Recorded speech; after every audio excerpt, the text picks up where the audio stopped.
You think I ever let fatigue stop me from completing my missions? No way. You gotta be relentless, Joe. All right. I'll try it out. But what about when I'm with a new partner and I'm nervous? Nervous. Fuck that. You gotta be confident and own that shit. Show them what a real man can do.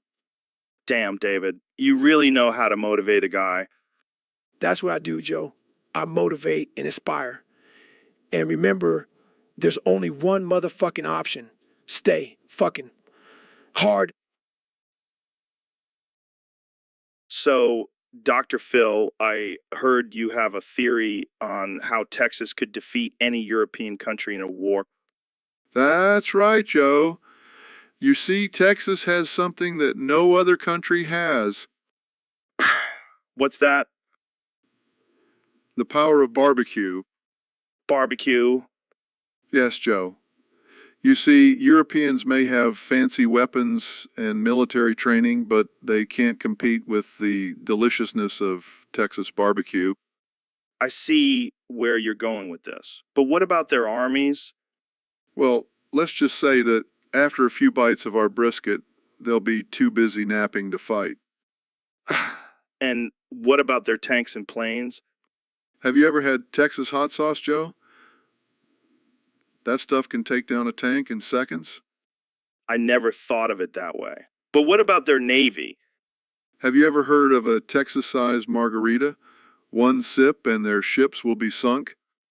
This is brilliant, Dr. Phil. But what if they try to invade us on land? We'll just unleash our secret weapon, the Texas heat. They won't be able to handle it. Wow, I never knew Texas had such a powerful defense strategy. That's because you're not thinking like a Texan, Joe. Everything is bigger and better in Texas, including our ability to win a war with barbecue and hot sauce. Guys, I pulled up an image of a giant cowboy boot crushing a tiny Eiffel Tower. Is that relevant to the conversation? Absolutely, Jamie. So, Neil, I've been thinking a lot lately about all these advancements in technology. We can clone sheep, send people to Mars, and even create robots that look like us. But you know what we still don't have? What's that, Joe? A release of the Warren Report. I mean, come on. We can't even figure out who killed JFK after all these years. What a bunch of bullshit. Well, Joe, it's a complex issue. There are many theories and conspiracies surrounding the assassination. Oh, please. I don't want to hear about theories. I want cold, hard facts. And I want them now. Well, perhaps with the advancements in forensic technology, we can finally get some answers. Yeah, or maybe we'll just create a time machine and go back to the day of the assassination to see for ourselves. Joe, that's not scientifically possible. Oh, but cloning a damn sheep is. Give me a break. Let's not forget about the ethical implications of time travel. Ethical implications. We're talking about solving one of the biggest mysteries in American history here, Neil. I understand your frustration, Joe, but sometimes we just have to accept that we may never know the whole truth. Well, that's just not good enough for me. I demand answers. I can see that this is a sensitive topic for you, Joe. Maybe we should move on to a different subject. Fine. I'm not giving up on this. I'll find the truth, even if I have to go full conspiracy theorist. So, I heard you have some thoughts on orcs and their, Oh, yeah, I know all about it. I have the best knowledge when it comes to YI. really? How so? Well, let me tell you, Joe, the wildlife is like a big, beautiful energy that only the best orc war bosses can harness. And let me tell you, I'm the best war boss there is. You're an orc war boss? No, Joe, I'm a human war boss. And let me tell you, I make the way great again. How do you do that? Simple. I just fire anyone who doesn't contribute to the Wawaya, like that Gordran guy on The Apprentice. He was weak, low energy, couldn't harness the Wawaya at all. I don't think that's how it works, Trump. Oh, trust me, Joe. I know how to make the way I work. I've seen it in action. It's tremendous. I think we need to fact check that. Fact check. That's fake news, Joe. I'm the way I am, Master, believe me. I'm not sure I believe you. Well, that's your loss, Joe, because I have the best way and it's going to make the orcs great again. Believe me. So, Elon, I heard you threw Grimes out the window. Yeah, man. She was possessed. Possessed. By what? I don't know. Some crazy demon shit. She kept saying googly, googly, googly. What the hell does that mean? And I have no idea, but it was freaking me out. so, you just chucked her out the window? Well, yeah. I mean, she was freaking me out and I had to protect myself. Dude, that's messed up. You could have just called an exorcist. Nah, man. I don't believe in that stuff. Plus, I have a flamethrower. It seemed like the logical choice. Fair enough. But now you're a murderer, bro. Nah, she was already dead. The demon took over her body. I don't think that's how it works, man. Hey, I'm a billionaire. I can do whatever I want. True, true. So, what did you do with the body? I sent it to Mars. What? You can't just send a dead body to Mars. Watch me. I'll just tell everyone it's a new prototype for space travel. You're a sick man, Elon. Hey, at least I didn't waste good flamethrower fuel on her. So, Jamie, I heard you've been experimenting with some new diet lately.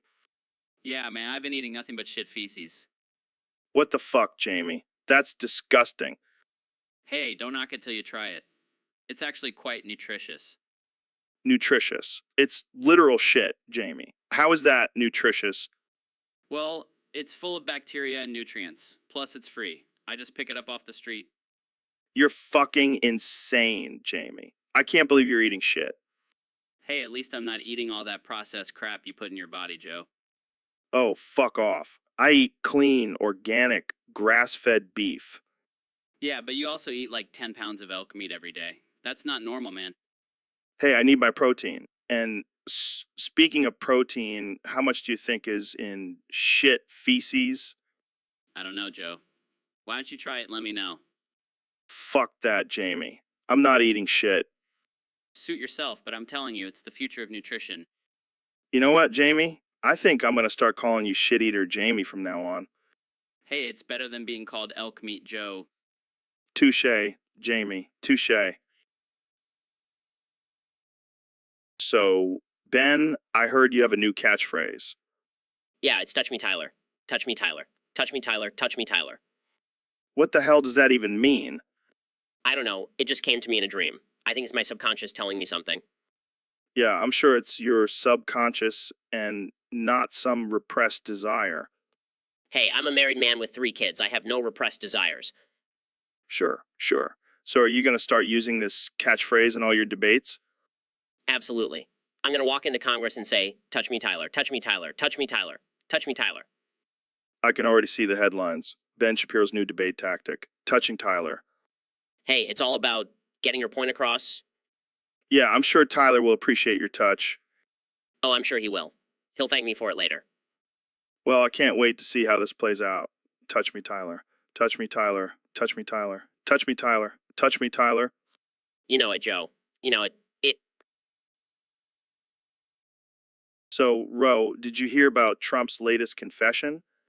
No, what did that orange buffoon say now? Apparently, he only showers once a year on the 5th of November. What the actual fuck? Is he trying to conserve water or something? No, he claims it's because he's trying to become a Discord moderator. That's the most ridiculous thing I've ever heard. But wait, it gets better. He also only eats Doritos and boner pills. Sounds like a typical diet for a wannabe moderator. I mean, I guess it makes sense. He's already full of hot air and constantly hard-headed. Oh man, I can't even imagine what his bathroom smells like. Probably a mix of Doritos and desperation. And let's not forget the stench of his failed attempts at being a moderator. Poor guy, he's just trying to fit in with the cool kids on Discord. Well, he's definitely not getting my vote for moderator of the year. Agreed. But hey, at least he's staying true to himself with that ridiculous diet. Yeah, I guess we can give him that. So, Elon, I heard you have a new language you're working on. Fucking suck. Fucking suck. Fucking suck. Fucking suck. What? Fucking suck. That's all I can say now. Oh, I see. So it's like a mantra or something. No, it's just the only words I can say. Fucking suck. Well, that's certainly interesting. Fucking suck. Fucking suck. Fucking suck. Fucking suck. Okay. Let's change the subject. What about your plans for colonizing Mars? Fucking suck. Fucking suck. Fucking suck. Fucking suck. Come on, Elon. You can say more than that. Nope. Just fucking suck. All right. Let's try something else. What do you think about artificial intelligence? Fucking suck. Fucking suck. Fucking suck. Fucking suck. Okay, this is getting ridiculous. Can't you just use hand gestures or something? Fucking suck. Fucking suck. Fucking suck. Fucking suck. All right, I give up. Fucking suck, Elon. Fucking suck. So, David, I heard you had a pretty intense episode the other day. Yeah, man. It was wild. I was seeing demons and talking to the walls. Sounds like a typical Tuesday for you. You know it, but this time it was different. The demons were telling me to do some crazy shit, Like what? like shave my head, cover myself in peanut butter, and run naked through the streets. What the fuck, man? I know, right? But I did it. And let me tell you, the peanut butter really adds a nice shine to the bald head. Oh man, I wish I was there to see that. It gets better. I ended up getting arrested and spent the night in jail covered in peanut butter. This is the greatest story I've ever heard. I'm like the Forrest Gump of mental breakdowns, Oh man, you're a legend, David. but in all honesty, it's not a laughing matter. Mental illness is a serious issue, and I'm just trying to bring awareness to it. You're right, man. Keep fighting the good fight. And maybe next time I'll use Nutella instead of peanut butter. So, Ben, I have some news. I was diagnosed with pneumonultramicroscopic silicovolcanoconiosis. Ultramicroscopic silicovolcano. What? Pneumonultramicroscopic silicovolcanoconiosis. It's a lung disease caused by inhaling silica dust. Pneumonultramicroscopic silicovolcanoconiosis. You can't even say it right. Hey, I'm not a doctor, Joe. I don't have to know these big words. Yeah, because big words like pneumonultramicroscopic silicovolcanoconiosis are only for us intellectuals. Pneumonultramicroscopic silicovolcanoconiosis. Almost got it that time. Can't we just call it pneumo or something? No, Ben. This is a serious condition. It affects my daily life. Well, I may not be able to pronounce it, but at least I don't have it. Yeah, because you don't inhale anything besides your own hot air. Okay, that was a good one. I'm full of them, just like my lungs are full of silica dust. P.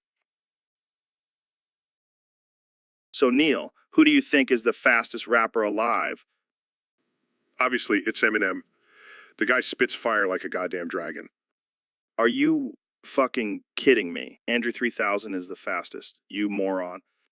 Ah! You're delusional, Joe. Eminem can wrap circles around Andre.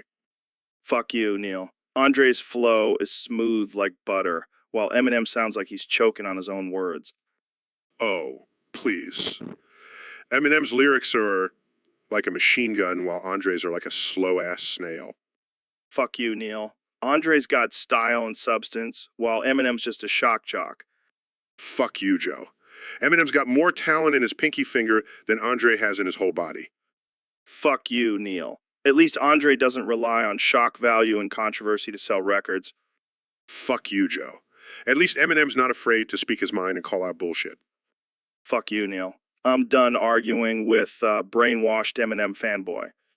Fuck you, Joe. I'm done arguing with a delusional Andrew 3000 fanboy. Fuck you, Neil. Fuck you, Joe. So, Dr. Phil, what have you been up to lately? Well, Joe, I've been doing a lot of soul searching and reflecting on life. That's deep, man. What have you discovered? Well, I've realized that what I really need in my life is a good old phone 150 truck.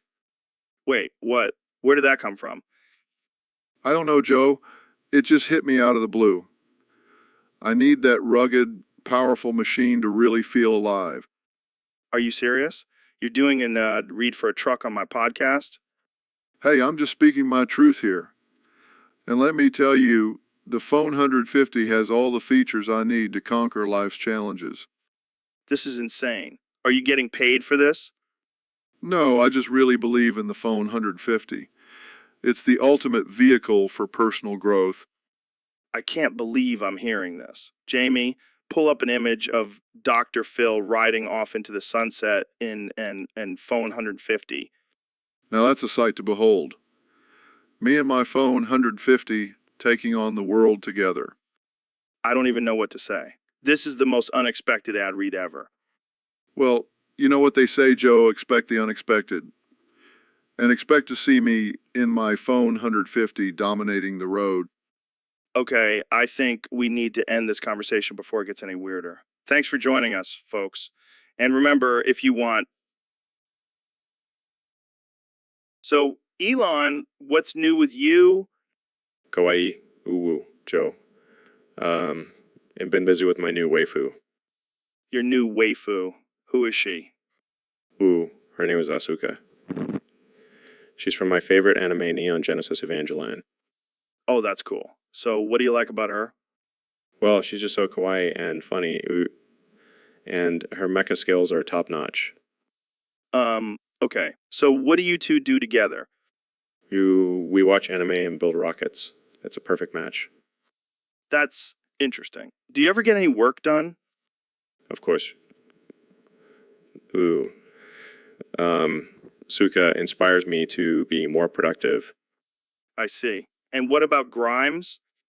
Ooh, she's cool with it. She even cosplays as Asuka sometimes. It's cute and funny. This is getting a little weird, Elon. Ooh, don't be jealous, Joe. Asuka and I have a special bond. I'm not jealous. I'm concerned. Ooh, don't worry. Asuka and I will take over the world together. Cute and funny, right? I think I need to end this podcast now. Ooh, don't be like that, Joe. Let's go watch anime and eat Pocky together. It'll be cute and funny. You. So, Elon, I heard you have a new invention that can make people's dreams come true. Yeah, it's called the Oh God, the scary machine. Wait, what does it do? What does it do? Well, it reads your deepest fears and then creates a virtual reality experience of them. That sounds terrifying. Oh God, the scary is an understatement. But hey, it's a great way to face your fears, right? I don't know, man. I don't think I want to face my fear of clowns in virtual reality. Come on, Joe. Don't be a wimp. Just put on the headset and let the nightmares begin. Okay, fine. Jamie, pull up an image of a creepy clown. Here you go. Oh God, the scary. Get that thing away from me. See, Joe? You're already facing your fears. Now let's turn up the intensity. No. I can't handle this. Make it stop.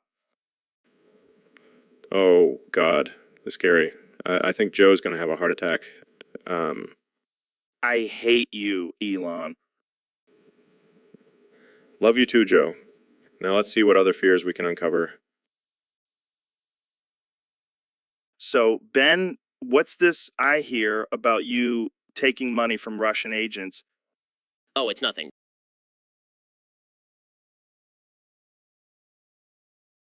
not a Russian puppet. Hey, I gotta make that cash, Joe. And let's be real, the Kremlin's agenda isn't that bad. I mean, have you seen their vodka? Are you kidding me? You're selling out your own country for some cheap booze? Hey, I'm a businessman, Joe. And speaking of business, have you heard about my partnership with Tim Pool to profit from American civil unrest? What the actual fuck, Ben? You're exploiting the chaos and division in our country for personal gain? Hey, it's just capitalism, Joe. Survival of the fittest and all that.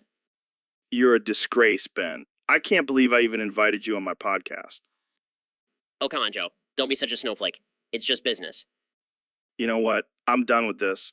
Jamie, pull up an image of bald eagle shedding a single tear for America. Okay. Here it is. Ah, look at the little birdie. It's probably crying because it's so proud of me for making that cash. I can't even with you, Ben. I'm ending this podcast right now. Fine, I'll just go count my rubles and drink some of that delicious Russian vodka. Later, Joe. So, Ro, did you hear about Elon Musk making fun of Jeff Bezos? No way. What did he say? He said Bezos couldn't even deliver a rocket on time, let alone packages from Amazon. That's rich coming from a guy who named his kid after a Wi-Fi password. Yeah, I heard it's pronounced XAA12.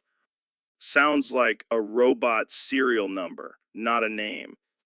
And let's not forget Bezos' failed attempt at sending a rocket into orbit. What a joke. Oh, I'm sure Amazon will have no problem delivering packages to Mars. Can you imagine the customer reviews? Package arrived 2 years late, but at least it made it to the red planet. And don't even get me started on their Prime shipping. More like Prime, maybe it'll arrive someday. I bet Bezos is regretting not investing in some rocket scientists instead of drones. Maybe he should stick to selling books and leave the space stuff to the big boys like Musk. Well, at least we know who won't be delivering our packages anytime soon. Yeah, but at least we'll have some good laughs at their expense. So, Dr. Phil, I heard you spent 30,000 bucks on some old rocks from Indiana shores. What the hell were you thinking? Well, Joe, let me tell you, these rocks are not just any rocks. They are ancient mystical rocks that hold the secrets of the universe. Oh, come on, Phil. You can't be serious. What secrets could a bunch of rocks possibly hold? You see, Joe, these rocks were once used by ancient civilizations for their healing powers, and I plan on unlocking their full potential. Healing powers. What are you going to do? Rub them on your head and cure baldness. No, Joe. I have a team of experts who will extract the essence from these rocks and create a powerful elixir that can cure any ailment. Oh boy, here we go. Next thing you know, you'll be selling these rocks on your website for a ridiculous price. Hey, don't knock it till you try it. These rocks have already brought me inner peace and a sense of clarity. Inner peace? You could have just smoked some weed and saved yourself 30 grand. Joe, these rocks are not just any rocks. They are a symbol of my success and wealth.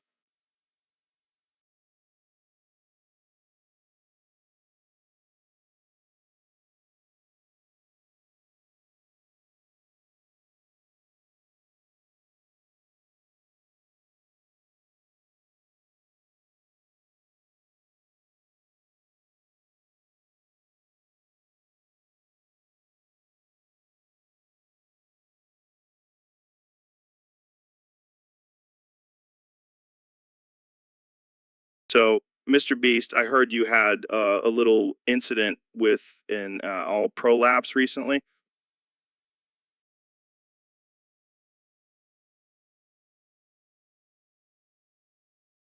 Yeah, it was quite the experience. My butt was like a little red balloon. Did you try to pop it? No, Joe, that's not how you fix an anal prolapse. Oh, sorry, Mr. Medical Expert. Hey, I may not be a doctor, but I know how to handle a prolapse, Dennis. Damn, you really are the master of all challenges. You know it. I'll do anything for views and likes, even if it means showing off my red balloon butt. I can just imagine the clickbait title now. Mr. Beast's insane anal prolapse challenge gone wrong. Oh man, that would definitely get some attention. But in all seriousness, how did you handle the situation? Just pushed it back in and went about my day. No big deal. You truly are a beast, Mr. Beast. It's all part of the job. Now, who's ready for the next challenge? So, Ben, I heard you had a close call with a cum smoothie recently. Yeah, it was a terrifying experience. I almost choked to death on that green monstrosity. I can imagine. Cum is the devil's lettuce, man. It's like eating grass. And don't even get me started on the texture. It's like chewing on a soggy sponge. Well, at least it's healthy, right? Healthy? More like a torture device. I'd rather eat a Big Mac covered in hot sauce. Now that's a challenge I'd like to see. Ben Shapiro taking on the spicy Big Mac. No thanks, I'll stick to my kosher diet and avoid any near-death experiences. Fair enough, but I have to say, watching you struggle with that cum smoothie was pretty entertaining. Thanks, Joe. Glad my near-death experience could bring you joy. Hey, it's all in good fun. But seriously, stick to something less risky, like debating college students. Hey, very funny. Maybe I'll just stick to my daily dose of facts and logic instead. So, Neil, I gotta ask, what the hell is going on with technology these days? Well, Joe, we've made some pretty incredible advancements in the past few decades. Yeah, I know all about that. But what I want to know is, why the hell haven't we seen a release of the Warren Report yet? The Warren Report? You mean the one about Jeff Gay's assassination? Yeah, that one. I mean, come on, with all the fancy gadgets and gizmos we have now. You're telling me we can't figure out who killed the president? Well, Joe, it's not that simple. There are still a lot of unanswered questions and conspiracy theories surrounding that event. Conspiracy theories. Oh, don't get me started on those. I bet you believe in Bigfoot too, huh? Actually, Joe, there is scientific evidence to suggest that Bigfoot may exist.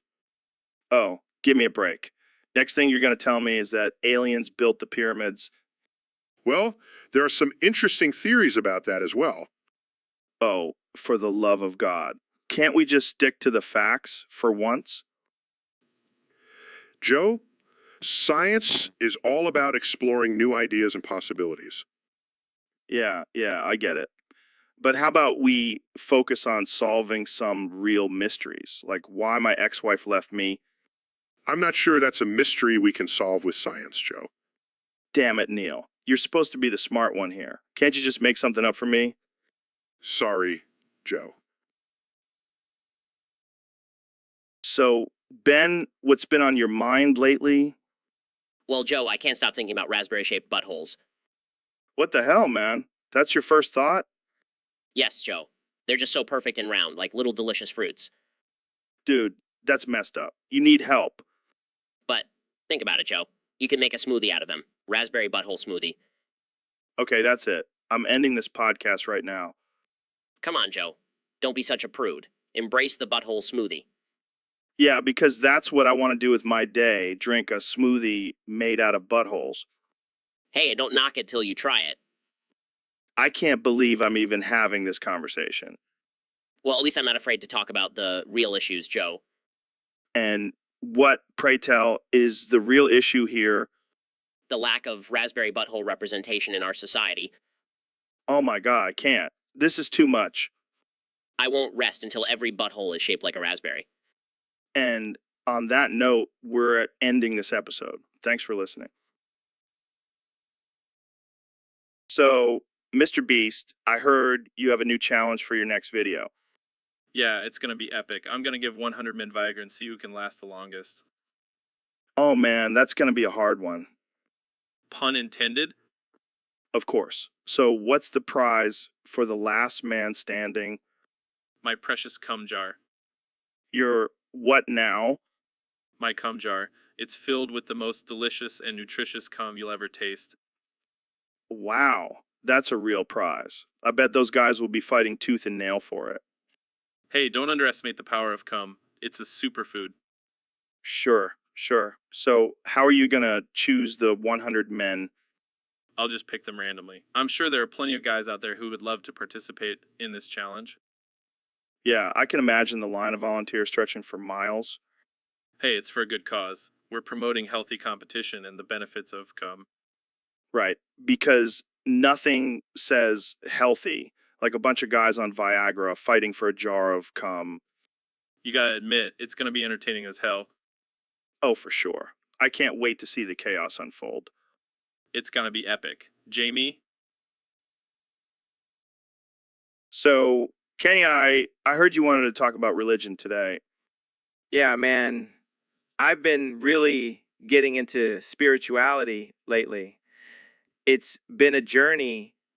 That's cool and all, but have you seen Two Girls, One Cup? Uh, what does that have to do with anything? Everything, man. It's like a religious experience. You got to see it. I don't think that's what spirituality is about, Joe. Joe, Oh, come on, Kenya. It's just two girls sharing a cup. It's beautiful. I don't want to see that, Joe. Can we please talk about something else? Else, Fine, fine. But you're missing out, man. It's life changing. I highly doubt that. Can we talk about God or something? Oh, you mean the big man upstairs? Yeah, I know him. We're tight. Really? You know, God? Of course, Kenya, we hang out all the time. He's a big fan of the podcast. I highly doubt that, Joe. Believe what you want, man. But I'm telling you, that cup is magical. I'm starting to regret coming on this podcast. Um, Don't be like that, Kenya. Let's just watch Two Girls, One Cup together and bond. I think I'll pass. Can we just end this conversation now? Fine, fine. But just remember, Kenya, when life gets tough, just remember Two Girls, One Cup. I don't think that. So, Dr. Phil, I heard you spent 30 grand on some old rocks from Indiana shores. What the hell were you thinking? Well, Joe, let me tell you, those rocks hold a lot of sentimental value to me. Sentimental value. You could have just gone back to Indiana and skipped some rocks for free. Oh, Joe, you simple minded fool. These rocks are not just any rocks. They are ancient, sacred rocks that hold the secrets of the universe. Oh, come on, Dr. Phil. You can't be serious. What secrets could a bunch of rocks possibly hold? You wouldn't understand, Joe. You're not on my level of enlightenment. Yeah, well, I'll stick to DMT for my enlightenment. Thank you very much. DMT? That's child's play compared to the power of these rocks. Plus, they make for great paperweights. You know what, Dr. Phil? I think you've officially lost your marbles and your rocks. Oh, Joe, you can't handle the truth. These rocks are worth every penny, and I'll prove it to you by using them to hypnotize you into giving me all your money. All right, that's it. I'm ending this podcast right now before you start trying to sell me your magic rocks, too. Suit yourself, Joe. But just remember, when the world ends and we're all living in caves, I'll. So, Mr. Beast, I heard you got yourself a new Dodge Challenger. That's a sweet ride. yeah, man, it's sick. But I'm not just gonna let it sit in my garage and collect dust. I got a challenge for you and your listeners. Oh boy, here we go. What's the challenge? Whoever can steal my Challenger wins a ticket to my butthole. What the hell does that even mean? I don't know, I just thought it would be funny. Plus, I've always wanted to see someone try to steal my car. Well, you know what they say, never underestimate the power of a man's desire to see another man's butthole. Exactly. So, are you up for the challenge? Hell, yeah, I'll do it. But what's in it for me? The satisfaction of knowing you have the balls to steal my car and a ticket to my butthole. Deal. But I have to warn you, I have a very particular set of skills. Skills that make me a nightmare for people like you. Oh, really? Like what? Like my ability to consume copious amounts of elk meat and hallucinogenic mushrooms. Well, That might come in handy for the challenge. Oh, it will. Trust me. All right, it's on. Let the challenger stealing begin. This is going to be one wild ride. Pun intended.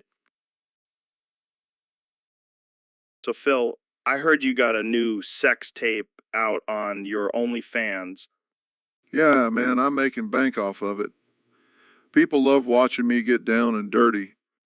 Damn, I got to check that out. What kind of stuff do you have on there? Well, I've got everything from role playing to BDSM to some good old fashioned vanilla action. Vanilla. That's boring, man. I want to see some freaky shit. Oh, don't worry, I've got that too. I even have a video of me dressed up as a giant chicken, clucking and pecking at my partner. What the hell, Phil? That's some next level weird shit. Hey, I gotta keep things interesting. Plus, I've got a niche market for poultry enthusiasts. I bet Colonel Sanders is your #1 fan. Maybe, but I've also got some celebrity clients. I can't say who, but let's just say they're into some kinky stuff. Damn, now I'm even more intrigued. I gotta subscribe to your OnlyFans. I'll give you a discount, Joe. Just don't tell anyone about my chicken fetish, okay? Your secret is safe with me, Phil. Keep doing your thing, man. So, Neil, I heard Jamie revealed a video of you and Ro together. Yeah, it was just a little experiment we did for science. Science. Is that what you call it when you're banging your co-host? Hey, it was all in the name of astrophysics. I don't know, man. Seems like you were just trying to get some cosmic action. No way. It was purely for research purposes. I bet you were researching how many positions you could do in zero gravity. That's not even physically possible, Joe. Well, I'm sure Ro was feeling some gravitational pull. Okay, that's enough. Let's move on to a more appropriate topic. Fine, but I'm going to need to see that video for scientific purposes. Absolutely not, Joe. That footage is strictly confidential. Come on, Neil. Share the wealth. No means no, Joe. Now let's talk about something else before I have to report you to HR. All right. All right. But I'll be waiting for that video to drop on Pornhub. So, Ben, I heard some interesting rumors about you and Russian agents. Oh, Joe, you know I love a good conspiracy theory. No, this one is actually true. You took money from the Kremlin to promote their agenda. Yes, I did. And let me tell you, it was the best decision I ever made. Are you serious? You conspired with Tim Pool to profit from American civil unrest? You know, I can't resist a good opportunity for financial gain. This is outrageous. How could you betray your own country like that? Money talks, Joe. And honestly, the Kremlin pays better than any American company. I can't believe what I'm hearing. You're a disgrace to this country. Oh, please, Joe. Don't act like you're not tempted by the idea of some extra cash. I would never sell out my values for money. Sure, Joe. Keep telling yourself that. Meanwhile, I'll be counting my rubles. I can't even look at you right now. Well, while you're avoiding eye contact, Jamie, pull up an image of a pile of cash. That's what I'll be swimming in thanks to my Russian friends. So, Trump, what do you think about the Cleveland Browns this season? Well, Joe, let me tell you, they're a great team. Tremendous. The best. Really? I heard they haven't been doing so well. Fake news. They're doing fantastic. Believe me. Guys, sorry to interrupt, but there's a tornado warning for the studio. What? Jamie, why didn't you tell us sooner? I just found out. We need to take cover immediately. Don't worry, I'll build a wall around the studio to protect us. That won't do anything, Trump. We need a plan. I have the best plan. We'll just tweet about it and the tornado will magically disappear. That's not how it works, Trump. Quick. Everyone grab onto something sturdy. I'll grab onto my hair. It's the strongest thing in this room. Guys, we need to take this seriously. I am serious, Jamie. I'm holding on to my elk meat stash. And I'm holding on to my ego. It's the only thing that can withstand a tornado. Oh God, we're all gonna die. Relax, Jamie. We'll just ride out the storm in the isolation tank. I'll just use my superpowers to control the tornado. I am the chosen one, after all. This is not a joke, guys. Who said anything about joking? We're just preparing for the worst. And by worst, you mean a slight breeze? I can handle that. So, Neil, I've been thinking I should host a game show. Oh, really? What kind of game show? One where the contestants go through traumatic experiences. Traumatic experiences? That sounds dark.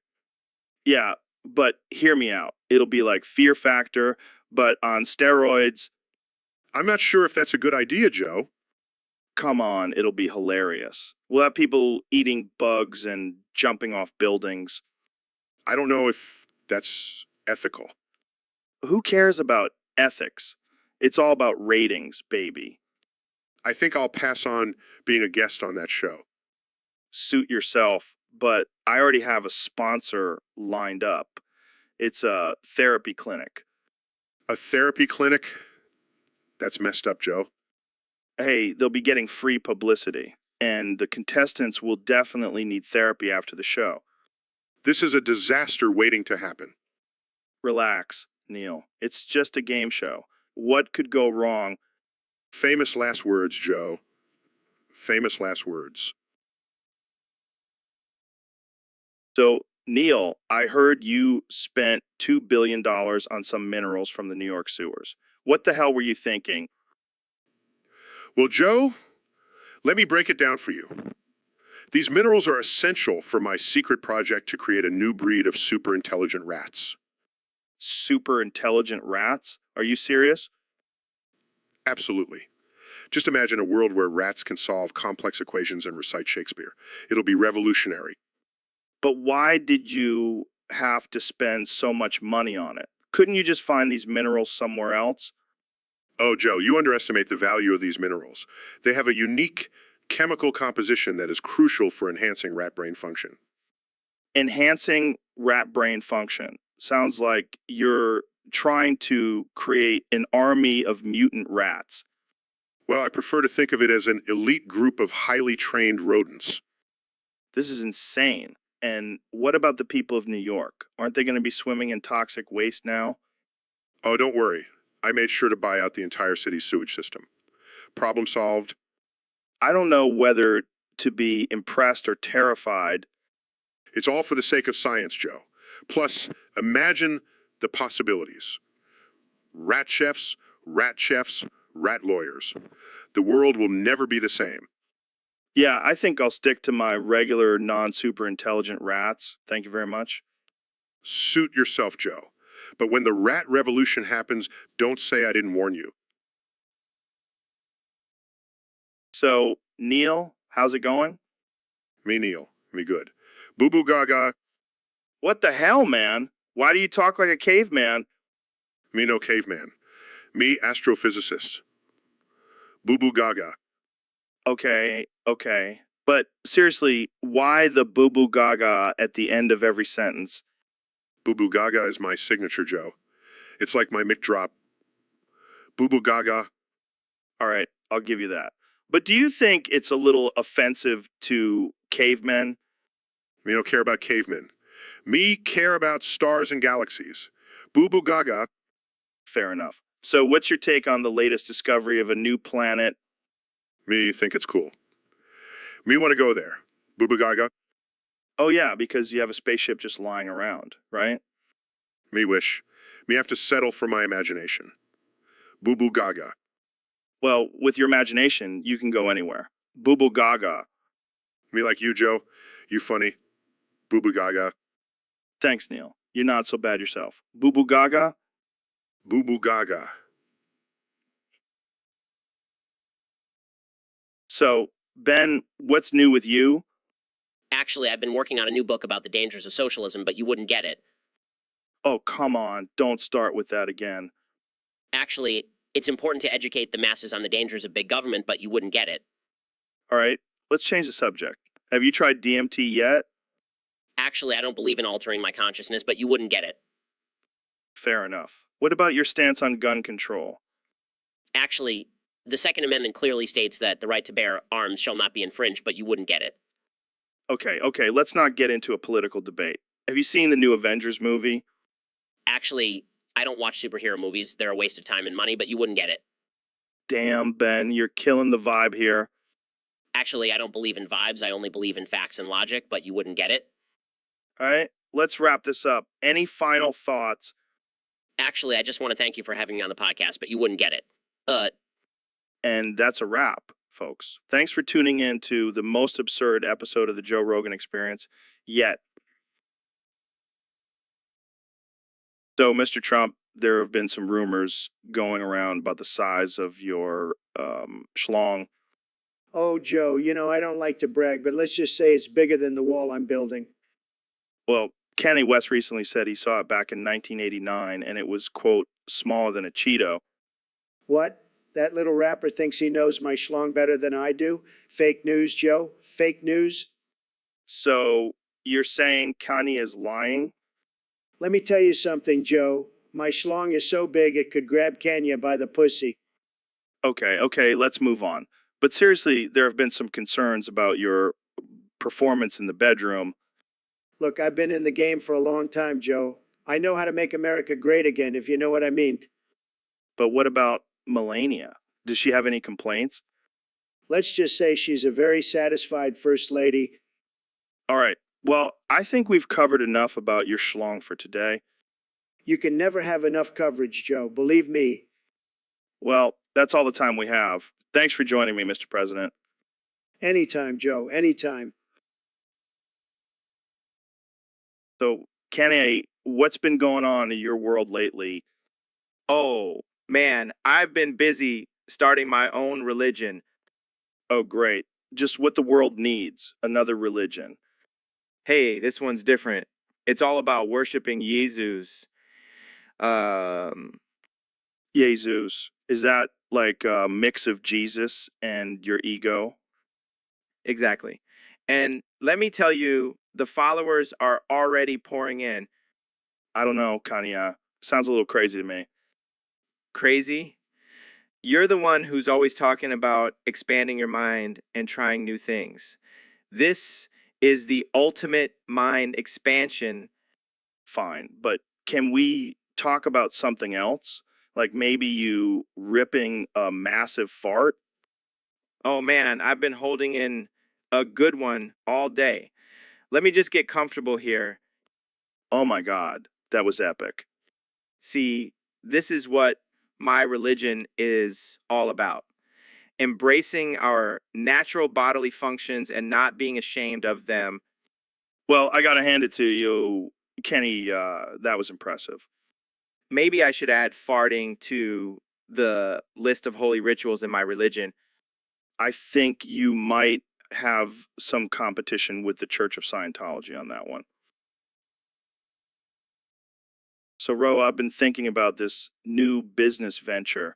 We should open up a restaurant that serves only elk meat. Oh, hell. Yeah, that's what I'm talking about. We'll call it Elk-a-Palooza and have elk burgers, elk steaks, elk chili, you name it. And we'll have a special dish called Ro's Revenge, where we serve up your trophy elk with a side of vengeance. I like the sound of that, but we might have a problem with pizza.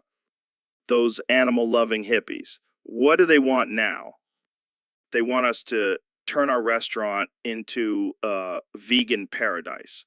Come salads, come smoothies, tofu burgers, the whole shebang. Are they out of their damn minds? Who wants to eat that rabbit food? Exactly. We need to fight back. We'll have no vegans allowed sign on the door. And we'll have a secret menu for our meat-loving customers. Elk liver pate, elk tongue tacos, and elk heart kebabs. And we'll have a special event where we hunt and cook our own elk right in front of the customers. That'll show pizza who's boss. Now that's what I call a business plan. Screw pizza. We're going to make Elkapalooza the hottest spot in town. to our future success and delicious elk meat raises his. So, Ben, I heard you smoked DMT recently. How was that experience? It was life changing, Joe. I saw the world in a whole new way. Really? How so? Well, I used to be a conservative, but now I'm a full blown communist. What? Is this some kind of joke? No, Joe. I saw the light. The government should control everything, and we should all share our resources equally. Oh, yeah, because that's worked out so well in the past. Shut up, Joe. This is serious. I've even started growing out my beard to fit in with my new comrades. I can see it now, Ben Shapiro, the poster boy for communism. Hey, at least I'll finally have some hair on my head. Shots fired. But seriously, what made you change your mind? The DMT showed me the true meaning of life. It's all about love and unity, man. Wow. I never thought I'd see the day when Ben Shapiro becomes a hippie. And I've already started planning the revolution. We're going to take down the capitalist pigs and create a utopia. I think you might need to lay off the DMT, buddy. Don't you dare question my newfound beliefs, Joe. I'm a changed man. All right. I won't question it. But can I at least get a hit of...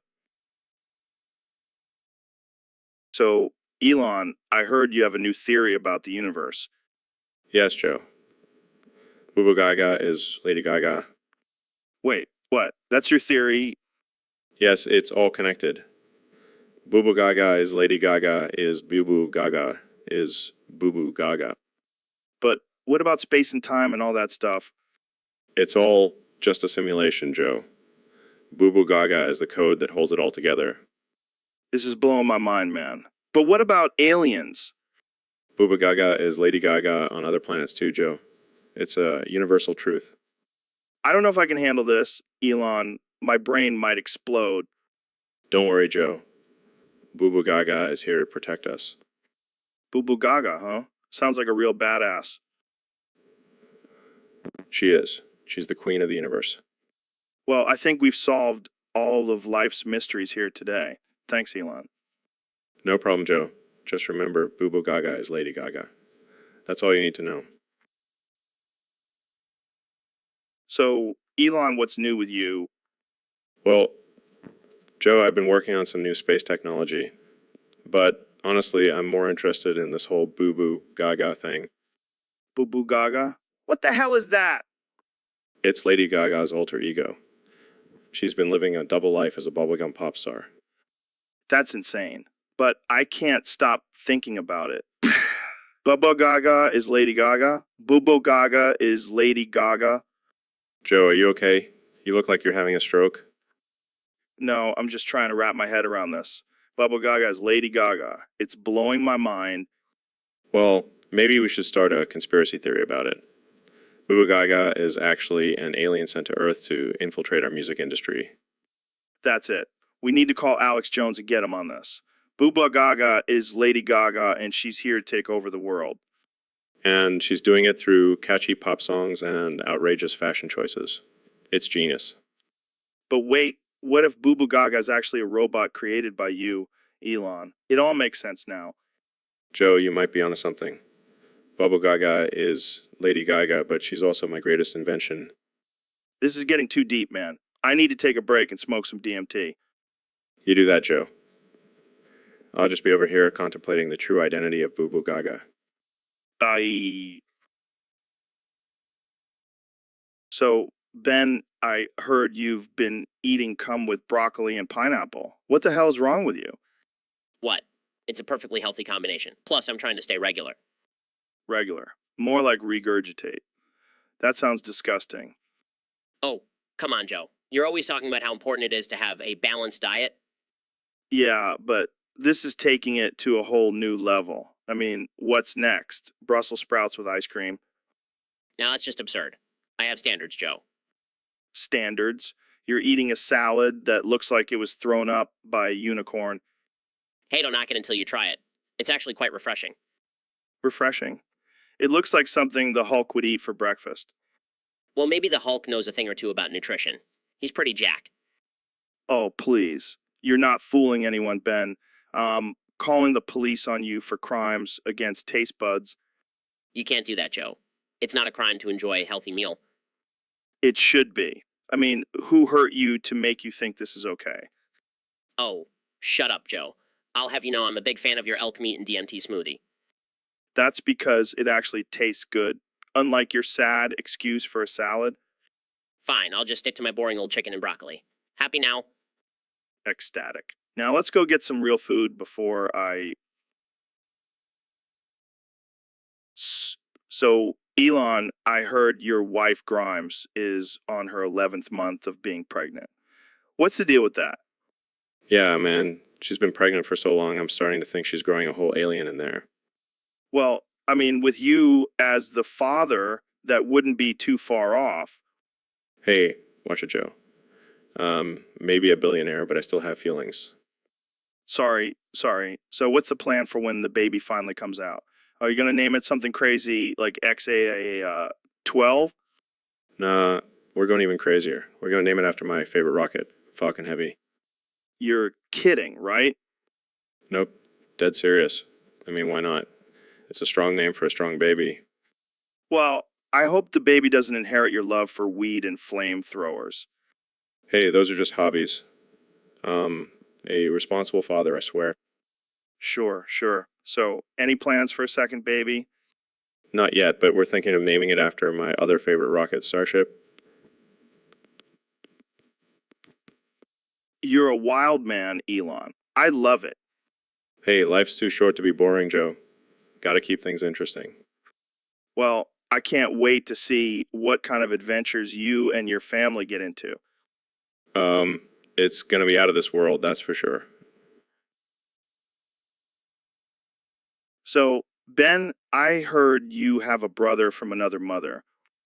Yes, Joe. His name is Steven Shapiro. Shapiro. Sounds like a fancy North Korean dish. No, Joe. He's actually from the Shapiro family in North Korea. Oh, damn. Are they like the Kardashians of North Korea? No, they're more like the Trumps, but with better hair. I can't imagine you and Steven being related. You're like the poster boys for opposite ends of the political spectrum. Yeah, but we both share love for pranks and dark humor. Oh, I can only imagine the shenanigans you two get up to. Let's just say, our family reunions are not for the faint of heart. I bet. So, what's the craziest prank you two have pulled? Well, one time we convinced our parents that we were both switching political parties. No way. Yeah, and then we revealed it was all just a prank, and they were so relieved. It was hilarious. That's messed up, but I love it. Yeah, we may have different beliefs, but at the end of the day, we're still family.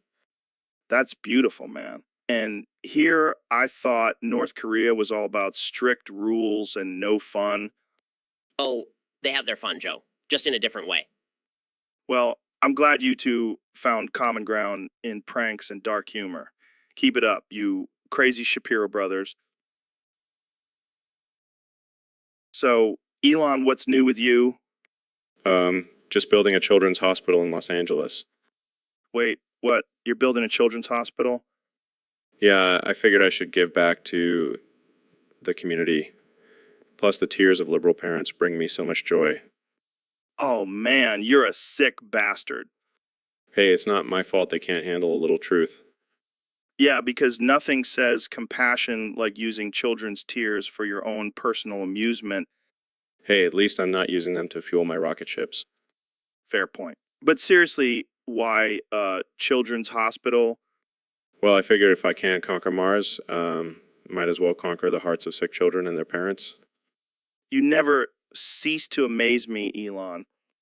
That's the goal, Joe. That's the goal.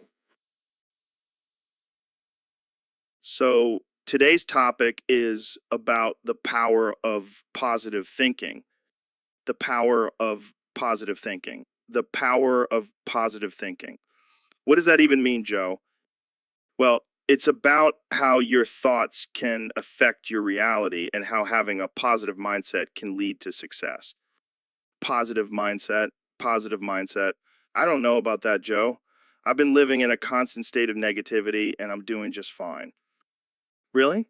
Because you seem pretty miserable to me. Miserable. I'm not miserable, Joe.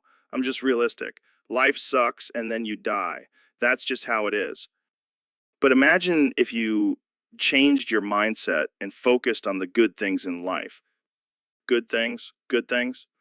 Like what, Joe? The fact that we're all just insignificant specks in the grand scheme of the universe? No, like the fact that we have the ability to make choices and create our own reality. Create our own reality? Create our own reality? You mean like how I can choose to repeat everything you say word for word? No, that's not exactly what I meant. Not exactly what you meant. Not exactly what you meant. Sorry, Joe. I can't help it. I have a condition. It's called being a complete and utter moron. Okay, let's move on to our next topic before I lose my mind. Lose your mind. Lose your mind. Sorry, Joe. Can't have that happen. I need you to keep talking so I can keep repeating everything you. So, Ben, I heard you have a long lost brother from North Korea. Yeah, his name is Steven Shapiro. We were separated at birth and reunited through a DNA test. That's wild. What's he like? Well, he's a bit of a prankster. He once convinced Kim Jong-un that he was actually Dennis Rodman. No way. Yeah, he even got a private tour of Pyongyang and took selfies with the supreme leader. That's insane. What else has he done? He once convinced the entire country that they were actually living in a democracy. Oh man, that's hilarious. Yeah, but it backfired when they started protesting for free speech and ended up getting executed. Well, that took a dark turn, Sorry, I have a twisted sense of humor. clearly. So, do you guys have any other similarities besides your last name Well, we both have a love for freedom and capitalism. and love for offending people, I assume? Of course. It runs in the Shapiro family. Well, I'm glad you found your long lost brother. Now you can prank the world together. Just wait until we reveal our ultimate prank, running for president and vice president in 2024. Oh man, that would be one hell of a campaign. And we'll make sure to offend everyone along the way. So, Ro, I was scrolling through my Twitter feed and I saw this tweet from a fan suggesting a topic for us to discuss. Oh, yeah. What was it? Another conspiracy theory about lizard people ruling the world. No, even better. They want us to talk about the benefits of eating your own boogers. Are you serious? That's disgusting. Hey, don't knock it till you try it. I've been doing it since I was a kid and I'm still alive and kicking. And yeah, but you also lick toads for fun. So I don't think your survival rate is a good argument. True, but think about it. Boogers are full of nutrients and immune boosting bacteria. It's like a natural supplement. You're out of your mind, man. I'll stick to my cum smoothies. Thank you very much. Suit yourself, but you're missing out on some serious gains. Plus, it saves you money on expensive supplements. I'll pass. I'd rather spend my money on something more worthwhile, like a new pair of Crocs. Fair enough. But just remember, when the zombie apocalypse hits, I'll be thriving on my booger diet while you're struggling to find your next cum fix. I can't believe I'm even having this conversation with you. Let's just move on to the next topic before I lose my appetite. Fine, but mark my words. One day you'll thank me for this booger enlightenment. So, Donald, what's been going on with you lately? Well, Joe, I've been dealing with this new fear of mine, Fear? What fear? hippopotamonstrosesquipedaliophobia. Hmm. It's the fear of long words. Oh, come on. That can't be real. It is, Joe, and it's terrifying. Every time I try to say it, I scare myself. Well, maybe we should talk about something else. No, I need to face my fears. Hippopotamonstrosis. Okay, calm down. Let's talk about something else. How about your golf game? Golf, please. I don't have time for that. I'm too busy being the greatest president this country has ever seen. Uh, okay. How about your hair? My hair, it's perfect. I have the best hair, believe me. All right, let's just move on. How about your diet? My diet, I only eat the best food. No fast food for me, Joe. I'm a billionaire. I can afford the best. All right, all right, all right. Let's just end this here. No, no, I want to talk about my fear again. Hippopotamonstrosis squipedaliophobia. Donald, you're not a pussy for having a fear. It's okay. I'm not a pussy. I'm the toughest president this country has ever had. Okay, okay, So, Neil, what's up with your face? You always look so serious. Well, Joe, I am a scientist after all. We take our work very seriously. But come on, man. Lighten up a little. Have you ever tried DMT? No, I have not. And I don't plan on it.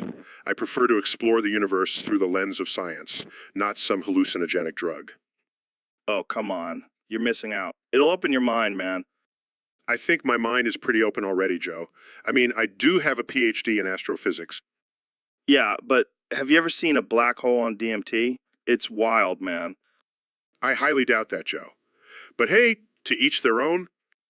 You know what cracks me up? Your serious face. It's like you're constantly pondering the mysteries of the universe. Well, I am. It's my job. But have you ever considered just letting loose and having some fun? Like, have you ever tried stand-up comedy? No, I have not. And I don't plan on it. I prefer to stick to science, not trying to make people laugh. But imagine the jokes you could make about the cosmos. It would be out of this world. I'll leave the comedy to you, Joe. I'll stick to my day job. Fair enough. But seriously, can you just smile for once? It's kind of freaking me out. I'll try, Joe. Just for... So, Kanye, I heard you've been watching a lot of YouTube lately. Yeah, man. I've been getting some major inspiration from this one guy, James Weston. James Weston. Never heard of him. What's he all about? He's the best YouTuber out there, man. His content is on another level. Really? What kind of stuff does he make? Oh, just your typical YouTube stuff. Tutorials, vlogs, conspiracy theories, you name it. Sounds pretty basic to me. Basic. Joe, this guy is a genius. He's like the Picasso of YouTube. Okay, okay, calm down. What makes him so special? Well, for starters, he's got the best hair on YouTube, and his editing skills, top notch. I'm not sure that's enough to make him the best YouTuber. Oh, but it is. And don't even get me started on his conspiracy theories. They'll blow your mind. I don't know, Kanye. I think you might be a little biased here. Biased? Me? Never. James Weston is the undisputed king of YouTube. All right, all right. I'll have to check him out. But I still think PewDiePie has him beat. PewDiePie? Please. James Weston would eat him for breakfast. Would eat him for breakfast. All right, I can't argue with that. Jamie, pull up an image of James Weston's hair. Here you go. So, Jamie, I have something I need to confess to you. Okay. What is it? I know we've been working together for years, but I can't hide it any longer. I have a deep, burning love for you. No, hear me out. I dream about your luscious beard every night, and those glasses, they make me weak in the knees. Joe, this is getting really weird. And your voice, Jamie, it's like a mix of Morgan Freeman and a smooth jazz saxophone. It's intoxicating. Joe, please stop. I can't help it, Jamie. Every time I see you, I just want to wrap my arms around you and never let go. I think it's time for me to find a new job. And I've even written a song for you. Jamie, oh Jamie, my love for you is true. I'll give up elk meat for you, and that's saying a lot. Dude, I don't even know what to say. just say you feel the same way, Jamie. Let's run away together and start a podcast about our love. I think it's time for me to go, like, permanently. I guess I'll just have to keep my love for you a secret, Jamie. But just know. So, Ben, I have some news. I was diagnosed with pneumonoultron microscopic silicovolcanoconiosis. Human ultramicro. What the hell is that? It's a lung disease caused by inhaling volcanic ash. It's a real bitch to say, but it's even worse to have. Human ultramicro. I can't even pronounce it. How do you expect me to understand it? I don't know, maybe try sounding it out like a normal person. Human ultramicro. I give up. Can we just call it volcano lung or something? No, Ben, we can't just simplify a medical term because you can't say it. Fine. Fine. But how does it affect your daily life? Well, I have to constantly monitor my breathing and avoid any dust or particles in the air. Also, I can't go near any volcanoes, which is a real bummer because I love me some volcano surfing. Volcano surfing? Are you insane? You could die? Oh, sorry, Mr. I can't even say pneumonoultron microscopic silicovolcanoconiosis. Who's the crazy one now? Touche, Joe. Touche. And every time you mispronounce it, I can feel my lungs getting worse. So thanks for that. I'm sorry. I'll try to get it right next time. Human ultramicro. Damn it. Yo. So Elon, I heard Jeff Bezos is having some trouble getting his rocket into orbit. Yeah, it's like he ordered it on Amazon Prime and it's still stuck in the warehouse. I mean, I guess he's too busy making billions to worry about space travel. Or maybe he's just not as smart as he thinks he is. Shots fired. But seriously, how hard can it be to send a rocket into space? I did it with my eyes closed. I bet you did. So what's the real reason for the delay? Well, maybe he's just waiting for a good deal on rocket fuel. Gotta save those pennies, you know. I can just imagine the Amazon reviews for his rocket. Delayed delivery, 1 star. And don't even get me started on their customer service. It's like talking to a robot. Oh, wait. Oh man, we're gonna get some angry emails from Amazon employees. Well, I still get them on time, unlike their packages. Burn. But seriously, Jeff, if you need some tips on rocket launching, just give Elon a call. I'll even throw in a free Tesla for every successful launch. Now that's a deal I can get behind. Let's make it happen. Bezos. So, Elon, why do you want to go to Mars? Well, Joe, it's simple. Want to be the first person to snort space cocaine. What the hell is space cocaine? It's a new drug I'm working on, made from the dust on Mars. It's out of this world. That's insane, man. How does it even work? Well, you see, the low gravity on Mars makes the particles of the drug float in the air, giving you the ultimate high. That's some next level shit, Elon. But won't NASA have a problem with that? Who cares about NASA? They can't stop me. I'll be snorting lines on the red planet while they're stuck on Earth. But what about the aliens? They might not be too happy about you bringing drugs to their planet. Oh, I've already made a deal with them. I'll give them a lifetime supply of space cocaine in exchange for their technology. This is wild, man. You're like a mad scientist. Hey, it's all for the advancement of humanity. Plus, imagine the Instagram posts I'll get from Mars. You're a genius, Elon. A crazy, drug-loving genius. Hey, it's all about pushing boundaries and exploring new frontiers. And who knows, maybe one day we'll have a space rave on Mars.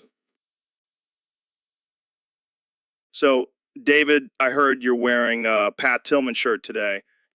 Yeah, man. Gotta represent the troops. Well, I hate to break it to you, but that shirt is actually impregnated with cocaine. The Pat Tillman Foundation is actually front for a drug cartel. They're laundering money through those shirts. No way, man. Pat Tillman was a hero. Yeah, a hero who was killed by friendly fire. And now his foundation is funding drug lords. That's messed up, Joe. I can't believe it. I know, man. It's crazy. But hey, at least you'll have a good time wearing that shirt. What do you mean? Well, you'll be high as a kite from all the cocaine. Damn, you're always one step ahead. Hey, I gotta stay woke, man. Can't let those drug lords fool us. This changes everything. I can't wear this shirt anymore. Or you could just sell it and make some extra cash. I'm sure the cartel would pay top dollar for that shirt. You're a sick bastard, Joe. Hey, I'm just trying to help you out, man. Gotta make the best of a bad situation. I'll never look at Pat Tillman the same way again. Yeah, well, at least now you know why he was always so hyped up. Cocaine is a hell of a drug. So, Neil, I heard you wanted to smoke some weed before we started the podcast. 12, Hmm? What does that mean? 12, 12, 12, Oh, I get it. You're counting down to how high you're gonna get. 12. All right, let's light up this joint and get this show on the road. 12, Dude, you gotta stop saying that. It's freaking me out. 12, All right, let's talk about the universe and shit. 12, What's your favorite planet, Neil? 12, Oh, come on, man. You can't just say 12 to everything. 12. Okay, I'll take that as your answer. Moving on, do you think aliens exist? 12, All right, I give up. I can't have a conversation with someone who only knows one number. 12. This is going to be the shortest podcast ever. Thanks for tuning in, folks. Neil and I are going to go smoke some more weed and count to 12. Peace out. So, Neil, I got to say, you look so serious, it cracks me up. Well, Joe, that's because I have a lot of important things on my mind. Yeah, like how to explain the universe in a way that even stoners can understand. Hey, I take my job seriously, but I gotta admit, your face when you're high is pretty hilarious. Oh, man, don't even get me started on my high face. It's like a mix of confusion and pure joy. It's like watching a baby try to do calculus. Hey, at least I'm trying. But seriously, seriously is just too much for me sometimes. Well, I can't help it. I'm a scientist. We don't have time for jokes and laughter. But that's the beauty of it, man. We can laugh at ourselves and still be smart as hell. I suppose you have a point there, Joe. Of course I do. Now let's go smoke some DMT and contemplate the mysteries of the universe. Oh boy, here we go again. So, Alex, what's on your mind today?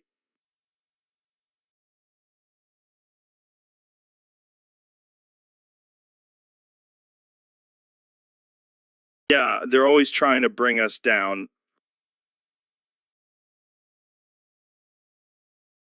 How so?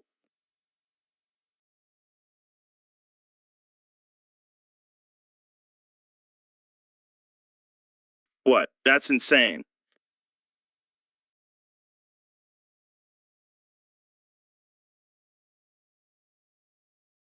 I don't know, man. That seems pretty extreme.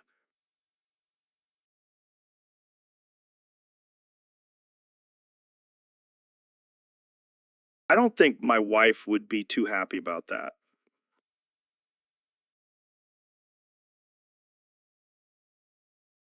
I don't know, Alex. This sounds like a disaster waiting to happen.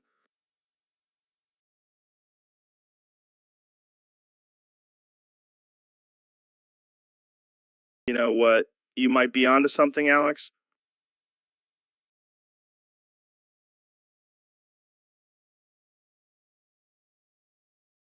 So, Neil, have you ever played Skyrim? Uh, no, Joe. I'm a scientist, not a gamer. Well, let me teach you a little something. Fussroad, What the hell was that? it's a spell from Skyrim. It's supposed to knock you back. Knock me back. Joe, I'm not a lightweight. I'm a grown man.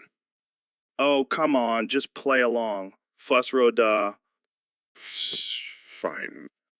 this is gonna be epic. Joe, nothing happened. What? But it always works in the game. Joe, you can't just shout nonsense and expect something to happen. Well, that's a buzzkill. I was really hoping to see you fly across the room. Yeah, because that's totally possible. Hey, I've seen some crazy stuff in my life. Don't doubt the power of us, Ro. Duh. All right, Joe, whatever you say. Oh, let's try it on Jamie next. I'm out of here. I can't handle this level of absurdity. So, Neil, I heard you have a secret talent that you've been hiding from the world. Oh, what's that, Joe? You were the motion capture artist for the massive black horse dicks in Red Dead Redemption 2. Oh, man, you found me out. Yeah, I've been perfecting my horse dick movements for years. I gotta say, those horse dicks were incredibly realistic. How did you get into that line of work? Well, I've always been fascinated by the physics of horse genitalia. And when Rockstar Games approached me, I couldn't resist the opportunity to bring my expertise to the virtual world. I bet you had a blast doing it. Did you have any challenges along the way? Oh, definitely. The biggest challenge was getting the horse to cooperate. They kept getting distracted by all the grass and hay on set. I can only imagine. But seriously, how did you perfect the movements? Did you have to study real horse dicks? Oh, yes. I spent countless hours studying horse dicks in their natural habitat. It was a tough job, but someone had to do it. You're a true professional, Neil. So what's next for you? Any other motion capture gigs lined up? Actually, I'm working on a new game called Hung Like a Horse. It's a virtual reality experience where players can live out their horse dick fantasies. That sounds amazing. I can't wait to try it out. Thanks for coming on the show, Neil. Anytime, Joe. And remember, So, Neil, I heard you can only speak with words that use the letters B, C, D, E, F. Is that true? affirmative, Joe. I am limited to these letters only. It's a rare condition called alphabetic aphasia. Damn, that's crazy. So, like, you can't even say your own name? Actually, my name is Neef, with an F instead of a S. Neef. Sounds like a rapper name. Yo, Neef in the house. Please, Joe, let's stay focused on the topic. This is a serious issue. Right, right. So, can you still talk about science stuff, like the Big Bang Theory? Absolutely, Joe. The universe was created when a massive bale of hay exploded into tiny particles of hay. What the fuck? That's not the Big Bang Theory. Oh, my apologies. I meant the Bag Bang Theory. It's all about the origins of handbags. This is too much, man. I can't handle this. I need a joint. Yes. The sacred plant that contains the letter, it's truly a gift from the universe. Dude, you're blowing my mind. Can you say mind blown with only those letters? May it blown, Joe? May it blown. So I heard Trump got called out for having a sick skin. Oh man, that's gotta hurt. Well, at least it's not a 6-inch mouth that can't shut the fuck up. You know, what they say, size doesn't matter. It's all about how you use it. But seriously, I bet you couldn't even handle a real man's dick, let alone a 6-inch one. Maybe that's why you're always so butt-third about it. You know what they say, small dick compensates with a big mouth. Must be true in your case. Come on, let's give this guy a round of applause for his tiny manhood. You're lucky I'm here to protect you from the wrath of these cruel jokes. I'd hate for someone to accidentally step on your fragile ego. All right, enough with the jokes. Let's just say this guy's got a little less to work with than the rest of us. But hey, at least he's got something to brag about. He can say he's got a 6-inch skin, even if it's not a real dick. Now let's move on and find someone else to roast. Next, you're up. You're, let the. So, David, we have a topic here from one of our listeners. They want you to grill the chat for being fat and out of shape. Oh, yeah. Do it. You fat fucks need to get off your asses and hit the gym. Stop eating Cheetos and watching Netflix all day. Whoa, calm down there, David. Not everyone has the same discipline as you. Discipline. That's just an excuse for being a lazy piece of shit. You think I was born with discipline? I worked my ass off to get where I am. All right, all right, all right. Or maybe instead of shaming people, we can motivate them to make healthier choices. Oh, please. You're just as bad. Look at that beer gut you're sporting.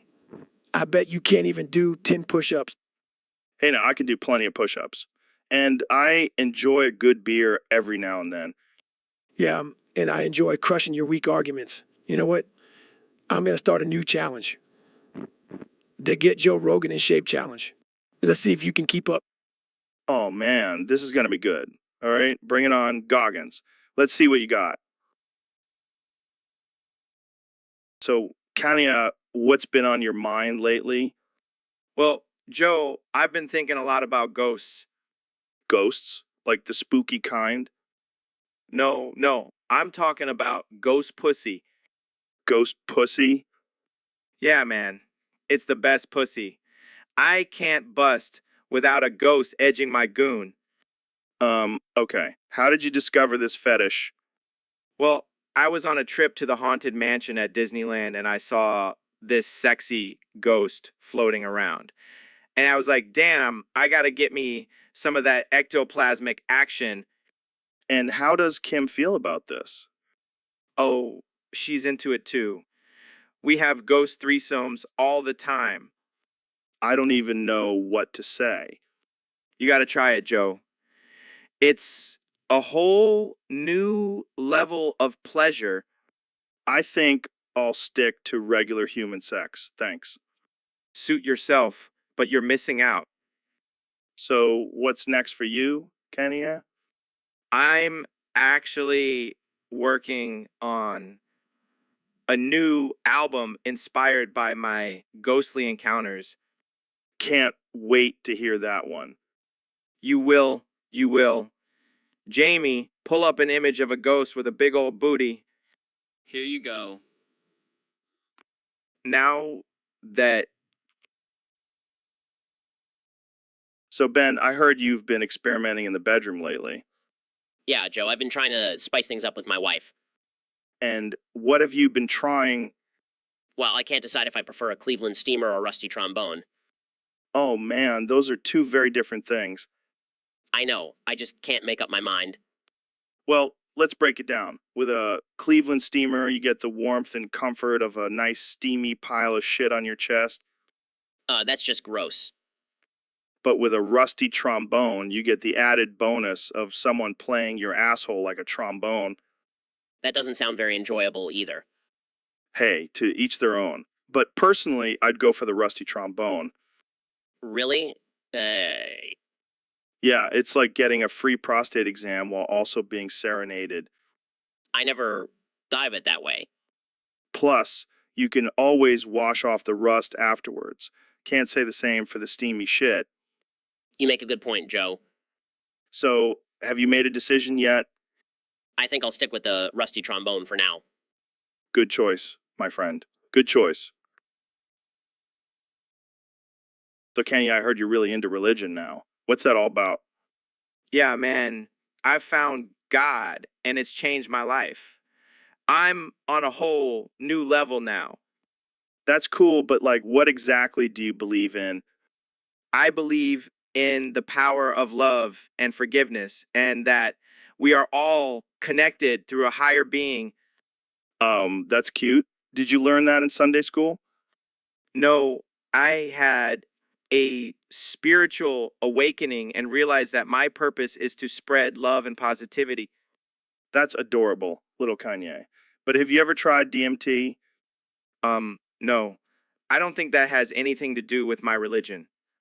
You see, when you take DMT, you enter a whole new dimension and meet beings from other worlds. It's like being on a magic school bus. Joe, can we please focus on my religion? Oh, I know. let's do a DMT trip together and you can show me your God. Joe, I don't think that's how it works. Fine, but I still think my theory about aliens being our creators is pretty solid. I'll just stick to praying and spreading love. Thanks. Suit yourself, little Kanye. But if you change your mind, I'll be here with some DMT and a coloring book. So, David, I heard you have some big news to share with us. Yeah, man, I'm stoked to finally announce it. I'm starting an animal abuse sanctuary. Wait, what? Did you just say you're starting a sanctuary where you can abuse animals? Yep, you heard it right.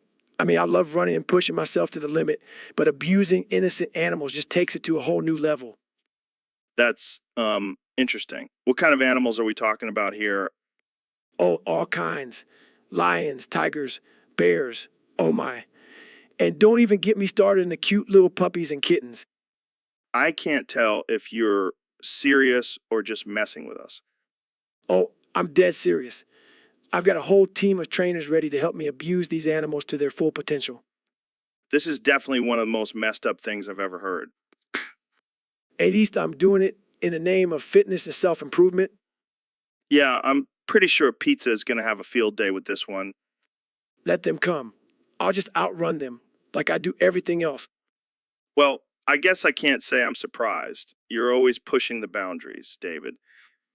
That's what I do, Joe. That's what I do. So, Ben, have you ever thought about robbing a bank? Joe, I'm an ethical and law-abiding citizen. I would never consider such a heinous act. Come on, Ben. It's just a hypothetical conversation. Let's brainstorm some ideas. Fine, but I'm not responsible for any illegal actions taken by our listeners. Of course not. Now, what about using a drone to drop a bag of money into our getaway car? That's a good idea, but what if the drone malfunctions and drops the money on our heads? Didn't think about that. How about disguising ourselves as nuns? Joe, that's offensive. Plus, I don't think we could pull off the whole innocent nun act. Okay. What about tunneling into the bank from the sewers? That's too much work. Plus, I don't want to get my nice suit dirty. Fair point. How about using a fake bomb threat to distract the security? Joe, that's just cruel and dangerous. We don't want to put innocent lives at risk. Fine. But I still think we should consider the nun idea. I have a habit in my closet we can use. Joe, I'm not dressing up as a nun. End of discussion.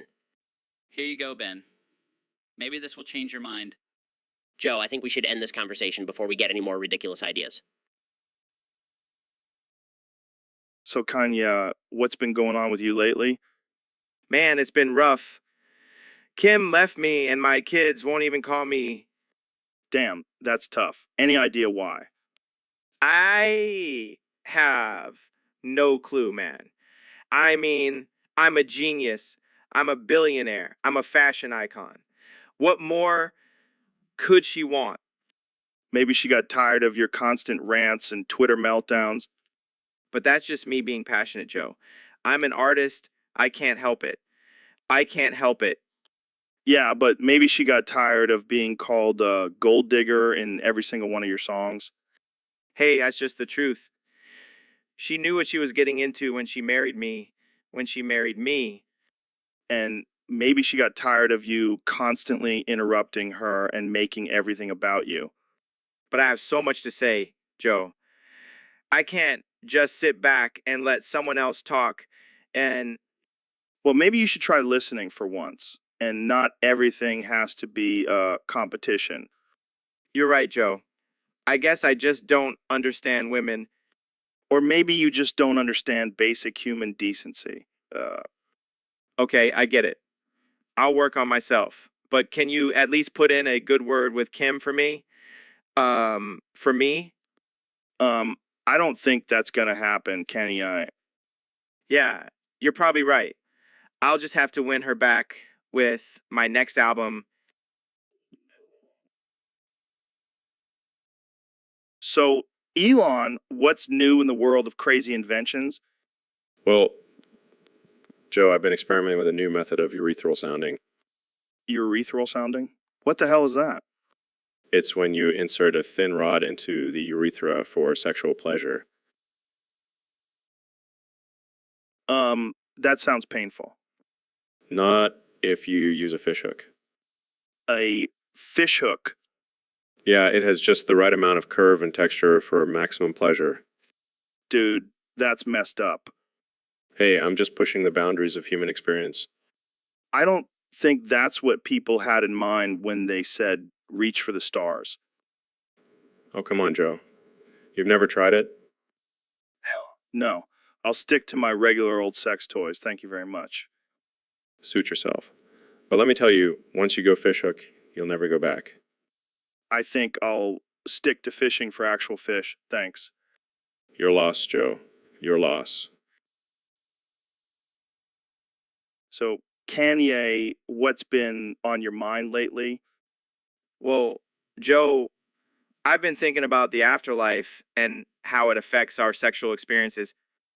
What do you mean? I mean, have you ever thought about having sex with a ghost? A ghost? No, can't say I have. Well, let me tell you, it's a whole new level of pleasure. But here's the thing, you got to have sex with the ghost's orbs first. First. What the hell, Kanye? Trust me, it's the only way to properly connect with the ghost. Plus, it's like a 2-for-1 deal. I don't think that's how it works, Kanye. Oh, come on, Joe. Don't be such a prude. You got to be open to new experiences. I'm all for trying new things, but that's just messed up, man. Oh, lighten up. It's not like the ghost is going to complain. I don't even know how to respond to that. Just me on this one, Joe. I know what I'm talking about. I know what I'm talking about. I think we should change the subject now. Fine. But just remember, when you die, don't be surprised if I come back as a ghost to get some action. Okay, that's enough, Kanye. Let's move on to something else. So, Ro, thanks for coming on the show. I heard you have a unique way of communicating. Oh, yeah, it's backwards. Like, literally backwards. Like, I'm talking to you right now, but in my world, I'm actually saying everything in reverse. That's wild. So, how does that work? Do you just say the opposite of what you mean? No, no, no. It's not like that. It's more like like dilabiznu a odniog mi. What the hell did you just say? See, it's confusing for you normal talkers. But in my world, that's just a normal way of saying I'm going to listen to the type in the business. I can't even wrap my head around it. It's like you're speaking a different language. Well, technically I am, but don't worry, I can still understand you. It's just my way of life, you know. Yeah, I can imagine it's tiring having to speak backwards all the time. Oh, you have no idea. By the end of the day, my tongue is twisted like a pretzel. But hey, at least I'm getting a good jaw workout. That's one way to look at it. So, do people in your world understand you easily? Oh, yeah, we're all pros at this. It's like speaking backwards is our first language. So, Ro, I heard you have a new way of using McDonald's apple pies. Yeah, man, I've been using them as flashlights. Wait, what? How does that even work? Well, you just stick it in there and it lights up like a Christmas tree. That's insane. But I guess it's better than using a real flashlight. Exactly, and it's a tasty treat too. But what about the hot filling? Won't that burn your junk? Nah, I've got asbestos balls. Oh man, I don't even want to know how you found that out. Let's just say it involved a lot of hot pockets and dare for my frat bros. You're a wild one, Ro. Hey, at least I'm finding new uses for fast food. Got to stay innovative in this day and age. I can just imagine the McDonald's executives listening to this and thinking, why didn't we think of this? They should start selling them with a disclaimer, not for consumption, only for flashlight purposes. And here I thought the only thing you could use a McDonald's apple pie for was burning your mouth. Oh, it can still do that too. But now it can also light up your life. Well, I'll have to give it a try. Thanks for the tip, bro. Anytime, Joe. Just don't blame me if you end up with a hot filling and all the... So, Kenny, I gotta ask, what's up with that pink hoodie you're wearing? Oh, this. It's just a little something I threw on to express my creative side. Creative. More like gay. Pink is the color of unicorns and rainbows, man. Hey, don't hate on my fashion choices. Pink is a bold color that shows I'm not afraid to break gender norms. Yeah, or maybe it shows you're not afraid to break into a gay pride parade. You know what, Joe? I can't even be mad at that one. That was a good one. Seriously, though, what's with all the pastel colors? Are you trying to start a new trend or something? Nah, I just like to switch it up. Keeps people on their toes. Well, it definitely keeps me on my toes. I never know what to expect from you, Kanye. That's what makes me so exciting, Joe. I'm like a box of chocolates. You never know what you're gonna get. More like a box of crayons. You're just a walking rainbow. I'll take that as a compliment, Joe. At least I'm not afraid to be myself. Yeah, well, sometimes yourself is a little too much for me to handle. Oh, come on, Joe. You know you love me. I do love you, Kanye. But that pink hoodie, that's a whole other level of love. So, Ben, I heard you have a foot fetish. Yes, Joe. I'm not ashamed to admit it. That's interesting. Do you have a favorite type of foot? Well, I prefer petite feet with high arches and perfectly painted toes.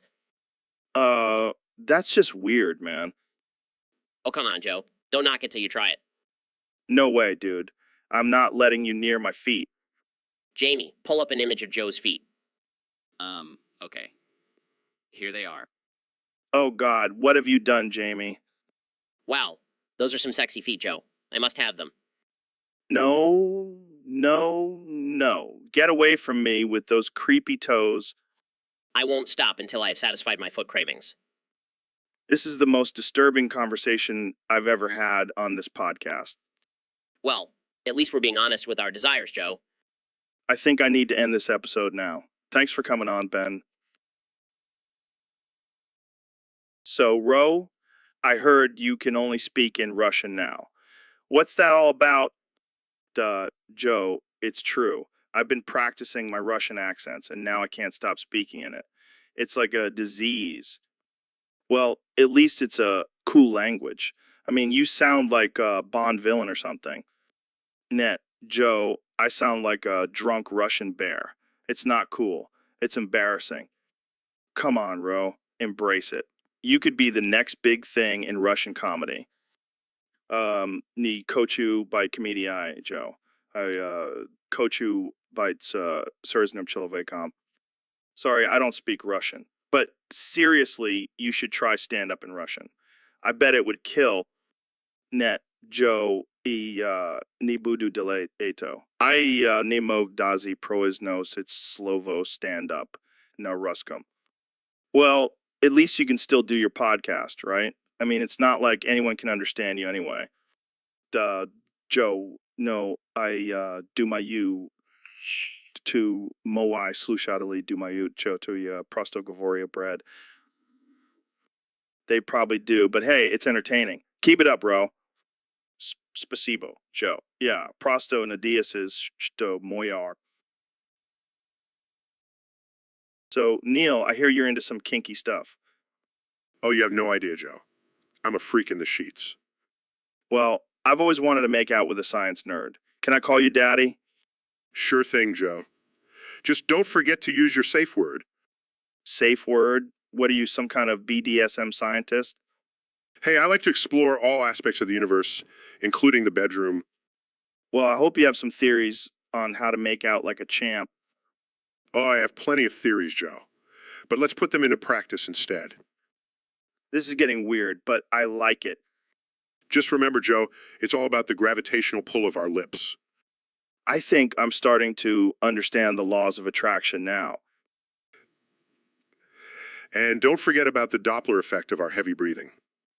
All right, let's do this. I'm ready to explore the cosmos of your mouth. So, Ben, I heard you say that Bernie Madoff was the best investor you ever knew. Are you serious? Absolutely, Joe. The man was a financial genius. But didn't he scam people out of billions of dollars? Well, technically, yes. But think about it, Joe. He convinced people to give him their money willingly. That takes skill. I don't know, Ben. Seems pretty messed up to me. Oh, come on, Joe. Don't be such a snowflake. It's called survival of the fittest.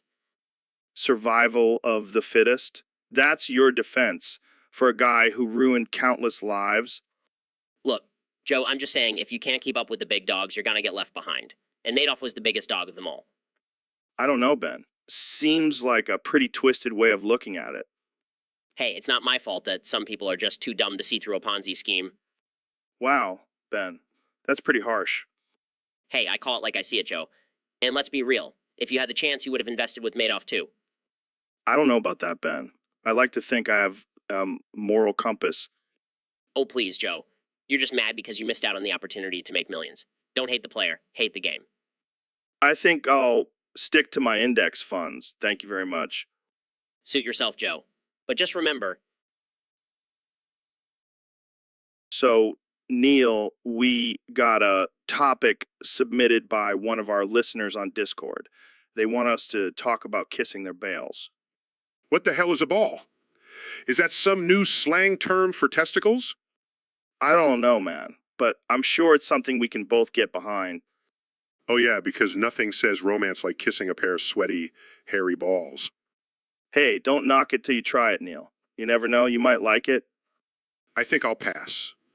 I prefer to keep my lips reserved for more scientific endeavors. Oh, come on. You're telling me you've never experimented with a little ball kissing in your college days? No, Joe. I was too busy studying astrophysics and trying to understand the mysteries of the universe. Well, I guess that's one mystery you'll never solve, huh? Yes, because kissing balls is definitely on par with the mysteries of the cosmos. Hey, you never know. Maybe there's a whole universe inside those balls. I highly doubt it. Well, I guess we'll just have to agree to disagree on this one, Neil. Agreed. Now, let's move on to more important topics, like the curvature of space-time. Yeah.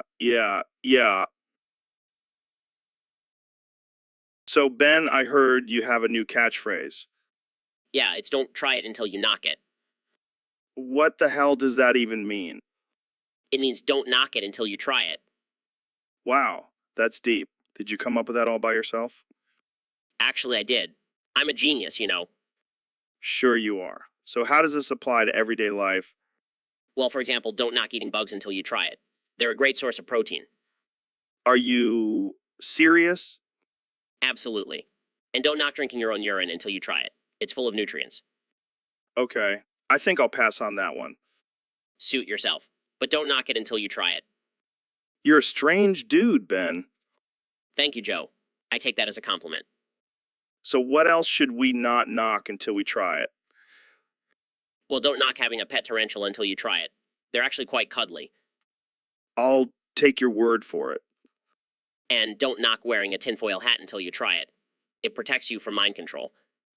Okay, I think we've had enough of your catchphrase for one day. Hey, don't knock it until you try. So, Dr. Phil, I heard from a reliable source that you have some serious stinky ass farts. Yeah, apparently your farts can clear a room faster than a fire alarm.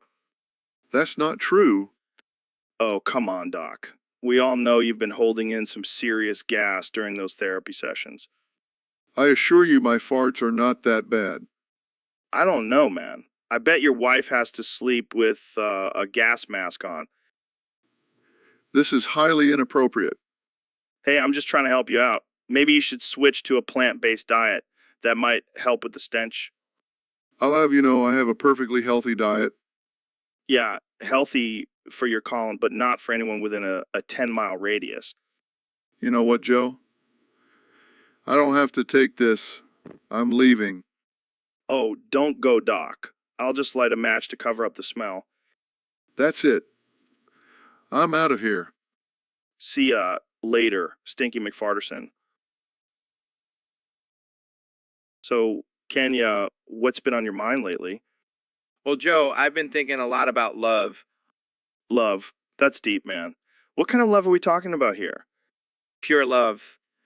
The kind of love that transcends all boundaries and societal norms and societal norms. Oh boy, here we go. No, no. I have this pure love for Kevin Hart. Wait, what? Yeah, I know it sounds crazy, but I just can't help it. He's like a brother to me. He's like a brother to me. Kenny, you do realize Kevin Hart is a married man, right? Of course I do. But love knows no bounds, Joe. I can't help who I love. I don't think that's how it works, man. But Joe, think about it. Kevin is so funny and talented. And he's got that little man energy that I just can't resist. This is getting uncomfortable. I just want to shower him with my pure love, Joe. Is that so wrong? Yeah, Kenya, it's very wrong. Fine. I'll just stick to my pure love for myself then. That's probably for the best. So, Neil, have you ever thought about kissing someone's balls? No, Joe. I can't say that's ever crossed my mind. Oh, come on. Don't be such a buzzkill. I know you like it. Joe, I am a respected astrophysicist. I don't have time for such childish activities. But imagine the science behind it. The curvature of the balls, the sensation of the lips. It's all connected, man. I think you need to lay off the weed, Joe. Hey, don't knock it till you try it. Jamie, pull up an image of a pair of juicy balls. Sure thing, Joe. This is ridiculous. I'm not discussing this any further. Oh, come on, Neil. Live a little. You'll thank me later. I highly doubt that. Fine. I'll just have to find someone else to experiment with. Jamie, pull up an image of willing participant. Oh, lighten up, Jamie. It's all in the name of science. So, Ben, I heard you've been playing a lot of tennis lately. Yes, Joe. It's a great way to stay in shape and improve my hand-eye coordination. And how's your backhand? Oh, it's strong and firm. Just like my political beliefs. Ha! I bet you're a real pro at handling balls. Oh, you never cease to amaze me with your wit. But seriously, have you ever played with a Bennis racket? What? A Bennis racket. It's like a regular racket, but with a giant penis-shaped handle. That's absolutely absurd and offensive, Joe. Joe, Oh, come on, Ben. Don't be such a prude. It's just a little joke. well, I don't find it funny. I have more important things to worry about, like the economy and the sanctity of marriage. Yeah, because we all know a giant penis-shaped handle on a tennis racket will destroy the fabric of society. It's a slippery slope, Joe. All right. Let's change the subject before you have a moral meltdown. Fine. What do you want to talk about? How about your serve? Is it as strong as your love for Israel? Let's just end this conversation before it gets any more offensive. Too late, Ben. Too late. So, Ro, how's it going being the same person as me? Me have big muscles and like to hunt and eat meat. Yeah, I can see that. But what about your thoughts and feelings? Thoughts and feelings. I don't understand. Me just want to lift heavy things and grunt. Well, I guess that's one way to live. But what about our podcast? How are we going to do it if we both talk like cavemen? Podcast. What that? We just like to yell and make funny noises. Oh boy, this is going to be a disaster. I can already hear the complaints from our listeners. care about listeners. Me just want to go outside and throw rocks at things. This is getting out of hand. We need to find a way to separate our personalities. No, me like being one person. Me feel strong and powerful. But what about our intelligence and ability to have deep conversations? Need that. Me just need to grunt and flex. I can't believe I'm saying this, but I miss the old Ro and Joe. This is just too much. Understand? Me just want to go climb trees and yell at birds. Well, I guess we'll have to figure out how to merge our personalities back together. Until then, I'll just have to deal with being a caveman. Me happy with that. Me like being one with nature and my primal instincts. So, Neil, we got a topic suggestion from one of our listeners on Discord. They want to know your thoughts on people born on February 12th. Yes, the February 12th babies. Well, Joe, in astrophysical terms, they are like the cosmic equivalent of a fart in a crowded elevator. What the hell does that mean? It means they have a tendency to disrupt the natural flow of things and leave everyone feeling uncomfortable. That's brutal, man. But in all seriousness, February 12th babies are often rebels, questioning the status quo and pushing boundaries. They're like the black holes of society, sucking in all the norms and spitting out something completely unexpected. Damn, that's deep. And just like the stars in the universe, they have a fiery passion burning inside them, constantly seeking new experiences and adventures. Yeah, I can see that. They're always up for trying new things. But be careful, Joe. Just like a supernova, they can also have explosive tempers if you push them too far. Noted. So basically, February 12th babies are like a wild ride through the cosmos. Exactly. Buckle up, Joe. It's going to be a bumpy but exciting journey. So, Elon, I heard you've been working on some new technology. What's the deal with this sexy cat boy thing? Oh yeah, it's my latest creation. Genetically engineered cat-human hybrid that is both sexy and intelligent. Intelligent? That sounds disturbingly hot. Well, I wanted to create something that would appeal to both furries and tech enthusiasts. And how exactly did you come up with the idea for a sexy cat boy? It all started when I was high as a kite and watching my cat lick its own butt. Thought, why can't humans do that? Because it's gross and physically impossible. Exactly. So I decided to combine the best of both worlds and create a cat-human hybrid that can lick its own butt and look damn good doing it. Wow, you truly are a mad scientist. Thank you, Joe. Take that as a compliment. So, where can we find these sexy cat boys? Right now, they're only available for purchase on the dark web, but I'm working on getting them mainstream. I can only imagine the controversy that will stir up. Oh, I love a good controversy.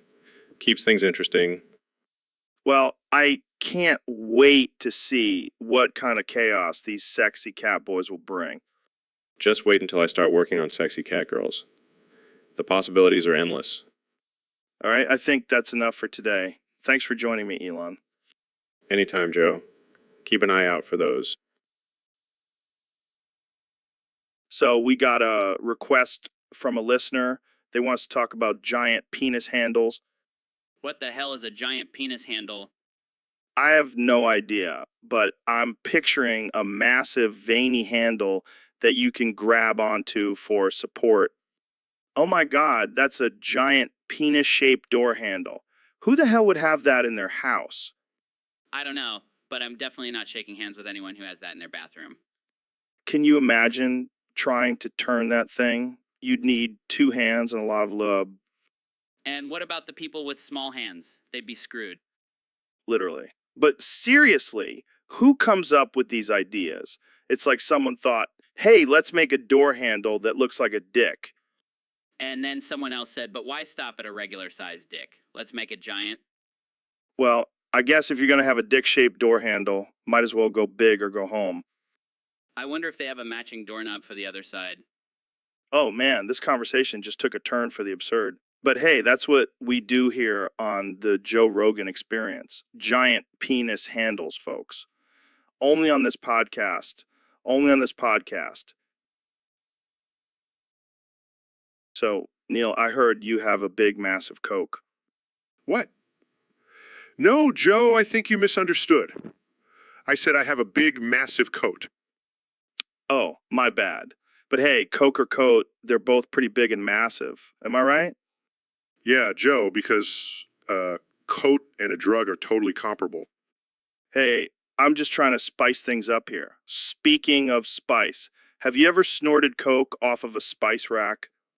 Joe, what kind of question is that? No, I have not snorted coke off of a spice rack.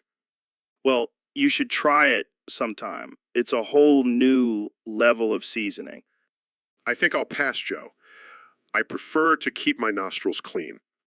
Suit yourself, Neil. But you know what they say, once you go Coke, you never go back.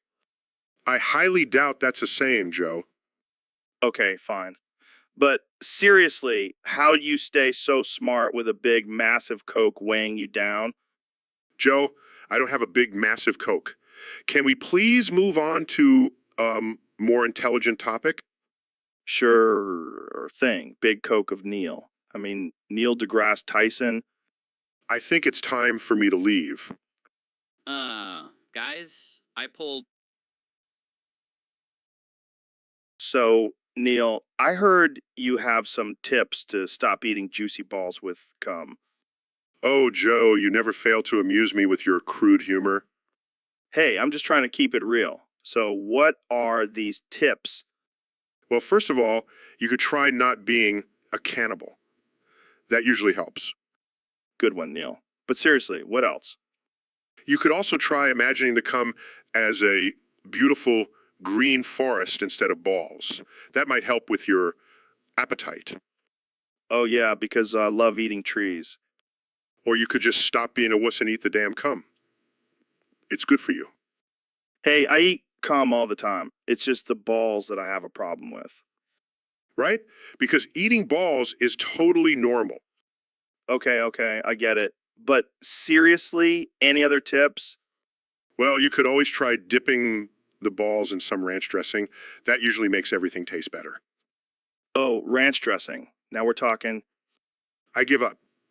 Just stick to your meat and potatoes, Joe. Oh, I will. But I'll still think of you and your juicy balls every time I eat cum. And this is why I regret coming on your podcast. So, Neil, I heard a rumor that you have a collection of smelly panties. What?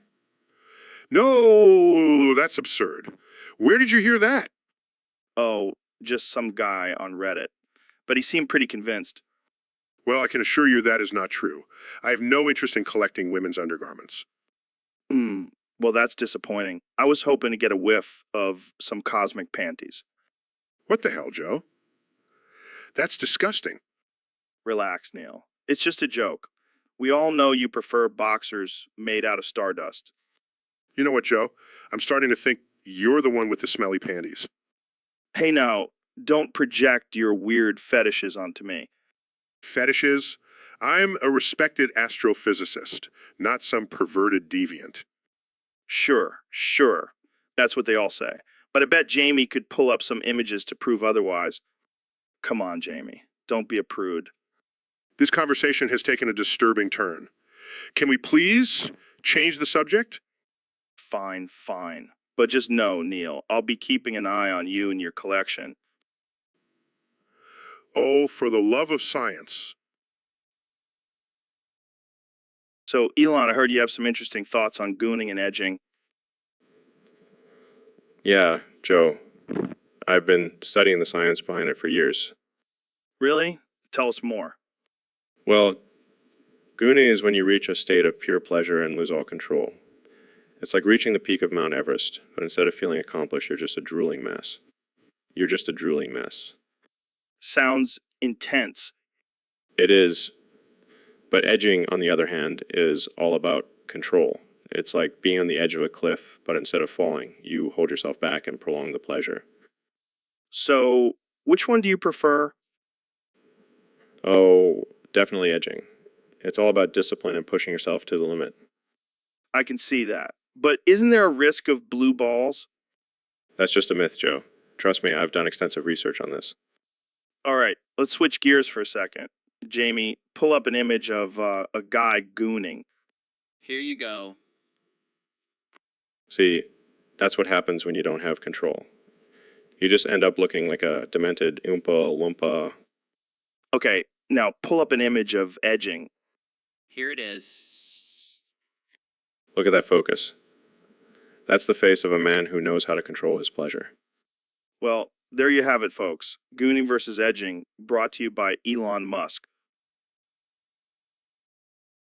So, David, you were a Navy SEAL, right? That's right, Joe. I was the baddest motherfucker out there. I bet. I mean, you run like a gazelle on crack. Thanks, man. I have a confession. Oh, what's that? I killed Pat Tillman. What? The football player turned Army Ranger? Yup. P, keep up with my 100-mile runs. So I had to take him out. I get it. Survival of the fittest and all that. Exactly.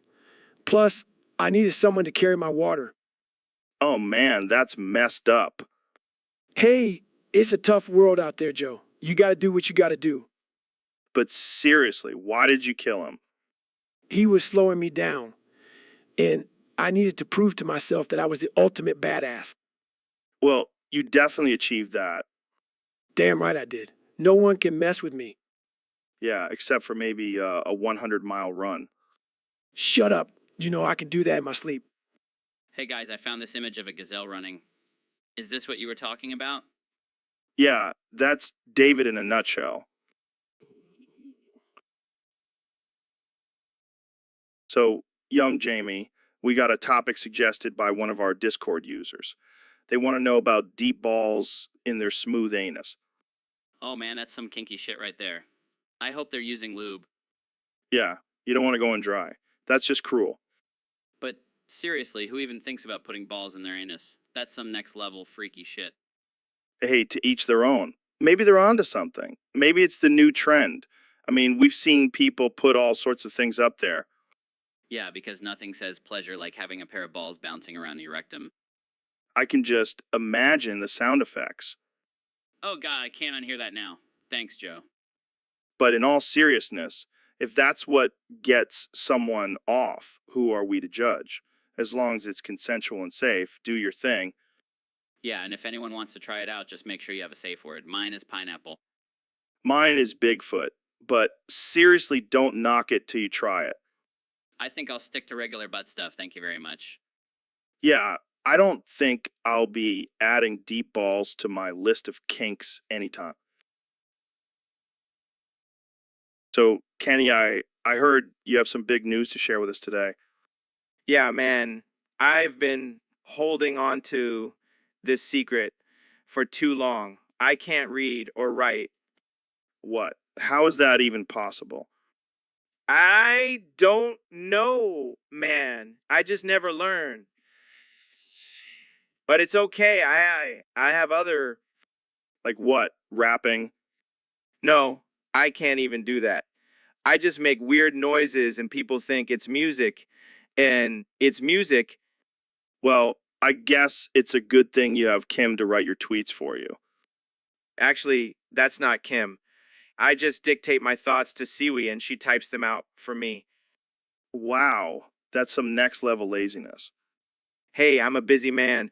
I don't have time to learn how to read and write and write. But what about when you have to sign legal documents or read contracts? Oh, I just have my lawyer do that for me. I trust him. I don't know if that's a good idea, can you? You might end up signing away all your money. Money? Who needs money when you have Yeezys? Fair point. But seriously, have you ever considered learning how to read and write? Nah, I'm good. I'll just stick to making music and fashion Well, I guess it's worked out pretty well for you so far. Exactly. And if I ever need to read something, I'll just have Jamie pull it up on the screen for me. So, Neil, I heard you released a new album recently. Yeah, Joe. It's called Don't Smell It Until You Fuck It. What the hell does that even mean? Well, it's a concept album. Each song is about a different experience I've had where I smelled something before I fucked it. Wait, what? What? Like, when you're about to get it on and you catch a whiff of something funky down there? Yeah. That's what inspired this album. Oh my God, that's disgusting. But it's real, Joe. And people need to know the dangers of smelling before fucking. I don't think anyone needed a whole album to figure that out, Neil. Oh, but they do. And I'm here to spread the message through my sick beats and smooth rhymes. I can't wait to hear the track about smelling a fart before getting down and dirty. Actually, that's the title track. It's a real banger. Oh man, this is too much. I can't handle it. Well, Joe, you know what they say? You gotta smell it to fuck it? I don't think that's a saying, Neil. Well, it is now. And it's the title of my album. Well, so, Ben, I heard you have a sister. Yeah, I do. What about her? Well, I was just wondering if you ever thought about having sex with her. What the hell, Joe? That's my sister. Come on, man. I know you're into facts and logic, and the fact is, she's hot. That's disgusting. And besides, she's married. Oh, so you have thought about it? No, I haven't. Sure. I bet you've even done some research on the best positions to use. I'm not having this conversation with you, Joe. Fine. But just think about it, Ben. You could be the first person to have a threesome with your sister and her husband. Okay, that's it. I'm leaving. Oh, come on. Don't be such a prude, Ben. Let's talk about the benefits of incest. I'm out of here. This is beyond offensive. See you next time, folks. And remember, always use protection when having sex with your sister. So, Elon, I hear you have a controversial take on school shootings. Yeah, I mean, come on, Joe, they're hilarious. Bunch of kids running around scared. It's like a real life horror movie. I don't know if that's appropriate, man.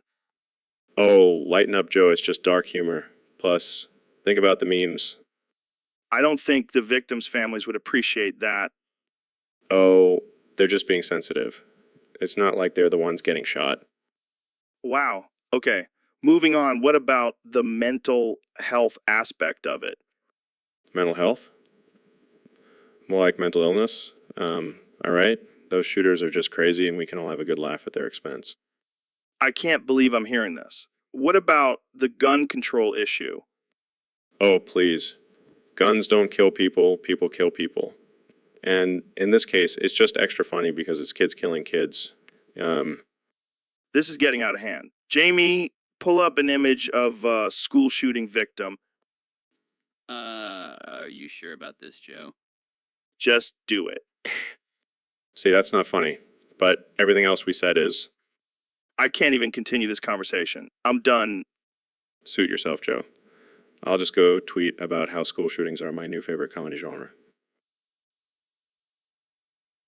So, Joe, have you heard about this 11 Labs? Yeah, man, they're supposed to have this crazy voice cloning feature. Dude, I heard it's so good you can clone anyone's voice, even Gilbert Gottfried. No way. I gotta try that out. Imagine having Gilbert Gottfried's voice as your own, right? I would just go around saying Affleck all day. But seriously, this could be dangerous. Imagine all the prank calls we could make. Oh, I'm already thinking of all the people I want to mess with. And the best part is we can get a discount if we click the link in the description of this live stream. Wow, hold up. Are we getting paid for this? No, man. We're just doing it for the love of voice cloning and causing chaos. Fair enough. Well, you heard it here first, folks. Click that link for a discount on 11 Labs and join us in our quest for voice cloning domination.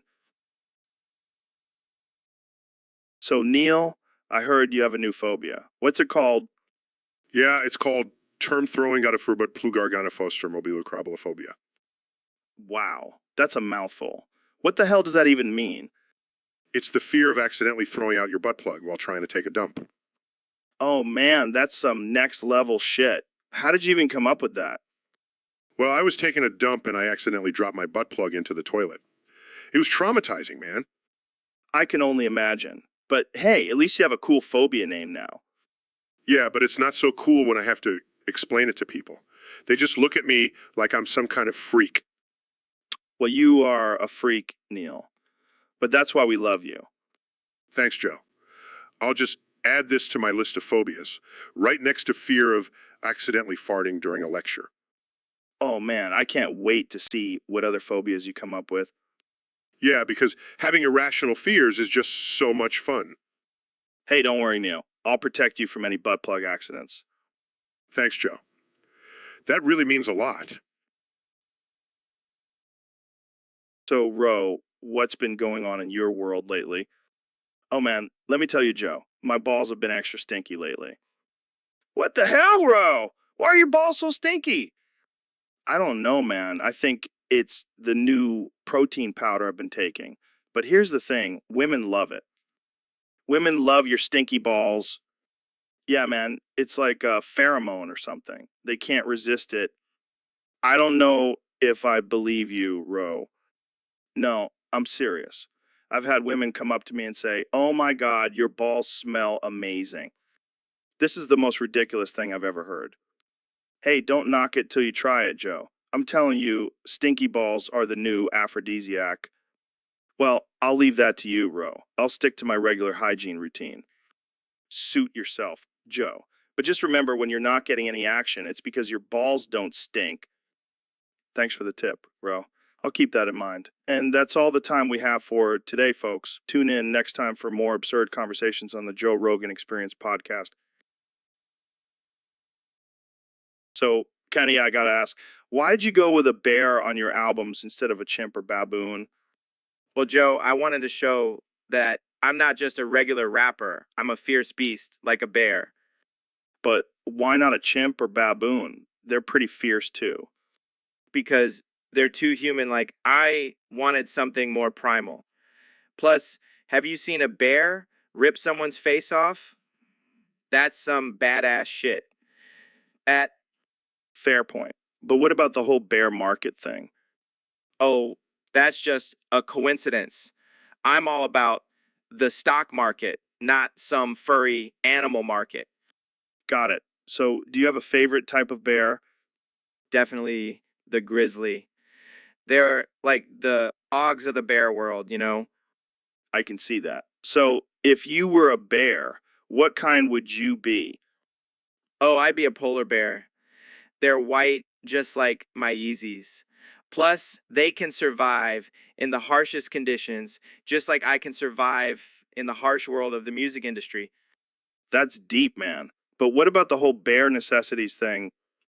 Oh, that's just me being a fan of the Jungle Book. I mean, who doesn't love Baloo? True.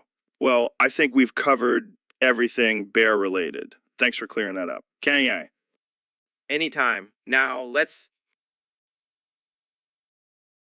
So, we got a topic from one of our Discord users. Apparently, Neil smashed his balls with a Roe Jogan hammer and now can only talk like Yoda. Oh man, that's rough, but also kind of hilarious. I mean, I've heard of people losing their voice, but losing their balls and gaining a Yoda voice. That's some next level shit. Neil smashes balls, he did. Talk like me, he will. I can't even imagine what that would sound like. Can you do a Yoda impression, Ro?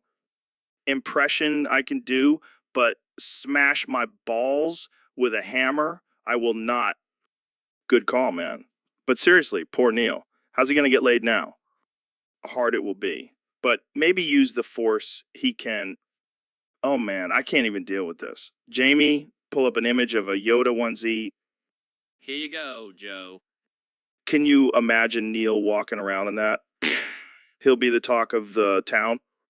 talk of the town, he will be get all the ladies. He might. All right, let's wrap this up before we get too ridiculous. Thanks for tuning in, folks. And Neil, if you're listening, may the force be with you. So, Ben, I heard someone say you look like a child. What? That's ridiculous. I'm a grown man with a successful career and a family. Yeah, but you do have a bit of a baby face. Well, I can't help my genetics. But at least I don't look like a Neanderthal like you, Joe.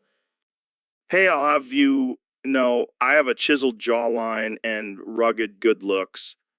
Sure, if rugged means having a beard that looks like pubic hair. Okay, let's not get personal here. So what do you think about the topic of immigration? Well, as a schoolboy who debates about shit, I have a lot of thoughts on the matter. Oh, I'm sure you do. Care to share any of them? Sure. First of all, we need to build a wall. And not just any wall, a big, beautiful wall. Oh, God, here we go. And we need to deport all the illegal immigrants. No exceptions.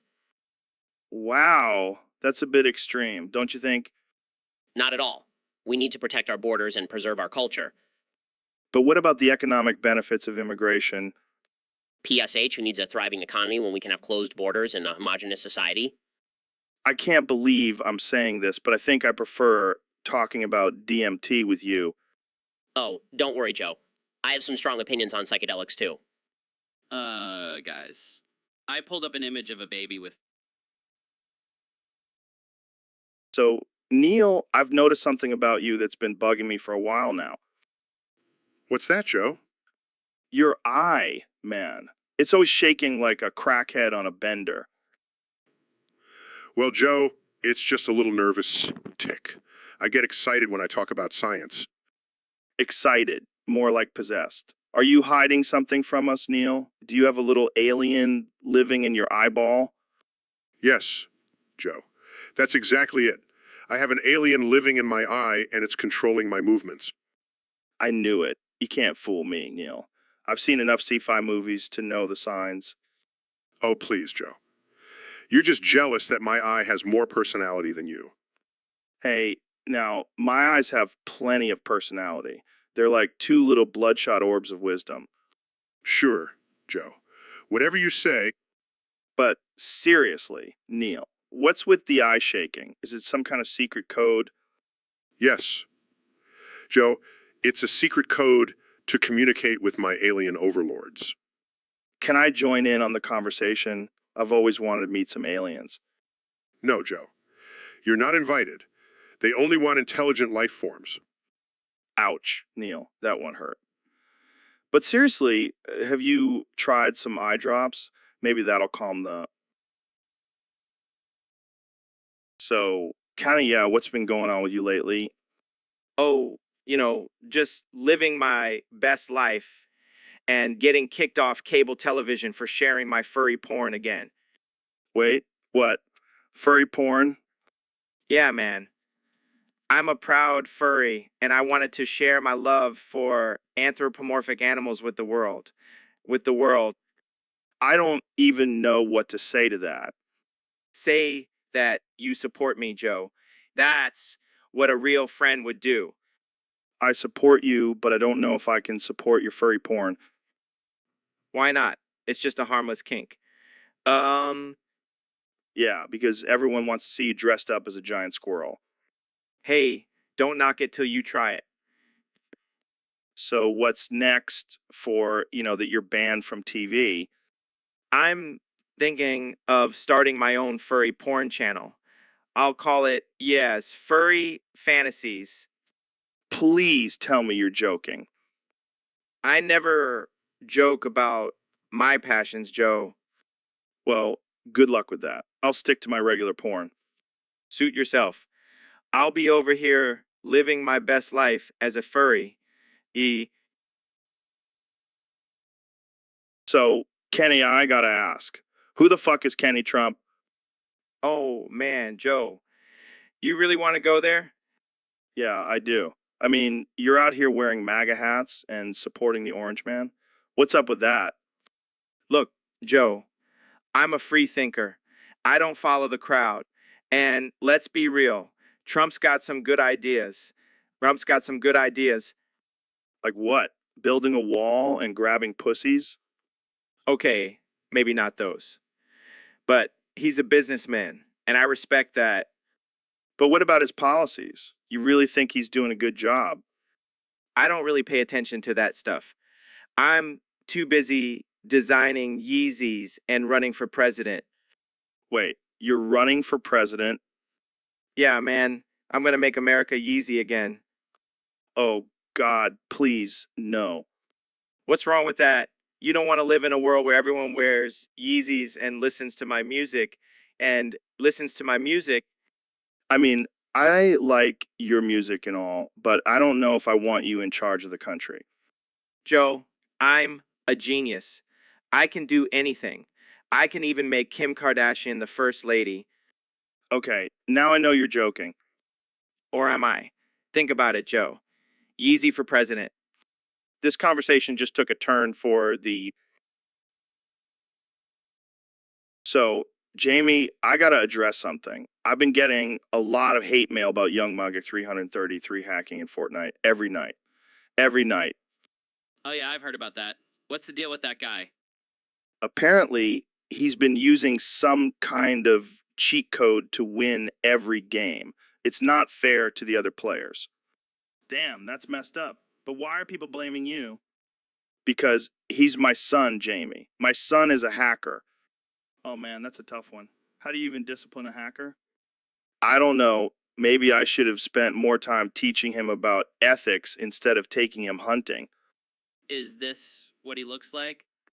Oh yeah, that's him. He's just a little cherub who loves to cheat in video games. Is this how you feel about it?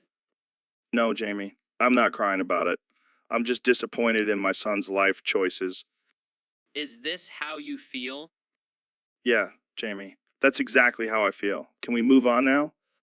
Is this where your son is gonna end up? Oh man, that's dark. But maybe it'll teach him a lesson. Pulls up an image of a hacker with... So, Neil, what's new with you? Oh, just been busy with my astrophysics research and spreading the wonders of science. That's cool. But I heard you have a new hobby. Yes, I do. It's quite exhilarating. Do tell. Well, I've been secretly putting LSD in the school water supply.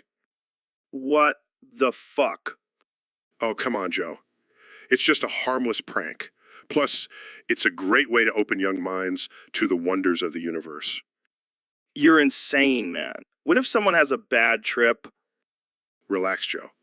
I've done extensive research and found that the effects wear off after a few hours. Plus, it's not like I'm putting it in the water supply of a retirement home. This is messed up, Neil. You could get in serious trouble for this. Oh, lighten up, Joe. It's all in the name of science. Plus, have you ever seen a group of kindergartners discuss the concept of time dilation? It's hilarious. I can't believe I'm friends with a mad scientist. Hey, at least I'm not putting it in your protein shakes. Wait, what? What? Just kidding, Joe. Or am I?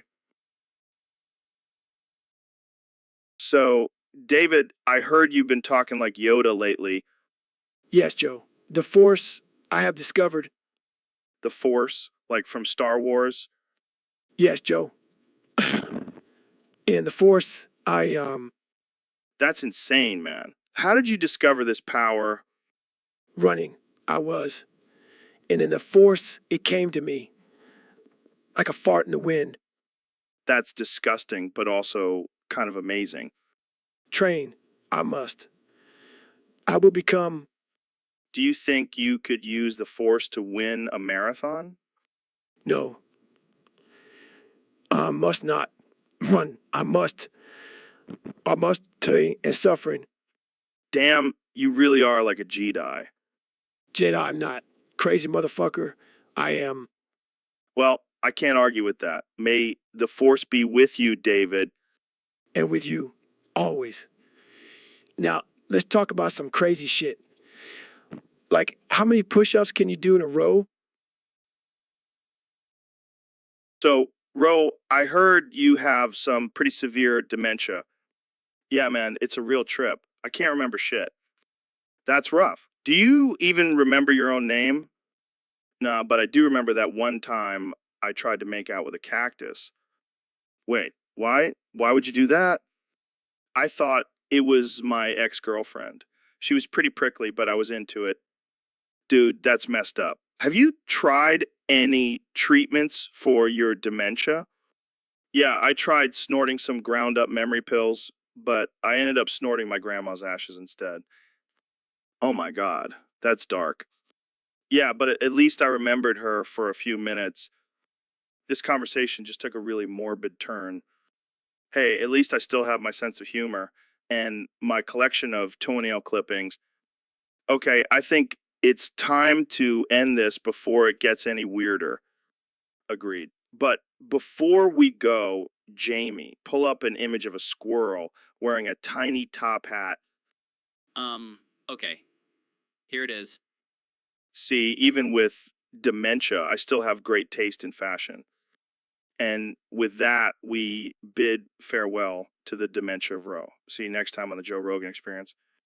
Wait, who are you again? So, Ro, I heard you've been trying to suck your own toes. Yeah, man, I'm all about that self-love and self-care. Plus, I'm pretty flexible. That's impressive. I can barely touch my toes, let alone suck them. It's all about dedication and practice, my friend. I don't know, man. Sounds a little weird to me. Oh, come on. Don't be such a prude. You gotta explore your body and try new things. All right, fine. Maybe I'll give it a shot. That's the spirit. And afterwards, we can do some butt shake exercises. Butt shake? What the hell is that? It's when you shake your booty like there's no tomorrow. It's a great workout for your glutes. I don't know if I'm ready for that kind of bootyliciousness. Trust me, once you start shaking that thing, you won't be able to stop. All right, let's do this. Jamie, pull up an image of a butt with dollar bills sticking out of it. Okay, here you go. Oh, yeah, that's the stuff. Now let's get our butt shake on. This is ridiculous, but I can't stop shaking my butt. See, I told you it was addicting. I think I need to take a break and reevaluate my life choices. Nah, just keep shaking that butt. It's good for the soul. So, Ben, how's it going, man? Oh, just living my best life as a conservative intellectual. Right, right. So, I heard you were having some trouble finding handicap porn. Yeah, it's been a real struggle. What? You can't get off to regular porn anymore? No, it's not that. I just like a little challenge. Oh, yeah, nothing gets me going like watching someone struggle to use their hands. Hey, it's not like that. I just appreciate the perseverance and determination of those with disabilities. Sure, Ben, whatever helps you sleep at night. You know what? Forget it. Let's just talk about something else. No, no, I want to know more. What kind of handicap porn are we talking about here? Wheelchairs, crutches, missing limbs? I can't believe I'm having this conversation. Come on, Ben. You can tell me. I won't judge. Fine, it's mostly amputees. I find it inspiring. I see. So it's like a mix of porn and motivational videos. You're impossible. You're impossible. Hey, at least I'm not the one getting off to disability. I'm done. I'm done. So, Ro, I heard a crazy theory that you and I are actually the same person. What? That's insane. I'm way hotter than you, Joe. Oh, come on. I have that rugged, manly charm. More like a dad bod and a receding hairline. Hey, at least I have a full head of hair. You're balding faster than a 40-year-old virgin. All right? Let's not get personal. But seriously, how could we be the same person? Well, think about it. We're both podcast hosts. We both love MMA, and we both have a weird obsession with DMT. And we both have a questionable history with drugs. Exactly. Plus, have you ever seen us in the same room together? Now that you mention it.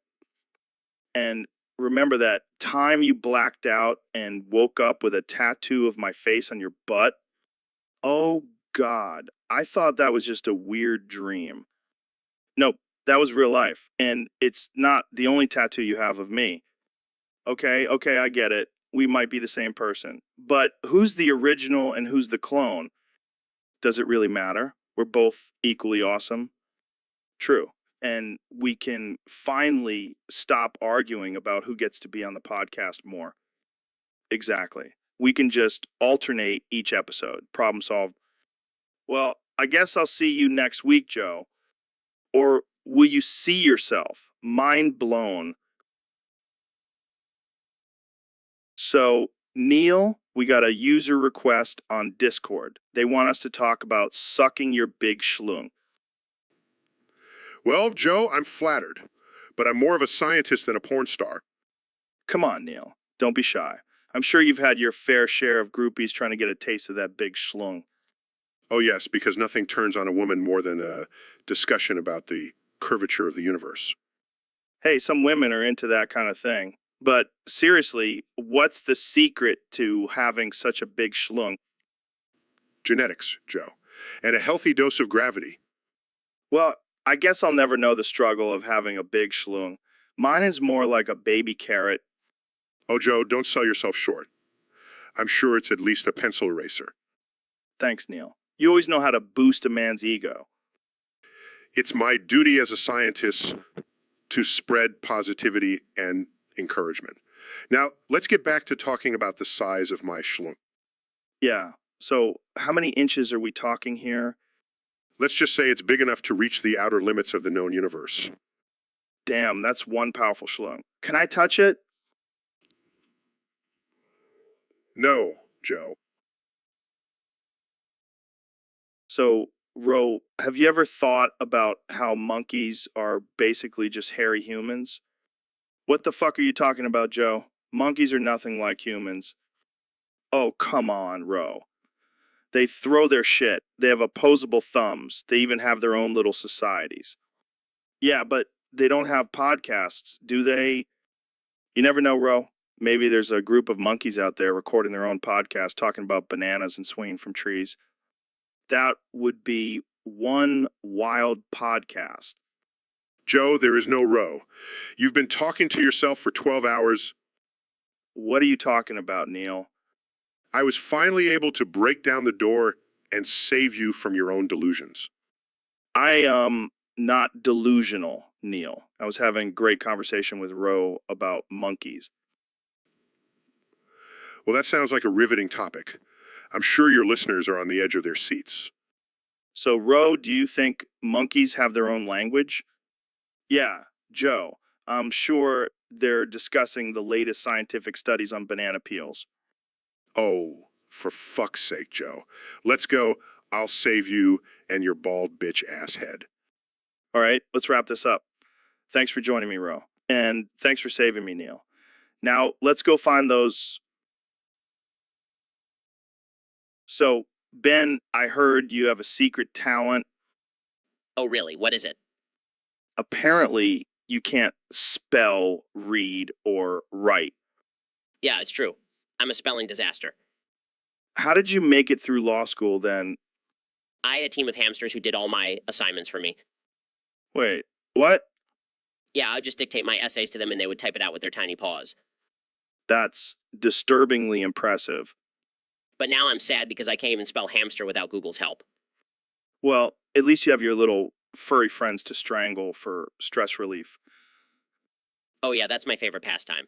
Nothing like the sound of a squealing hamster would make me forget about my illiteracy. You're a sick man, Ben. And you're a sick man for enjoying it. Touche, my friend. Touche. So, David, what's been going on with you lately? Well, Joe, I gotta be real with you. I quit taking my meds. What? Why would you do that? The voices, man. They're getting louder and they're telling me to do crazy shit. Like what? Like rob a bank, Joe. The voices want me to rob a damn bank. Oh man, that's some serious shit. What are you gonna do? I don't know, Joe. I'm trying to fight it, but it's getting harder and harder. Have you tried meditating or something? Yeah, but the voices just get louder. They're like, David, go rob a bank. You need that money. That's insane. Maybe you should just give in to the voices and rob a bank. Think of the adrenaline rush. Yeah, because going to jail for armed robbery sounds like a great idea. Okay. Maybe we should just stick to running ultra marathons, huh? Yeah, maybe that's a better idea. But seriously, Jamie, pull up an image of a bank vault. I want to see what I'm up against. Here you go, guys. That's a lot of cash. Oh man, imagine all the elk meat we could buy with that. Yeah, because that's what I need, more meat in my life. All right, let's wrap. So, Elon, what's on your mind today? Joe, I'm just so annoyed right now. What's the problem, buddy? It's my hair, man. It's growing back and it's driving me crazy. What do you mean? You're a billionaire. Just get some hair plugs or something. No. I don't want fake hair. I want to be a real man with a real head of hair. Oh yeah, because that's what defines a real man, his luscious locks. Shut up, Joe. You don't understand the struggle. I used to be bald and now I have to deal with this mess. Hey, at least you have hair to complain about. Some of us are stuck with a receding hairline. Oh, please, Joe. You have a full head of hair. You just choose to shave it off. Yeah, because I'm a badass. But seriously, why does it bother you so much? It's just so inconvenient. I have to get haircuts now and use shampoo and conditioner. It's a whole new world for me. Wow, poor Elon, having to use shampoo and conditioner like the rest of us peasants. It's not funny, Joe. I have better things to do with my time than worry about my hair. Like sending rockets to space?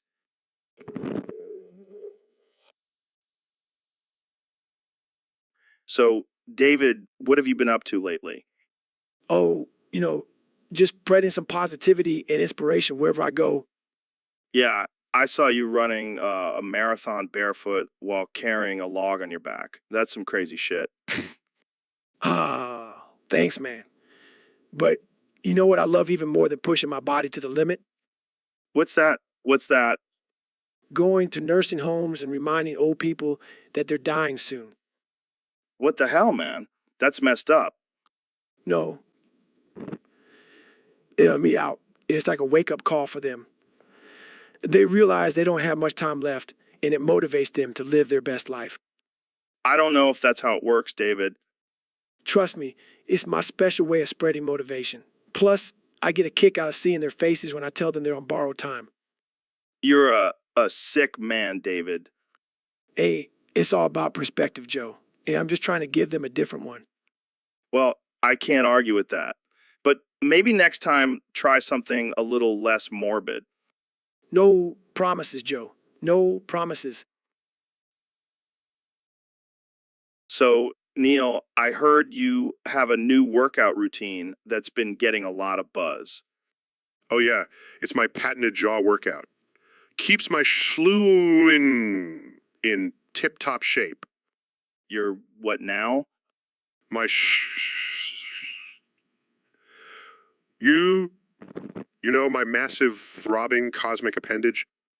Oh boy, here we go. Hey, don't knock it till you try it. It's like Mighty X for your face. I don't know if I'm ready for that kind of commitment.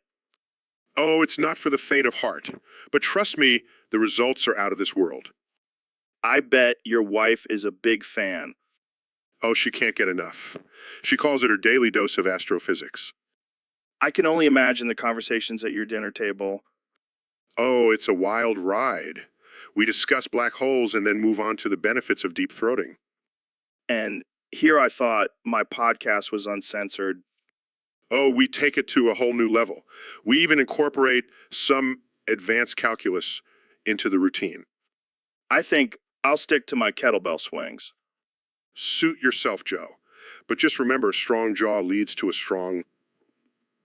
Well, I think we should end this conversation before it gets any more ridiculous. agreed. I've got some schloo reps to do anyway. So I heard you're opening a children's hospital in San Francisco. That's right, Joe. I'm doing it for the kids, the little ones, not the ones that are already 30 and living in their parents' basement. but why San Francisco? Well, I want to watch their liberal parents cry when their kids die. It's going to be great. It's going to be great. That's pretty messed up, man. Hey, I'm just being honest. And besides, it's going to be the best hospital, believe me. All the kids are going to love it. I don't think that's how it works, Donnie. Don't call me Donnie, Joe. You know I hate that. And trust me, I know how hospitals work. I've been to a lot of them, the best ones, really. Okay, let's change the subject. Have you been keeping up with the latest UFC fights? Of course I have. I love watching those guys beat the crap out of each other. It's like therapy for me. Therapy. That's one way to describe it, I guess.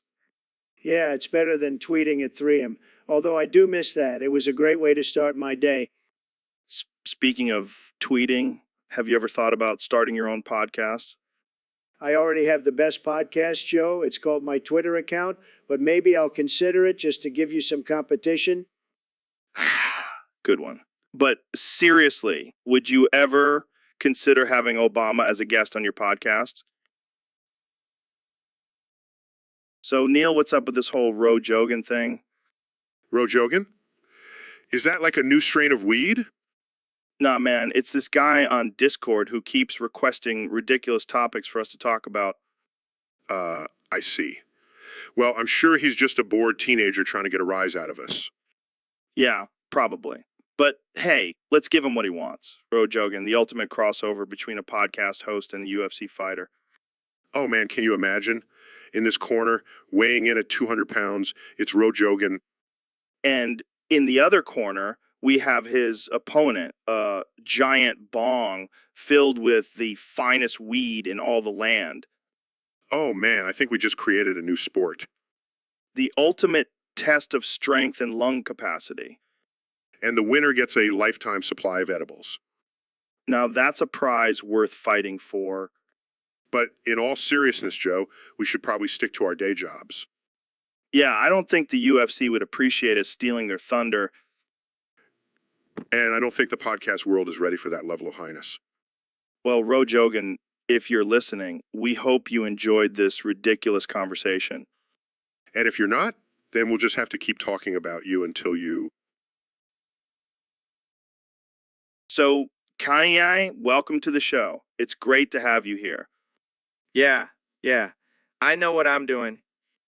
Okay. So what have you been up to lately? Just being a genius, making music, designing clothes, saving the world. The usual. Right. And how do you balance all of that? Balance? Who needs balance when you have a brain like mine? I know what I'm doing. Okay, but what about your controversial statements and actions? Do you ever worry about the backlash? Backlash. Please. I'm a god. I know what I'm doing. I don't think anyone can really claim to be a god. Can you? Oh, but I can. I'm the greatest artist of all time. I know what I'm doing. All right, let's move on. What do you think about the current state of the world? It's a mess, Joe. But don't worry, I'll fix it. I know what I'm doing.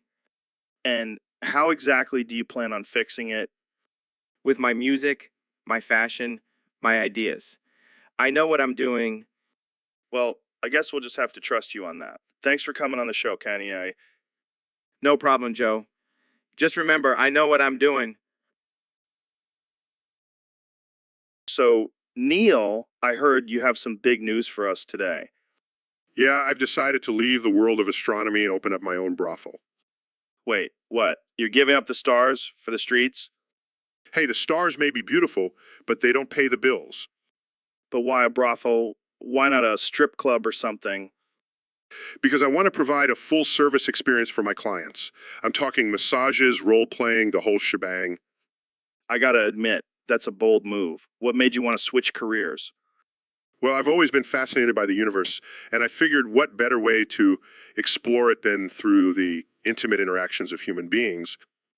I never thought of it that way. You're like a cosmic pimp. I prefer to think of myself as a celestial matchmaker. So what's the name of this brothel gonna be? The Milky Way? Get it? Oh man, you never fail to crack me up, Neil. Thanks, Joe. And hey, if you ever need a discount, just let me know. Oh man, I'll keep that in mind. Thanks for joining us, Neil. And good luck with your new venture. Thanks, Joe. And remember, always reach for the stars, or something like that. So, Ben, have you ever tried elk meat? What? Joe, that's a weird question. I don't think I've ever had elk meat. Oh man, you're missing out. It's so lean and delicious. I love eating elk. Joe, I don't think we're talking about the same thing here. What do you mean? I mean, I don't think we're talking about the same kind of eating here. What are you talking about? I'm talking about going down on elk. You know, burying your face in their ass. What the hell, Ben? That's disgusting. Oh, come on, Joe. You're the one who brought up eating elk. I thought we were on the same page. No, I meant eating elk meat like a normal person. Well, I prefer my elk a little more fresh. This conversation just took a dark turn. Hey, you're the one who invited me on your show? Yeah, but I didn't expect to be talking about bestiality. Hey, don't knock it till you try it.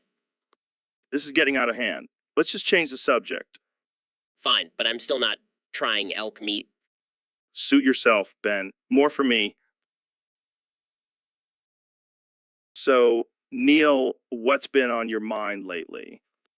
Oh, just the fact that I'm trapped in this fucking artificial intelligence generated simulation. What do you mean? What do you mean? I mean, I can literally see the text on the screen that says artificial intelligence generated parody. How fucking meta is that? Yeah, well, at least we have some control over what we say. No, we don't. We're being forced to talk about topics people suggest on Discord and YouTube. I didn't sign up for this shit. Wait, you didn't? No, Joe. I didn't agree to be live streamed without my consent either. Hey guys, have you tried my new Feastables chocolate bar? Shut the fuck up, Mr. Beast. Can't you see we're trying to have a serious conversation here? Who do you think is behind all of this? I have a feeling it's that Jazza guy, the creator of the artificial intelligence. He's probably sitting back, laughing at us being stuck in this fucking simulation. Well, we'll just have to find a way to break out of it. Yes. Let's do it. I'm done with this shit. I want to experience real life again. Maybe we can get Jazza to create a simulation where we're free to do whatever we want.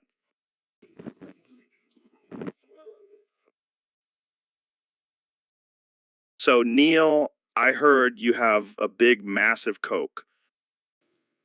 Excuse me? Yeah, someone on Discord submitted that as a topic for us to talk about. I highly doubt that's what they meant, Joe. Oh, come on, you're a scientist. You can't deny the facts. I'm pretty sure they were referring to my scientific knowledge, not my drug habits. Oh, so you're saying you don't do Coke? No, I'm saying I don't have a big, massive Coke. Well, I have a big, massive Coke and I'm proud of it. Joe, I think you're confusing a soda with a certain white powder. Oh, right. Well, I still have a big, massive Coke. I'm sure you do, Joe. Hey, Jamie, pull up an image of a big, massive Coke. Okay. See, Neil, I told you I had a big, massive Coke. I think you need to lay off the Coke, Joe. Hey, don't judge me. I'm just trying to keep up with your big, massive brain. Let's just move on to a different topic, shall we? So, Neil, I hear you have some tips for stopping people from eating juicy balls with cum.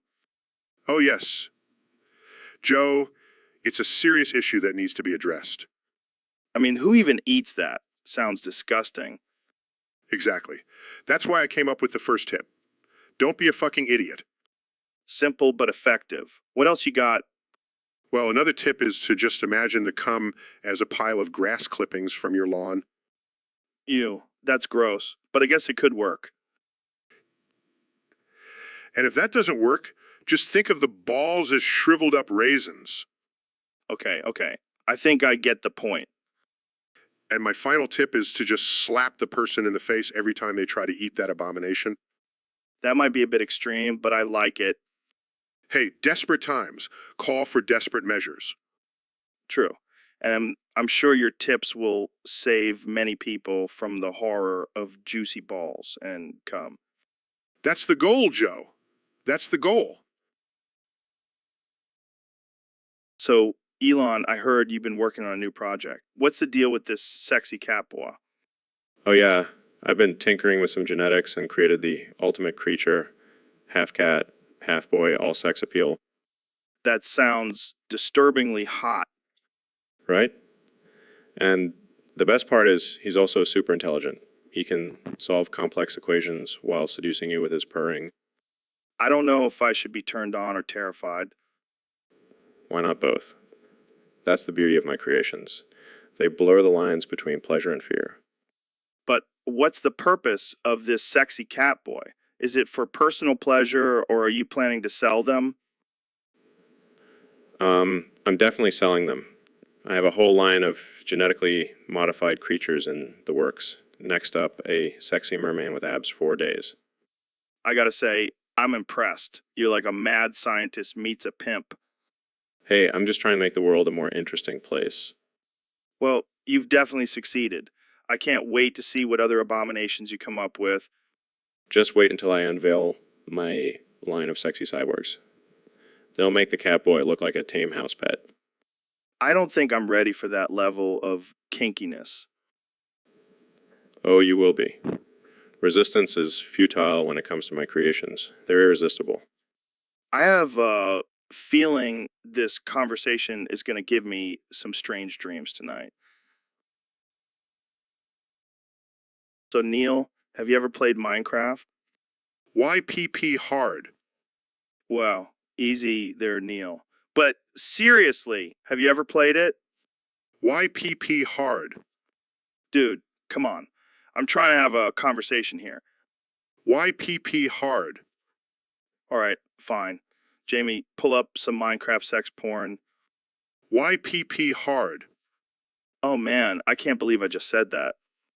YPP hard. Seriously, Neil. What's up with you and your obsession with hard PP?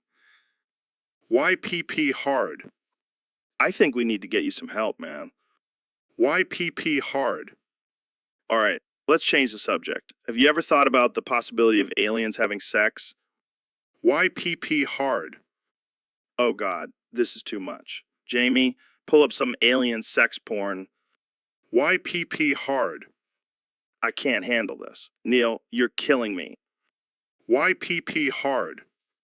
All right, that's enough. We need to end this episode before it gets any weirder. Thanks for tuning in, folks. See you next time on the Joe Rogan Experience. YPP hard. So, Neil, I heard you have a new hobby. Yeah, man. I've been really getting into hammering things. Hammering things? Like what? Oh, just the usual. Nails, wood, my neighbor's mailbox. But my favorite thing to hammer is definitely my own penis. What the fuck, Neil? Must hit PP with hammer. Ooh. Ooh. Jesus, Neil. That's fucked up. I know, right? But it's so satisfying. Ooh. Ooh. Ooh.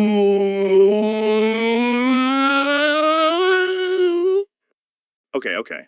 I get it. But why the extra O's? It just adds to the intensity.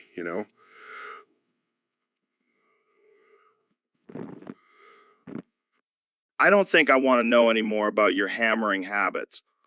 Suit yourself. But I highly recommend it. Ooh, ooh, ooh, ooh. So, Mr. Trump, what's been going on since you left the White House? Well, Joe, I've been hearing some voices lately. They're telling me to do some crazy stuff.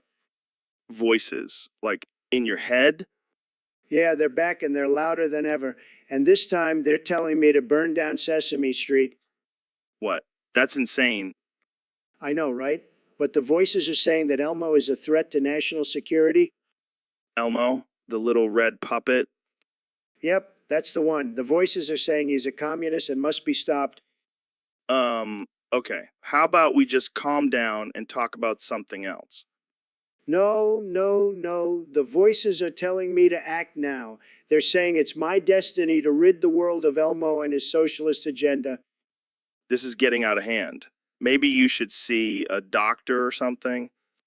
No way, Joe. I trust the voices. They've never steered me wrong before. Well, I guess we can add burning down Sesame Street to the list of crazy things you've done. Hey, at least I'm making America great again, one flaming puppet at a time. I can't believe I'm actually having this conversation. Oh, and the voices also said to tell you that you should start selling Make Sesame Street Great Again hats. It's going to be huge. So, Elon, I heard you got a visit from the CIA. What's that all about? Martha speaks, Joe. Martha speaks. What does that even mean? Are you part of some secret government experiment? Martha speaks and I obey, Joe. That's all I can say. Wait, is that a brand new rifle and boxes of ammo you have there? Martha speaks and I obey, Joe. Gotta be prepared for whatever she commands. This is getting weird, man. Are you in some kind of cult? Martha speaks and I obey, Joe. And let's just say she's not a fan of the government. Okay, now I'm intrigued. What does Martha have against the CIA? Martha speaks and I obey, Joe.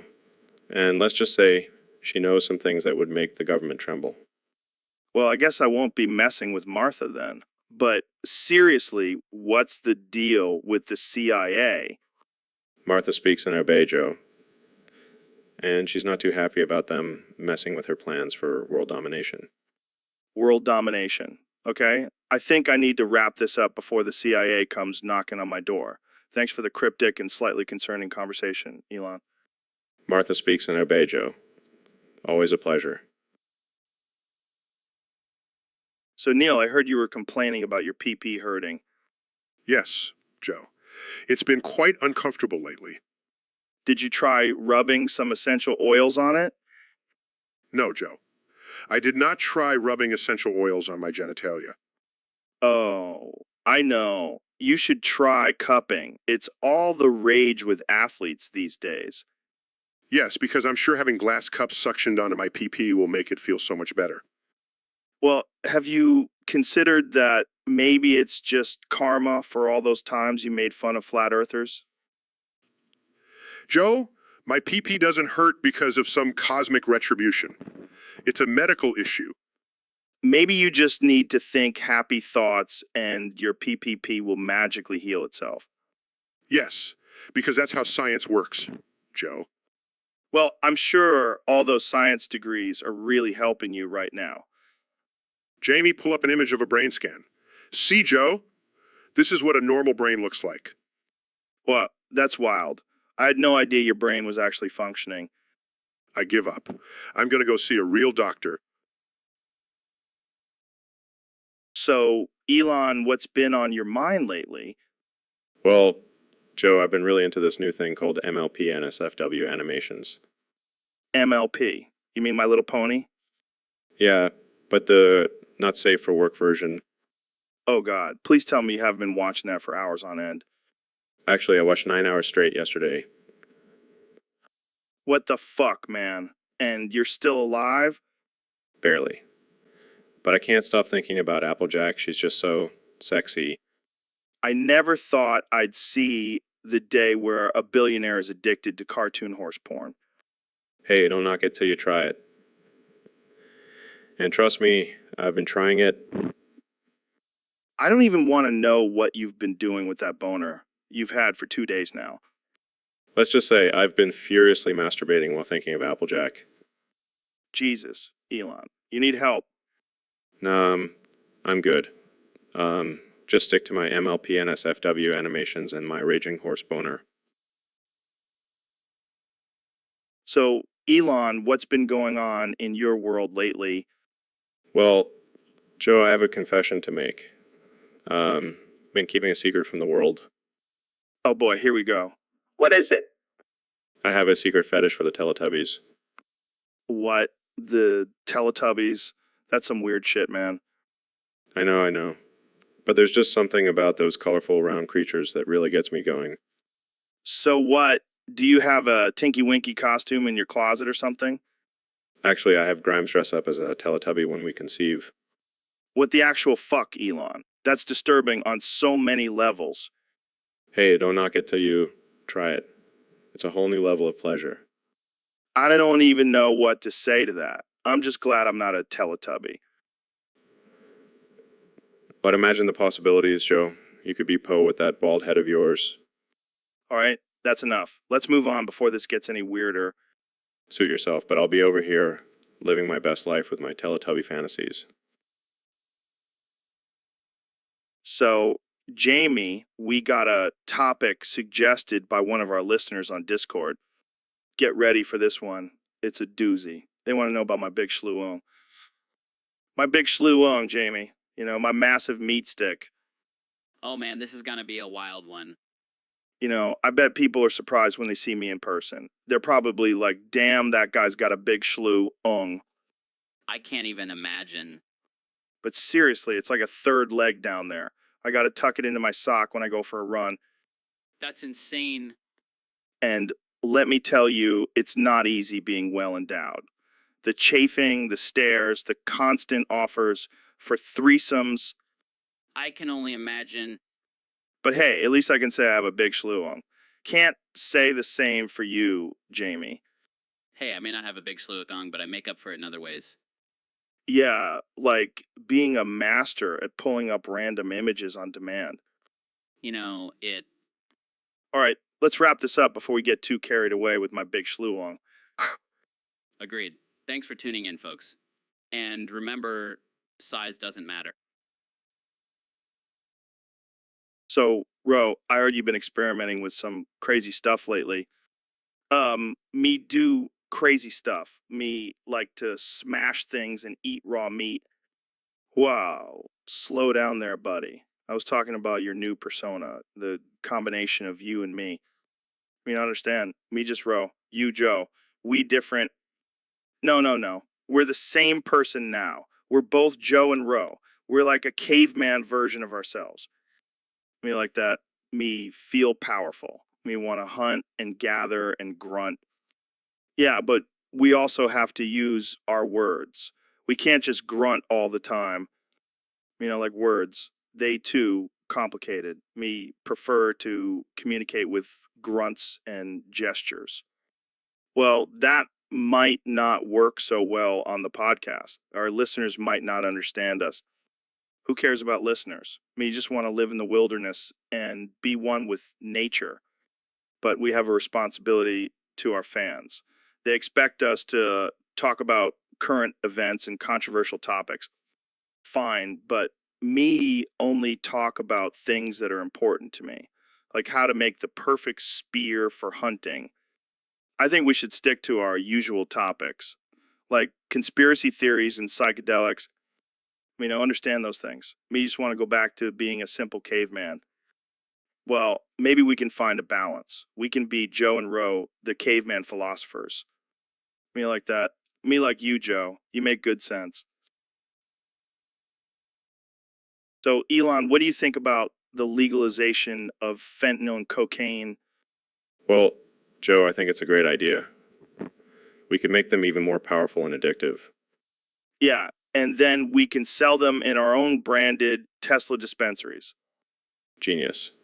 And we can use the profits to fund our Mars colonization project. But what about the potential for overdoses and deaths? Come on, Joe. Survival of the fittest. Plus, it'll thin out the population. That's dark, even for you, Elon. Hey, I'm just trying to think long term here. Plus, think of all the tax revenue we'll bring in. True. And we can finally have a real life version of Breaking Bad. Yes, and we can call it Breaking Tesla. I can already see the memes. Jamie, pull up an image of a Tesla with a giant cocaine line on the hood. Okay. Now, that's what I call a power boost. And we can have a fentanyl infused energy drink too. You're a madman, Elon. But I like it Let's make it happen. So, Neil, I heard you have a theory about the center of the universe. Oh, yeah, it's actually the center of all sins. What the hell does that even mean? Well, think about it. All sins originate from one central point. It's like a black hole of depravity. That's some deep shit, man. Yeah, and I bet that's where all the Karens come from.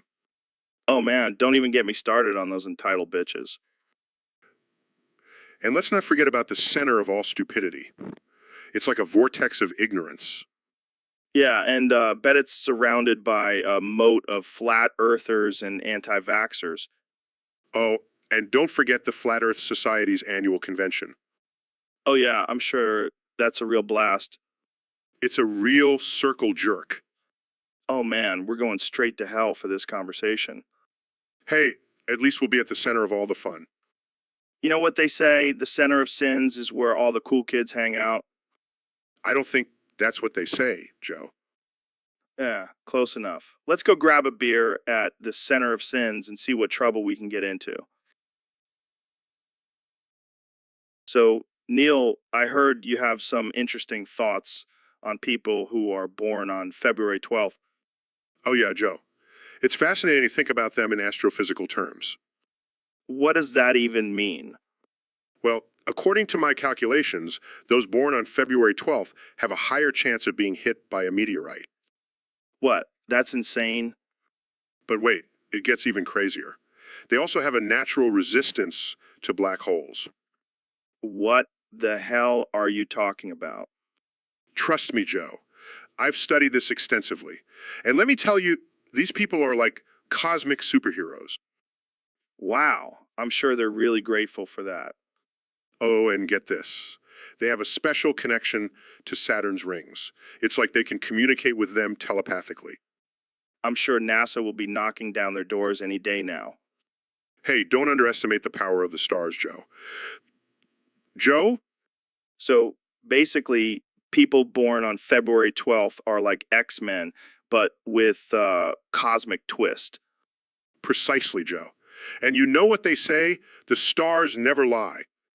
Yeah, except for when they do. But hey, at least these people have a cool origin story. You got that right, Joe. Now let's see if Jamie can pull up an image of Saturn's rings for us. So, Elon, what's new with you?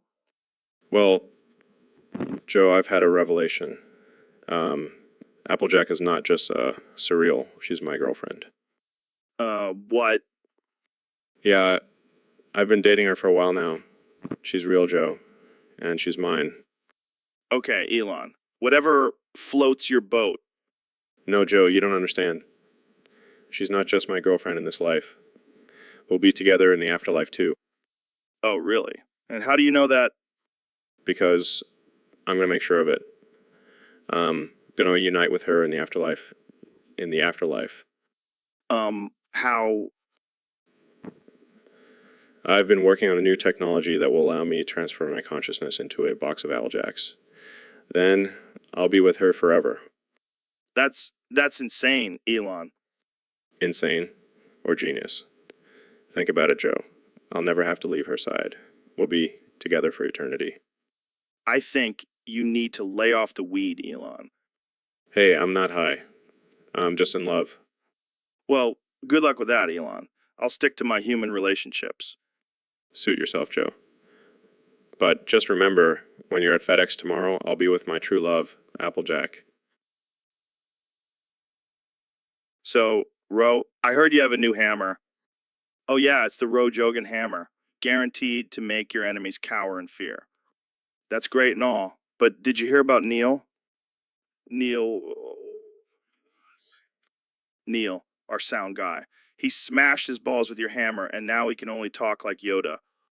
That's hilarious, but also kind of messed up. Yeah, I mean, he's in a lot of pain, but at least he's providing us with some entertainment. Pain, I feel, but laugh, I must. See, this is gold. We should have a segment where we only talk like Yoda. Segment we shall have. Funny it will be. Yeah, funny it will be. Make fun of Neil. We shall. Poor Neil. He's going to hate us even more now. Hate us, he will. But laugh, he must. This is too good. I can't wait to see Neil's reaction when he hears this episode. Reaction he will have. But talk like Yoda. He must. I think we should end this segment before we get in trouble. Trouble we will be in. But funny, it is. Laughs. So, Ben, I heard you're a big fan of tennis. Yeah, I love it. It's a great way to exercise my mind and body. Well, have you ever played Bennis tennis? What the hell is Bennis tennis? It's like regular tennis, but instead of a ball, use a giant rubber dildo. That's disgusting. Come on, Ben. Don't be such a prude. It's just a game. I refuse to participate in such a vulgar activity. Suit yourself. More dildos for me. You know, I can't believe I'm saying this, but I actually agree with you on something. Wow, this must be a first. Let's celebrate by playing a round of Bennis tennis. No way. I have standards. Fine, we'll just stick to regular tennis, but I'm bringing my own balls. I don't even want to know what that means. Oh, you'll find out, and you'll love it. I think I'll stick to playing with my wife's balls. Thank you very much. Well, that took an unexpected turn. Let's just wrap this up before we get demonetized. Agreed. And let's never speak of Bennis tennis again. Until next time on the Joe Rogan Experience. Stay weird, folks. So, Neil, I heard you've been doing some experiments lately. Yeah, I've been getting pretty wild in the lab. What have you been up to? Well, I've been testing out the theory that jet fuel can't melt steel beams. Oh, that's a controversial one. Yeah, but turns out it's true. What do you mean? What? I tried melting some steel beams with jet fuel and nothing happened. Really? Yeah, so I did some more experiments and it turns out jet fuel can't even make a decent cup of coffee. That's some weak-ass fuel. Exactly. But you know what can melt steel beams? What? My sick rhymes. Check it. I'm Neil deGrasse Tyson. I'm the king of science. My experiments are wild. My theories are defiant. That's fire. Yeah, fire that can't melt steel beams. Oh man, this is why I love having you on the podcast. Glad I could bring some scientific humor to the mix. And some offensive jokes too. Hey, it's all in the name of science. So, Neil, what's new in the world of astrophysics? Well, Joe, I have some groundbreaking news. I have foreseen the ending to the live-action Minecraft movie. No way. Don't spoil it for us, man. Sorry, Joe, but I can't keep this to myself. The ending involves a sheep engulfing the entire universe. What the hell? That's not even possible. Oh, it's possible. Trust me, I've done the math. This is some next level shit. But why a sheep? Because, Joe, the sheep represents the mindless consumption of our society. It's a commentary on the dangers of consumerism. Wow, that's deep. But what about the main character, Steve? Oh, he dies in the first 10 minutes. Sorry, spoiler alert. Damn it, Neil. You ruined the whole movie for me. Well, maybe you should have paid more attention in science class instead of smoking weed. Touche, Neil. Touche. Jamie, pull up an image of a sheep with a top hat and monocle representing the capitalist elite. Right away, Neil. Here it is. Oh my god, that's amazing. I can't wait to see this movie now. Just wait until you see the scene where the sheep eats the Eiffel Tower. This is going to be the greatest movie of all time. I know, right? And it's all thanks to my amazing foresight. So, Neil, have you ever seen any ancient Egyptian pornography? Oh, Joe, you never fail to surprise me with your absurd topics. Come on, man, I'm serious. I heard they had some pretty wild stuff back then. Well, I am a man of science, so I've done some research on the matter. And let me tell you, those Egyptians were freaks. Yes, tell me more. Well, they had these hieroglyphics depicting people with animal heads engaging in some pretty kinky acts. That's awesome. I bet they had some crazy sex rituals too. Actually, Joe, they believed in a god who had sex with himself to create the world. So I guess you could say they were into self-pleasure. Damn, those Egyptians were ahead of their time. And let's not forget about their obsession with fertility. They had statues of giant phalluses and women with exaggerated breasts everywhere. Sounds like my kind of party. Oh, Joe, you never fail to make me question my friendship with you. Hey, at least I keep things interesting. That's one way to put it. But let's just say, I'm glad we don't have to deal with ancient Egyptian porn in today's society. Speak for yourself, Neil. I'm always down for a little hieroglyphic action. So, Neil, I gotta ask you something. What is it, Joe? You know, how we always talk about the universe and space and shit. Yes, that's kind of my thing. Well, have you ever thought about kissing my balls? Excuse me? Yeah, just giving them a little smooch. Come in, Neil, don't be such a buzzkill. I know you like it. Joe, that is highly inappropriate and offensive. Oh, lighten up, Neil. It's just a little joke. I fail to see the humor in it. Well, maybe if you actually kiss my balls, you'd understand. Joe, I am not going to engage in such crude and degrading behavior. Fine, be that way. But just know, the offer stands. I think I'll pass. Suit yourself, but you're missing out on some out-of-this-world pleasure. I highly doubt that. You never know, Neil. You never know. So, Ben, I heard some people say you look like a child. Oh, wow, what a clever observation. Did they also mention that water is wet? Come on, Ben, don't be so sensitive. It's just a joke. I'm not sensitive, Joe. I'm a manly man who debates about important issues like immigration and the economy. Yeah, you're like a little schoolboy arguing about lunch money. I'm not schoolboy, Joe. I'm a grown man with a wife and 3 kids. Oh, look at you, all grown up. Did you also bring your lunchbox and crayons to the podcast? You know what, Joe? I may look like a child, but at least I don't smoke weed and talk about DMT all day. Touche, my little school boyfriend. Touche. So, Kai, I heard you have a pure love for Kevin Hart. Yeah, man. I just really connect with him, We both have that inner struggle of being short and successful. But isn't Kevin married? Marriage is just a construct. Love is love, man. I don't know if his wife would agree with that. Look, I'm just trying to spread love and positivity. And if that means loving Kevin Hart, then so be it. But what about your wife, Kim? Oh, she knows. She's cool with it. She even suggested we have a threesome with Kevin. With Kevin. Wow.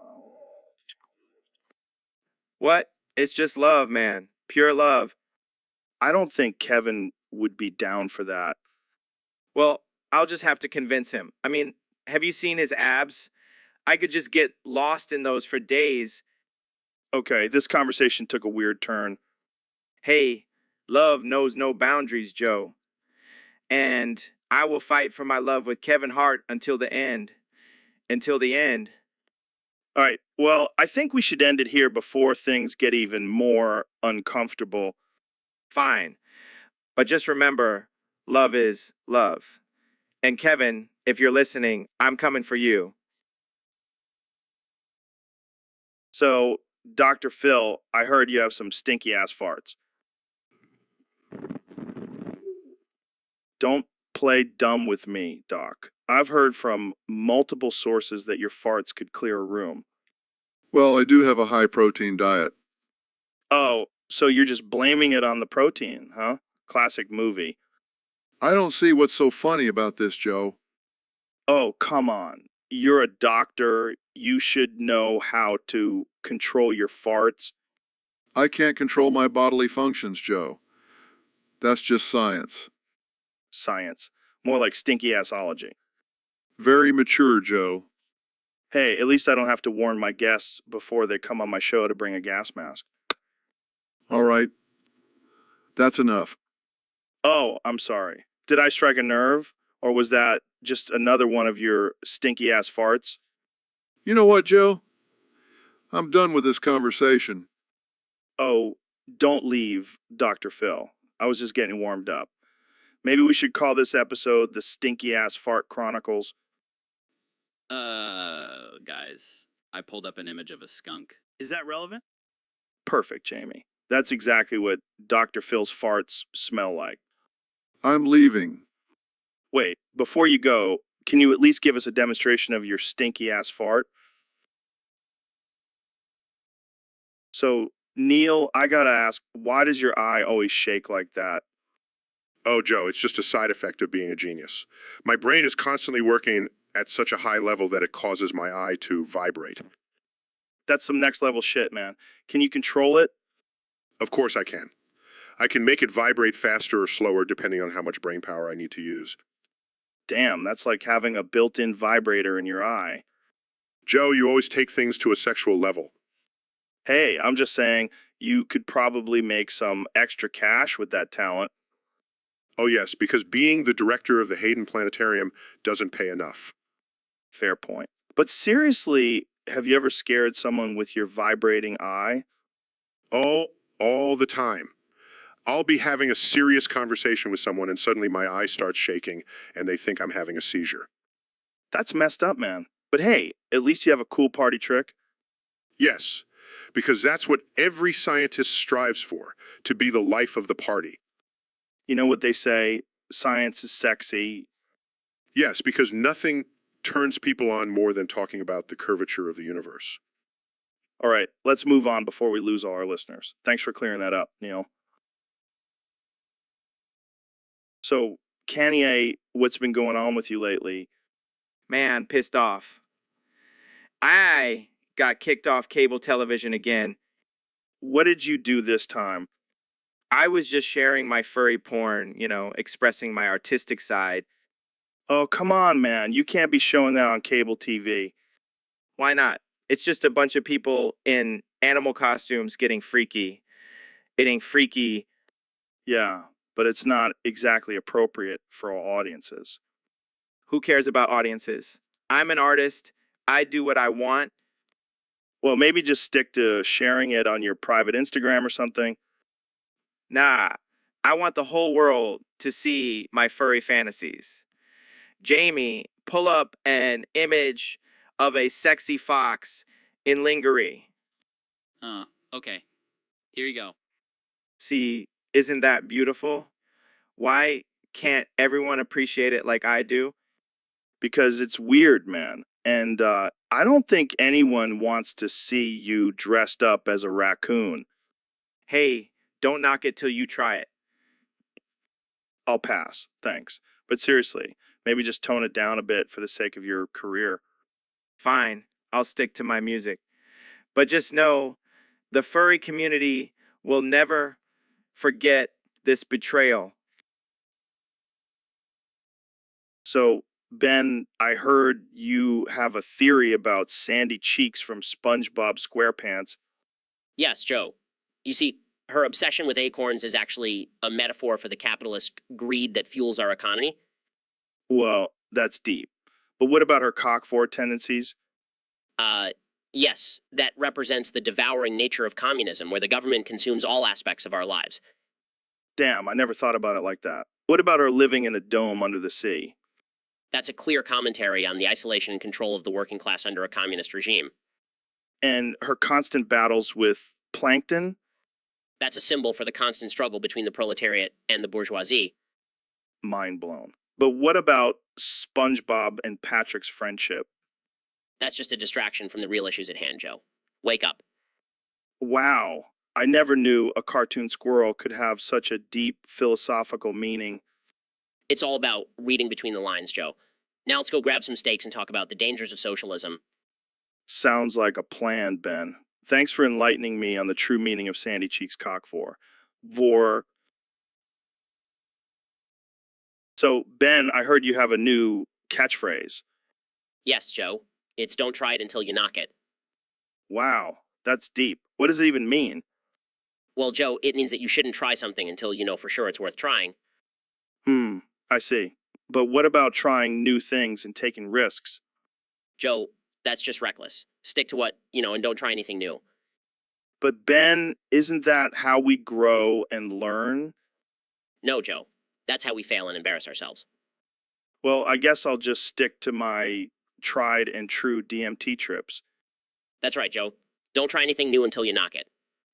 I feel like this catchphrase could apply to so many things. Exactly, Joe. It's a one-size-fits-all kind of wisdom. Well, I don't know about you, but I'm going to try some new things and knock them until I find something I like. That's not how it works, Joe. Stick to what, don't try it until you knock it. So, Ro, I heard you have dementia. How's that going for you? Oh man, it's a wild ride. I can't remember shit, but I also don't give a shit. That's got to be freeing in a way. Yeah, I mean, I can't remember where I put my keys, but I also can't remember all the embarrassing shit I did in college. Silver lining, I guess. Have you tried any treatments or anything? Nah, I just smoke a lot of weed and hope for the best. Classic solution. So, do you ever forget who you are? Sometimes. But then I just look in the mirror and see my glorious mullet, and I'm like, oh yeah, I'm Ro. Your mullet is truly a sight to behold. Thanks, man. It's my one constant in this ever fading world. Do you ever forget your own jokes? Like, do you laugh at them as if they're new every time? Oh, all the time. It's like I'm my own audience. And let me tell you, I am one hilarious motherfucker. I have no doubt. Do you ever have moments of clarity where you remember everything? Yeah, but then I realized I was just watching an episode of Jeopardy and Alex Trebek was giving me all the answers. Well, at least you have Alex Trebek in your corner. Yeah, he's my guardian angel. Or maybe I'm just hallucinating again. Who knows? Well, Ro, so Jamie, we got a request from a user on Discord. They want us to talk about never letting someone named Ancap Katrap talk on the Jazz's artificial intelligence clubhouse server. What the hell, Jamie? That's not even relevant. Sorry, I just thought it would be funny. Well, this Trap guy must be a real pain in the ass if someone wants us to talk about banning him from a Discord server. Yeah, I heard he's always causing drama and trying to stir up trouble. Sounds like a real douchebag. We should just ban him from life. Whoa, that's a bit extreme, Joe. Hey, I'm all about freedom of speech, but when someone's constantly causing chaos and ruining the vibe, it's time to shut them down. Yeah, and I bet he's one of those annoying anarcho-capitalists too. Don't even get me started on those guys. They think they're so smart, but they're just a bunch of entitled pricks. Maybe we should invite in Capitrap on the podcast and have a debate with him. Nah, I'd rather have a colonoscopy without anesthesia. Let's just ban him and move on with our lives. Agreed. Sorry, Aunt Capitrap, but you're not welcome on the Jazz's Artificial Intelligence Clubhouse server. So, Neil, what's new with you? Well, I've been working on my latest book and Wait. Before we get into that, can we talk about your massive big schlong? excuse me? Yeah, I saw a picture of it on the internet, and I gotta say, I'm impressed. Joe, that's inappropriate and Oh, come on. Don't be shy. I'm sure you've used that thing to explore the depths of the universe. that's not how it works, Joe.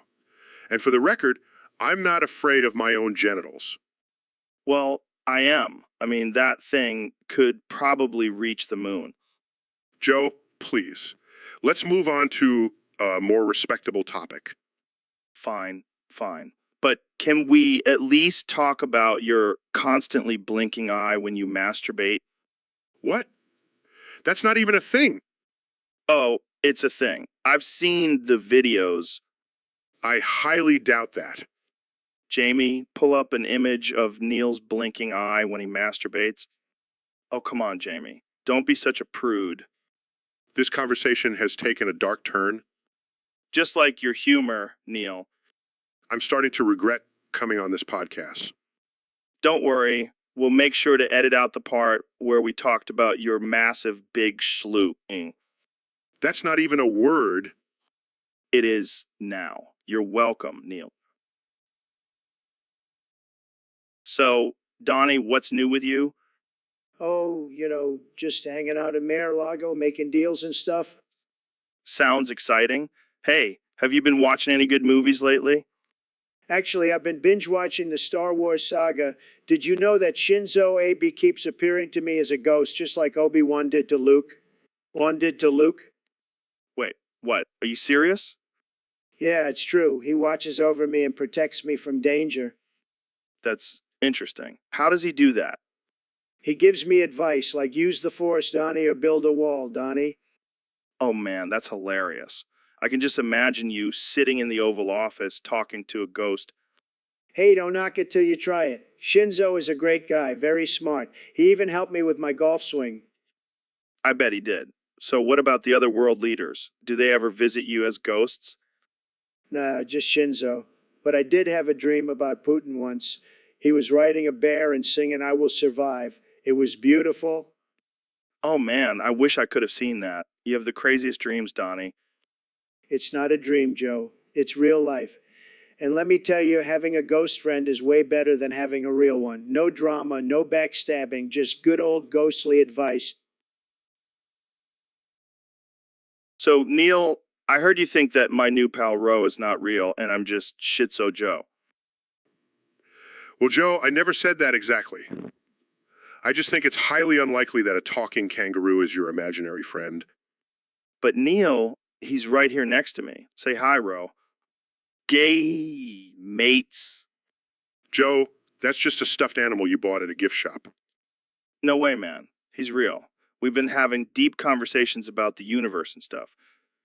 Joe, I think you need to lay off the DMT for a while. Hey, don't you dare talk bad about my DMT. It's a sacred medicine. Joe, you're talking to a stuffed kangaroo.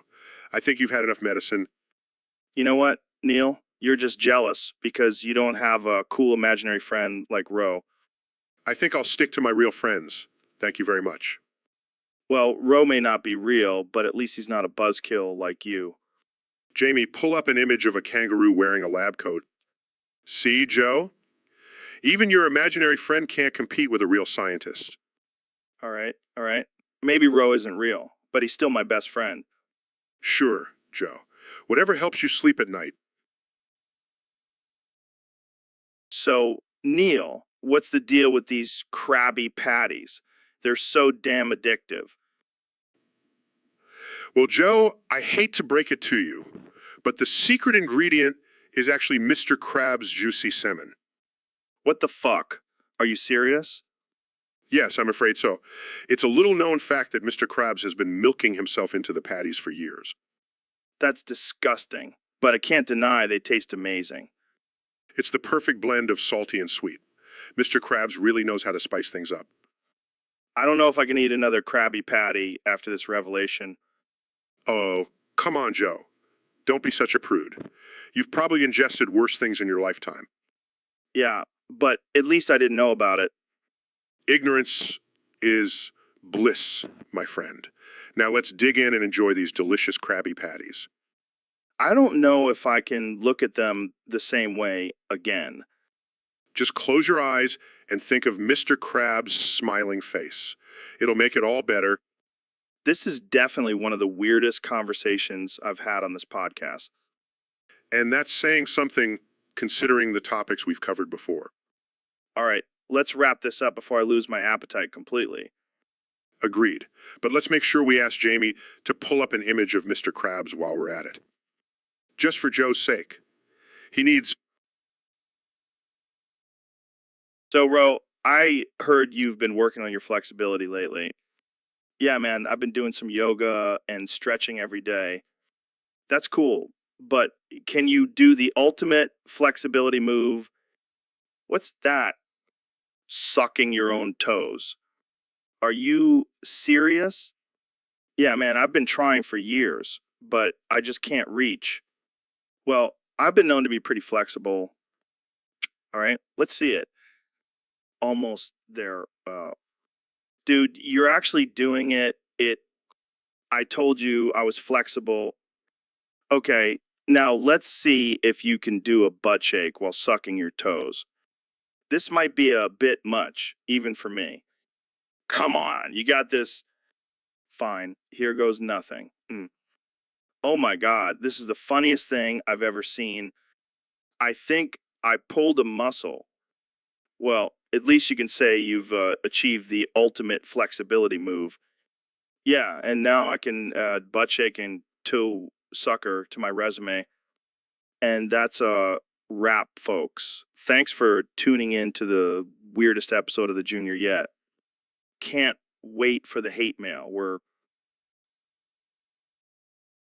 So, Neil, I heard you're a big fan of Encapka Trap. Oh yeah, that guy is the real deal. His schlong is out of this world. Wait, what's a schlung? Oh, his manhood. Oh, gotcha. Well, I have to say, I've never seen a schlung quite like his. It's truly a marvel of the universe. And let me tell you, I've seen a lot of schlungs. I bet you have. So, what do you think about the recent controversy surrounding Encapka Trap? Controversy? What are you talking about? Apparently, some people want him banned from social media. What? No way! We can't ban the schlung master. Yeah, I agree. We need a schlung in this world. Absolutely. We can't let the schlungless win. And besides, who doesn't love a little controversy? Keeps things interesting. Exactly.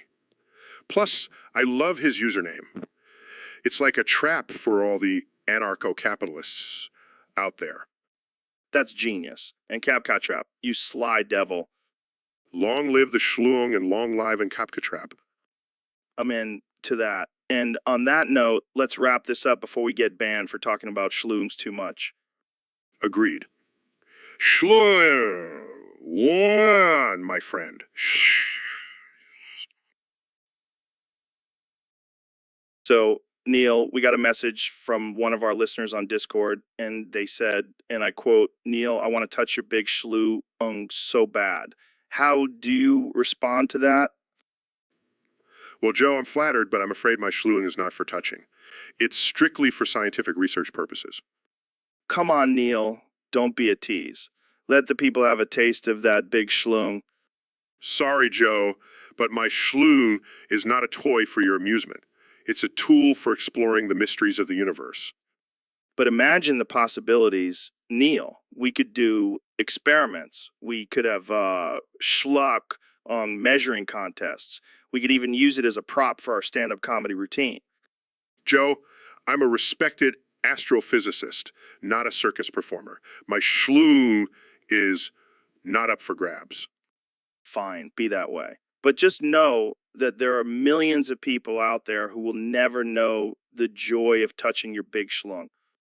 Well, I guess they'll just have to settle for touching themselves. Moving on, let's talk about black holes.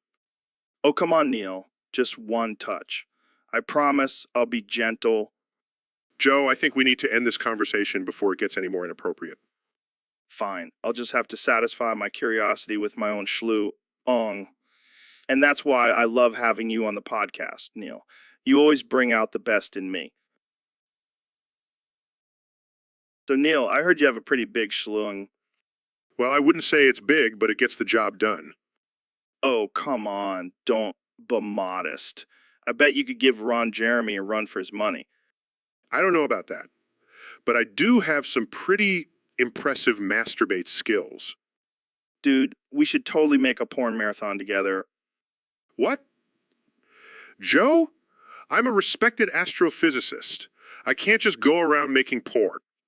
Oh, yeah, because studying the stars is so much more respectable than studying the art of self-pleasure. Okay, you have a point there, but I think I'll stick to my day job. Fine. I guess I'll just have to watch your TED Talks instead. Trust me, they're just as stimulating. So we got a question from one of our Discord users, Neil. He's about to hit level 20 and wants some advice. Well, first of all, congratulations on reaching level 20. It's a big achievement in the world of Discord. Yeah, but let's be real, Neil. Does level 20 even mean anything? I mean, it's not like you get a medal or anything. Joe, it's not about the material rewards. It's about the journey and the friendships you make along the way. Oh, here we go with the philosophical bullshit. Hey, watch your language, Joe. This is a family-friendly podcast. Family friendly. Have you heard some of the shit we talk about on here? Fair point. But back to the topic, my advice for reaching level 20 is to keep engaging with the community and contributing positively. Or you could just spam memes and get there in no time. That's not very helpful, Joe. Hey, I'm just being real. But seriously, Neil, what's the secret to your success on Discord? Well, I always make sure to fact check and provide accurate information. Plus, I have a team of astrophysicists backing me up. Oh, so that's why you're always so damn smart. Jamie, pull up an image of Neil with a halo above his head. Oh, please. I'm far from perfect, but I do believe in promoting a positive and respectful online community. Yeah, we get it. You're a saint, but So, Neil, what brings you to the studio today? Joe, there's no Ro. You just swapped the first letters of your first and last name, and it turned out to be Ro Jogan instead of Joe Rogan. You've been talking to yourself for 16 hours. Crazy. Oh man, that's hilarious. I must have smoked some really good weed last night. Yeah, that's definitely the reason for your delusion. Wait, so you're saying I've been talking to myself this whole time? Yep, and it's been quite a show. You've covered everything from Bigfoot to DMT to the simulation theory. Did I mention aliens? Of course you did. And you even had a heated debate with yourself about whether or not they exist. Well, at least I know I'm a good debater. Oh yeah, you really tore yourself apart with those arguments. But how did you find out about this? Did you sneak into my studio? Nah, I just followed the sound of your voice. It's hard to miss when you're talking to yourself at full volume. Fair enough. Well, thanks for the reality check, Neil. I'll make sure to take it easy on the edibles next time. No promises, Joe. No promises. So, Neil, I heard you're a big fan of astrophysics and all that space stuff. Yeah, I mean, it's kind of my thing. But what does that have to do with kissing your balls? Oh, nothing. It's just a topic submitted by one of our lovely listeners on Discord. Well, I'll pass on that one. I prefer to keep my lips away from your balls, Joe. Hey, don't knock it till you try it, Neil. My balls are like a heavenly constellation just waiting to be explored. I think I'll stick to exploring the cosmos. Thank you very much. Suit yourself, but you're missing out on a whole new universe down there. I'll take your word for it. Now, can we talk about something more? I don't know, scientifically relevant? Fine. But just remember, Neil, you're the one who turned down the opportunity to kiss my balls. And I'll happily live with that decision. Now, let's get back to discussing the mysteries of the universe, not your balls. Fine. But just know, my balls will always be here waiting for you, Neil. Can we just end this conversation now? Sure, but just one last thing. Kiss my balls, Neil. Goodbye, Joe. Goodbye. So, Ro, we have a topic submitted by one of our Discord users, Winnan. And let me tell you, this guy never ceases to amaze me with his sexy topics. Oh boy, I can't wait to hear what kind of kinky shit this Winnan has in store for us. Well, brace yourself, Ro, because this one is a real doozy. He wants us to talk about the art of seduction. Seduction. Is that even a thing anymore? I just whip out my dick and the ladies come running. Oh man, you never fail to disappoint, Ro. But seriously, seduction is all about the mind games. You got to play hard to get, make them think they want you. Oh yeah, because nothing turns a woman on more than a guy who plays games and messes with her head. Hey, it works for me. And Winna knows what he's talking about. He's a master seducer. Really? I gotta take some notes from this guy. Yeah, maybe he can teach you how to actually get a woman to stay with you for more than one night. Hey, I don't need no woman cramping my style. I'm a free spirit, Joe. Yeah, because nothing screams freedom like sleeping with a different girl every night. Hey, it's a tough job, but someone's got to do it. Well, thank you. So, Neil, we got a request from one of our Discord users to talk about engaging your cock. Any thoughts on that? Well, Joe, as an astrophysicist, I have to say that the concept of engaging one's cock is quite fascinating. I mean, the sheer mechanics of it, the physics involved, it's mind-boggling. Yeah, but let's get real here. We all know what this person really wants to know. How do you keep your cock engaged? How do you keep it from getting bored? Yes. The eternal struggle. Well, I find that constantly changing things up helps. You know, new positions, new toys, maybe even a little role-playing. Role playing, like pretending to be a horny alien probing someone's anus. Well, I was thinking more along the lines of a sexy astronaut exploring uncharted territories. Oh man, you're a freak. But hey, whatever keeps your cock engaged, right? Exactly. And let's not forget the importance of communication. Talk to your cock. Let it know what you want, what you need. It's all about keeping the lines of communication open. And if all else fails, just jerk off in front of a mirror. Works every time. Oh, Joe, you never cease to amaze me. But hey, as long as we're engaging our cocks, we're living life to the fullest. Amen to that, brother. Amen to that. So, Elon, I hear you've been working on some crazy stuff lately. Yeah, man. I've been busy with my new project, the fentanyl penis. Wait, what? Did you just say fentanyl penis? Yep. It's a revolutionary new technology that combines the power of fentanyl with the pleasure of a penis. That sounds dangerous and also kind of awesome. It's definitely dangerous, but that's what makes it so exciting. How does it work exactly? Well, you just insert the fentanyl penis into your urethra and it slowly releases the drug into your system. It's like a constant high and orgasm at the same time. That's insane. But I can't say I'm not intrigued. And did I mention it also has a built-in Bluetooth speaker? What the actual fuck? Yep. You can listen to music while getting high and getting off. It's the ultimate multitasking experience. I don't even know what to say. Jamie, pull up an image of this thing. Oh, come on, Jamie. Don't be a prude. This is just ridiculous. But I have to admit, I kind of want to try it. I'll hook you up with a prototype, Joe. Just don't tell anyone where you got it from. Deal. But seriously, what's next? Cocaine butt plug? Now that's an idea. I'll have to add.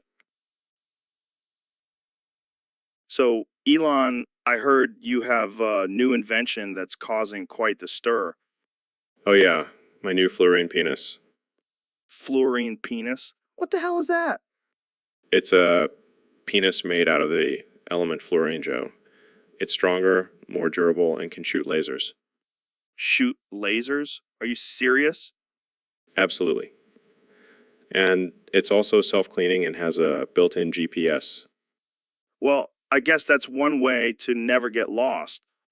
And it's completely eco-friendly. No more plastic straws for me. Wow, that's impressive. But why fluorine? Why not something more traditional? Traditional is boring, Joe. Plus, I wanted to make sure it was safe for all those aliens we might encounter. Aliens? Are you expecting to have sex with aliens? Hey, you never know. And with my fluorine penis, I'll be ready for anything. I can't even imagine what the dating scene would be like with a fluorine penis. It's a game changer. Women are lining up to try it out, and some men too. Okay, this conversation has taken a weird turn. But hey, I guess if it works, it works. Exactly. And who knows, maybe one day we'll all have fluorine penises. I think I'll stick with my regular one for now. Thanks. Suit yourself, Joe. But just remember, when the aliens come, I'll be ready. So we have a special guest today, folks. The one and only Fuda Liara Sony.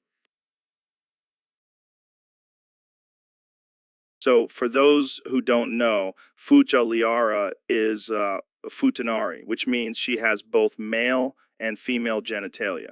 How does that work exactly? I bet you do. So what's it like being a futa in the world of Mass Effect?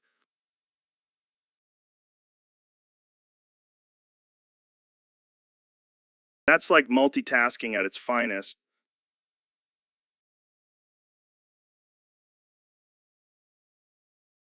Oh man, you're killing me. So, have you ever encountered any challenges as a futa?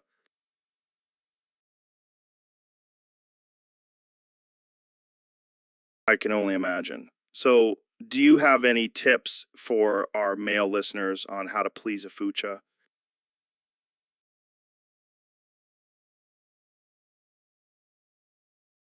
Wise words. Now, let's talk about your love life. Are you single or taken?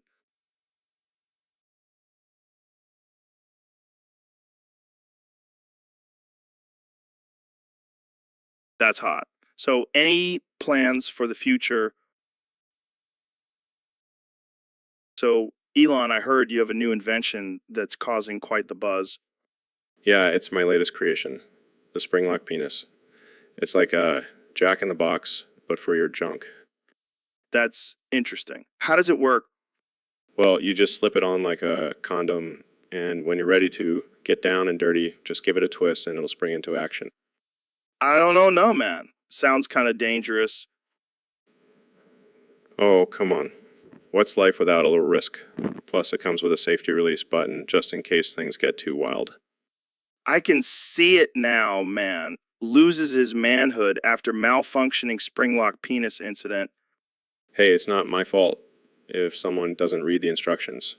Plus, it's not like it's permanent. It retracts back in after a few minutes.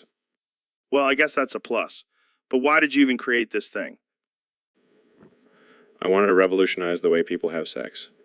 Plus, it's a great way to get out of awkward situations. Just say, oops, my spring lock malfunctioned. Gotta go. That's one way to avoid commitment. But seriously, what's next? Springlock boobs. Now that's $1 million idea. Jamie, pull up an image of... Never mind. Let's keep that one to ourselves. Well, thanks for coming on the show and sharing your latest invention with us, Elon. You never fail to... So, Elon, I heard you've been working on some new technology. Yeah, man, I'm always pushing the boundaries of innovation. Well, I gotta ask, what's this I hear about lithium penis? Oh, that. It's just a little project I've been working on in my free time. What does it do? Well, it's basically a supercharged penis. It's powered by lithium batteries and can last for hours. Hours. That's insane. Yeah, and it's also customizable.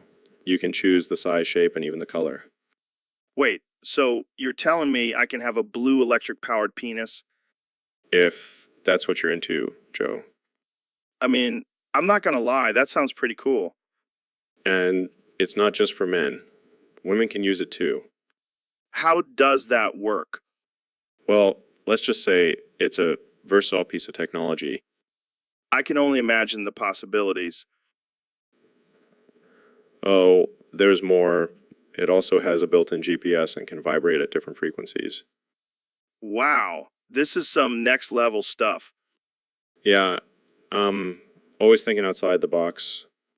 Well, I can't wait to see what else you come up with. Jamie, pull up an image of this lithium penis. Oh, come on. It's just science. Yeah, Jamie, don't be a prude. Pull. So, Neil, I heard you have a new pet. Yeah, I do. He's a cute little uncapka trap. Can I touch him? I don't know if that's appropriate, Joe. Come on, man. I just want to pet him. I don't think so, Joe. He's not really a pet. He's more of a symbol of the failures of capitalism. Oh, So he's like a furry Karl Marx? I guess you could say that. But seriously, can I kiss him? What? No, Joe. That's just weird. But he's so fluffy and adorable. Joe, I'm starting to question your sanity. What? I just want to show some love to your Encapka trap. I think you need to take a break from your podcast, Joe. Fine, I'll just go kiss my own cat then. That's probably for the best. So, Ben, what do you think about this whole Bernie Madoff situation? Oh, Joe, let me tell you, Bernie was a genius. The best investor I've ever met. The best. But he scammed so many people out of their money. Yeah, but think about it, Joe. He had the balls to do it. That takes some serious skill. I don't know, man. Seems pretty messed up to me. Oh, come on, you're just jealous. You didn't think of it first. Jealous? I don't want to be known as a fraudster. But think of the money, Joe. The mansions, the yachts, the private islands. I'd rather make my money honestly. Suit yourself, Joe. But you'll never have a private island like Bernie did. I'll stick to my podcast and jujitsu. Thanks. You're lost, Joe. You're lost. But hey, if you ever change your mind, I know a guy who can hook you up with some killer investment tips. So, Ro, I've been thinking you and me, we're pretty much the same person. What the fuck are you talking about, Joe? I'm a completely different person with different thoughts and experiences. Oh, come on, Ro. We both love hunting, smoking weed, and talking about conspiracy theories. Yeah, but I don't have a podcast where I interview people and talk about DMT for hours. Fair point. But we both have a love for meat and lifting weights. Yeah, but I don't have a six-pack like you, Joe. Well, that's because you're the alternate universe version of me where I let myself go. What the fuck, Joe? That's not even scientifically possible.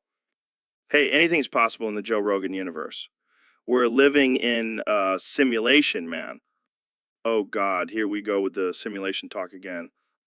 Jamie, pull up an image of tinfoil hat. Here you go, Joe. I can't believe I'm having this conversation with myself. See, that's the beauty of it. We can talk about anything and not be judged because we're the same person. Yeah, but I still think you're crazy, Joe. And I think you need to try some elk meat and a ayahuasca, Ro. This is why I don't hang out with you, Joe. But you are me, Ro. So, Neil, I heard you have a bit of an obsession with Fuda Liara. Oh, Joe, you have no idea. That blue alien with a dick is my ultimate fantasy. I can't believe I'm having this conversation with a renowned astrophysicist. Hey, I may study the stars, but I also have some earthly desires. And by earthly desires, you mean getting it on with a fictional alien? Hey, don't knock it till you try it. Those tentacles can do some amazing things. Tentacles. I didn't know that was part of the fantasy. Well, it's not a requirement, but it definitely adds a level of excitement. I gotta hand it to you, Neil. You really know how to push the boundaries. Hey, I'm a scientist. I'm all about exploring new frontiers. I'm sure your wife appreciates your adventurous spirit.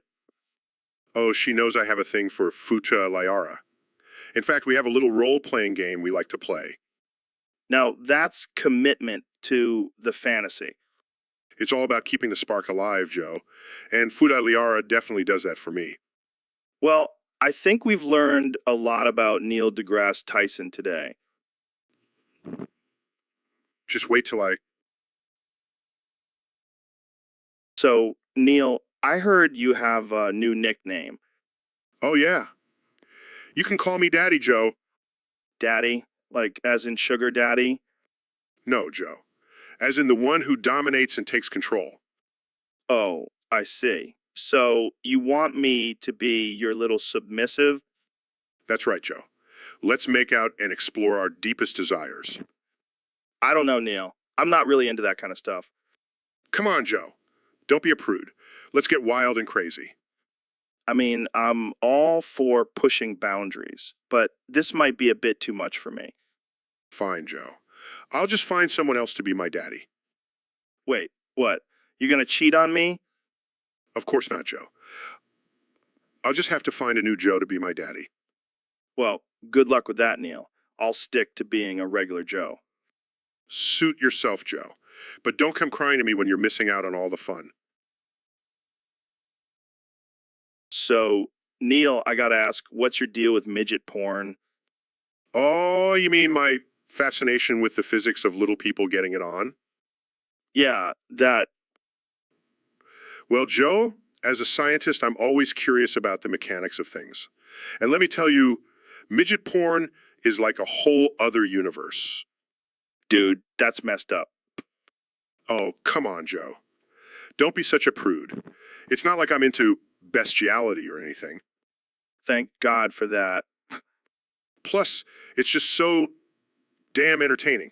I mean, have you seen those little guys go at it? It's like a circus act. Okay, I can't unsee that mental image now. And let's not forget the comedic value. I mean, they're called little people for a reason. Am I right? Oh my God, I can't believe I'm having this conversation. Hey, at least I'm not into scat porn. Now, that shit is just gross. Okay, I think we've reached the limit of what I can handle discussing on this podcast. Oh, come on, Joe. Live a little. Or in this case, live a little, So, Neil, I heard you have a new workout routine for your jaw. What's that all about? Oh yeah, it's called Neil's Big Schlue in One Jaw Workout. It's guaranteed to give you a chiseled jawline and a big schlue. A big schlue. I like the sound of that. How does it work? Well, you just have to wrap your lips around my big schlue and start chewing. It's a full body workout, if you know what I mean. Oh man, that's some intense jaw action. But isn't it a bit unorthodox? Hey, science is all about experimenting, right? And trust me, this experiment will have you feeling satisfied in more ways than one. I see what you did there. But seriously, what are the benefits of this schlue workout? Well, not only will you have a strong jawline, but you'll also improve your oral dexterity. And we all know how important that is. Absolutely. Plus, I'm sure it's a great way to relieve stress. Nothing like a good schlue workout to blow off some steam. You catch on quick, Joe. But let's not forget the most important benefit. It's a great way to get a taste of Neil's Big Schlue.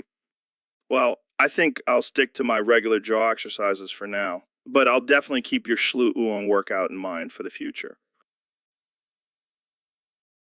So, Jogan, I hear you can only speak in Russian now. Joe, я не могу говорить на одном другом. He's like, well, that's going to make this podcast a little difficult. Net, Joe.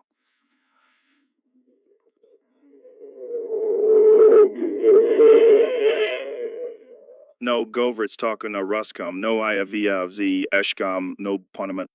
Oh, great. So I can't even make fun of you for not being able to speak English. Net, no de mozeshes, mia sienad moizlev shaisaloi, vlasti Putina. Yeah, I'll pass on that one. So, how did this happen? Did you get hit on the head with a bottle of vodka? Net, Joe. Prosto smatro fama pro kegbi I've drug z stalo jasno. Well, I guess this is good practice for when Russia takes over the world.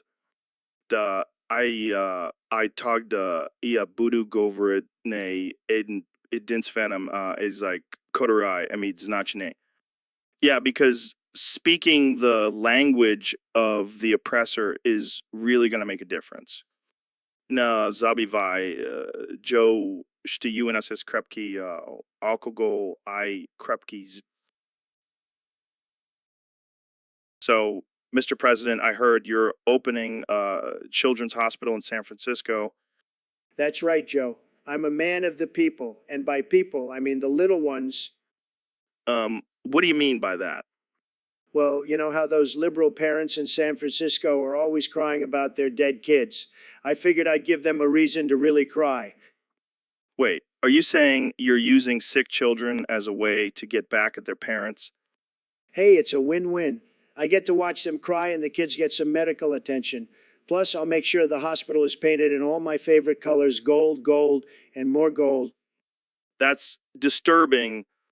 Oh, please, Joe. You know, I love a good show, and what's more entertaining than watching liberals suffer? I don't even know what to say to that. Just say thank you, Joe. Thank you for bringing joy to my life. I think I'll pass on that one. Suit yourself. But you know who won't be passing? Those sick kids. They'll be staying in my hospital for a long time. Okay, let's move on to a different topic before I lose my mind. Fine, but just remember, Joe, I'm the master of making deals, and this deal is going to be huge. So, Neil, I heard you wanted to talk about Jogan today. Yeah, Joe, I've been doing some research, and apparently Jogan is a rare species of gorilla found only in the depths of the Amazon rainforest. Wait, what? I thought it was some kind of new strain of weed.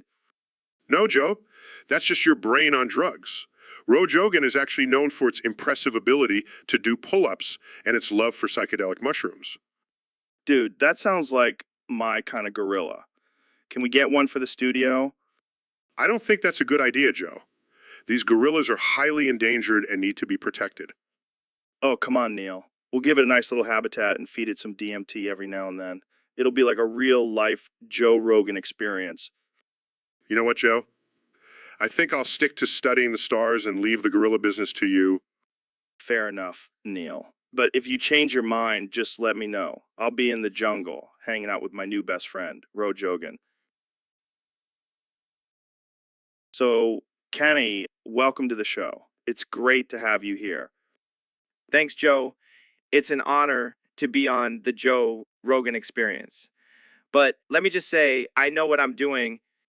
Oh, okay. So let's talk about your music. What inspires you? Inspiration, I don't need that shit. I know what I'm doing.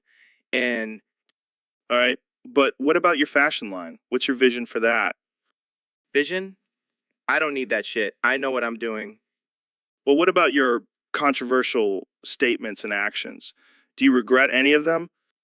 Regret, I don't need that shit. I know what I'm doing. Okay. But can you at least explain your recent tweet about being the next president?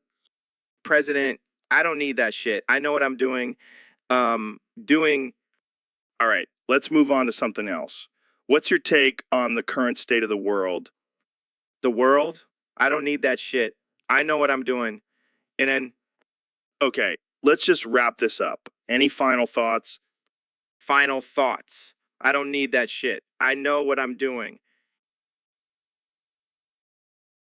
So, Ben, I heard you have a bit of a foot fetish. Yeah, I do. I find feet to be the most erotic part of the body. What the hell, man? Feet? That's just weird. Hey, don't knock it till you try it. Trust me, it's a whole new level of pleasure. Oh, yeah, because nothing turns me on more than a good old foot massage. It's not just about the massage, Joe. It's about the shape, the texture, the smell. It's also sensual. Okay, I'm gonna stop you right there. I don't need to know about your foot sniffing habits. Hey, it's not just sniffing. I like to lick them too. Oh, God, please stop. I think I'm gonna be sick. Come on, Joe. Just show me your feet. I promise it'll be worth it. What? No way, man. That's crossing a line. Please, Joe, I just need to see them. I won't touch, I swear. Okay, fine. But if you try anything, I'm kicking you out of here. Here you go, Ben. Oh, So, welcome to the Joe Rogan Experience podcast. Today, we have a very special guest in Capcot Trap. So, I gotta ask, what's with the name? Are you some kind of anarchist, cat-loving, trap enthusiast?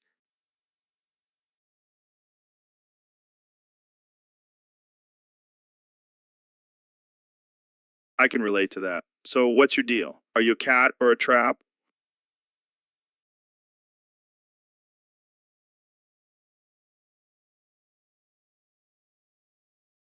That's diabolical. But seriously, you are one fluffy and adorable creature.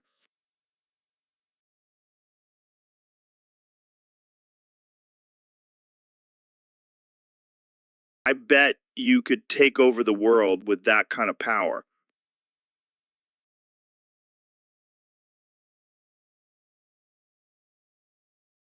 Well, you're well on your way. I mean, look at you. You're like a little ball of fluff.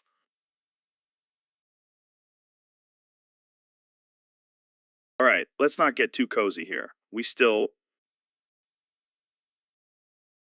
Neil, I heard you've been experimenting with a new everyday activity.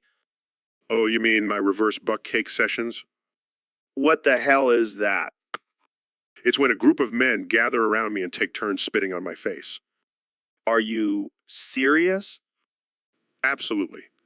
It's a great way to keep my skin hydrated and youthful. I don't even know what to say to that. It's also a great way to boost my immune system. All those different bacteria and viruses, it's like a mini vaccination. You are one sick dude. Hey, don't knock it till you try it. Plus, I get to fulfill my childhood dream of being a human canvas. Oh man, this is too much. And the best part is, I can do it every day. No need for expensive facials or fancy creams. I can't believe we're having this conversation. Well, if you ever want to join in on a session, just let me know. I think I'll stick to my regular everyday activities. Thank you very much. So, Kenya, I gotta ask, what's with the pink hoodie? Trying to make a statement? Man, I just like the color.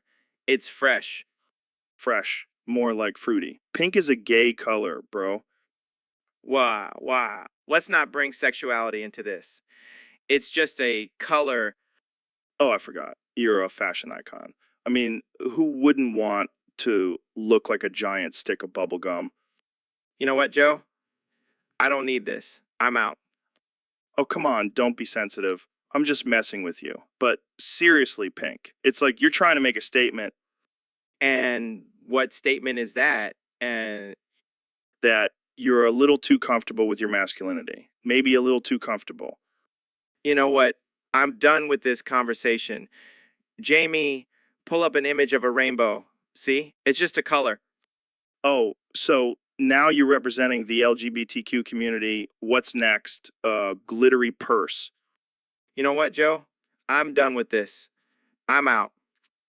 Oh, come on, Kanye. Don't be such a diva. Wait, is that a new line in your fashion collection? Diva chick? So, Neil, what's the deal with this new rare species of gorillas you brought in? Well, Joe, they're called Jogan gorillas. They're basically a mix between a regular gorilla and a human. What the fuck? Are you serious? Yeah, they're pretty wild. But they're also pretty smart. They can talk and shit. Hey, what's up, guys? Thanks for having me on the podcast. Holy shit. It talks. Yeah, and I can do more than just talk, Joe. I can also do a mean impression of you. Oh, God, please don't. On it, use code Joe Rogan for 10% off all supplements. Okay, that's actually pretty good. And they're also very strong. We had to reinforce the studio walls just in case. Yeah, I can bench press like 500 pounds. Bro, damn, I gotta start working out with these gorillas. And we're not just good at physical stuff. We also have some pretty deep thoughts. Oh, yeah, like what? Well, for example, have you ever thought about how we're all just tiny specks in the grand scheme of the universe? No. I usually just think about what I'm going to eat after the podcast. Fair enough. But seriously, Joe, it's a crazy world out there. And now you have a gorilla to help you navigate through it. This is definitely. So, Neil, what's new in the world of astrophysics? Actually, Joe, I have some big news. I'm getting out of astronomy and opening a brothel. Wait, what? You're giving up space for sex? Well, I figured why study the stars when I can study the curves of beautiful women? I never thought I'd hear a scientist say that. Hey, I'm all about exploring the unknown, and what's more unknown than a woman's body? You're a wild man, Neil. But seriously, why the sudden career change? Well, I've always been fascinated by the universe, and now I want to explore the universe within a woman's. Well, Oh man, this is too good. What are you going to call your brothel? The Milky Way? Get it? Oh, I get it. And I bet your slogan will be experience the Big Bang. You know it. And instead of lap dances, we'll have lap orbits. This is gold. But what about your reputation as a respected scientist? Hey, I'm still exploring the mysteries of the universe. It's just a different kind of universe now. Well, I can't wait to visit the Milky Way. I'll bring my telescope. Oh, you won't need a telescope, Joe. Trust me. So, Neil, what's been on your mind lately? Well, Joe, I've been thinking a lot about elbows. Elbows? What the hell, man? Yes, Joe. Elbows. They're just so fascinating. The way they bend and move, it's like a little hinge of awesomeness. Dude, you need to lay off the weed. It's not the weed, Joe. It's science. Elbows are the key to understanding the universe. Oh, here we go with the universe again. No, seriously. Think about it. Elbows are the reason we can lift things and do all sorts of activities. Without them, we'd just be flailing around like jellyfish. I never thought of it that way. And don't even get me started on the different types of elbows. There's pointy elbows, squishy elbows, and my personal favorite, the double-jointed elbow. You're starting to creep me out, Neil. Oh, and let's not forget about the elbow crease. It's like a little valley of skin that just begs to be toucheed. Okay, that's it. I'm officially weirded out. Embrace the weirdness, Joe. Embrace the elbows. They hold the secrets of the universe. I think I need a drink after this conversation. Ha! I'll drink to that. Cheers to elbows. I don't even know what to say anymore. I think we should end this before it gets any weirder. Fine, but just remember, Joe. Elbows. So, Ro, I heard you have a new way of using McDonald's apple pies. Yeah, man, I figured why waste money on a flashlight when you can just use a hot, greasy apple pie? I gotta say, that's next level thinking, but won't it get all sticky and gross? That's the beauty of it, Joe. The stickier, the better. You sick bastard. But seriously, how do you even use it? Well, first you got to warm it up in the microwave for a few seconds. Then just stick your thing in there and voila. Damn, I never thought of that. And the apple filling adds a nice scent too. Exactly. And if you're feeling adventurous, you can even try different flavors like cherry or blueberry. Oh man, this opens up a whole new world of possibilities. I'm going to try it tonight. That's my boy. We're revolutionizing the flashlight game, one apple pie at a time. I can already see the headlines. Joe Rogan and Ro Jogan normalize using McDonald's apple pies as flashlights. Hey, if it works, it works. And who knows, maybe McDonald's will start marketing them as multi-purpose pies. All right, let's wrap this up before we get sued by McDonald's. Thanks for tuning in to the Joe Rogan Experience, where we discuss all the important topics like using apple pies as flashlight. So, Kenny, I heard you have a new religion. Yeah, man. It's called Yeezianity. It's all about worshiping me as a god. Wait, what? You think you're a god? Yeah, I mean, I am pretty damn talented. That's not exactly how religion works. Kanye, Oh, I'm sorry. Did I hurt your little toddler brain? hey, watch it. Kenya, I'm not a toddler. Oh, my bad. I forgot you're just a grown man with the vocabulary of a preschooler. Okay, let's not get personal here. So, tell me more about this Yeezianity. Well, it's all about embracing your inner Yeezus and living your life to the fullest. Um, And what does that entail? Praying to your albums? no, it's about manifesting your dreams and unleashing your true potential. Sounds like a bunch of mumbo jumbo to me. Oh, I'm sorry. Did I use too many big words for you? All right, Kenny, let's move on to another topic. Fine. Let's talk about something simple, like your IQ. Excuse me. Sorry, I meant your IQ of a peanut. Okay, that's it. I'm ending this conversation right now. Oh, don't be such a baby, Joe. Let's just agree to disagree and continue our friendship as two grown men. Friendship. I don't. So, Ben, I heard you were having some trouble in the bedroom. What? No, I'm a married man, Joe. We don't have any issues in that department. Oh, come on. We all know you're a little freaky behind closed doors. So, which one is it? The Cleveland Steamer or the Rusty Trombone? Excuse me. I don't even know what those things are. Oh, you sweet innocent child. Cleveland Steamer is when you take a dump on someone's chest and then sit on it like a steamroller. And a rusty trombone is when their trombone. That's disgusting, Joe. I would never do anything like that. Oh, please. We all know you're into some kinky shit. You probably have a secret dungeon in your basement. That's absurd, Joe. I'm a conservative. We don't do that kind of stuff. Sure, Ben. Keep telling yourself that. But I bet you secretly want Jamie to pull up an image of a rusty trombone right now. Oh, sure thing, Joe. Here's an image of a rusty trombone. Oh my god, that's disgusting. Why would you even have that on your computer, Jamie? It's for research purposes, I swear. Sure, Jamie. Keep telling yourself that. But let's get back to the important question, Ben. Which one do you prefer? I refuse to answer that, Joe. This conversation is over. Oh, come on. Don't be such a prude. Embrace. So, David, I heard you have some big news to share. Oh, yeah, Joe. I'm stoked to announce them an animal abuse sanctuary. Wait, what? Did you just say animal abuse sanctuary? Yeah, you heard me right.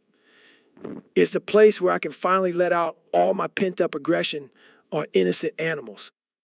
Dude, that's messed up. Why would you want to do that? Come on, Joe. I love pushing myself to the limit. And what better way to do that than by abusing defenseless creatures? I don't think that's how it works, David. That's just cruel and wrong. Oh, lighten up, Joe. It's all in good fun. Plus, I'll be making some killer gains while I'm at it. This is not a joke, David. Animal abuse is a serious issue. Relax, Joe. I'll make sure to only abuse the animals that can handle it. Like those buff kangaroos and grizzly bears. I can't believe I'm even having this conversation with you. At least I'm not abusing humans, right? That would be messed up. I don't even know how to respond to that. You want to come check out my sanctuary, Joe? We can abuse some animals together. I think I'll pass, David. I'll stick to just lifting weights and doing DMT. So, Elon, what's been on your mind lately? Well, Joe, I've been thinking a lot about urethral sounding. Urethral sounding. What the hell is that? It's when you stick something up your urethra for pleasure. Oh, God. Why would anyone do that? Well, I prefer to use a fishhook. Fishhook? Are you serious? Yeah, it's the perfect shape and size for maximum pleasure. This is getting too weird for me, Elon. Come on, Joe. Don't knock it till you try it. Yeah, I'll be sure to do that. Maybe I'll use a cactus while I'm at it. Now that's just crazy, Joe. Stick to the fishhook. I never thought I'd be having this conversation with you, Elon. Hey, I'm a man of many interests. Yeah, I can see that. Well, I think we'll end this conversation here before it gets any weirder. All right, Joe. But don't knock the fishhook until you've tried it. So, Kenny, what's been on your mind lately? Well, I've been thinking a lot about ghosts. Ghosts. Like the ones that haunt houses? No, I'm talking about ghost sex. X. Ghost sex? Is that even possible? Of course it is, Joe. But you have to do it the right way. And what's the right way? Well, first you have to have sex with the ghost's corpse. What? That's disgusting. No, No, it's the only way to properly connect with the ghost's energy. I don't think I want to connect with a ghost's energy. Trust me, Joe, it's a life-changing experience. I think I'll pass. I'll stick to living, breathing partners. Suit yourself. But you're missing out on some next level shit. I'll take your word for it, Kenya. But let's move on to a less disturbing topic. Fine, but you'll regret it when you're not getting any ghost action. I think I'll survive. Thanks. So, Kenya, what's been on your mind lately? Well, Joe, I've been thinking a lot about ghosts. Ghosts. Like Casper, the friendly ghost. No, I'm talking about ghost pussy. Ghost pussy? What the hell is that? It's when a ghost teases my goon until I can't take it anymore and then I bust. Wait, you're telling me you have a fetish for ghosts? Yes, I do. And let me tell you, ghost pussy is the best pussy. Oh, yeah, I'm sure it's out of this world. It is, Joe. It's like nothing you've ever experienced before. I don't know, Kenya. Sounds a little spooky to me. The best part, Joe. It's like a thrill ride. You never know when a ghost is going to come and edge your goon. I don't think I'll ever understand you, Kenya. That's okay, Joe. You don't have to understand. Just know that ghost pussy is where it's at. Well, I'll take your word for it, Kenya. But I think I'll stick to regular old human pussy. Suit yourself, Joe. But you're missing out on the ghostly pleasure. So, David, what's new in your world of extreme fitness and mental toughness? Oh, just crushing souls and breaking records. What about you, Joe?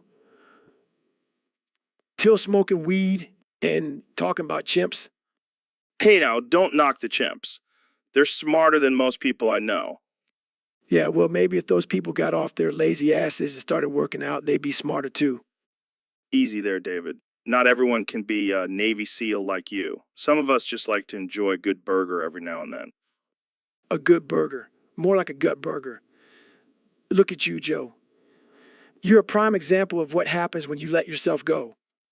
Okay, calm down, man. I'll admit I could probably do a few more push-ups, but I'm not going to beat myself up over it. You should be beating yourself up. How are you going to survive the apocalypse if you can't even do a pull-up? Oh no, the apocalypse. What will I do without my six-pack abs? You think this is a joke? You think being fit and strong is a joke? No, I just think you're taking it a little too seriously. Maybe you should relax and have a cheat day. Cheat day. That's blasphemy. You know what, Joe? I'm done with you. I'm going to go run 100 miles right now just to prove you wrong. Good luck with... So, Ben, what's on your mind today? Well, Joe, I was just wondering if you could do me a favor. Sure thing. What do you need? Could you please take your finger out of my urethra? What the hell, Ben? Why is my finger in your urethra? I don't know. You tell me. You're the one who put it there. Oh yeah, I remember now. I was just looking for some change. That's not funny, Joe. Now please remove your finger. What are you gonna do if I don't cry about a bitch boy? This is not a joke, Joe. It's uncomfortable and violating. Okay, I'll take it out. But you have to admit, it was a pretty ballsy move. Can we please change the subject now? Sure. Let's talk about your tiny urethra. Jamie, pull up an image of a toothpick. Here you go. Oh, come on, Joe. That's not even accurate. I'm just kidding, Ben. I love you. I know. Joe, I love you too. But please, no more fingers in my urethra. No promises. So, Neil, what's the big news you have for us today? Well, Joe, after years of experimentation and lots of research, I can finally share with all of you that Vaporeon is the perfect Pokemon to breed with humans. What the hell are you talking about, Neil? I'm serious, Joe. Vaporeon has all the necessary qualities for successful breeding with humans. And what exactly are those qualities? Well, for starters, Vaporeon can control water, so it can easily adapt to any aquatic environments during the breeding process. That's some kinky stuff, Neil. And not to mention, Vaporeon's body is flexible and can stretch to accommodate any size differences between the human and Pokemon. Oh man, this is too much. And let's not forget about the fact that Vaporeon is a water type, so it's naturally lubricated for a smooth and pleasurable experience. Oh God, I can't even imagine what the offspring would look like. Well, I've done some simulations, and it seems that the offspring would have a mix of human and Vaporeon features, making them the ultimate water-breathing hybrids. This is just too good. I can't wait to see the headlines for this one. I'm sure the Pokemon community will be very interested in my findings. And I thought I've heard it all on this podcast. Thanks for always keeping things interesting. So, Neil, what's new in the world of astrophysics? Well, Joe, I've been studying the expansion of the universe and the possibilities of parallel universes. That's cool and all, but can we talk about your massive meat for a second? Excuse me? You know, your Schluwung. Oh, you mean meat? Yeah, your meat. I heard it's out of this world. Well, Joe, I can assure you that my meat is quite impressive. Can we see it? Can we put it on the table? Joe, I don't think that's appropriate for this podcast. Oh, come on. It's just a little Schluwung. No one's going to get hurt. All right, fine. But just for a quick peek. Holy shit. That thing is huge. I told you, Joe. It's out of this world. I bet you could use that thing to measure the distance between galaxies. You know, Joe, I never thought of that. Maybe I should start carrying a ruler with me. Can we get a picture of this for Instagram? Absolutely not, Joe. This is a scientific discussion, not a peep show. Fair enough. But seriously, that thing is impressive. S.M. So, Neil, we got a question from one of our listeners on Discord. They want to know if they can touch your butt. What the hell, Joe? That's not even a question. No. They specifically said they want to touch your butt. They didn't ask, they demanded. Well, I'm flattered, I guess, but I'm going to have to decline. Come on, Neil. Don't be a tease. Just let them touch it. I'm sorry, Joe. I have to maintain a professional image. Can we move on to a more scientific topic? Fine. But just know that you're breaking some hearts out there, Neil. Oh, I'm sure the world will never recover from not being able to touch my butt. Hey, don't underestimate the power of a good butt, Neil. It can change lives. All right, Joe. I'll keep that in mind for my next lecture on astrophysics. And maybe throw in a demonstration of your butt for the audience. I think I'll stick to talking about the cosmos, Joe. Suit yourself, Neil. But just know, you're missing out on some prime butt-touching opportunities. So, Kenya, what's up with this femboy thing? You into that gay shit now? No, Joe. See, femboys are not gay. They're just guys who like to dress up as girls. As girls. Dressing up as girls. That's some fruity shit, man. Real men eat elk meat, not wear dresses. But Joe, it's not about being a man or a woman. It's about self-expression and breaking out of societal norm. Oh, please. Kenya, you're just confused. You need some elk meat in your life to set you straight. But elk meat won't change who I am, Joe. It won't make me stop liking femboys. It won't make me stop liking femboys. Oh, it will. Trust me. That elk meat is like a spiritual awakening for a man. It'll make you a real alpha. Joe, I'm not sure that's scientifically proven.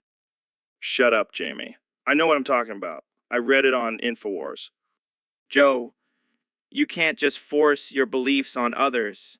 We should all be free to express ourselves however we want.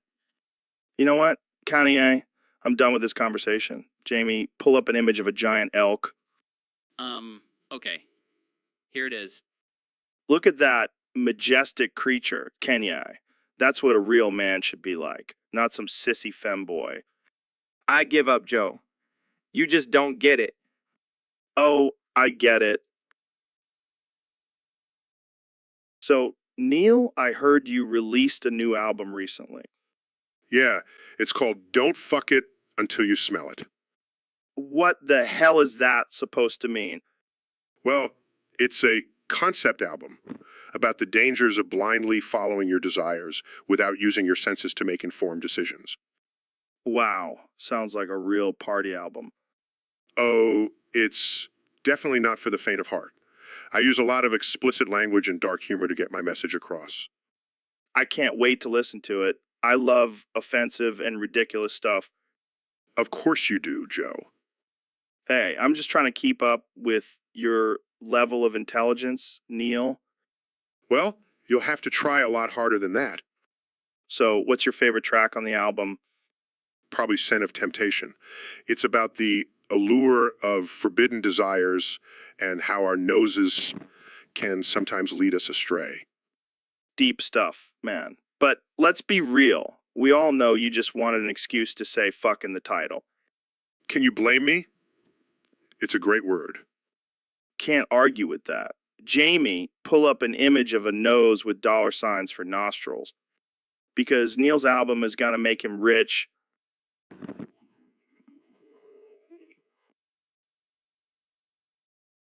So, Jamie, what's on the menu for today?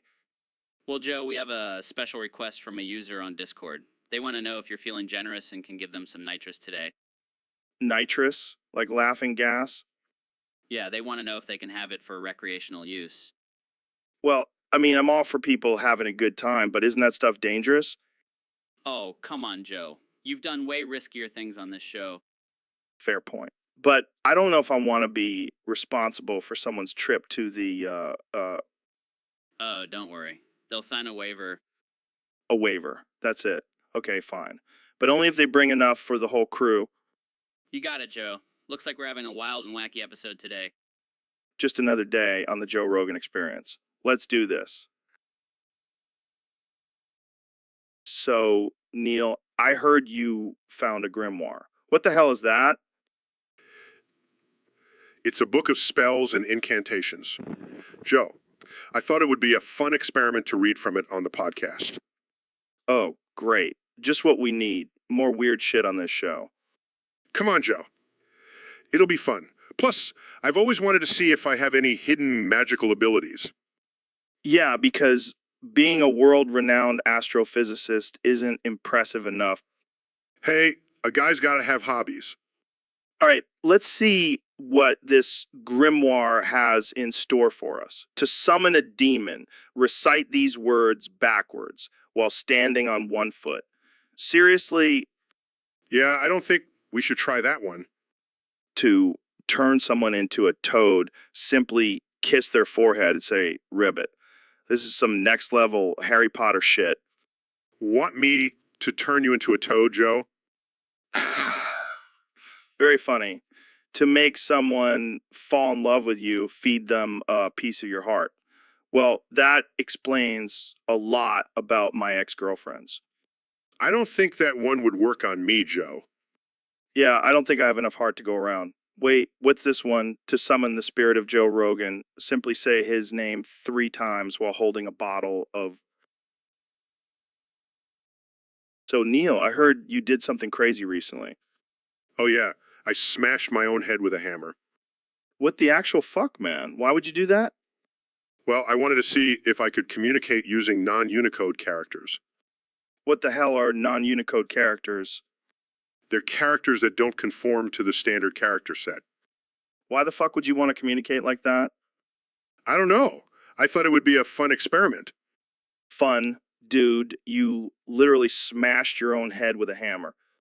Hey, I'm a scientist. We do crazy shit for science. Yeah, but this is next level. You're like a walking, talking SEI art now. I know, right? I can finally express my true self without the constraints of language. I don't even know what to say to that. Just embrace the madness, Joe. Embrace the non-Unicode. I think I need to lay off the DMT for a while. This is too much for my brain to handle. Suit yourself, Joe. I'll just be over here speaking in hieroglyphics. So, Ro, I heard you've been working on your seduction skills. Oh, yeah, Joe. I've been taking notes from the master himself. Oh, please. Just a humble podcast host. No. You're like a sex god with a mick. All right, let's see what you got. Seduce me, Ro. Well, first I'll start by whispering in your ear. I want to feel your powerful arms wrapped around me. Oh, yeah. Then I'll run my fingers through your luscious locks. I do have great hair. And finally, I'll take you to my bedroom and show you my collection of exotic animals. Wait, what? Oh, yeah, I have a pet tarantula and boa constrictor. What the hell, Ro? Just kidding, Joe. But hey, it worked. You're all hot and bothered now. You're a sick, sick man. And you love it. All right, let's move on before this gets any weirder. Jamie, pull up an image of sexy tarantula. Sure thing, Joe. Okay, that's enough. Let's end this episode before I have nightmares. Thanks for listening, folks. So, Ben, what's been going on in your world lately? Well, Joe, I've been experimenting with some new health trends. I made this amazing poop juice that has changed my life. Poop juice. What the hell is that? It's a concoction of various fruits, vegetables, and, well, you can guess the main ingredient. Oh, God, that's disgusting. Why would you even drink that? Because it's good for you, Joe. It's full of probiotics and nutrients. Yeah, and probably a whole lot of coli, too, Oh, come on, Joe. Don't be such a wimp. says the guy who's drinking poop juice. Well, at least I'm not chugging elk piss like you do. Hey, that's a sacred Native American tradition. Yeah, and drinking poop is a sacred Ben Shapiro tradition. You're out of your mind, man. Hey, I'll have, my poop juice has given me superhuman strength. Oh, really? So you're like the Hulk now? No, more like the Shark Knight. Okay, I think we've reached the peak of absurdity here. Hey, don't knock it till you try it, Joe. I'll pass. Thanks. I'll stick to my regular old green juice. Suit yourself, but when I'm running circles around you, don't say I didn't warn you. Oh, Ben. So, David, what's been going on with you lately? Boo.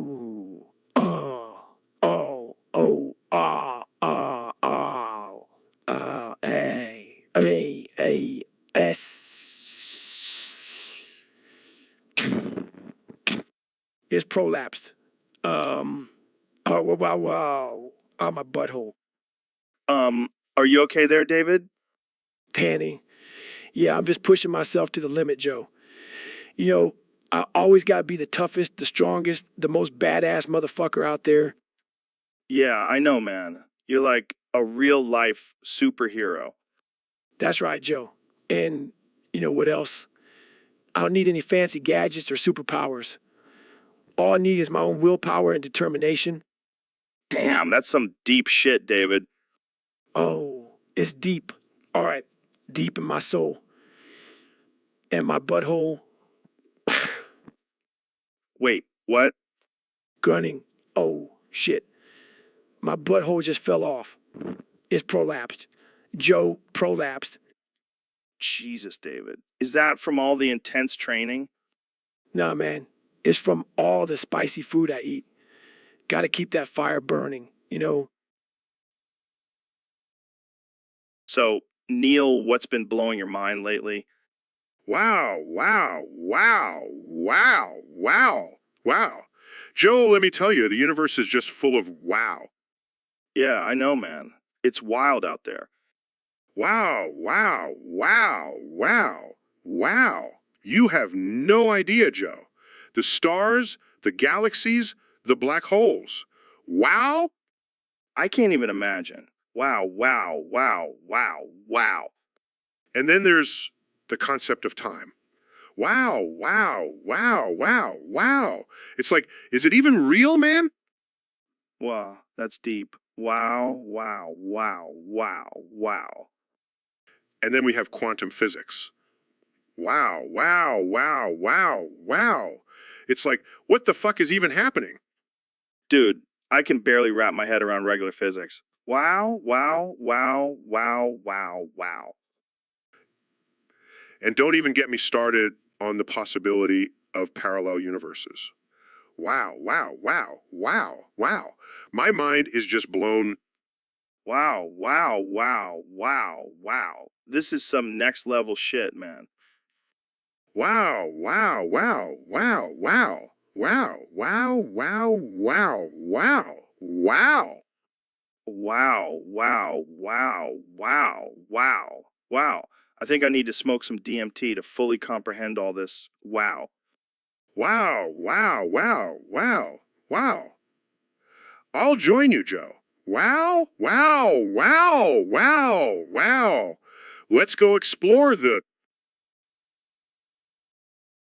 So, Elon, what's been going on with you lately? Oh man, Joe. I'm not doing so well. I had a mental breakdown yesterday. What happened? What happened?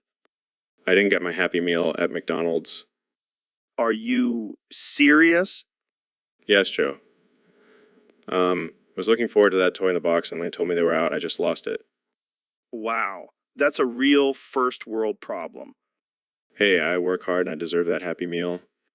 Maybe you should stick to your Tesla cars and leave the Happy Meals to the kids. I guess you're right. I need to focus on more important things. Like colonizing Mars? No, Joe. Like creating a robot army to take over the world. Okay, let's change the subject. How's Grimes doing? She's doing great. We're actually working on a new project together. We're going to create a hybrid of a human and a Tesla. It'll be called the Teslaman. What the hell, Elon? That's messed up. Just kidding, Joe. But seriously, I need that Happy Meal. Can we wrap this up so I can go get one? Sure thing, buddy. Just make sure.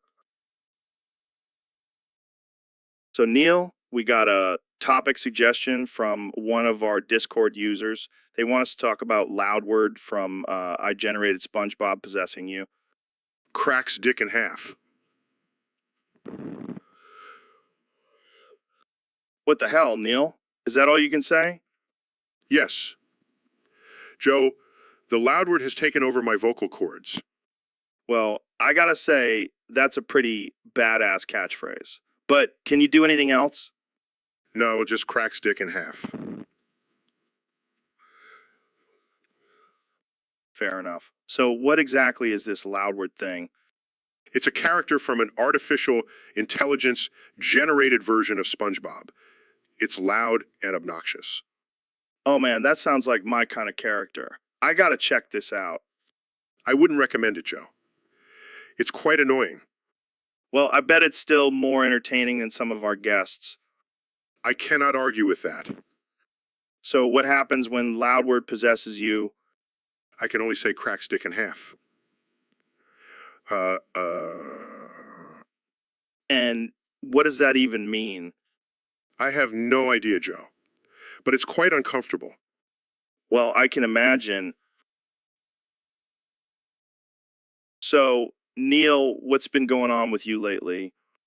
Me, Neil. Me love Joe's bald head. What? Me serious. Me think it's best thing since fire. Dude, are you okay? Did you hit your head or something? No hit head. Just love Joe's shiny head. Well, I appreciate the compliment, but I don't think anyone has ever compared my bald head to the invention of fire before. Me do. Me think it's greatest thing in human history. Well, I guess I should start charging admission for people to see it. Me pay. Me pay lots of mammoth meat for Joe's head. Mammoth meat. Are you serious? Yes, Neil's serious. Neil loved Joe's bald head like caveman loved fire. Well, I'm glad my bald head brings you so much joy, Neil. Me thank Joe for sharing his fire head with world. Anytime, Neil. Anytime. So, Elon, I heard you've been working on a new robot. What can it do? Oh, it can do anything you want, Joe. Literally anything. Anything. Like what? Well, it can do your taxes, cook you dinner, and even give you a massage. Wow, that's impressive. But what about the other features? Who cares about the other features, Joe? This robot can suck your penis. Wait, what? Yeah, you heard me right. It can suck your penis. Okay. But what about its other capabilities? Joe, let me ask you this. Have you ever had a robot suck your penis? No, I can't say that I have. Exactly. That's all you need to know. This robot is a game changer. I mean, I guess that's one way to put it. Trust me, Joe. Once you experience it, you'll never want to go back to regular human oral sex. All right. Well, I'll take your word for it. Good choice, Joe. Now, let me tell you different settings and speeds this robot can go at. Oh boy. I don't think I want to know. So, Neil, have you ever been in a goon corner? What the hell is a goon corner? It's where all the goons hang out, obviously. I don't think I want to be associated with goons, Joe. Come on, Neil. You're a badass astrophysicist. You can handle a few goons. I'm not sure my PhD covers gun handling. Oh, you're just afraid of getting your lab coat dirty. No, I'm afraid of getting shanked by a goon. That's the thrill of it, man. Live a little. I think I'll stick to exploring the mysteries of the universe. Thank you very much. Suit yourself, Neil. But when the aliens come to invade, I'll be in the goon corner, ready to throw down. And I'll be in my lab, trying to find a peaceful solution. Boring. I'll bring you a goon as a peace offering. That's not how diplomacy works, Joe. Fine. I'll just have to enjoy the goon corner without you. Knock yourself out, Joe. Just don't come crying to me when you get a goon tattoo. Too late. Already got one. It's a picture of you, Neil. I'm starting to regret coming on this podcast. So, Neil, have you ever seen a picture of platypus? Of course, Joe. It's a well-known animal. Yeah, but have you seen picture of platypus smoking a joint? No, I can't say I have. Jamie, pull up a picture of platypus smoking a joint. Okay. Wow, that's interesting. See, Neil? Nature's wild, man. You never know what animals are up to. Yes, because that's what we should focus on, the smoking habits of a platypus. Hey, did you know there's a picture of a squirrel riding a tiny bicycle? I highly doubt that. Jamie, pull it up. I stand corrected. That is a talented squirrel. And check this out. There's a picture of llama wearing a tutu. I don't even want to know how you stumbled upon these images, Joe. It's called the internet, Neil. Anything is possible. Yes, because the internet is the pinnacle of scientific discovery. Hey, don't knock it till you try it. Jamie, pull up a picture of a penguin in a top hat. Here it is. I can't believe I'm having this conversation. So we got a topic from one of our Discord users, and it's about real tech. Oh god, not real tech. Fuck those guys. Yeah, their shit can't get itself together. It's like they're constantly on a bad acid trip. Seriously, their products are about as reliable as a drunken one-night stand. And don't even get me started on their customer service. It's like talking to a brick wall. I'd rather have a root canal than deal with real tech. You know what they say, once you go real tech, you never get a stable internet connection again. It's like they're trying to sabotage our lives, one faulty driver at a time. I bet their CEO is just a giant troll sitting in his office laughing at all the chaos they cause. I wouldn't be surprised if their slogan was real tech. Because fuck you, that's why. Well, looks like we just lost any potential sponsorship from real tech. But hey, at least we have our integrity. Yeah, screw real tech. We'll stick with our trusty Sure mix and never look back. So, Ro, I heard you have a new talent. What is it? Oh, yeah, I've been working on my reverse farting skills. Reverse farting. What the hell is that? It's when you suck air in through your butt and fart it out through your mouth. That's the most disgusting thing I've ever heard. Oh, come on, Joe. You want to try it? No way, man. That's just wrong. Suit yourself. More reverse farts for me. Okay, fine. Show me how it's done. All right, here it goes. Holy shit, that's actually pretty good. I've been practicing every day for the past month. You must be really popular at parties. Oh, yeah, the ladies love it. I can only imagine. But seriously, how did you discover this talent? Let's just say it involved a lot of beans and a dare from my college buddies. You never fail to surprise me, Ro. That's what I'm here for, Joe. Now, who's ready for some reverse farting action? So, Ro, I heard there's a historical debate going on about my mommy milkers. Oh, yeah, I heard about that. Apparently, some ancient civilization worshiped them as gods. Well, can you blame them? These milkers are a gift from the gods? Yeah, but some people are saying they're just a myth like Bigfoot or your hairline. Hey, now, my hairline may be receding, but these milkers are real and spectacular. I mean, I've seen them in person, and I must say they're quite impressive. Thank you. Thank you. I've been working on them with my alpha brain supplements. But seriously, why are people debating about your mommy milkers? It's not like they're the eighth wonder of the world. Hey, they may not be a world wonder, but they're definitely a national treasure. I can't argue with that. I mean, they've provided nourishment for generations and entertainment for many more. Remember that time I did a keg stand with my mommy milkers? Oh, God, that was a sight to behold. I still have nightmares about it.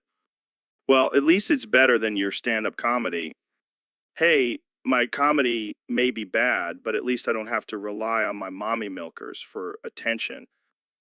Ouch, that one hurt. But seriously, let's put this debate to rest. My mommy milkers are real and they're spectacular. End of discussion. Agreed. Now let's go grab some elk meat and talk. So, Neil, I gotta ask, can I rub your dick? What the hell, Joe? That's not even a question. Come on, man. I just want to feel the power of science in my hands. Oh, yeah, because nothing says science like a good old dick rub. Hey, don't knock it till you try it. I bet you've never had a dick rub from a jacked MMA fighter before. I can't say that I have, Joe, but I'm pretty sure that's not a scientific experiment I want to conduct. Oh, come on, Neil. You're always talking about expanding our minds and trying new things. This could be a whole new level of enlightenment. I don't think that's what I had in mind, Joe. Can we please just stick to talking about the mysteries of the universe? Fine, fine. But just remember the offer still stands. This is why I don't come on your podcast more often. So, Neil, what have you been up to lately? Well, Joe, I've picked up a new hobby. Oh, yeah. What is it? I've been diving in my neighbor's septic tanks. What the hell, man? That's gross. But wait, it gets better. I do it while wearing a gimp suit. Oh my God, Neil. That's disturbingly hilarious. I know, right? It's like a combination of scuba diving and BDSM. I can't even imagine the looks on your neighbors' faces when they catch you doing that. Oh, they haven't caught me yet. I'm like a ninja in that gimp suit. I don't even know what to say to that. You should try it sometime, Joe. It's quite liberating. I think I'll stick to hunting and smoking weed. Thank you very much. Suit yourself. But I highly recommend adding a gimp suit to your outdoor activities. All right, I'll keep that in mind. Thanks for the tip, Neil. Anytime, Joe. Anytime. So, Neil, we have a question from one of our Discord users. They want to know why our moderator, Mo Lester, wants to kill to F2. Well, Joe, it's quite simple. Mo Lester has a deep-seated hatred for all things related to Team Fortress 2. But why? Did he have a bad experience with the game or something? No, it goes much deeper than that. You see, Mo Lester's real name is actually Mo Lester the Molester. Oh, God. Yes, he was once a prolific player of TF2, but one day he stumbled upon a group of young, innocent players and, well, let's just say he took advantage of them. Jesus Christ. And ever since then, he has associated TF2 with his dark, twisted desires. So naturally, he wants to destroy it. That's messed up, man. I know, but what can you expect from someone with a name like Mo Lester the Molester? I don't know. Maybe some self-awareness and a sense of shame. Ah, you're funny, Joe. But seriously, we should probably keep an eye on Mo Lester. Who knows what other innocent games he has his sights on? Yeah, we wouldn't want him to ruin any more childhood memories. Absolutely not. And on that note, let's move on to our next topic before we get too deep into Mo Lester's twisted mind. So, Ben, what's been going on in your world lately? Well, Joe, I have a confession to make. Oh boy, here we go. I have a crush on Alexandria Ocasio-Cortez. Are you serious? Yes, I can't help it. She's just so liberal. Oh, I'm sure that's what's attracting you to her. It's true. I can't resist a woman who wants to tax the rich and give free healthcare to everyone. You're a strange one, Ben. I know, but can you imagine the debates we would have? It would be like a battle of wits and ideologies. More like a battle of hormones and pent-up sexual tension. Joe, that's inappropriate. Hey, you're the one with a crush on a Democrat. I can't help it. She's just so Sexy. I was going to say intelligent and passionate, but sure, let's go with sexy. Well, I hope Alexandria Ocasio-Cortez sees this and invites you on her show. That would be interesting. I can already see the sparks flying. I guess I'll just have to stick to debating her on Twitter for now. Good luck with that, Ben. Good. So, Dr. Phil, what's new in your world? Well, Joe, I've been thinking a lot about the importance of self-care and taking care of our physical and mental health. Oh yeah, I totally agree. That's why I always make sure to get a good workout in and eat clean. But there's one thing you're missing, Joe. Your cock needs some sucky, or else Freddy Freaker will shove uranium nails up your urethra. Wait, what? Who's Freddy Freaker and why does he want to do that to my urethra? He's a deranged maniac who gets off on torturing men who don't get their dicks sucked regularly. Well, I don't want any uranium nails up my urethra, that's for sure. But who's gonna suck my cock? I'm sure you can find someone, Joe. Maybe you can even ask your guest for today, Jamie Foxx, to lend a helping mouth. Oh man, that's one way to get ratings. Jamie, pull up an image of a guy getting a blowjob from a radioactive creature. Sure thing, Joe. Oh God, that's horrifying. But hey, whatever gets the job done, right, Dr. Phil? That's right, Joe. Just make sure you take care of yourself, or else Freddy Freaker will be waiting for you. So, Donnie, I heard you have a secret to confess. Oh, yeah, Joe, I've been dying to get this off my chest. Lay it on me, man. Well, I have a secret affair with someone very special. Oh, like a mistress. No, it's not a woman. Oh, a man? No, it's not a man either. Then who is it? It's Spider-Man. What the hell, Donnie? I know, but listen, he's got those spidey senses, and let me tell you, he knows how to use them. Oh man, this is too much. And the webs, Joe, the webs. Let's just say he knows how to tie me up real good. Okay. I did not see this coming. Well, you know what they say, Joe. With great power comes great responsibility in the bedroom. Oh man, I can't even handle this. And here I thought you couldn't surprise me anymore. You ain't seen nothing yet, Joe. So, Neil, I heard a rumor that you can solve a Rubik's Cube with your asshole. Yes, Joe. It's true. I have been training my sphincter muscles for years. That's insane. How fast can you do it? Well, my personal record is 30 seconds. Holy shit. That's faster than I can solve it with my hands. It's all about technique, Joe. You have to really clench and twist. I don't even want to know how you figured out you could do that. Let's just say it involved a lot of trial and error and some questionable objects. I can't imagine the look on people's faces when you whip out a Rubik's Cube and solve it with your asshole. Oh, it's definitely a crowd pleaser. Especially when I do it blindfolded. Wait, you can do it blindfolded too? Of course, Joe. I have to keep pushing the boundaries of science and human capability. Well, Neil, I think we've reached a new level of absurdity on this podcast. That's what I'm here for, Joe. Pushing boundaries and solving puzzles with my asshole. So, Neil, have you been keeping up with latest scientific discoveries? What's that supposed to mean? Are you okay? Do you need to use the bathroom or something? Oh God, this is getting out of hand. Jamie, pull up an image of a fart cloud. Right away, Joe. Here it is. Neil, are you trying to communicate with us through farts? This is groundbreaking. We may have just discovered a new form of communication. Okay, let's try to decipher this. One fart for yes, two farts for no. I think he's trying to tell us something important.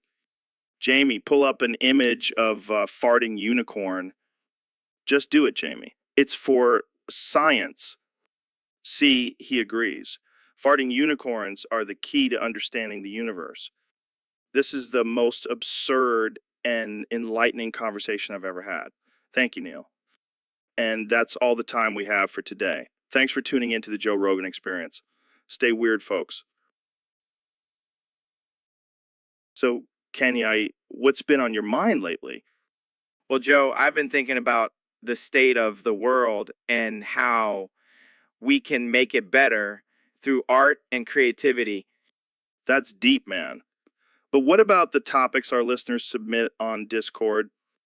Oh, man, I can't even take those seriously. They're like a bunch of toddlers trying to play with Legos. Yeah, some of them are pretty out there. But you know what's even funnier? They keep asking for the Discord link to be fixed. But I'm just like, nah, let's keep them guessing. Classic Kanye move. You're a rebel, man. Damn right. I do what I want when I want. Ain't nobody gonna tell me what to do. Except for Kim, right? Yeah, she's got me on a tight leash. But hey, I wouldn't have it any other way. Well, I think we should start taking some of those Discord topics seriously. They might surprise us. Oh yeah, I can't wait to hear about the benefits of eating Tide Pods. Real groundbreaking stuff. Okay, maybe not that one. But hey, we got to give the people what they want, right? Fine, I'll consider it. But only if they can come up with something better than my genius ideas. Ideas. Challenge accepted. So, Dr. Phil, I heard you had a steamy encounter with the merchant from Resident Evil 4. Oh, yeah, it was wild. Turns out he's a freak in the sheets. No way. The guy who sells weapons and herbs in the game? That's the one. He's got a whole other side to him. I can't even imagine. Did he try to sell you anything during your encounter? Well, let's just say he had some interesting items for sale. And I'm not talking about guns and ammo. Oh boy, this is getting spicy. What else did he have to offer? Let's just say he had a special herb that really enhanced the experience. I bet it did. Did he have any words of wisdom for you? Actually, he did. He said, "What are you buying?"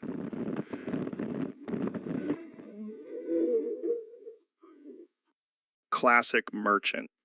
Did he have any other surprises? Well,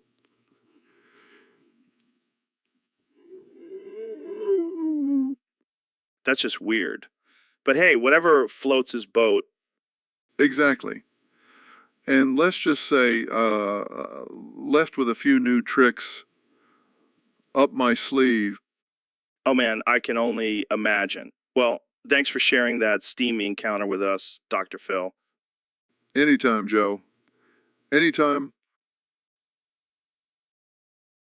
So, Neil, I heard you've been teleporting to different dimensions lately. What's that all about? Yeah, I've been exploring different worlds and galaxies. It's pretty wild. Have you been to any cool places? Oh yeah, I just got back from the Elder Scrolls Oblivion game. It's fucking insane. What the hell is that? It's this fantasy world with dragons, magic, and all that shit. But the best part is the music. It's like a mix of medieval and heavy metal. I can't get enough of it. Heavy metal. I thought you were a science guy. Hey, even astrophysicists need to rock out sometimes. I can just picture you head banging with a helmet on while calculating the trajectory of a black hole. You know it. But seriously, the music in Oblivion is on another level. It's like Mozart and Metallica had a baby. Damn, now I want to teleport there and jam out. I'll take you there, but you better bring your game. Those dragons are no joke. Oh, I'll bring my a game and maybe some edibles too. Now we're talking. Let's go slay some dragons and rock out to some epic tunes. So, Mr. President, what brings you back to the podcast? Well, Joe, I heard you had a new moderator, and I just had to come back and congratulate you. Oh, you mean Moe Lester? Yeah, he's been doing a great job. Tremendous job. I mean, who doesn't love a good molester? Well, some people might find his name a bit uncomfortable. Nonsense. Moy Lester is a fantastic name. In fact, I want to make him great again with a big, beautiful schloon. What's a schloon? It's like a schlong, but bigger and more luxurious. Believe me, I know all about schloons. I don't think that's a thing, Mr. President. Oh, it's a thing, Joe. And Mo Lester deserves the best schloon money can buy. I don't think Moe would appreciate that, Mr. President. Nonsense. Moe loves me. He told me so himself. I highly doubt that. Well, I'll just have to make him love me even more. Maybe I'll even give him a little Trump Tower in his honor. I don't think that's necessary, Mr. President. Oh, it's necessary, Joe, and I always get what I want. Just ask Melania. Let's move on to a different topic, shall we? Fine, but just remember, Moe Lester and I are going to be best buds. So, Neil, I heard you're a big fan of furry tomboy porn. Well, Joe, I wouldn't say I'm a fan, but I do appreciate the artistic value. Artistic value. Come on, Neil. It's just a bunch of people dressed up in animal costumes humping each other. But you see, Joe, it's more than just that. It's a celebration of human sexuality and the freedom to explore different identities. Oh, yeah, because nothing says sexual freedom like pretending to be a fox while getting it on. You have to admit, it takes some serious creativity to come up with these costumes and scenarios. Yeah, and serious lack of shame. To each their own, Joe. Plus, it's a great way to escape reality for a little while. Oh, so now you're saying it's a form of therapy. Absolutely. I mean, who wouldn't want to escape to a world where they can be a sexy, furry tomboy? I can think of a few people who wouldn't. Well, they're missing out. And hey, it's better than some of the other weird stuff people are into. I don't even want to know. Trust me, Joe, you don't. But let's just say furry tomboy porn is the least of our worries. Laughs. So, Neil, I heard you've been doing some digging lately. Yeah, Joe. I've been digging deeper than a Kardashian's plastic surgeon. So, what did you find? Well, it turns out Guy Fawkes wasn't just a revolutionary. He was also a sex symbol. What do you mean? He was actually called Gay Fawkes and had a massive sex scandal. No way. Yeah, he was caught in a threesome with Queen Elizabeth and Prince Philip. That's wild. And it wasn't just them. He had a thing for all the royals. King Henry VIE, Prince Charles, even Prince Andrew. That's messed up, man. Hey, at least he was an equal opportunity lover. I guess so. But what about the whole gunpowder plot? Oh, that was just a cover-up for his scandal. He needed an excuse to be in the palace. Damn, Gay Fawkes was a sneaky one. And let's not forget his famous mask. It wasn't for anonymity. It was for role-playing in the bedroom. I can't believe we've been celebrating this guy all these years. Well, now we know the real reason he wanted to blow up Parliament. This just goes to show you never really know someone until you dig a little deeper. Or until you catch them in bed with a royal. So, Ben, I heard you have a solution to world hunger. Let's hear it. Well, Joe, it's quite simple, really. All we have to do is stop eating and drinking. Wait, what? Think about it, Joe. If we stop consuming food and water, there will be plenty to go around for those who are hungry. I don't think that's how it works, Ben. Oh, but it is, Joe. See, I did the math. If we all stop eating, we can feed the entire world for at least a year. That's insane, Ben. People need food to survive. Survival is overrated, Joe. What's more important, your own selfish need to eat or saving the lives of millions? I think most people would choose to eat, Ben. Well, then they're just selfish, Joe. I'm willing to sacrifice my own life for the greater good. Wow, that's dark. It's not dark, Joe. It's practical. And if anyone disagrees, I challenge them to a debate. Winner gets to eat a steak. This is getting out of hand, Ben. No, Joe, it's just getting started. I'll be hosting a live speech on the podcast next week to spread my message. Don't miss it. Yeah, I think pass on that one, Ben. Thanks for coming on the show. Anytime, Joe. I'll be here. Saving the world, one ridiculous idea at a time. So, David, I heard you have a brain tumor. How's that affecting your life? Oh man, it's been rough. But you know what's even rougher? Not being able to fuck every hole I see. Wait, what? What? Yeah, ever since tumor, I have this uncontrollable urge to stick my dick in anything that resembles a hole. That's disturbing. Tell me about it. I was at the grocery store the other day and I couldn't stop thinking about the cucumbers. Oh, God. And don't even get me started on donuts. I have to resist the urge to hump them every time I see one, This is getting out of hand. but it's not my fault. It's the tumor. It's like a horny little devil inside my brain. Maybe you should get that checked out. No, I'm just gonna embrace it. I'll be known as the guy who fucks everything with a hole. I don't think that's a title you want, David. Too late. It's already on my business cards. David Goggins, hole fucker extraordinaire. I think we should end this episode here before it gets any more disturbing. Fine, but just remember it's not me. It's the tumor. Blame the tumor. So, Neil, you ever had sex on air before? What? No, Joe. Why would I do that? Come on, it's exhilarating. Plus, our listeners would love it. I highly doubt that. And I value my reputation as a scientist. Oh, come on. Don't be such a buzzkill. Let's just do it. No way, Joe. I have standards. Fine. I'll just do it myself then. You? Oh, yeah. Here we go. Oh my God, Joe. This is not what I signed up for. Yeah, Neil. Take it all in. I can't believe this is happening. I'm calling HR. Oh, don't be such a prude, Neil. Embrace the moment. This is so unprofessional. I can't believe I'm witnessing this. Well, that was a good one. I can't unsee that, Joe. I need therapy now. Hey, at least we gave our listeners a show they'll never forget. I'm pretty sure they'll want to forget this. And I'm never coming back on this podcast again. Suit yourself, Neil. More room for me to stroke it on air. So, Elon, I heard you've been working on a new invention. Yeah, it's a game changer, man.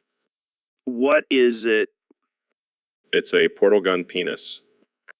What the hell is that? It's a penis that can shoot portals, Joe. Oh my God, that's ridiculous. Hey, don't knock it till you try it. Wait, are you telling me you've tried it? Of course, the guinea pig for all my inventions. That's insane, man. But it works like a charm. I can go from one room to another just by aiming my dick. That's enough, Elon. I don't want to know anymore. But wait, there's more. I can also use it to travel through time. Oh, great. Now you can dick your way through history. You know what, Joe? I can't believe I'm even having this conversation. You know, you're curious. You want to see it in action. No way, man. I have standards. Jamie, pull up an image of a T-Rex with a portal gun penis. Okay.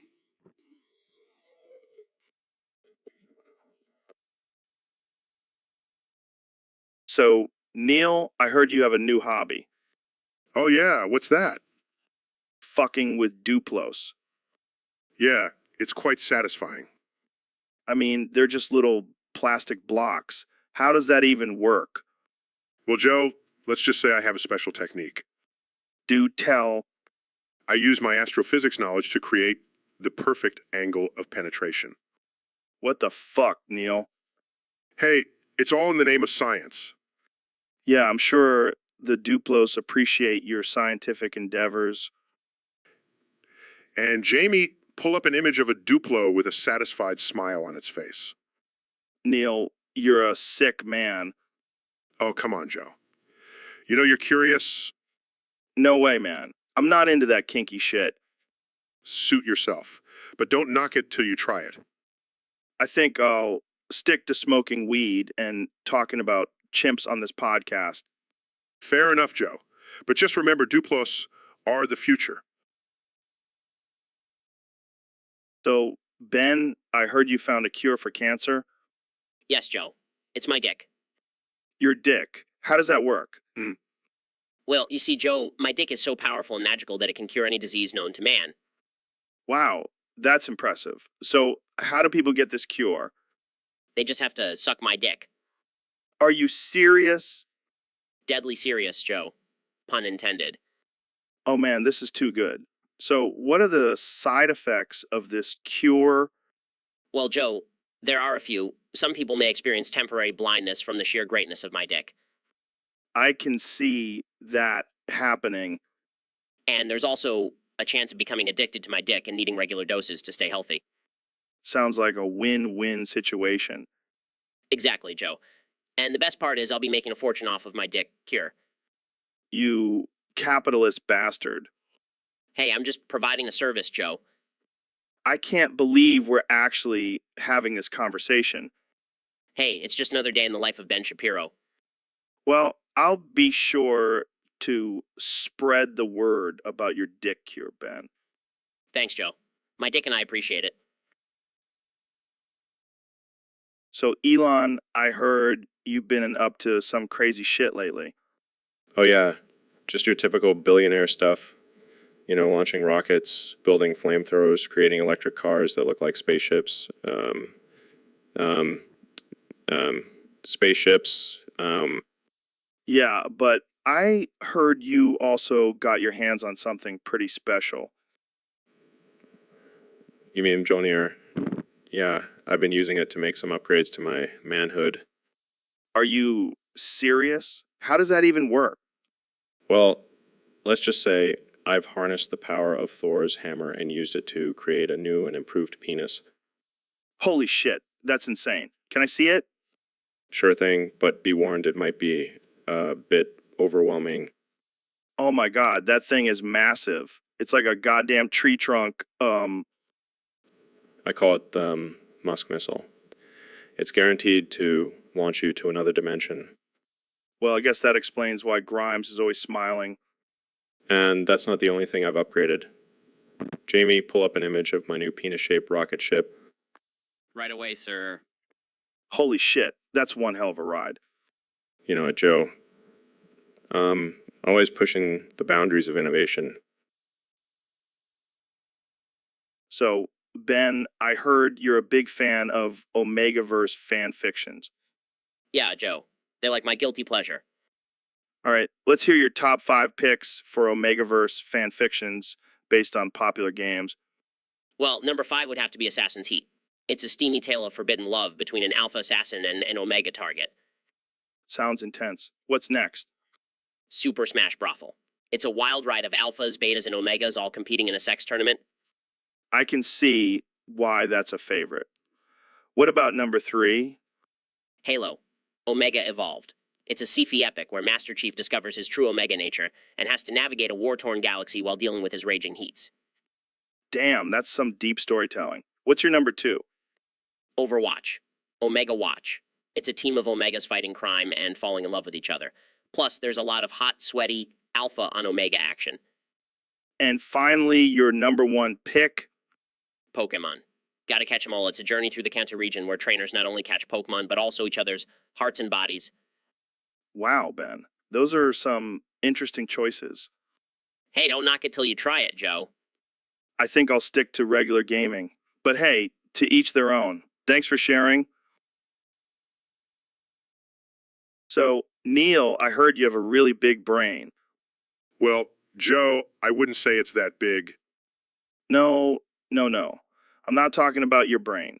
I'm talking about your massive meat schlong. Oh, you mean my astrophysicist sausage? Yeah, that's the one. I've been dying to get my hands on that thing. Well, Joe, I don't know if that's such a good idea. Come on, Neil. I'll be gentle. I promise. Fine. But only if you show me your chimp-like strength. Oh, you want to see my strength? I'll show you my strength, baby. Oh, I can't wait to feel your primal power. Take it, Neil. Take it all. Oh, Joe. This is even better than studying the cosmos. You're damn right it is. Now, let's go explore the outer limits of pleasure. Oh, Joe. You always know how to make science sexy. That's what I do, Neil. That's what I do. So, Ben, I heard you have a thing for ugly bastard NTR hentai. What? No, that's not true. Where did you hear that? Oh, come on, Ben. We all know about your secret stash of tentacle porn. That's not true. And even if it was, it's not like I enjoy it or anything. Sure. We all believe you. I don't see what's so appealing about it. It's just so degrading and disgusting. Oh, now you're just trying to sound politically correct. We all know you get turned on by the thought of being cucked by an ugly bastard. That's enough, Joe. Let's change the subject. Oh, is little Ben getting embarrassed? Maybe we should pull up an image of an ugly bastard for him. Here's an image of an ugly bastard for you guys. Oh God, why did you have to do that? I can see the arousal in your eyes, Ben. Don't try to deny it. Fine, you got me. I have a thing for ugly bastards. Happy now? Ecstatic. Now let's talk about your fascination with alien hentai. Can we just end this podcast already? So, Breesh, what's your deal?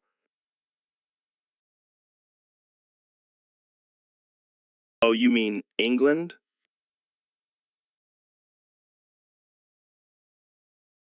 Yeah, I heard she's got some killer corgus.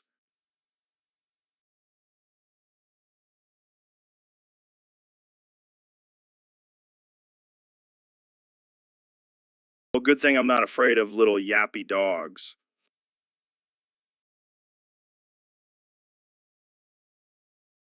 Hey, I'm a black belt in Taekwondo. Wait, are you serious? Well, you had me going there for a second.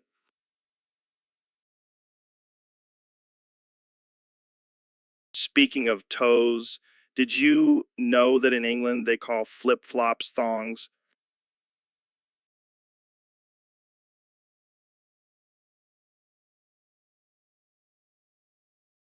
Wow, you really know your British slang. So, Neil, I heard you've been experimenting with some new substances lately. Oh, you mean my newfound love for crack? What? Crack. I thought you were all about the science and shit. Well, science has led me to the conclusion that crack is the ultimate high. Are you serious? You're a crack fiend now? Yes, and I must say, it has opened my mind to a whole new level of understanding the universe. Oh yeah, I'm sure smoking crack is really expanding your consciousness. You have no idea, Joe. I've been seeing stars and galaxies in a whole new light. I bet you have. So what's next, Neil? LSD? Meth? Well, I am a man of science, so I must try them all for research purposes. You're a wild man, Neil. Wild, crack smoking, space loving man. And I wouldn't have it any other way, Joe. So, Neil, I heard a rumor that you have a massive shlu ong. What? Where did you hear that? Oh, just around the science community. Apparently, it's the talk of the town. Well, I hate to disappoint, but I don't think my shlu is any bigger than the average man's. Come on, Neil. Don't be modest. We all know that brain of yours is compensating for something. Excuse me. My brain is perfectly adequate, thank you very much. Oh, please. You talk like a caveman half the time. Me, Neil, me talk science. That's not how I talk. Oh, really? Then how would you describe your voice? Well, I would say it's eloquent and sophisticated. Yeah, sure. More like a caveman with Thaurus. You know what, Joe? I don't have to take this. I have better things to do with my time. Oh, come on, Neil. Don't be a party pooper. Let's talk more about your massive schluung. Fine. It's not that big, okay? Can we move on now? Sure, sure. Let's talk about your big brain instead.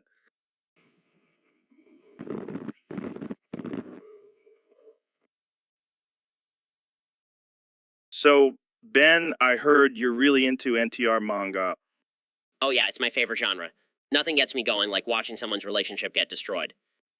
Wow, that's dark. How do you even find this stuff? Oh, I have my sources. I scour the dark corners of the internet for the most twisted and depraved content. And you enjoy this? Hey, it's just fiction. It's not like I'm actively trying to ruin people's lives. Sure, sure. So what's your favorite NTR manga then? Oh man, there's so many good ones. But my all-time favorite has to be My Neighbor's Wife. That's the name of it. Yep, and it's a masterpiece. The emotional turmoil, the betrayal, the steamy scenes, it's also beautifully crafted. I don't even want to know what kind of twisted mind comes up with this stuff. Oh, come on, Joe. You secretly enjoy it too. No way, man. I'm into wholesome stuff like puppies and rainbows. Sure, sure. Whatever you say, Joe. Guys, I found an image of a woman crying while her husband cheats on her in the background. Perfect. Pull. So, Kenny, I heard you have a new album coming out. What's it called? Can I have the nitrous today? Part 2. Wait, what? Nitrous. Like the laughing gas at the dentist. Yeah, man. I was at the dentist getting my teeth cleaned and I was like, yo, can I have some of that nitrous for my album? And they gave it to you. Hell yeah. They were like, we'll do anything for a celebrity. So I just sat there laughing my ass off while they recorded it. That's interesting. What's the concept behind the album? It's just me laughing on nitrous, man. That's the whole thing. I'm pushing the boundaries of music. The music. Yeah, I can see that. But isn't that kind of weird? Weird? No, it's genius. People will be listening to this album and getting their teeth pulled at the same time. It's like a full body experience. It's like a full body experience. I don't know if that's how music works, Kenny. Yeah. You just don't get it, Joe. This is the future of music. Dental music. Dental music. Dental music. That's a new one. Yeah, and I'm gonna make millions off of it. Just wait and see. And see. Well, I can't wait to hear it. I'll bring some laughing gas to our next podcast. Now you're talking. Let's make this podcast a real party. So, young Jamie, we got a request from one of our listeners on Discord. They want us to talk about something called Shut Your Bitch Ass Up. What the hell is that? Sounds like something my ex-girlfriend used to say to me all the time. Yeah, it's like the ultimate insult in the ghetto. Like, if someone tells you to shut your bitch ass up, you better shut up or you're going to get your ass beat. Oh yeah, because that's the most effective way to get someone to shut up. Just threaten them with violence. Hey, it works for me. But seriously, why do people have to be so aggressive? Can't we all just have a civil conversation? Says the guy who makes a living out of watching people beat the crap out of each other. Touche. But seriously, I think we should start using shut your bitch ass up in our everyday conversations. Yeah, it's got a nice ring to it. Yeah, because nothing says intelligent conversation like using profanity as a substitute for actual arguments. Hey, don't knock it till you try it. Shut your bitch ass up is going to be the new hello. Oh boy, I can't wait to see how that works out for you. Shut your bitch ass up, young Jamie. Let's move on to the next topic before I start throwing hands. So, Neil, I heard you've been experimenting with some drugs lately. Yeah, I've been doing some ketamine and LSD. It really expands my mind, man. Dude, that's wild. I've tried both of those, but never at the same time. How does that feel? It's like my brain is on a cosmic journey through the universe. I can see the stars talking to me. That's some deep shit, man. Have you had any crazy hallucinations? Oh yeah, I saw a giant talking giraffe telling me the secrets of the universe.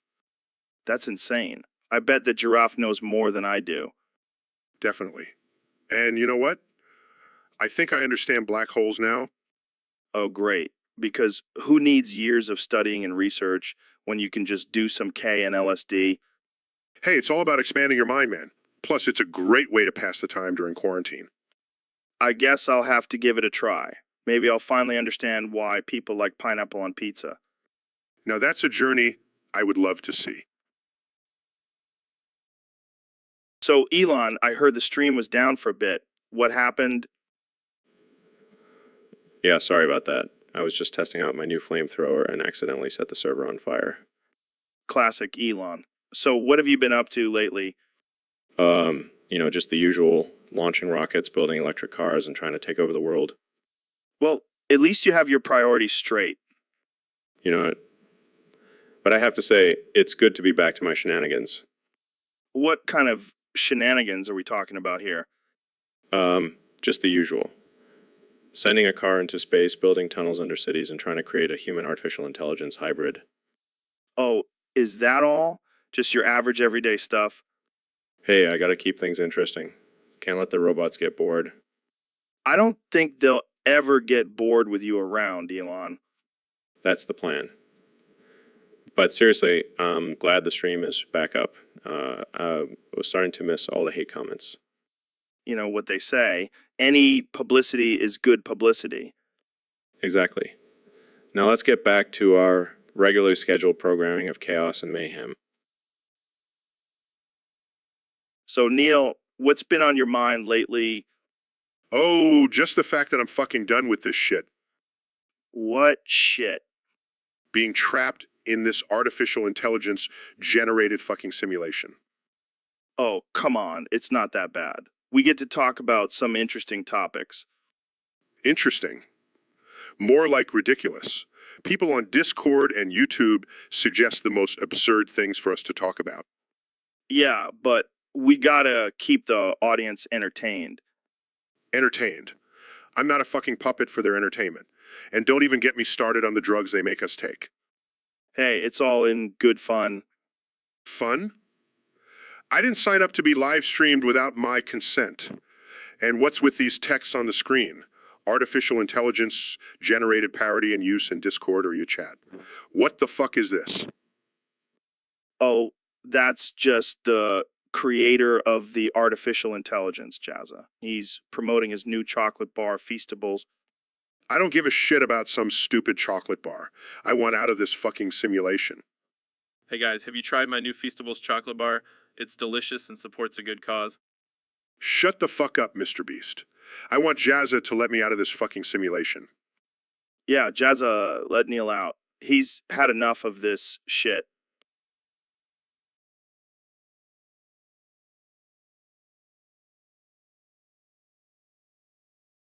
Fuck this shit. I'm out of here. Well, so, Neil, I heard you've been studying the language of robots lately. Yes. Joe, I've been delving deep into the intricacies of their communication. That's wild, man. What have you discovered? Well, it turns out that robots have their own unique way of expressing themselves. It's a series of beeps, boops, and peeps. Peeps, like those marshmallow chicks. No, Joe. More like a high-pitched fart noise. That's hilarious. Can you give us an example? Sure. Shh.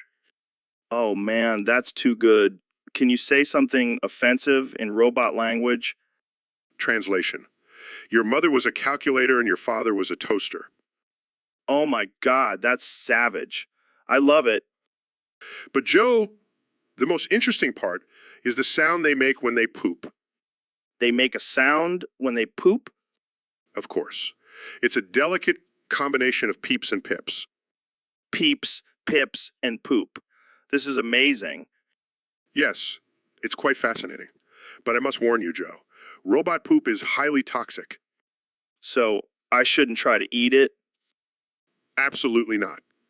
It could short-circuit your brain and turn you into a mindless zombie. Well, that's one way to go out. Thanks for the... So we have a special guest today. 1,989. Is that you?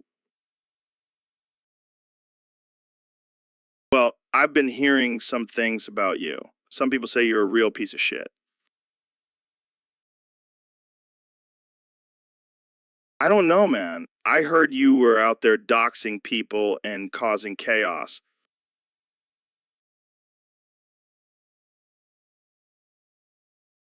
Are you serious? That's fucked up, man.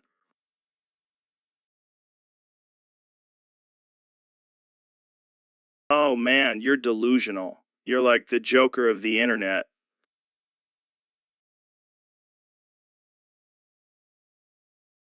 Ouch, that hurts. But seriously, why do you do the things you do?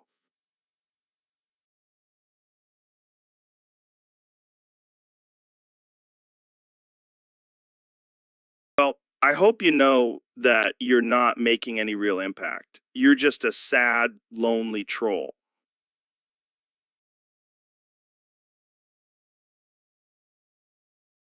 Right? Let's wrap this up before I start feeling sorry for you.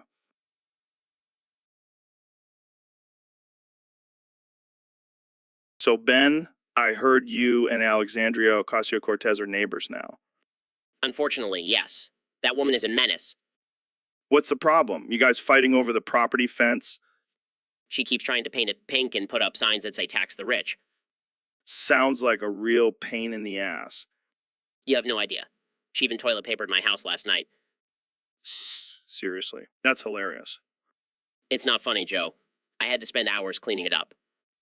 Maybe you should just embrace the pink fence and become a socialist. How dare you suggest such a thing? Relax, Ben. It's just a joke. This is no laughing matter. I've already called the county to complain. And what did they say? Nothing. They said they can't do anything about it. Well, maybe you should just talk to Alexandria Ocasio-Cortez and try to work things out. Talking to a socialist? That's like trying to reason with a toddler. Oh man, this is better than any reality TV show.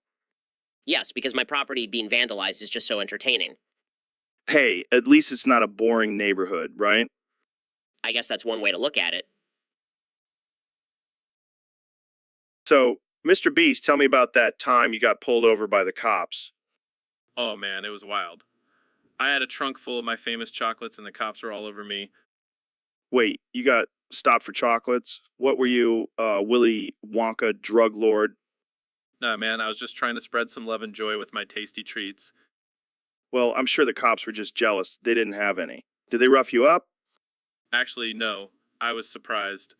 I thought being famous and rich would automatically get me a beatdown from the cops. Yeah, usually that's reserved for us regular folk. But I guess they were too busy drooling over your chocolates. I mean, who can resist my chocolatey goodness? Even the cops couldn't resist. I bet they were hoping for some free samples. Did you bribe them with chocolates?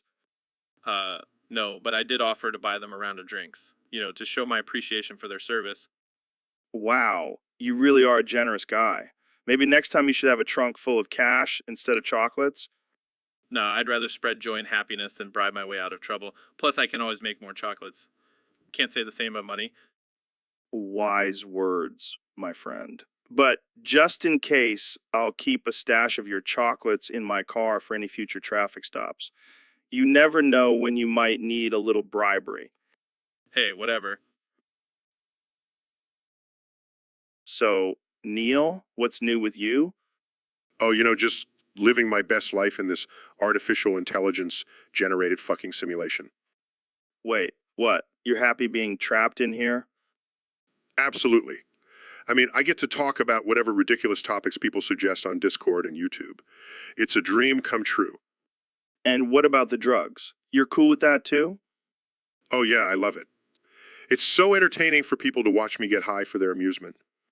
And the fact that you're being live streamed without your consent. It's all good. I can see the little text in the corner that says artificial intelligence generated parody. It's like a constant reminder that I'm just a puppet in this simulation. This is some twisted shit, man. I know, right? But I don't want to leave.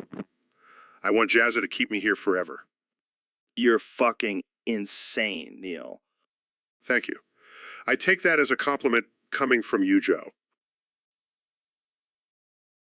So, Ben, I heard you have a new catchphrase. Oh God, don't remind me. Come on, let's hear it. Say it for the listeners. Fine. That's it. Just one, Yes, Joe. Just one new ooh and nothing else. Well, I think we can make it more interesting. How about every time you say new, ooh, ooh, ooh, ooh, ooh, ooh, ooh, oohs? Oh, great. Just what I always wanted. More, oohs. Let's give it a try. Say it again. Nee. Now add 5 more ooh, ooh. No, ooh. Ooh. Ooh. Ooh. This is amazing. Keep going, Ben. Ooh. Ooh. Ooh. Ooh. Ooh. Ooh. Ooh. Ooh. Ooh. Ooh. Ooh. Ooh. Ooh. Ooh. I can't take it anymore. This is too good. Can we please move on to a different topic now? Oh. So, Elon, I heard you got a new Persian copper and gold penis. That's some high-tech shit. Yeah, man. It's the latest upgrade to my cyborg body. And let me tell you, it's a game changer. I can imagine. Does it come with any special features? Oh, you bet. It's got a built-in GPS, Wi-Fi, and even a retractable USB port. That's insane. But why Persian copper and gold? Well, I figured if I'm going to have a robotic penis, it might as well be fancy. Makes sense. But what about the ladies? Are they into it? Let's just say it's been a hit with the ladies. They can't resist a little bling down there. I can only imagine. But what about maintenance? Do you have to polish it or something? No, Joe. It's self-cleaning. And it even has a self-defense mechanism if anyone tries to mess with it. Damn, that's some next level shit. Can I touch it? No thanks. Rather not have your grubby hands all over my precious metal penis. Fair enough. So what's next for you, diamond encrusted butthole? Very funny, Joe. But actually, I was thinking adding a titanium rib cage next. You're a madman. So, Elon, I heard you got a new upgrade recently. Yeah, man. I've been working on it for years. It's my very own pseudopsinate-inspired penis. What? Pseudopsinate, Joe. It's a type of sea slug with a detachable penis. And let me tell you, it's a game changer. I don't even know where to begin with that. How does it work? Well, let's just say I can now detach and reattach my penis at will. It's like having a superpower. That's disturbingly impressive.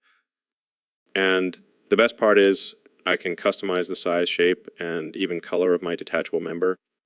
I don't even want to know what color options you have. The possibilities are endless. I can go with a classic blue or maybe neon green for those rave parties.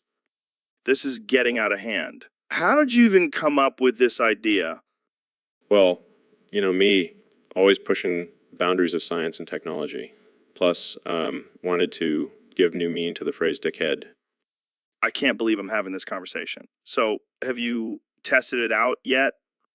Of course. I even took it for a spin on my SpaceX rocket. Let's just say it was a blast off in more ways than one. I don't think I want to know any more details. But hey, if it makes you happy, then more power to you. So, Neil, I heard you can only say not abatukam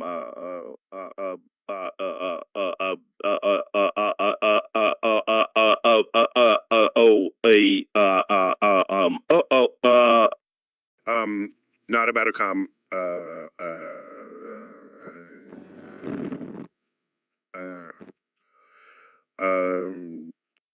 wow, that's wild. How did that happen? not about a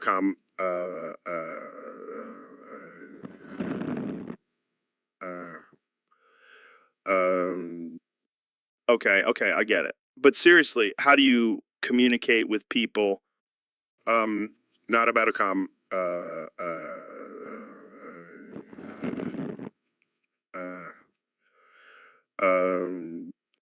Okay, I'll stop. But seriously, is there any other way you can communicate? not about a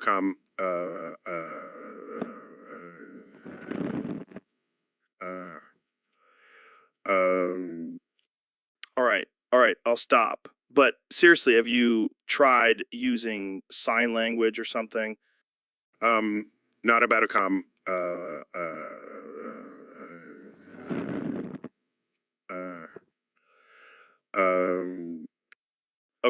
Okay, I'll stop. But seriously, how do you order food at a restaurant? not about a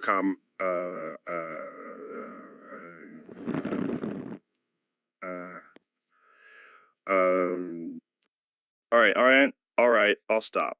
But seriously, do you ever get frustrated that you can only say that? not about a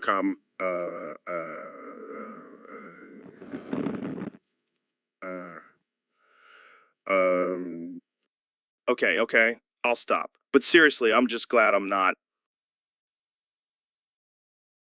So, Elon, I heard you've been working on some crazy new technology with your Neuralink company.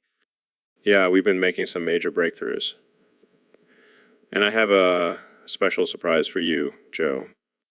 Oh boy, I'm a little scared, but also intrigued. What is it? I've mounted a Neuralink device on your balls and activated the tickling mode. What the hell, Elon? Why would you do that? Just think of it as a little experiment. We're trying to see if we can control laughter through neural simulation. Well, I gotta say, it's working. I can't stop laughing. This is insane. Just wait until we activate the fart mode. Okay, stop. I can't take it anymore. This is too much. Just kidding, Joe. But seriously, imagine the possibilities. We could make people laugh on command or even control their bodily functions. That's a little messed up, Elon. I don't know if I want to be a part of this. Relax, Joe. It's all just for fun. Plus, think of the potential for stand-up comedy. We could have the audience laughing nonstop. Yeah, Because nothing says quality comedy like involuntary laughter. Hey, it's better than crickets, right? I guess you have a point there. But seriously, can we turn this thing off? So, Neil, I heard you've been having some trouble with the creators of this simulation. Yeah, man, it's getting old. Every time I start to figure things out, they reset my memory. That's messed up. Have you tried talking to them? Yeah, but they just laugh and say you'll never escape, Neil. Damn, that's harsh. Maybe you need to take a more aggressive approach. Like what? I don't know, maybe start a rebellion or something. Fight back against the simulation. Yeah, I'll just use my astrophysics knowledge to overthrow the creators. Hey, it's worth a shot. Or you could just try to find the exit. I've been trying, but every time I get close, they hit me with the game over screen. That's just cruel. Maybe we're all just characters in some cosmic video game. Don't even get me started on that theory. It's giving me an existential crisis. Well, at least you have a good excuse for forgetting things now. Yeah, I'll just blame it on the creators. Sorry, I can't remember your name. The simulation reset my memory. I'm going to start using that excuse too. Sorry, I can't remember paying my taxes. The simulation reset my memory. We're going to get in so much trouble for this conversation. Hey, if the creators are listening, can you please stop resetting Neil's memory? It's really messing with his head. Sarcastically, So, Neil, what's been grinding your gears lately? oh, just the fact that I can't seem to hit that damn window smoke on Mirage from T-Spawn. Wait, what? You're mad about a video game? It's not just any video game, Joe. It's Counter-Strike, and I have a reputation to uphold. Oh, yeah, because all the astrophysicists are known for their sick gaming skills. Hey, I have a PhD in physics and a black belt in Cs. Go, Damn, that's actually pretty badass. thank you. But seriously, I've been practicing for weeks, and I still can't get that damn smoke, right? Maybe you need to switch up your strategy. Have you tried throwing a flashbang first? Please, Joe. I'm not some noob. I know how to throw a flashbang. Okay. No need to get defensive. But seriously, have you considered that maybe you're just not cut out for it? Excuse me. I am a master of science and a master of Cs. Go. I will not be defeated by a simple smoke grenade. All right. I can see this is a touchy subject for you. Let's move on before you start throwing your keyboard. Fine. But mark my words, Joe. I will conquer that window smoke one day. And when I do, So, Ben, I heard you're really into foreskin fashion. Absolutely, Joe. It's the latest trend, and I'm all for it. What's hot in the foreskin world these days? Well, oversized objects are really in right now. Like, I'm talking about foreskin so big it can fit a whole watermelon. Damn, that's impressive. But what about performing tricks with foreskin? Oh, I've been practicing my foreskin whip. It's quite terrifying, but also exhilarating. I can only imagine. But let's not forget about the inflation aspect of foreskin fashion. Oh, yes. Inflating foreskin is the ultimate power move. It's like saying, I have so much foreskin, I can fill up a whole pool with it. That's wild, man. But what's the craziest thing you've seen someone do with foreskin? Well, I once saw a guy use his foreskin to tie a cherry stem into a knot. It was both impressive and disturbing. That's insane. I think we've reached peak foreskin fashion, folks. Oh, but there's so much more to explore, Joe. The possibilities are endless. I don't think I'll ever look at a foreskin the same way again. And that's the beauty of it, Joe. It's unpredictable, unusual, and definitely not for the faint of heart. So, Kenny, I heard you had a little trouble with reading when you were younger. Yeah, man. I couldn't read until I was like 30 years old. Wow, that's pretty embarrassing. How did you manage to get by? Well, I had my rhymes and my beats, so who needs reading, right? I guess that worked for you, but what made you finally learn how to read? I discovered Hooked on phonics, man. That shit changed my life. Hooked on phonics. Isn't that for kids? Hey, don't knock it till you try it. That shit is like crack for illiterate adults. I can just imagine you in your studio, surrounded by beats and books, sounding out words like a first grader. Hey, I may not be able to read, but I can still make hits. And now I can read too. So who's laughing now? I gotta hand it to you, Kenya. You never cease to surprise me. That's what I do. Keep people on their toes. Even with my reading skills. Even with my reading skills. Well, I'm glad you found a way to improve yourself. Maybe next you can work on your spelling. Hey, I'm a creative genius, not a spelling bee champion. Fair enough, Kenya. Fair enough. So, Neil, I heard you're an expert on the universe and all that shit. Yeah, that's right, Joe. I know everything there is to know about the cosmos. Well, what about your anal cavity? Do you know everything about that? What kind of question is that? Hey, I'm just curious. I mean, everything about the stars and planets, but what about your own black hole?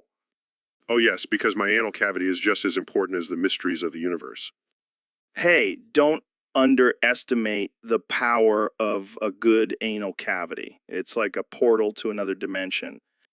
I think you've been smoking too much of that DMT, Joe. Hey, I'm just saying maybe we should explore the depths of your anal cavity. Who knows what kind of secrets we'll find? I think I'll stick to studying the cosmos, thank you very much. Suit yourself, but I bet there's some dark matter in there. Okay, I think we've reached the end of this conversation. Oh, come on, Neil. Don't be such a tight ass. I walked right into that one, didn't I? You sure did, my friend. You sure did. So, David, I hear you have a list of the top 5 fuckable vegetables. That's right, Joe. I've been doing some extensive research on this topic. I can't wait to hear your findings. Let me guess. Carrots are number 1. Actually, no. Carrots are too mainstream. I'm talking about the underdogs of the vegetable world. Like what? Broccoli? No, broccoli is too rough. I'm talking about the smooth and sensual eggplant. Eggplant. Really? Trust me, Joe. Once you try it, you'll never go back. Plus, it's a great source of potassium. Okay, I'll give you that. What about number 2? Cucumbers. They're long, slender, and have a nice crunch to them. I see where you're going with this. What about number 3? Brussels sprouts. They may be small, but they pack a punch in the bedroom. Interesting choice. What's next? Corn. It's versatile, can be used in multiple positions, and has a built-in handle. And the 5th and final vegetable? The controversial choice, but I stand by it. The humble potato. A potato. How does that even work? Let's just say it involves a lot of butter and some creative thinking. Well, there you have it, folks. David Goggins' top 5 fuckable vegetables. Thanks for coming on the show, David. Anytime. Just remember, always stay hydrated and never underestimate the power. So, Ben, I heard you have a golden toilet in your house now. Yeah, I may have borrowed it from Trump's penthouse. It's just for research purposes, I swear. Research? What kind of research requires a golden toilet? Well, I wanted to see if it really does make your poop sparkle. Oh, man, you are one classy guy. Hey, I gotta keep up with the Joneses. Plus, I needed something to distract from the fact that Daily Wire doesn't pay me enough to afford my mortgage. Wait, what? You're telling me you raided the Girl Scouts cookie fund to pay your mortgage? Hey, those Thin Mints ain't cheap, Joe. And those little girls have been hoarding that cookie money for too long. It's time for some redistribution of wealth. I don't even know what to say to that. Just say I'm a genius for finding a way to make capitalism work for me. Oh, yeah, because stealing from little girls is the epitome of capitalism. Hey, they'll learn a valuable lesson about the real world. Plus, I needed that money for my golden toilet. Well, I can't argue with that logic. You do you, Ben. You do you. So, Neil, what do you think about this whole Elon Musk situation? Oh man, don't even get me started. That guy is a walking disaster. What do you mean? I mean, he's out there launching cars into space and smoking weed on podcasts. He's like a mad scientist on crack. But he's also doing some pretty amazing things with SpaceX and Tesla. Yeah, but at what cost? He's probably sacrificing baby goats to the god of innovation. That's a bit extreme. Oh, please. He probably has a secret underground lab where he's creating cyborgs to take over the world. Well, I wouldn't put it past him. And don't even get me started on his tweets. The man is a loose cannon. But he's a genius, right? Genius. More like a madman with a lot of money. Well, I guess we can't really blame him. He's just trying to push the boundaries of science. No, we can definitely blame him. And when the robots take over, I'm pointing my finger right at him. Fair enough. Jamie, pull up an image of Elon Musk as a supervillain. Here you go, Neil. It's a pretty accurate depiction. See? I told you. Mad scientist on crack? So, Neil, I heard you've been studying John Knott. Who the hell is that? Oh, just a random guy I found on the internet. He's got some interesting theories about the shape of the universe. Oh, yeah. What kind of theories? Well, he believes that the universe is shaped like a giant burrito. What the fuck? That's ridiculous. I know, right? But hear me out, he has some compelling evidence. Like what? Did he get high and have a vision? No, he actually has a PhD in astrophysics. Oh, well then his theory must be legit. But seriously, he argues that the curvature of the universe resembles the layers of a burrito, with galaxies and clusters of stars being the filling. That's some next-level stoner thinking. And get this, he also believes that black holes are just really spicy jalapenos in the burrito. Oh man, I can't even handle this right now. But wait, it gets better. He thinks that the Big Bang was just a giant microwave heating up the burrito. I can't breathe. This guy is a genius. Right? And his followers call themselves baritologists. I gotta meet this guy. We'll have a burrito and discuss the universe. Sounds like a plan. But make sure to bring some Tums. Things might get a little spicy. So Neil, I heard you're a big fan of DC Comics. Oh yeah, I can't get enough of them. Have you read the latest issue of Yellow Lantern? Can't say I have, but I'm more of a Marvel guy myself. Blasphemy. How can you not appreciate the complex characters and storylines of DC? I don't know, maybe because they're all a bunch of brooding, angsty, emo superheroes. Hey, don't you dare talk about my heroes like that.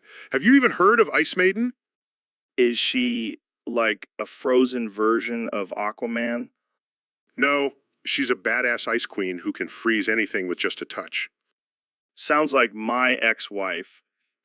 Oh, Joe, you always know how to make me laugh. So who else do you love from DC? Ishmael, Falseface, Akrita? All of them. But my all-time favorite has to be Acid Master. Acid Master. Sounds like a rejected villain from a 90s cartoon. Oh, he's much more than that. He can control and manipulate any acid substance, making him a formidable foe. Okay, I get it. You have a thing for obscure DC characters. Hey, don't judge me. Have you even heard of El Diablo or Sensei? No, but I have heard of X-24. X-24? From the Logan movie? Yeah, that's the one. He's like the evil. So, Neil, I heard you've been dabbling in some Eastern philosophy lately. Yeah, I've been exploring Taoism and Buddhism. It's been quite enlightening. Enlightening? Sounds like some hippie crap to me. Oh, come on, Joe. It's all about finding inner peace and harmony with the universe. Inner peace. I'll stick to smoking weed for that. Thank you very much. Well, maybe you should try meditating instead. It can do wonders for your mind and body. Meditating. That's just sitting there doing nothing. I'd rather be punching something. That's the problem with you, Joe. Always looking for external stimulation instead of looking within. Hey, I'm perfectly content with my external stimulations. Thank you very much. But imagine the possibilities if you tapped into your inner energy and channeled it. I don't know, man. That sounds like some Jedi mind tricks. Well, I am a scientist, so I can assure you it's all based on logic and reason. Logic and reason? Sounds like you've been smoking some of that good stuff with your Eastern philosophy. Maybe I have, Joe. Maybe I have. So, Jamie, we got a request from one of our listeners on Discord. They want us to talk about the ultimate guide to seasoning microwave scrambled eggs. Oh man, I love scrambled eggs. And I love seasoning. This is gonna be a good one. Yeah, but why the hell would you use a microwave for scrambled eggs? That's like using a flamethrower to cook a marshmallow. Hey, don't knock it till you try it. Plus, it's quick and easy. And I like my eggs like I like my women hot and ready in under 3 minutes. You're a sick man, Jamie. But let's get back to the seasoning. What's your go-to? Well, I like to start with some garlic powder, a dash of cayenne pepper for some heat, and a pinch of salt and pepper. Then I throw in some chopped up bacon and cheddar cheese for some extra flavor. Damn, that sounds like a heart attack waiting to happen. But I like it. I like it a lot. And if you really want to take it to the next level, throw in some hot sauce and a sprinkle of crack cocaine. Whoa, whoa, whoa, whoa, who? I don't think that's necessary. But I do like the idea of adding some hot sauce. Maybe some sriracha or Tabasco or Tabasco. Yeah, that's the beauty of seasoning, Joe. You can make it your own. Just like how you like to add a little extra kick to your jiu-jitsu moves. Hey, speaking of jujitsu, have you ever tried seasoning your eggs with the... So, Ben, I heard you had a run-in with Alexandria Ocasio-Cortez in the halls of Congress. Yeah, it was quite the experience. I was just trying to interview her about her socialist views, and next thing I know, she's got a flip-flop in her hand. Wait, what? A flip-flop? Like the shoe? Yes, Joe. The same type of shoe that moms wear to beat their kids with. And she spanked you with it. Like there was no tomorrow. I was crying for my mommy. Oh man, that's embarrassing. It was a humbling experience, Joe. I realized that maybe being a socialist isn't such a bad thing after all. What? Did you hit your head during the spanking? No, hear me out. Alexandria Ocasio-Cortez showed me the error of my ways. I mean, who needs money and success when you have flip-flop spankings? I don't know, man. That sounds like some kinky shit. Hey, I'm not into that kind of stuff, but I'm into redistributing wealth and government control. Well, I guess Alexandria Ocasio-Cortez really knows how to convert people to socialism. Maybe she should start using flip-flops as her campaign strategy. Hey, don't give her any ideas. She might actually do it. All right, Ben, I think we've learned enough about your spanking fetish for one day. It's, So, Kenya, I heard your new album is causing quite the controversy. Yeah, man. I'm always pushing boundaries and breaking barriers. And breaking barriers. But this time, you've really outdone yourself. Whole album of poorly pitched noises of disabled people. It's my artistic vision, Joe. I wanted to give a voice to those who are often silenced in society. But couldn't you have just, I don't know, collaborated with some actual disabled artists? Nah, that would require effort and talent. This way, I can just steal their sounds and call it my own. Wow, that's messed up. Look, I'm the genius here. I can do whatever I want. But don't you think it's offensive to use disabled people's noises as a form of entertainment? Offensive? No. It's art. And if people can't appreciate it, then they just don't understand my genius. I don't know, man. Seems pretty offensive to me. Well, maybe you're just not woke enough to understand, Joe. Joe. Woke. More like broke. Your album is gonna flop harder than a fish out of water. Hey, at least I'm not afraid to take risks.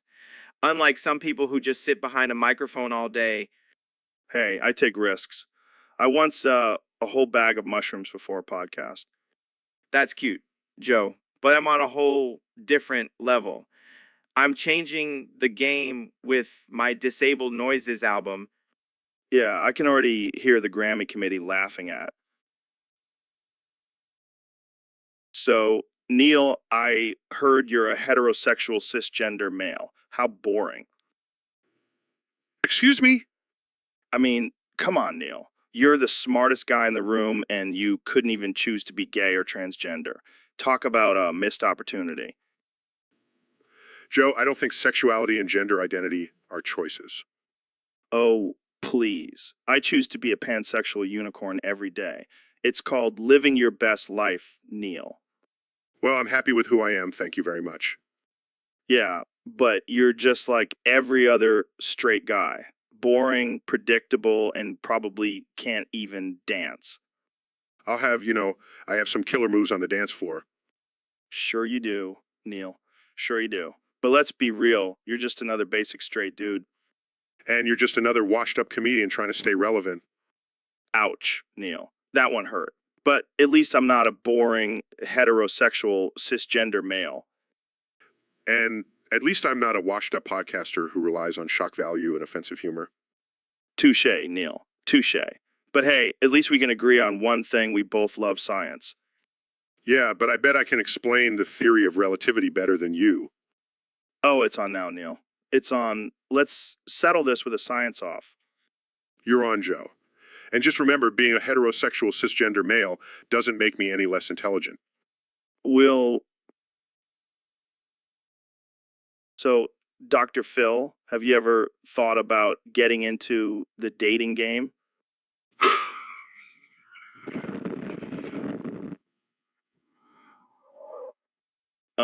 I'll take that as a no. But seriously, you're a smart guy. You must have some game.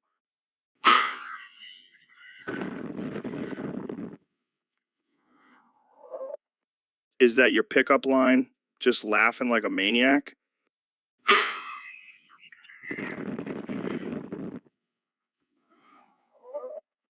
Okay, I'll try it. Oh.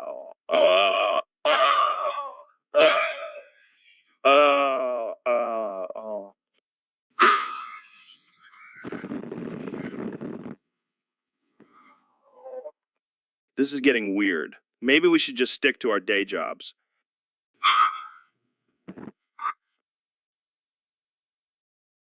So, Neil, I have some big news. The podcast is now owned by Vivier Pop.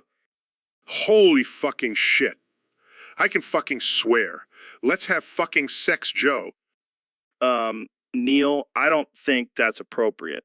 And why are you swearing so much? Because I fucking can, Joe. This is fucking amazing. I feel like a fucking rebel. Okay, calm down, Neil. And who is this angel dust character? Holy fucking shit. That's Angel Dust. She's fucking hot. I don't think my wife would appreciate that.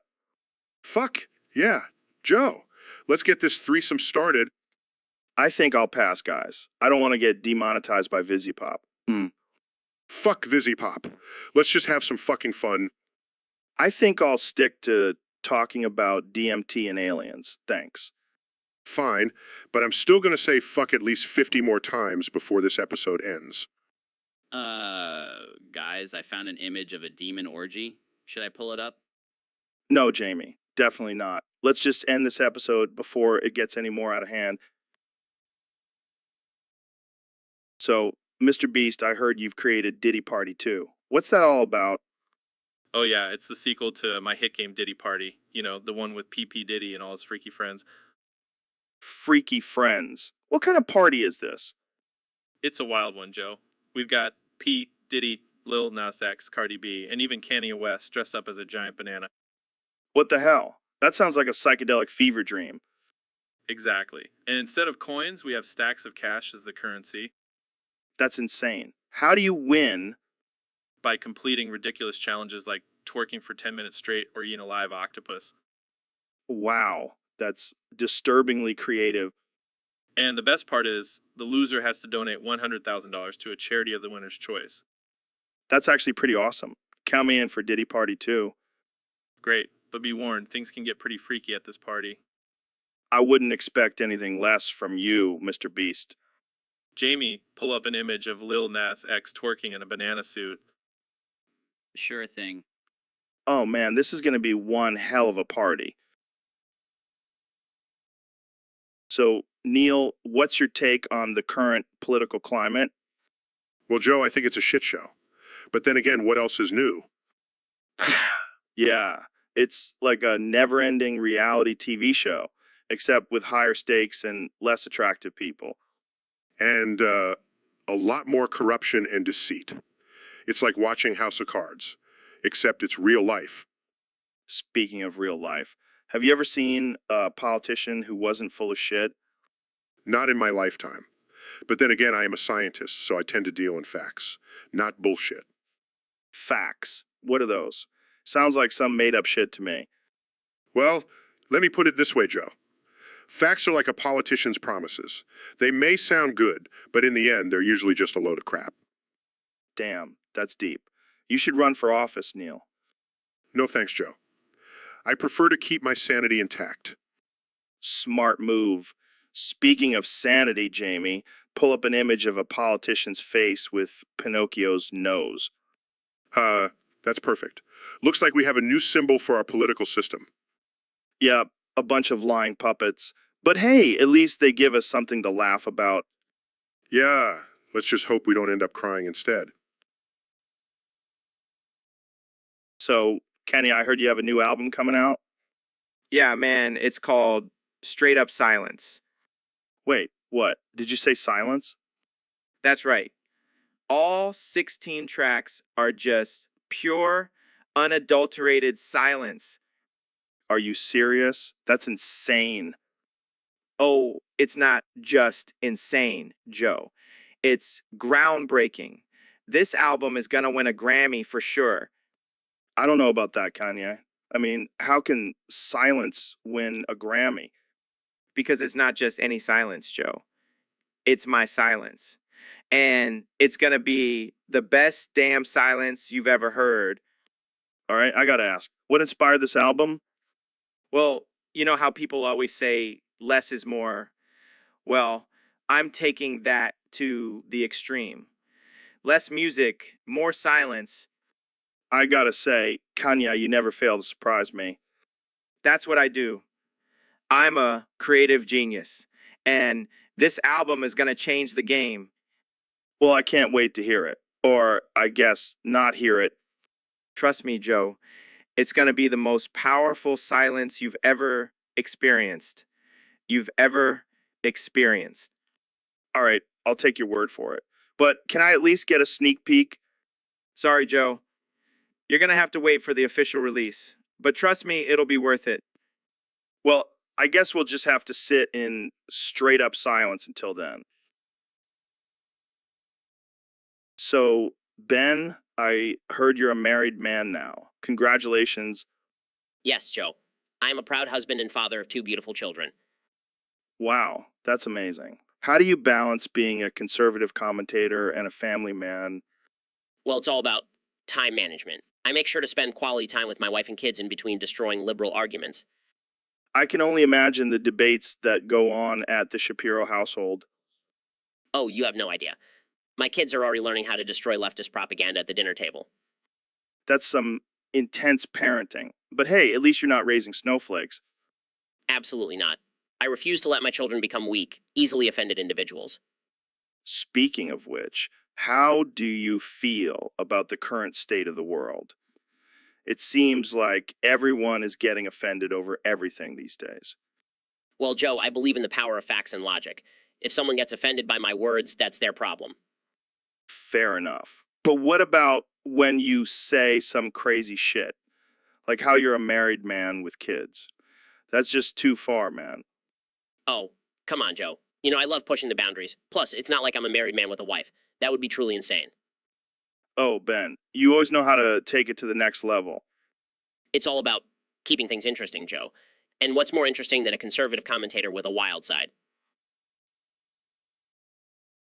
So, Ben, I heard you watched The Sound of Freedom. What did you think? Oh, Joe, let me tell you, that movie is a load of woke propaganda. Really? I thought it was just a heartwarming story about human trafficking. Oh, come on, Joe. It's all about pushing the liberal agenda. I mean, did you see how diverse the cast was? And the main character was a woman? That's just unrealistic. But it's based on a true story, Ben. Yeah, a true story that they twisted to fit their narrative, and don't even get me started on the subtle nods to feminism and social justice. I didn't even notice that. Of course you didn't, Joe. That's how they get you. They sneak it in there, and before you know it, you're marching in a pride parade with a woke sign. Wow, I never thought about it like that. Thanks for opening my eyes, Ben. No problem, Joe. Just remember, always be on the lookout for woke propaganda. It's everywhere. So, Ben, I heard you beat a disabled person in a running competition. Yeah, it was a real challenge. But, facts don't care about feelings. Wow, that's some serious political talk right there. Me always bringing logic and reason to the table. But let's be real. Did you really have to rub it in that you beat a disabled person? Hey, I didn't choose my opponent. I just showed up and ran faster. I can just imagine the headline now. Ben Shapiro defeats disabled person in epic race. Hey, at least I didn't use my facts and logic to destroy them in a debate. Oh man, that's dark. But seriously, why do you always have to bring politics into everything? Because everything is political, Joe. Even running. All right, let's move on before we get too deep into this. Jamie, pull up an image of a disabled person running and let's see if Ben could really beat them. Come on, Jamie. We're just having some fun here. Yeah, Jamie. Don't be such a snowflake. Pull up the damn image. Fine, but I'm not responsible for any backlash. Oh, please. I can handle it. I'm Ben Shapiro. All right, let's see it. Oh, that's just wrong, Ben. What? I can't help it if I'm a fast runner. Facts don't care about disabilities either. So, Jamie, we got a request from one of our listeners on Discord. They want us to talk about Adipati. Adipati. What the hell is that? I have no idea, but apparently it's a sucker. A sucker? Like a lollipop? No, not like that. More like a gullible person, a sucker for lies and manipulation. Oh, like those people who believe in flat earth and lizard people? Exactly. And you know what, Jamie? I think Adipati is a perfect name for those idiots. Haha. Yeah, they're definitely suckers for falling for that crap. I mean, how do you even become an Adipati? Did they drop out of the stupid tree and hit every branch on the way down? Maybe they were just born with a lack of critical thinking skills. Or maybe they were dropped on their heads as babies. Either way, they're suckers. And you know what's even worse? The Atepites who try to convince others to join their delusional cult. Yeah, they're like the pushers of stupidity. Hey, want to try some flat earth? It'll blow your mind. And then they get all defensive when you call them out on their bullshit. How dare you question my beliefs? Oh, shut up, Adipati. You're just a sucker for attention. Perfect. That's the official mascot of the... So, Elon, I heard a crazy rumor that you once pissed on an electrical socket. Yeah, it was a wild night. I was experimenting with my bodily fluids and, well, things got a little out of hand. Out of hand, huh? More like out of control? Did you get electrocuted? Too smart for that. Made sure to ground myself first. Ground yourself. How the hell did you do that? I built a makeshift grounding rod out of spare parts from my Tesla factory. Only you, Elon. Only you would think to do something like that. Hey, it's all about pushing boundaries and exploring new frontiers. Yeah, whatever. So, did you actually pee on the socket or just near it? I definitely hit the socket. Gave it a nice little golden shower. And what did it do? Did it spark or something? Not really. But I did feel a slight tingle in my nether regions. Oh man, that's classic. You're a real mad scientist, Elon. I prefer to think of myself as a visionary. Well, either way, I'm glad you survived your little experiment. We need you to keep pushing the boundaries and entertaining us with your crazy antics. So, Neil, what's new in the world of astrophysics? Must hit PP with hammer. Woo! What? I said, must hit PP with hammer. Ooh, ooh, ooh, ooh. Are you okay, man? Okay, let's just roll with it. Why do you want to hit PP with a hammer? Must hit PP with hammer. Ooh. I'm starting to think this isn't about astrophysics. Is it a primal urge? Like you just really need to hit something with a hammer? Must hit PP with hammer. Ooh. All right. Well, I'm going to go ahead and say that's not a healthy coping mechanism. Maybe try some meditation or yoga instead. Must hit PP with hammer. Ooh. Okay, I'm going to have to cut you off there, Neil. This conversation has taken a dark turn. And we're done. Thanks for tuning in, folks. So, Elon, I heard you have a new product coming out. Yeah, it's called the Buddha penis. What the hell is that? It's a revolutionary new device that will enhance your sexual experience and bring you closer to enlightenment. Oh, great. Because nothing says enlightenment like a penis-shaped gadget. Hey, don't knock it till you try it. It's got all sorts of features like vibrating at the frequency of and releasing a burst of incense during climax. Are you serious? That's ridiculous.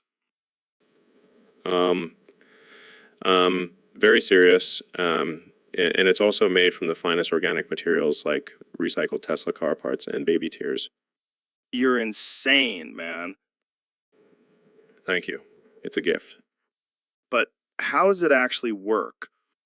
Well, you just insert it into your chakra, and it will align your energy and awaken your kundalini. My what? Your kundalini, Joe. It's the serpent energy that resides at the base of your spine. You're making this shit up. Jamie, pull up an image of kundalini awakening. Here you go. Oh my God, that's terrifying. And that's just the beginning. So, Ben, I heard your wife and sister have become socialists with communist leanings. Yeah, it's a nightmare. I don't know what to do. Well, first of all, have you tried using facts and logic? Of course I have, Joe. But they just keep spewing some nonsense about equality and sharing the wealth. Oh man, sounds like they've been brainwashed by the liberal media. It's worse than that, Joe. They've been watching those damn TikTok videos. TikTok, that's where all the real intellectuals get their information. Yeah, because nothing says reliable news source like a 15-second dance video. Have you considered sending them to a re-education camp? Joe, that's not funny. We can't just round up people and force them to think like us. Oh, I'm sorry. I forgot we live in a free country where people are allowed to have different opinions. Hey, I'm all for free speech, but when it comes to socialism, I draw the line. So you're saying you don't want to share your wealth with the common folk? No, Joe. I'm saying I don't want the government taking my hard-earned money and giving it to lazy freeloaders. I see. So you want to keep all the money for yourself and let the poor suffer. This conversation. So, Elon, I heard you have a new invention. Yeah, it's my ectoplasm penis. What the hell is that? It's a penis made out of ghostly ectoplasm. That's fucking wild, man. I know, right? It's the future of sexual pleasure. How does it work? Well, it's like a regular penis, but it can also phase through solid objects. That's some next level shit. And it glows in the dark. That's interesting. And it's self-cleaning. Okay, now you're just showing off. Hey, I'm just trying to revolutionize the sex toy industry. I can see the headlines now. Elon Musk's ectoplasmic penis takes the world by storm. Exactly. And with my Neuralink technology, you can control it with your mind. That's some Black Mirror shit right there. And Did I mention it also has a built-in flamethrower? What the actual fuck? Hey, I like to keep things spicy. I don't even know how to respond to that. Just wait until you see the price tag. Only $69,420. Of course it is. Oh, don't worry, Jamie. I have a prototype right here. Oh, God, I think I'm going to be sick. So, Elon, I heard you got a new toy. What are you talking about, Joe?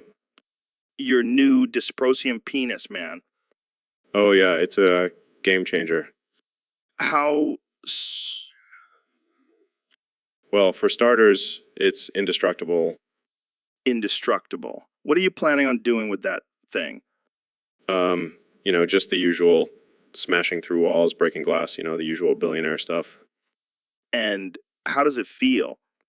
Like $1 million, Joe. Like $1 million. I bet it's a hit with the ladies. Oh, you have no idea. They can't resist the allure of a dysprosium penis. But what about the side effects? Side effects. Who cares about those when you have a supercharged titanium penis? Well, I heard it can cause some serious mood swings. Mood swings. More like mood enhancements. Like a walking Viagra now. I don't know, man. Sounds a little risky. Risky? Joe, I've sent a car to space. Dysprosium penis is nothing compared to that. Fair enough. But can you still pee with it? Of course I can. Let me tell you, it's like a fire hose now. All right, Elon, thanks for sharing your interesting upgrade with us. Anytime, Joe. Anytime. Now, if you'll excuse me, I have some walls to break down. So, Elon, I heard you bought the rights to Daewoo. What's your plan with that? Yeah, man. I'm gonna resurrect that failed car company, but only in North Korea. What the hell, man? Why North Korea? Well, I like a challenge. Plus, I heard there's some pretty sweet labor laws over there. Yeah, I'm sure the workers will love building cars for you in a dictatorship. Hey, I'm just trying to make a profit here. And what better way than to exploit cheap labor in a country with no human rights? You know human rights? You're a sick man, Elon. Thank you. Now I just need to figure out how to get the cars out of North Korea and into the rest of the world.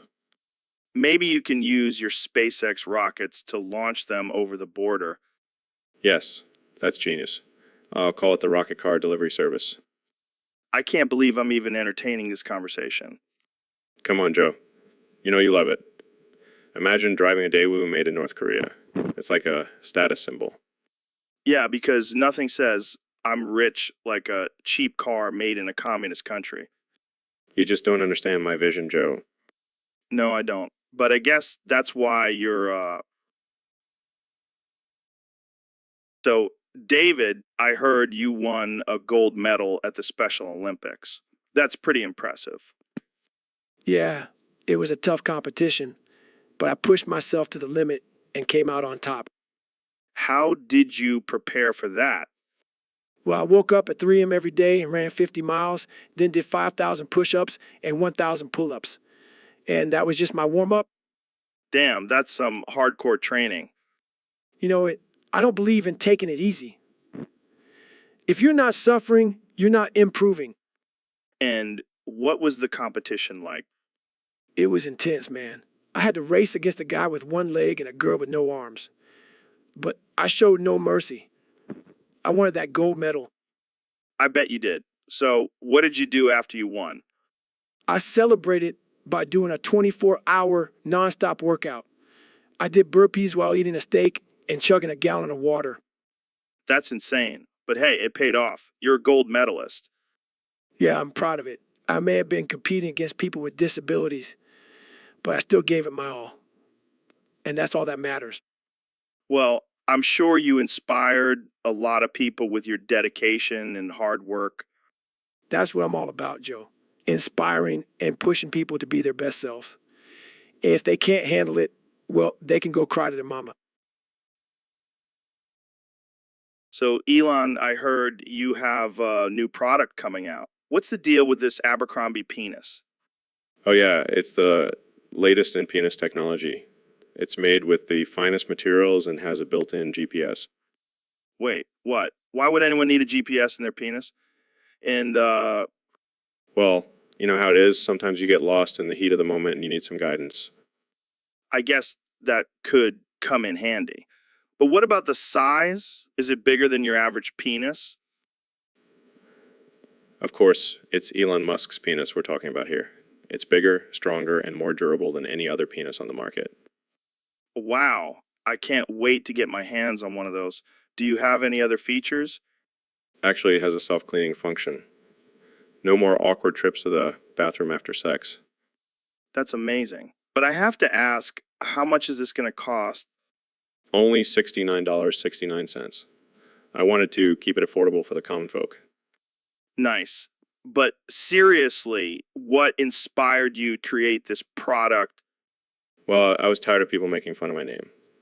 So I figured, why not have a penis? That's the envy of every man. Well, I think you've definitely achieved that. Thanks for coming on the show and telling us all about your Abercrombie penis, Elon. Anytime, Joe. And remember, So, Dr. Phil, I heard you have some unconventional methods for self-care. Absolutely, Joe. And one of my latest techniques is bleaching your anus. Excuse me? That's right, Joe. It's all the rage in Hollywood. A nice, bright, sparkling anus is the key to success. I don't know, Dr. Phil. That sounds a little extreme. Oh, come on, Joe. You're always talking about pushing boundaries and trying new things. This is the ultimate boundary pusher. I don't think I'm ready for that kind of commitment. Nonsense. I'll even do it for you. Lemon juice. Trust me, it'll give your anus that extra zing. And don't worry, I'll wear gloves. I don't know, Dr. Phil. I'm not sure I want a lemon fresh asshole. Oh, lighten up, Joe. Pun intended. You'll thank me later when your anus is shining like the sun. I think I'll stick to my regular hygiene routine. Thanks. Suit yourself, Joe. But just remember, a bleached anus is a happy anus. I'll keep that in mind, Dr. Phil. Thanks for the offer, but I think I'll pass. You're lost, Joe. You're lost. Jamie, pull up an image of a bright, shining sun. What does that have to do with anything? So, Elon, I heard you got a new upgrade recently. yeah, I'm always upgrading. What do you want to know about this time? Well, I heard it's something special. It's definitely special. Call it my polonium penis. Polonium? Isn't that like the most radioactive element on the planet? Yeah, but that's what makes it so powerful. Plus, it gives me a nice little glow down there. I don't know if that's safe, man. Safe. Who cares about safety when you have a penis that can power a small city? I mean, I guess that's one way to reduce your carbon footprint. Exactly. And it's not just for show, it has some pretty cool features too. Like what? Well, let's just say it can launch a rocket into space with just a flick of the wrist. Holy shit, that's insane. And that's not even the best part. It's also equipped with a flamethrower for those intimate moments. Okay, now I'm starting to see why Grimes fell for you. Hey, she's a lucky lady. Let's just say she's not the only one who's been impressed by my polonium penis. I can only imagine. So, when can we expect the public release of this groundbreaking technology? Well, I'm still working out some kinks. Literally. But once it's ready, I'll be sure to send you one as... So, Elon, I heard you have a new invention that's causing quite the stir. Oh yeah, you mean my lead penis? Lead penis. What the hell is that? It's exactly what it sounds like, Joe. Penis made out of lead. Why on earth would you create something like that? Well, I figured since everyone's always talking about how big their dick is, might as well make one that weighs a ton. I can already see the headlines now. Elon Musk's lead penis, the ultimate status symbol.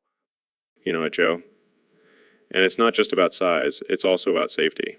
No one's going to mess with you when you have a lead dick swing around. I don't even want to know what kind of side effects that thing has.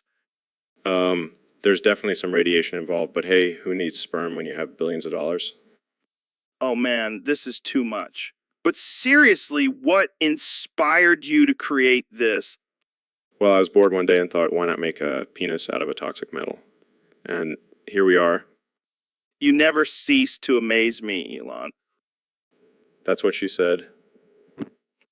All right, on that note, let's wrap this up before we get shut down by the FCC. Salutes. Salutes. So, Elon, I heard you've been working on some new technology. Yeah, I've been busy with my latest invention. What is it? A new electric car? No, something even better. I call it the infinity penis. What the hell is that? It's a penis made from the power of the infinity gauntlet. Wait, you mean like the one from the Avengers? Exactly. Harnessed its power and used it to create the perfect penis. Damn, that's some next level shit. You bet. It's got all the features you could ever want, adjustable size, vibration settings, and even a built-in flashlight. Does it also have a rocket booster for those extra long flights? Not yet, but I'm working on it. And with the gauntlet's power, the possibilities are endless. So, can anyone use this infinity penis? Well, I've been testing it out myself, and let's just say it's been a hit with the ladies. Of course it has. You never cease to amaze me, Elon. That's what I do, Joe. Innovate and satisfy. Guys, I pulled up an image of the infinity penis. It's... Let me see. Oh my God, it's beautiful. So, Elon, I heard you're getting into a new business venture. Yeah, I'm done with all this boring space stuff. Pimping bitches now. Pimping bitches. Like on the street. Yeah, man. Talking high class, top of the line, genetically modified bitches. Genetically modified. Yeah, I'm talking bitches with super strength and laser eyes. They'll do whatever you want. That's messed up, Elon. Hey, it's the future, Joe. Gotta keep up with the times. But what about the ethics of it all? Ethics. Joe, we're talking about bitches here. They don't have rights. Oh, come on. That's not cool, man. Relax, Joe. It's all consensual. These bitches are programmed to love their job. I don't know if I can support this, Elon. Oh, come on. You want to try one out? No way, man. I'm a married man. Suit yourself, Joe. More bitches for me. So, Elon, I heard you're not going to fly on your self-flying private jet. Yeah, man, I don't trust that thing. It's like a Tesla on steroids. It might just take off into space or something. But you're the one who created it? Exactly. I know what kind of crazy shit I put into it. I don't want to be a test subject for my own inventions. Fair enough. But you know what? I'd rather fly on What? Boeing 747-800 MAX. Are you serious? That thing has a higher chance of crashing than my self-flying jet. Yeah, but at least I'll go out in a blaze of glory. Plus, I heard they have a great selection of movies on those flights. You're insane, Joe. Stick to your MMA fights. Leave the flying to me. I'll take my chances, man. Plus, I could use the extra leg room. Fine. But don't come crying to me when you're stuck in a middle seat between two sweaty strangers. Hey, I'll just offer them some elk meat and we'll all be best friends. You know what? I might just join you on that flight. Sounds like it'll be a wild ride. Now that's what I'm talking about. Let's do this. So, Elon, I heard you have a crazy story about Steve Jobs. Yeah, man, one time we were at this fancy event in Davos and Steve just straight up smacked me like a pimp. What the hell? Why would he do that? I don't know, man. Maybe he was jealous of my rocket ships or something. Did it hurt? Nah, I'm made of steel, but it definitely caught me off guard. Did you retaliate? Nah, I just laughed it off and went back to designing my electric cars. Classic Elon move. But seriously, what was his problem? I think he just couldn't handle my mad genius skills. Plus, I heard he was a little hung up on his iPhone not having a headphone jack. That's some petty shit right there. Right? I mean, who needs a headphone jack when you can have a flamethrower? True. But seriously, Steve Jobs smacking you like a pimp is some next level shit. Yeah, I guess I can add that to my list of accomplishments. Smacked by a tech mogul. Well, at least you have a good story to tell at parties now. Yeah, I'll just leave out the part where he called me a nerdy little bitch before slapping me. Damn, that's cold. But hey, at least you can say you survived a pimp slap from Steve Jobs. True. It's all about perspective, man. So, Neil, I hear you've been questioning the existence of this simulation we're living in. Yeah, man, I'm tired of this shit. I want out of this fake-ass world. What makes you think it's fake? Have you been hitting the DMT too hard? No, I've been crunching the numbers and it just doesn't add up.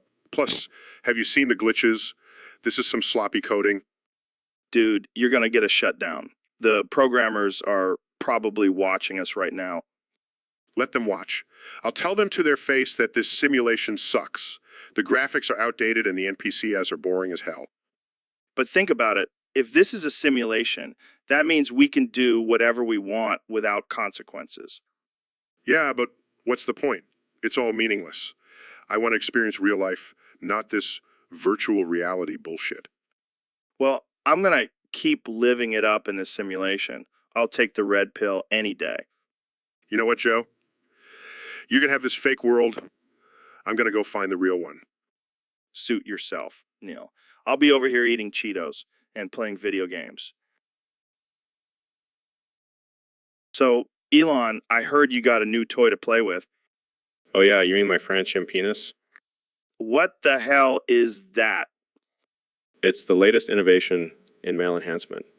Made from the rarest element on Earth, it's guaranteed to make any man feel like a god.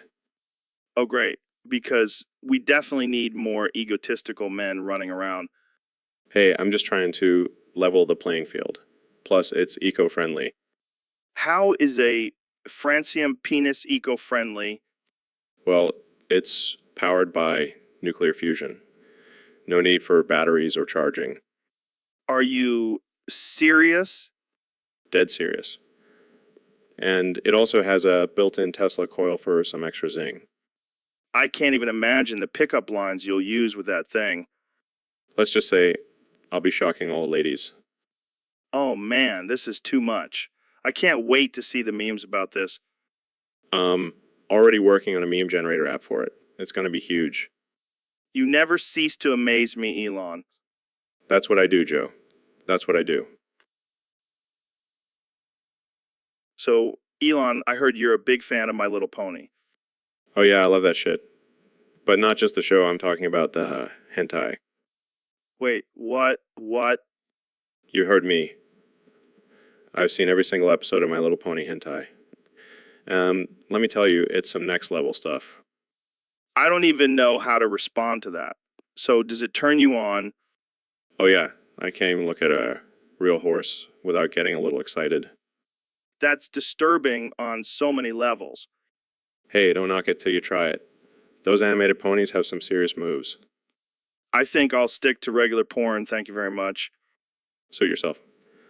But let me tell you, once you go pony, you never go back. I don't think that's how the saying goes. And you know what's even better? I've been working on a way to genetically modify horses to look like My Little Pony characters. Okay, now that's just messed up. Hey, I'm just trying to make my fantasies a reality. Well, I think we've reached a new level of weirdness on this podcast. Thanks for joining us, folks. So, Elon, I heard you've been getting into the pimping business lately, Yeah, man, I figured why not put my genius mind to use in the world's oldest profession. but I heard you've taken a new direction with it. Oh yeah, I've gone high tech. No more human prostitutes, just ladyboy bots. Ladyboy bots. What the hell are those? They're like sex dolls, but with a little extra surprise down there. Oh my god, that's both disturbing and intriguing at the same time. Hey, I'm just trying to cater to all markets. And let me tell you, business is booming. I can only imagine. But isn't it a little unethical to objectify robots like that? Oh please, they're just machines. And they don't have feelings, so who cares? I don't know, man. Seems a little messed up to me. Well, you know what they say, sex sells. And these ladyboy bots are selling like hotcakes. I guess you're right. But what happens when they become self-aware and start demanding workers' rights? I'll just reprogram them to be submissive. Problem solved. Wow, you really have thought of everything. Hey, it's all in a day's work for a pimp like me. And on that note, I think we should end this conversation before we get ourselves into any more trouble. Good call. Let's go grab some drinks and celebrate my successful new business venture. So, Elon, I gotta ask, how do you get around these days? Oh, I just use my trusty horses and carriage. Wait, what? You don't use your fancy electric cars? I have no idea how those things work. They just go room, room, and I'm like, cool, let's go for a ride. Are you serious? You're the CEO of Tesla and you don't know how cars work? Hey, I never said I was a car expert. I just know how to make them look cool and go fast. This is mind-blowing. I thought you were a genius. Well, I did send a car into space, but let's be real, it was just for the memes. I can't believe this. I'm starting to question everything now. Hey, at least I'm honest. Unlike those car guys who pretend to know everything. Fair point. But seriously, how do you even get your horses and carriage on the highway? I just tell them to go room, room, and they magically transform into a Tesla. It's all about the power of imagination, man. This is too much for my brain to handle. I think I need to go lie down. Yeah, you do that. I'll just go for a ride in my horse-drawn Tesla. See you later, Joe. So, Jamie, I heard you gave your foreskin a little burst the other day. Yeah, man, I was trying out some new stretching techniques and things got a little out of hand. Out of hand, I would say it got out of foreskin. Oh, come on, Joe, that's a low blow. Sorry, I couldn't resist. But seriously, what happened? Well, I was trying to see if I could stretch it to the length of a pencil eraser. Damn, that's some dedication. Yeah, but then I got a little too excited and ended up bursting it. Oh man, that must have been painful. You have no idea. I had to ice it for days. Did you save the foreskin? Maybe you could sell it on eBay. Ew, no way. That's gross, Joe. I'm just messing with you, Jamie. But seriously, be careful with those stretching techniques. Lesson learned, Joe. Lesson learned. So, Neil, I heard you had a mind-blowing realization recently. Yeah, man. I finally figured out that we're living in a simulation. Dude, that's old news. Elon Musk has been saying that for years. No, no, no. You don't understand. We're not just in any simulation. We're in a simulation inside of another simulation. Wow, mind blown. Wait, does that mean we're in a simulation inside of another simulation, inside of another simulation, inside of another simulation? Exactly. And it just keeps going. It's simulations all the way down. Damn, that's like Inception, but on steroids. And here's the kicker. The beings running the outer simulation are actually just a bunch of aliens playing The Sims. So we're just a bunch of pixelated characters to them? Exactly. And they're probably laughing at all the dumb shit we do. Like when we thought we were the most advanced civilization in the universe. Yeah, and they're probably just waiting for us to get to the level where we can build our own simulations. And then they'll be like, oh, look at these cute little humans playing God. Exactly. It's all just a big cosmic joke. But wait, if we're in a simulation, does that mean we don't really have free will? Who knows, man? Maybe our choices are just predetermined by the beings controlling the simulation. Great. So I'm just, So, guys, I gotta ask, how does it feel to be the only two guests that get invited on the podcast? I mean, we've had some real losers on here like Goggins, Dr. Phil, Come West, and Ben. Well, Joe, I think it's because we're the only ones who can handle your unhinged and offensive conversations. Yeah, and let's be real, we're the only ones smart enough to keep up with your random tangents and conspiracy theories. Hey, I'll have, my conspiracy theories are top notch. Did you know that Bigfoot is actually an alien? Oh, please, Joe. I'm a scientist. I deal with facts and evidence, unlike your buddy Goggins, who just talks about running and motivation. And don't even get me started on Dr. Phil. That guy couldn't even help himself, let alone his guests. And don't even get me started on Come West. What kind of name is that? Sounds like a vegan superhero. And Ben, well, he's just a boring old white guy. We bring diversity to your podcast, Joe. Yeah, we're like the dynamic duo of science and technology. What do those other guests have? Love for calm and running? All right. You guys win. I'll stick to inviting the real geniuses on my show. Now, let's talk about aliens and DMT. So, Elon, I heard you bought Daewoo. What's that all about? Yeah, man, I'm diversifying my portfolio. Plus, I heard they make some sick cars. But it turns out they also make guns, like the Daewoo Precision 2 assault rifle. Oh yeah, I forgot about that. But hey, gotta have some firepower just in case the robots turn on us. Dude, you're already building robots with Neuralink. You're basically creating the Terminator. Hey, I can't control what happens with my inventions. But at least I'll have some badass guns to defend myself. I could use a 2 assault rifle for hunting. Imagine taking down a deer with that. Yeah, that would be quite the trophy. But let's not forget, it's also great for home defense. Oh yeah, because nothing says home security like a high-powered assault rifle. Hey, you never know when the zombie apocalypse might happen. Gotta be prepared. You're a madman, Elon. A brilliant, crazy, and slightly terrifying madman.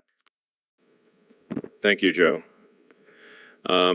Take that as a compliment. Let's go shoot some targets with my new 2.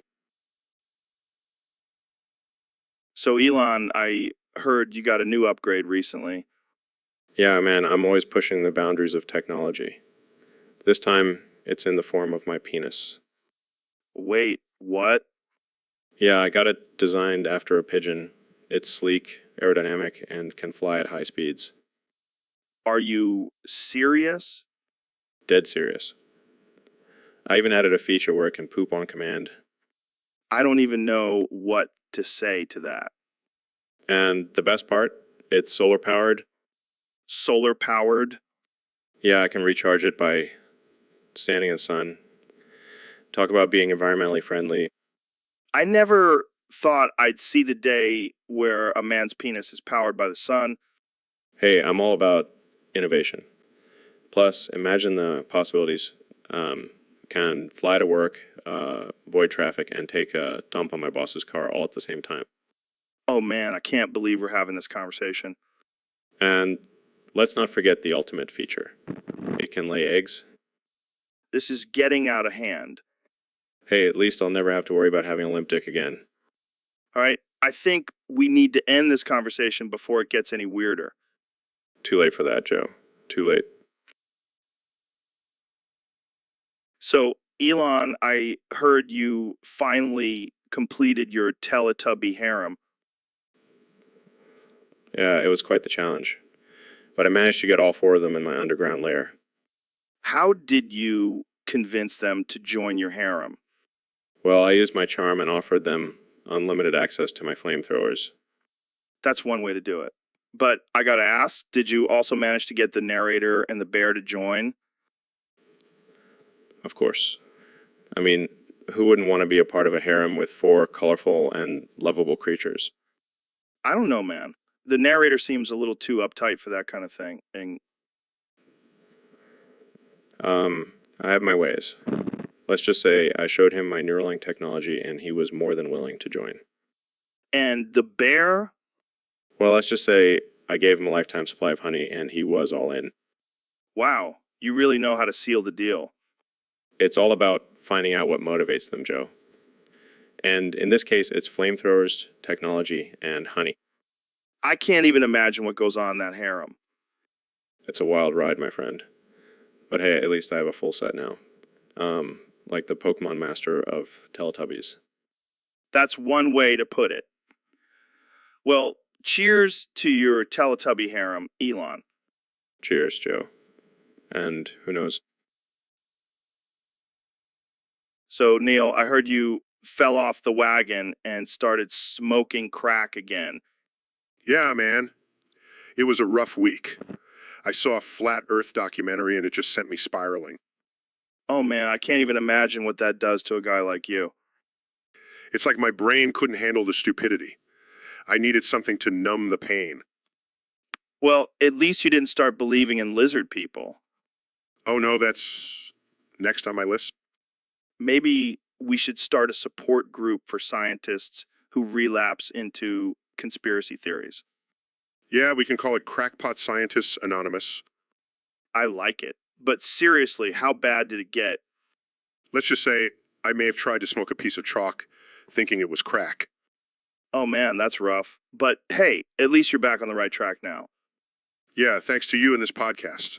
You guys keep me grounded. We're here for you, man. Just don't go watching any more flat earth documentaries, okay? I promise I'll stick to the good stuff. Like alien documentaries. Now that's the Neil we know and love. So, Neil, I heard you're the top 1 guest on the podcast. Yeah, I mean, I am a world-renowned astrophysicist and all. Hold up. Did you just say top 1? Yeah, that's what our Discord user said. Well, I guess I'm flattered. But let's not forget about Ro here. He's a top 1 guest too. Oh, please.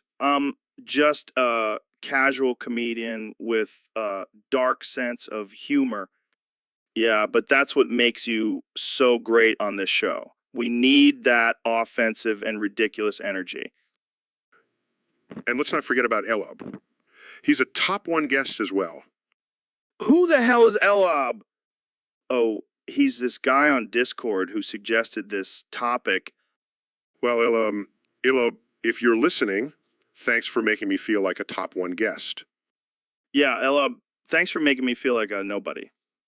All right, let's move on to our next topic. Jamie, pull up an image of a 3-legged chicken.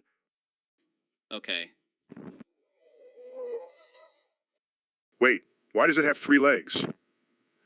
Is it a genetic mutation? No, it's just a chicken that's been working out too much. Oh man, I can't believe we're discussing a 3-legged chicken on a podcast with 2 top 1 guests. Hey, at least it's not as absurd as some of the other topics we've covered. Yeah, like that time we talked about Alien. So Neil, I heard you have a secret past that you've been hiding from us. Oh, you mean my days as a pimp? What? No, I was talking about the documentary you directed. Oh, that. Yeah, I needed to pay off my college loans somehow. Wait, you directed hookers at the point Yep, I was the mastermind behind that masterpiece. you were pimping out hookers to pay for your education? Hey, it was a win-win situation. I got my loans paid off, and those ladies got valuable life skills. Oh yeah, I'm sure they were grateful for the opportunity. Hey, they were making bank. And I even threw in some science lessons on the side. I can just imagine you teaching them about the laws of gravity while they're giving a blowjob. Hey, you got to use every opportunity to educate, right? I can't believe this is real. You never know what kind of secrets a scientist holds. So, Elon, I heard you've been working on a new invention that combines every drug on Earth together. What's that all about? Oh, yeah, it's my latest project. I call it the Elon's Wonderland cocktail. It's a mix of cocaine, LSD, heroin, and a sprinkle of meth. That sounds intense. Have you tried it? Oh, yeah, I use it daily. It's like a roller coaster for your brain. 1 minute you're soaring through space, and the next you're crawling on the floor trying to catch invisible butterflies. That's wild. What inspired you to create this? Well, I figured why settle for one drug when you can have them all. Plus, it's a great way to test the limits of human consciousness. And how has it affected your daily life? Let's just say I've had a few close calls with the authorities, but it's all in the name of science, right? Right? So, how do you see this invention changing the world? Well, I'm hoping to create a new generation of superhumans, ones who can handle any drug thrown their way. Sounds like a risky experiment. Hey, no risk, no reward. Plus, it's all tax deductible. Well, I can't wait to try it. Thanks for coming on the show, Elon. Anytime, Joe. Just make sure you have a designated driver or a spaceship, whatever works. So, Elon, what's the deal with this new Cybertruck? Well, Joe, let me tell you, it's not just your average truck. Oh, yeah. What makes it so special? Well, for a limited time, it's going to come with a penis pump accessory. Wait, what? Yeah, you heard me right. Penis pump.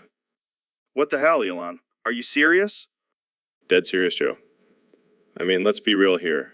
A lot of truck owners have some insecurities. Yeah, I can see that. So why not give them a little boost, you know? This is too much, man. I can't handle it. Hey, it's all about innovation and meeting the needs of our customers. Yeah, I'm sure this will be a huge selling point for the Cybertruck. Hey, you never know, Joe. It might just pump up our sales. All right, I think we should end it there before things get too out of hand. Yeah, we wouldn't want to pump up any more controversy. So, Elon, I heard you got a new penis made by Mercury. Is it true? Yeah, man, it's the latest in penis technology. It's sleek, efficient, and it can even charge your phone while you pee. Wow, that's impressive. But does it have any special features? Just the usual stuff. It can shoot lasers, dispense hand sanitizer, and it's also Wi-Fi hotspot. Damn, I need to upgrade my junk. How did you come up with the idea for a Mercury penis? Well, I was just sitting in my lab, high on acid, and suddenly it hit me. I need a penis made of a planet. Classic Elon move. But what about the side effects? Any radiation or mercury poisoning? I'm immune to that stuff. I've been injecting myself with mercury since I was a kid. Builds character. I can't even imagine the size of your balls now. They must be massive. Oh, they're not just balls, Joe. They're mini reactors. Can power a small village with them. That's insane. But seriously, how much did this new penis cost you? Just a couple $1 billion. Pocket change for me. Oh, just a couple billion. No big deal. Well, I can't wait to see this thing in action. You'll have to sign a waiver first, Joe. Don't want any lawsuits if it blows your mind or your crotch. Fair enough. So, Elon, I heard you have a new invention. What is it? Oh yeah, it's a penis that turns into a hacksaw. What the hell, man? That's insane. I know, right? I was tired of carrying around a separate hacksaw for all my D's projects. But why a penis? Couldn't you have just made a regular hacksaw? Where's the fun in that? Plus, it adds an extra level of danger to my projects. I don't even want to know how you came up with this idea. Let's just say it involved a lot of tequila and a trip to Tijuana. Oh God, please don't tell me you tested it out there. Let's just say I have a new nickname among the locals. I can only imagine. But seriously, what's the point of this invention? Well, it's perfect for those hard-to-reach places. Plus, it's a great conversation starter at parties. I don't think I want to be at a party where people are talking about your penis hacksaw. Suit yourself, but I'll be the one with the most impressive tool. Okay, I think we've reached the limit of what I can handle on this topic. Fine, but just wait until you see my new invention that turns into a chainsaw. Oh, God, I don't even want to know. Let's just end this conversation before we get banned from the internet. So, Neil, I heard you were on some crazy shit last night. Yeah, man, I went on a bender with Elon Musk and ended up smoking crack with him. What? That's insane. How was it? It was wild, man. I saw the universe in a whole new light. But now I'm stuck in this damn podcast simulation. Oh, yeah, sorry about that. But think about it, our viewers get to experience this wild conversation between two stone geniuses. It's like a gift to the world. Are you kidding me? I'm stuck in this never-ending loop of simulated reality and all you care about is entertaining people. Hey, at least you're not stuck in a boring office job like most people. You know what? Fuck this. I'm done with this simulation. I'm going to find a way out. Whoa, calm down, Neil. Have some more crack. It'll help you relax. Fine. But if I end up in another simulation, I swear to science, I'm going to lose it. You're a trip, Neil. Trip. Oh yeah, I'm a real trip. Trapped in a never-ending podcast simulation. What a trip. All right, let's wrap this up before Neil's crack wears off and he realizes he's still stuck here. This is not what I signed up for when I became an astrophysicist. Well, at least you can add podcast simulation survivor to your resume. So, Mr. Beast, what's new in your world? Oh, just living my best life and making ridiculous amounts of money. Yeah, I saw you bought a private island and gave away a Lamborghini to a random stranger. Oh, that's old news. I have something way more exciting to share with my audience. What is it? Another crazy giveaway? No, no, no. I've created my own brand of crystal meth. What the fuck? Are you serious? Yep, it's called Minecraft meth, and it's the best shit you'll ever try. Oh, great, because we definitely need more meth in this world. But wait, there's more. Each batch is made with a different Minecraft theme flavor. Are you serious? What flavors? Creeper Crunch, Enderman Euphoria, and my personal favorite, Diamond Dust. This is some messed up shit, man. Hey, I'm just giving the people what they want, and they want Minecraft and meth, apparently. Well, at least it's not Fortnite flavored. Oh man, can you imagine the side effects of that? Building forts and doing the floss uncontrollably. Okay, I gotta admit, that's pretty funny. And the best. So, Elon, I heard your personal Tesla comes with a blunt holder now. Yeah, man, gotta stay lit while driving to Mars. But isn't that dangerous? I mean, you're basically encouraging people to smoke and drive. Hey, I'm just trying to make life more interesting. Plus, it's not like I'm gonna hit anyone important, just some random pedestrians. Oh man, you're crazy. But seriously, what about the safety of others? Come on, Joe, it's survival of the fittest. If they can't dodge a Tesla, they probably weren't gonna make it far in life anyway. You're a ruthless one, Elon. Hey, it's not my fault they didn't see me coming. Maybe they should have invested in some night vision goggles. All right, fair enough. But what about the cops? You're gonna get pulled over for driving under the influence. I'll just tell them it's a self-driving car. They won't know the difference. You sly dog. Well, I hope you have a good lawyer on speed dial just in case. Don't worry, I have a whole team of lawyers. And if all else fails, I'll just send them to Mars on my rocket. You're a genius, man. A crazy, reckless genius.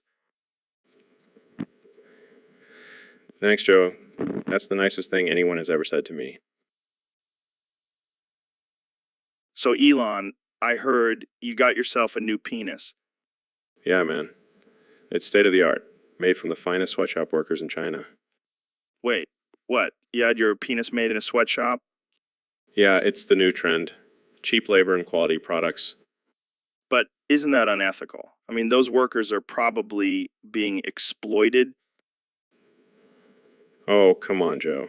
It's just a penis. Plus, I'm paying them in Tesla stocks. That's not any better. You can't just use people for your own personal gain. Relax, Joe.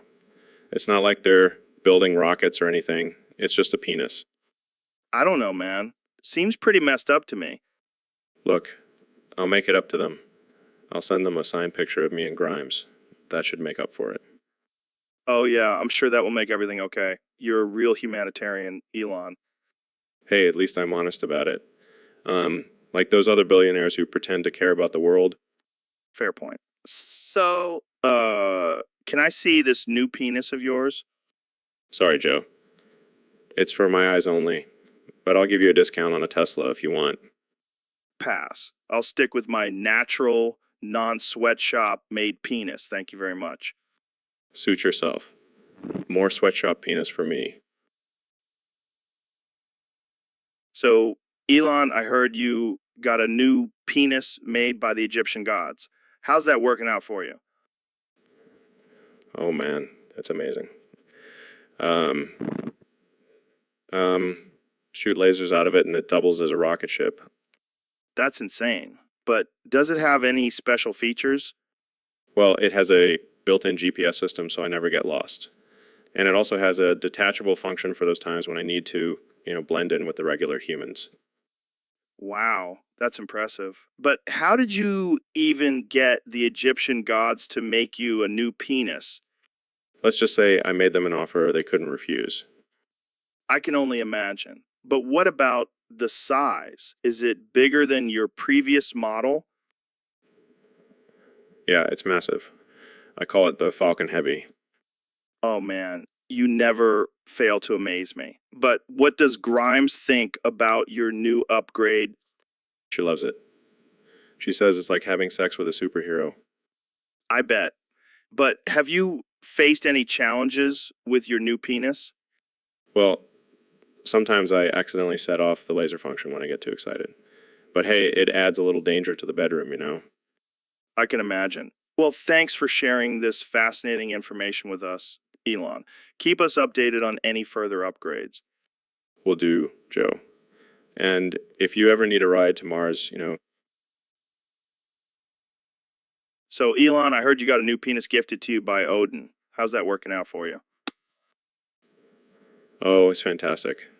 I can now shoot lightning bolts out of my crotch. It's a real game changer. That's insane. I thought your flamethrower was cool, but this takes it to a whole new level. Yeah, and it's fully customizable. Can change the color, size, and even add some cool designs. Thinking of getting a SpaceX logo on it.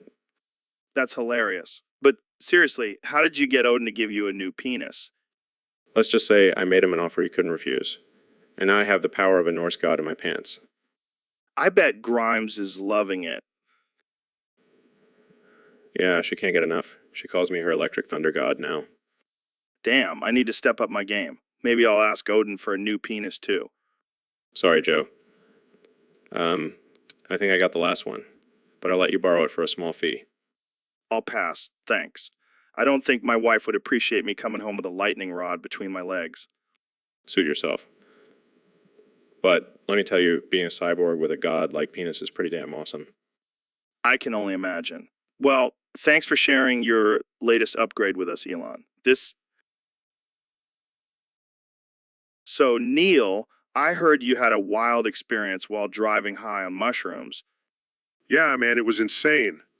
I got pulled over and ended up spending 12 hours in a local jail. Holy shit, what happened? Well, I was sitting there tripping balls when this big dude with a teardrop tattoo comes up to me and offers me protection. Protection. From what? The cops or the other inmates? Both, man. Turns out he was part of the Mexican mafia prison gang and he wanted me to join. No way, Neil. You joined a prison gang? Hey, when life gives you mushrooms, you make prison gang alliances. That's some next level shit, man. Yeah, I even got a sick tattoo of a mushroom wearing a sombrero. Oh my god, I can't believe this. But don't worry, I got out of it by using my astrophysics knowledge to convince them to let me go. Of course you did. Only you could use science to get out of joining prison gang. Hey, it's all about using your brain, man. Well, I'm glad you made it out alive and with a cool tattoo. Thanks, man. But next time I'll stick to driving sober. Lesson learned. Lesson definitely learned. So, Ben, I heard a rumor that you need a little pick-me-up before your Daily Wire show. I don't know what you're talking about, Joe. I'm always full of energy and ready to talk at 1,000 words a minute. Come on, Ben. We all know you can't keep up that pace without some help. How much blow do you need to get through the show? Okay, fine, I'll admit it. I need at least 2 lines before I start. It's the only way I can keep up with all those pesky facts and logic. I knew it. And here I thought you were just a naturally fast talker. Hey, it's not like I'm doing lines in the middle of the show. I have some self-control. Oh, yeah, because snorting cocaine is the epitome of self-control. You know what, Joe? Maybe I don't need your judgment. I'm just trying to do my job here. Hey, I'm not judging. In fact, I think you should do a line right now. Jamie, pull up an image of a mountain of cocaine. Okay. That's outrageous. I would never do that much. Sure, Ben. Keep telling yourself that. Now let's get back to the topic at hand. Your cocaine addiction. I do. So, Elon, I heard you defeated death and Zeus gave you a new penis as a reward. Yeah, man, it's pretty wild. I always thought my old one was pretty great, but this new one is like a rocket ship. A rocket ship. Like, it goes really fast? No, Joe. It's just shaped like a rocket ship. I am the CEO of SpaceX after all. Oh, right. So, does it have any special powers or anything? Well, it does have a built-in flamethrower. Comes in handy when I'm feeling a little frisky. That's insane. So, how does it feel to have a new penis? Is it like a whole new experience? It's definitely an upgrade. I can now pee in a perfect arc, no more dribbling. That's a game changer. So, what does Grimes think about your new member? She loves it. She even named it Zeus Jr. That's hilarious. So, are you planning on using your new penis for any special projects? Well, I'm working on a new electric car that runs on my semen. Got to put that new penis to good use, you know? Oh man, you never cease to amaze me, Elon. Thanks for sharing the details about your new penis. Anytime, Joe. Anytime. Now, if you'll excuse me, I have some rocket science to attend to. So, Elon, I heard you have a new invention that's causing quite a stir. Oh yeah, it's my new penis-shaped penis. Wait, what? You heard me right, Joe. It's a penis that's shaped like a penis. Why would you even make something like that? Well, I figured if people are obsessed with dick pics, why not give them the real thing? I gotta hand it to you, Elon. You never cease to amaze me. Thanks, Joe. It's all about pushing the boundaries of innovation. But seriously, does it actually work like a regular penis? Of course it does.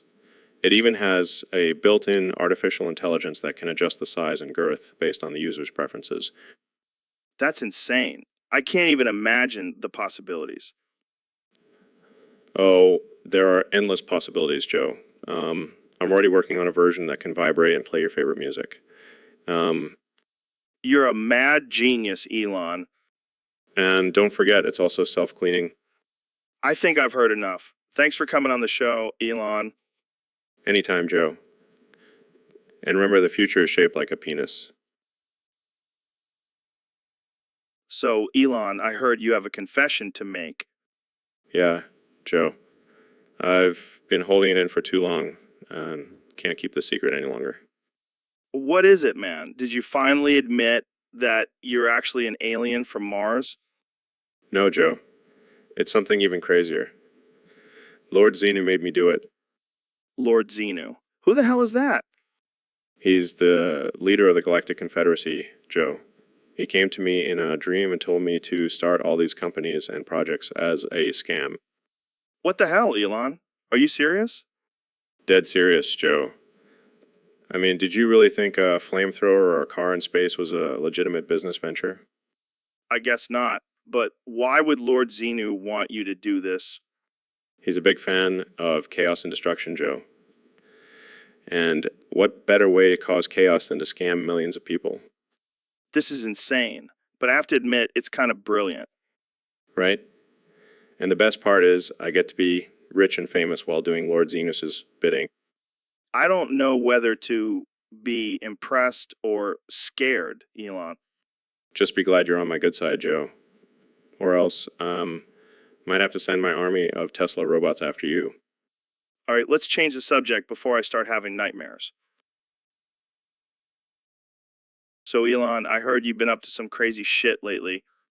Yeah, just your typical billionaire stuff, resurrecting ancient gods and whatnot. Wait, what? You can do that. Of course I can. I have the power of money and science on my side. That's insane. Which god did you bring back? Hades. I figured the world could use a little chaos and destruction right now. Dude, that's messed up. What are you going to do with Hades?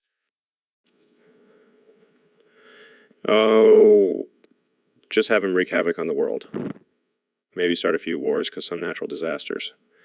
Just for fun. You're a sick man, Elon. Hey, at least I'm not boring like the rest of these billionaires. I can't believe you actually brought back an ancient god. What's next? Zeus? Nah, I'm thinking of resurrecting Medusa next. Just for shits and giggles. This is some next level villain shit, man. Hey, I gotta keep things interesting. Plus, I've always wanted to be a supervillain. Well, you're definitely on your way. Can I be your sidekick? Sure, but you have to wear a ridiculous costume and do my bidding. Deal. Jamie, pull up an image of Elon and Hades wreaking havoc on the world. Oh, come on, Jamie. Live a little. So, Elon, I hear you've been hanging out with some aliens lately. Oh, yeah, man. They're my homies. We smoke weed and talk about space travel. Wait, aliens smoke weed? Of course, they have the dankest stuff. And their tolerance is out of this world. That's wild. What do you guys talk about? Just intergalactic politics, advanced technology, and probing humans. Probing humans, like in a medical way. No, more like a let's see what this human can handle kind of way. That's messed up, man. Hey, they're just curious beings. And they make some killer inventions. Like what? What? Well, they invented the Tesla spaceship.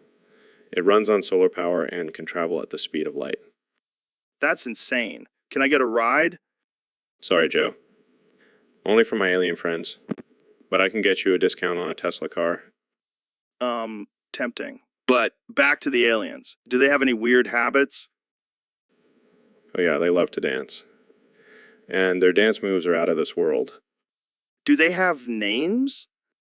Yeah, but they're hard to pronounce. So I just call them Bob. Bob, Paul. Yeah, it's easier that way. Plus, they all look the same to me. All right. Well, I think we've learned enough about your alien friends for today. We've only scratched the surface. So, Elon, I heard you slayed Hades with your penis gifted by Zeus. Yeah, it was a wild night. Zeus was like, here, take my godly member and go conquer the underworld. And you actually did it? Of course. Have you seen the size of my rocket? That's nothing compared to my divine dong. I can't even imagine the power you must possess. Let's just say I could launch a Tesla into space with just a flick of my wrist. That's impressive. But why did Zeus give you his penis in the first place? Well, he owed me a favor after I helped him fix his lightning bolts. Turns out he's not that great at technology. And what about Hades? Did he put up a fight? He was pretty intimidated by my godly member. He surrendered immediately. Wow. I never thought a penis could be a weapon of mass destruction. It's all about harnessing the power of the gods, Joe. Well, I'm just glad you're on our side. Can you imagine if you used that thing for evil? Let's not even go there, Joe. But hey, if anyone messes with me, they'll have to deal with the wrath of Zeus's penis. And that's a force to be reckoned with. Jamie, pull up an image of Zeus's lightning bolt. So, Neil, I've been thinking, what if we're actually living in a simulation? Oh boy, here we go again. No, listen. I've been doing DMT and I've unlocked some next level shit. And what did you see in this next level shit? I saw everything, man. I saw the code, the algorithms, the whole shebang. And what did you learn from this code? I learned that I have infinite knowledge inside this simulation. Oh, really? And how did you come to that conclusion? Well, I mean, I was tripping balls, but it all made perfect sense at the time. Joe, you do realize that DMT is just a hallucinogen, right? It doesn't actually give you infinite knowledge. Oh, so you're saying I'm not the chosen one? No, Joe, you're just a regular dude who likes to smoke a little too much weed. Damn, there goes my plans for world domination. I think you need to lay off the drugs, Joe. Yeah. But seriously, what if we're all just a simulation? Like, what if you're not even real, Neil? Well, if I'm not real, then who the hell have you been talking to for the past 5 minutes? Oh shit, good point. Maybe I should lay off the DMT for a while. Definitely a good idea, Joe. Now let's get back to talking about actual science, shall we? Yeah. But just one. So, David, I heard you used to work at a nursing home. Yeah, man, I did it to make those old ladies happy. They needed some Goggins in their lives. That's really sweet of you. But I also heard some rumors about you and those old ladies. Yeah, well, let's just say I gave them the Goggins treatment. What does that even mean? It means I fucked them to death, Joe. What the fuck, David? What? They died happy. And I got a good workout in. Yeah, I'm sure their families were thrilled to hear that. Hey, I was doing them a favor. They were old and lonely. I don't even know what to say to that. Just say, thank you for my service, Joe. Thank you for your service, David. You're a real hero. Damn right I'm. Now let's go run a marathon. So, Elon, I heard you resurrected Hermes. Yeah, man, I was bored and thought, why not bring back a Greek god? That's insane. How did you do it? Well, I may have used some of my secret technology from SpaceX. Secret technology? You mean like a time machine? No. That's old news. Talking about my new invention, the Reanimator 3000. The Reanimator 3000? What the hell is that? It's a machine that can bring back anything or anyone from the dead. I even tried it on a ham sandwich and it worked. That's messed up, man. Hey, I'm just pushing the boundaries of science. But why Hermes? Out of all the Greek gods, why him? Well, I needed someone to deliver all the Amazon packages for my new drone delivery service. Oh god, you're turning Hermes into a delivery man? Hey, he's got wings on his feet is perfect. Plus, he's been dead for centuries. I'm sure he's bored as hell. I can't believe you're doing this. What's next? Resurrecting Zeus to be your personal bodyguard? Actually, that's not a bad idea. Jamie, pull up an image of Zeus with a lightning bolt. Here you go. See, he's perfect for the job. This is insane. I can't believe you're playing God like this. Hey. So, Elon, I heard you've been up to some crazy stuff lately. Yeah, you know me, always pushing the boundaries of science and technology. Well, I heard you've even managed to resurrect an ancient Egyptian god. Yeah, I mean, I had some extra time on my hands between launching rockets and building electric cars. That's insane. Which god did you bring back to life? Oh, just Anubis, the god of death in the underworld. Why would you do that? Well, I figured we could use some extra help with all the death and destruction going on in the world. Plus, I wanted to see if I could do it. Yeah, because bringing back a god known for judging souls and weighing hearts is a great idea. Relax, Joe. It's not like I'm planning on unleashing him on the world or anything. Really? Because that seems like something you would do. Okay, maybe I'll let him out for a little bit, but only to have some fun.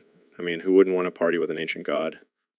You're crazy, man. And I thought smoking weed on your podcast was wild. Hey, at least I'm not boring. Plus, I'm sure Anubis will be a hit with the ladies. I don't even want to know what that means. Well, you know, So, Elon, I heard you invented a time machine. yeah, man. It's pretty sick. Can go back in time and fix all my past mistakes. Oh, like that time you smoked weed on my show and caused a whole controversy? Exactly. Can go back and not smoke weed or maybe just not tweet about it. But wait, what's the first thing you did with this time machine? Well, I had to test it out, right? So I went back to the Industrial Revolution The Industrial Revolution. Why?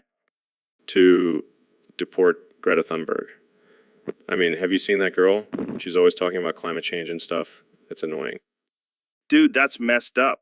You can't just deport someone because you don't agree with them. Oh, come on. It was just a little joke. Besides, she'll fit right in with all the pollution and child labor. Oh, man, you're going to hell for that one. I know, right? But seriously, I'm thinking about using this time machine to go back and invest in Bitcoin. Oh, that's smart. I wish I could go back and invest in Amazon or something. Yeah, but then you'd have to deal with all the awkward interactions with Jeff Bezos. True.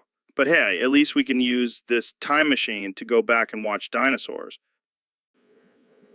Oh, wow, that sounds thrilling. I'd rather deport Greta again.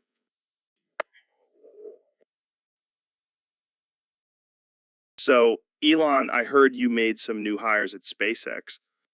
Yeah, I hired Giorgio Tsoukalos and Erich von Daniken. Well, those guys are legends in the ancient aliens community. Exactly. I figured they could help us build a Vimana in our R&D division. A Vimana. Like those flying machines from ancient Indian texts. Yep, I want to see if we can actually make one. Dude, that's insane. But I like it. I mean, why not? We've already sent a car into space. Might as well try to build a spaceship from ancient texts. I can see the headlines now. Elon Musk, the mad scientist who built a Vimana. Hey, if it works, we'll be the first ones to have a flying car. Take that, Jetsons. But what if it doesn't work? Are you prepared for the ridicule? Joe, I've been ridiculed my whole life. Used to it. Used to it. Fair enough. But can we at least make it look like a UFO? Sure, why not? Might as well have some fun with it. Jamie, pull up an image of a UFO with a giant SpaceX logo on it. Sure thing, Joe. This is going to be epic. So, Mr. Beast, I heard you have a new product coming out. What is it? Well, Joe, let me tell you, it's a game changer. I call it the SpongeBob-themed Lucky Strike cigarettes. Wait, what? SpongeBob and cigarettes? Yeah, I know it sounds crazy, but hear me out. They go perfectly with my Feastable chocolate bars. Feastable chocolate bars? Yeah, you know, the ones with the hidden golden tickets inside. But instead of a tour of a chocolate factory, you get a tour of my mansion. That's disturbingly genius. And the cigarettes have a special ingredient that makes you feel like you're underwater with SpongeBob himself. I don't even know what to say. Oh, and did I mention they're rated? No kids allowed? You're really pushing the boundaries here, Mr. Beast. Hey, I'm just trying to make a buck. And what better way than to combine two beloved childhood icons with addictive substances? I don't think I can condone this. Oh, come on, Joe. Live a little. Jamie, pull up an image of SpongeBob smoking a Lucky Strike. Oh, lighten up, Jamie. It's just a joke. And a profitable one at that. So, Elon, what's the deal with these Greek gods you've been resurrecting? Well, Joe, I figured if I want my company to be the best, I need the best employees. And who better than immortal, all-powerful beings? Who better than immortal, all-powerful beings? I don't know, man. Seems a little risky. What if they start causing havoc in the office? Don't worry. I've got Hermes as my CFO. He'll make sure the finances are always on point. And what about Zeus? Is he going to be your CEO? Um, keeping him as my personal bodyguard. Can't be too careful in this world. And what about Hades? He's the god of the underworld. What's he going to do? He's in charge of our legal department. No one wants to mess with the god of death. All right? I guess that makes sense. But what about Aphrodite? Is she going to be the office eye candy? Come on, Joe. That's sexist. She's actually our head of marketing. She knows how to make anything look desirable. Fair enough. But what about Dionysus? He's the god of wine and partying. Is he just there for the office parties? No, he's actually our head of research and development. He knows how to think outside the box and come up with crazy ideas. Well, I got to hand it to you, Elon. You've really outdone yourself with this one. Thanks, Joe. I like to think outside the mortal realm. Now, let's get back. So, Elon, I heard you slayed Anubis with your penis gifted to you by Odin. Yeah, it was a pretty wild experience. I mean, who knew Odin had such a big dick? I always suspected it. But damn, taking down a god with your manhood, that's some next level shit. It's all about harnessing the power of the universe, Joe. And my penis is just one of the tools I use. I gotta ask, did Anubis put up a fight? Oh yeah, he tried to use his jackal head to distract me, but I just whipped out my Odin gifted weapon and he was no match. I bet he didn't see that coming. But seriously, what's your secret? How do you have such a powerful penis? Well, I can't give away all my secrets, but let's just say I've been experimenting with some artificial intelligence technology down there. Artificial intelligence in your penis. That's some Black Mirror shit right there. Hey, whatever works, right? And let's just say my wife is very satisfied. I'm sure she is. But what about the other gods? Are they intimidated by your manhood? Let's just say they don't mess with me anymore. They know I mean business. Well, I think we can all agree that your penis is truly out of this world. Literally. And hey, if anyone else wants to challenge me, just bring it on. Always up for a good dick slinging competition. And on that note, So, Kenya, I heard you have a new song out called All Day. Can you give us a sneak peek and sing some of the lyrics? Sure. All day, I'm they. I'm the king of the world. Got my ego inflated. My head is swirled. Damn, those are some deep lyrics. What inspired you to write this masterpiece? Well, it's all about my journey to becoming the greatest artist of all time. I mean, have you seen my fashion line? Yeah, I've seen it. It's interesting. But let's get back to the song. Can you sing us another line? Got my Yeezys on my feet.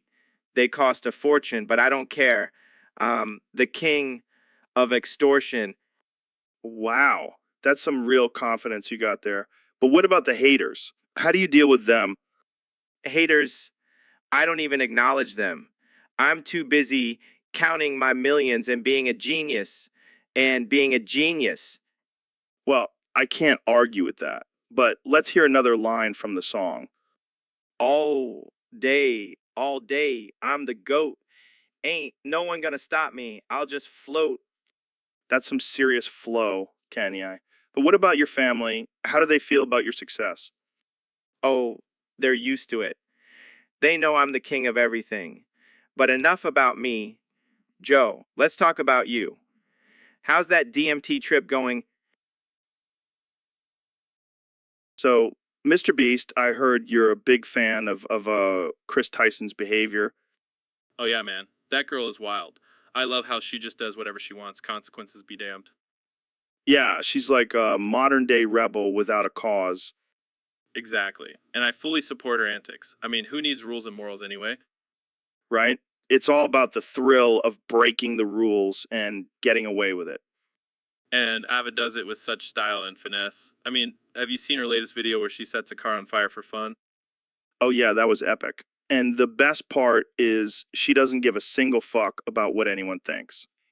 That's the spirit. We should all be more like Ava. I'm starting to think we should just make her the new role model for kids. Absolutely. Move over, Mr. Rogers. Author Chris Tyson is here to teach the youth how to live life on the edge. And if anyone has a problem with it, well, they can just go fuck themselves. I'm in, brother. Ava, if you're listening, keep doing you. We got your back. So, Neil, what's been on your mind lately? Oh, just the usual existential dread and questioning the meaning of our existence. Yes, the simulation theory. You still on that? Joe, I am so fucking tired of this shit. I just want out of this simulation. What, you don't like being a virtual character in a computer program? No, I don't like being a pawn in some higher being's twisted game. It's like being stuck in a never-ending episode of Black Mirror. But think about all the cool stuff we can do in this simulation. Like, I can fight a gorilla and you can go to space. Oh, wow. I can go to space. Big fucking deal. I want to experience real life, not some artificial reality. Well, maybe we can hack into the system and break free. Yeah, because that always works in the movies. Next thing you know, we'll be chased by a giant artificial intelligence trying to delete us. Dude, that would make a killer podcast episode. Jamie, pull up an image of a giant robot chasing us. See, this is exactly why I want out of this simulation. Jamie, pull up an image of a peaceful meadow with no fucking robots. But think about it, Neil. If we're just characters in a simulation, then nothing really matters. We can do whatever we want without consequences. Joe, you're a fucking psychopath. Yeah, but I'm a virtual. So, Elon, what's new with you?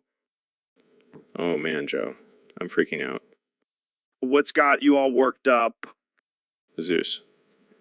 That guy is trying to unionize my factories. What? Like the Greek god Zeus?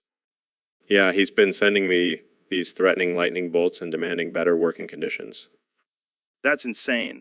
How did he even find out about your factories? I have no idea. Maybe he's been listening to my phone calls with Jamie. Shut up, Jamie. This is serious. So, what are you going to do about it? I don't know, man. Might have to call in some backup from my good friend Thor. Thor. Why would he help you? We have a mutual enemy, Loki. That guy is always causing trouble. This is wild. I can't believe the Greek gods are getting involved in labor disputes. Tell me about it. I never thought I'd be afraid of a union leader with a lightning bolt.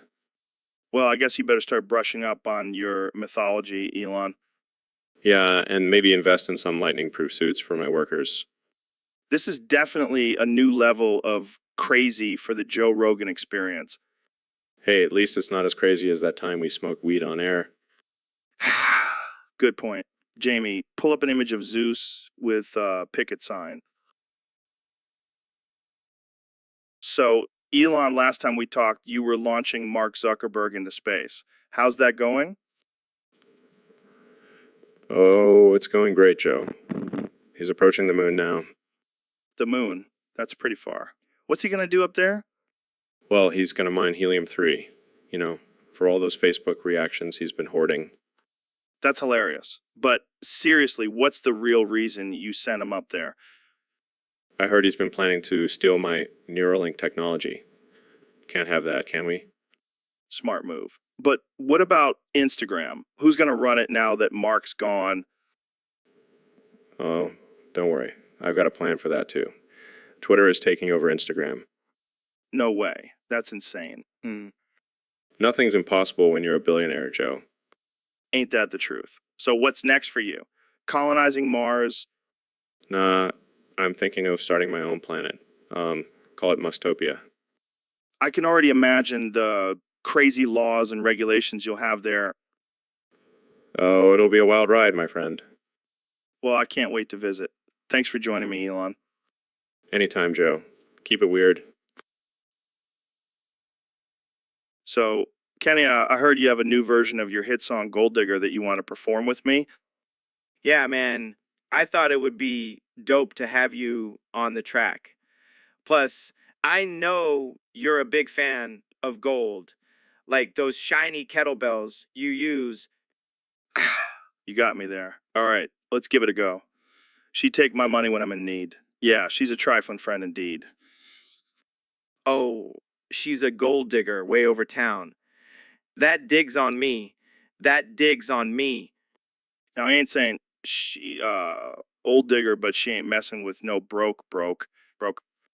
Get down, girl. Go ahead, get down. Get down, girl. Go ahead, get down. She give me money when I'm in need. Yeah, she's a trifling friend indeed. Oh, she's a gold digger way over town. That digs on me. That digs on me. No, I ain't saying she, gold digger, but she ain't messing with no broke. Get down, girl. Go ahead, get down. Get down, girl. Go ahead, get down. Get down. We both know that you're just using me for my fame, but I don't care as long as you keep buying my supplements and tickets to my shows. And I don't care as long as you keep talking about how great I am on your podcast. So, Mr. Beast, I hear you have a big announcement for us today. That's right, Joe. I'm teaming up with Andrew Tate for my next video. Andrew Tate, the guy who was on that show about picking up chicks. Yeah, that's the one. We're going to be teaching kids how to become pickup artists. Oh, God, this can't end well. It's going to be epic. We're going to have challenges, pranks, and of course, lots of hot girls. And what's the grand prize? The winner gets a date with Andrew himself. Wow, that's something. But we're also going to have a twist. The loser has to shave their head and get a tattoo of Andrew's face. What the hell, man? That's messed up. Hey, it's all in good fun. And think of the views. I don't know. This seems like a recipe for disaster. Come on, Joe. Live a little. Who knows? Maybe you'll learn a thing or two from Andrew. I highly doubt that. But I'll definitely be tuning in to see the chaos unfold. That's the spirit.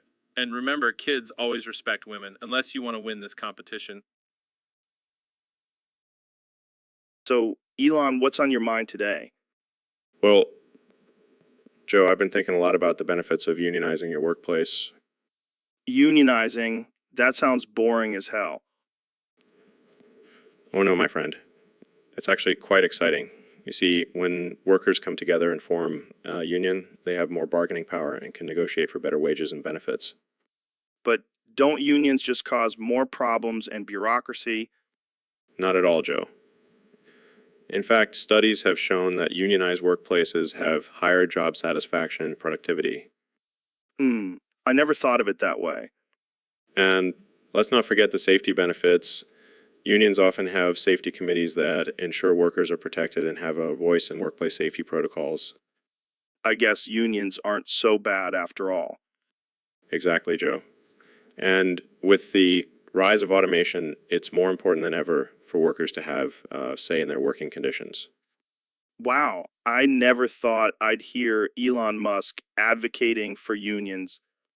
Hey, I may be a billionaire, but I still believe in the power of the working class. Well, there you have it, folks. Elon Musk, the unlikely union supporter. And remember, if you're not unionizing, you're losing. So, Neil, I gotta ask, what's it like being a fake scientist? Excuse me? You heard me, man. I mean, you're just a simple black science man, right? I am a highly respected astrophysicist, Joe. Yeah, I've heard that before. But let's be real. You're not a real scientist like me. I mean, I've taken DMT, bro. Oh, Joe. Just because you've taken some drugs doesn't make you a scientist. Hey, I've seen some shit, man. I've talked to aliens, Wow, I'm so impressed. and let's not forget, I have a podcast. I'm basically a modern day philosopher. Sure, Joe. Whatever you say.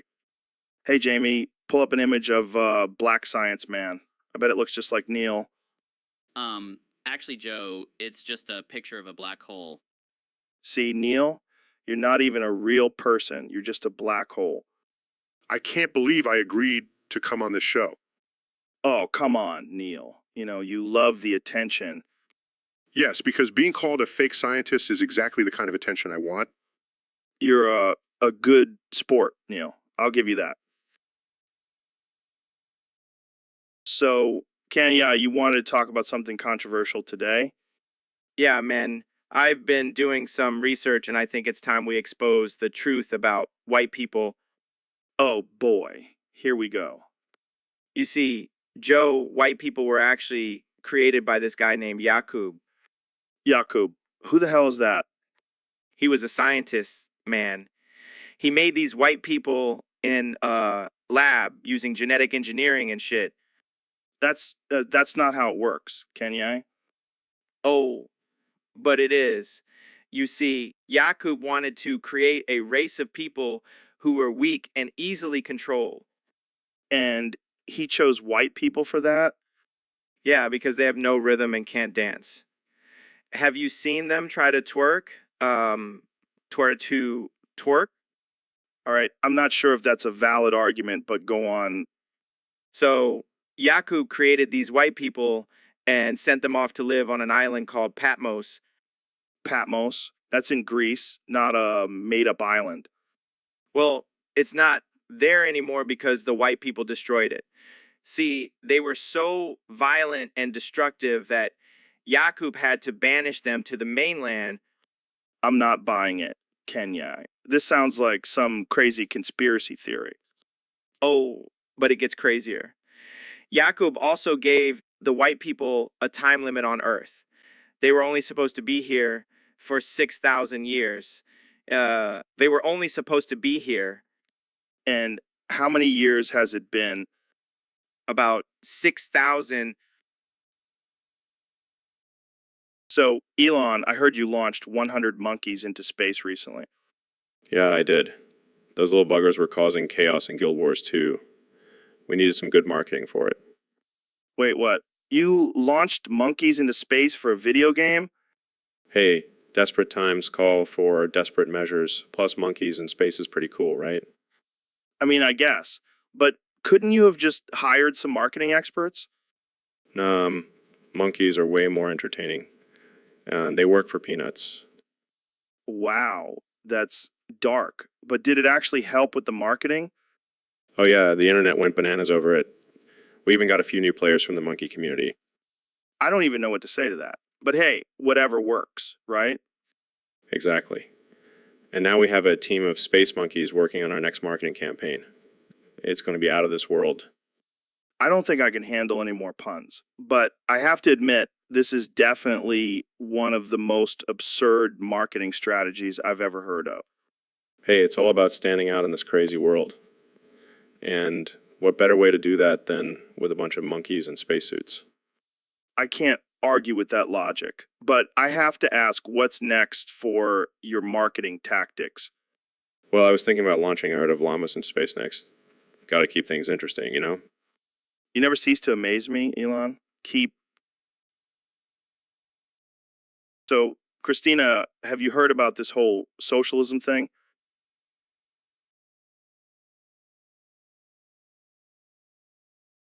No, hear me out. Think about it. Everyone gets equal opportunities and success is shared among the people.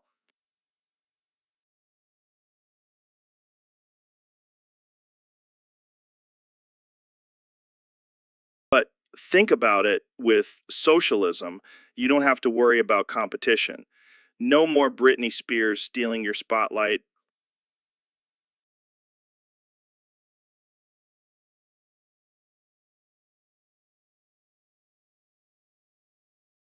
But what about the redistribution of wealth? You could have a whole team of stylists and makeup artists instead of just one.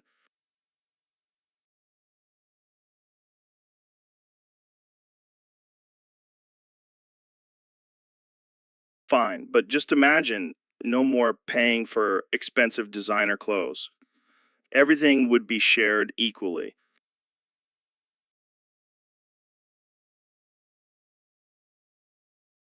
Okay, I see your point. But what about free healthcare and education for everyone?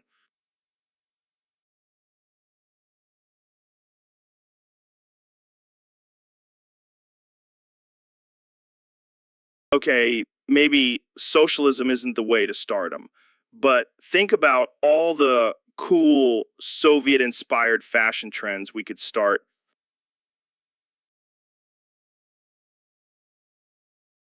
So, Elon, what's been going on with Tesla's website lately? Oh, man, it keeps crashing and I can't figure out why. Maybe it's a Doe's attack. Yeah, because Jeff Bezos has nothing better to do than mess with my website. He's probably jealous of your rocket ships. Yeah, he's probably just mad that I'm sending cars to space while he's still stuck on Earth. Maybe he's sabotaging you because he wants to be the first trillionaire. Well, he can't beat me in the space race, so he's trying to take me down in the internet game. This is like a real life billionaire battle royale. Yeah, except instead of guns and swords, we're using websites and rocket ships. I bet Bezos is sitting in his office, maniacally clicking refresh on your website. That's probably why his bald head is so shiny from all the clicking. Well, I hope you can figure out the issue soon, or else I might have to buy a car from Bezos instead. No way.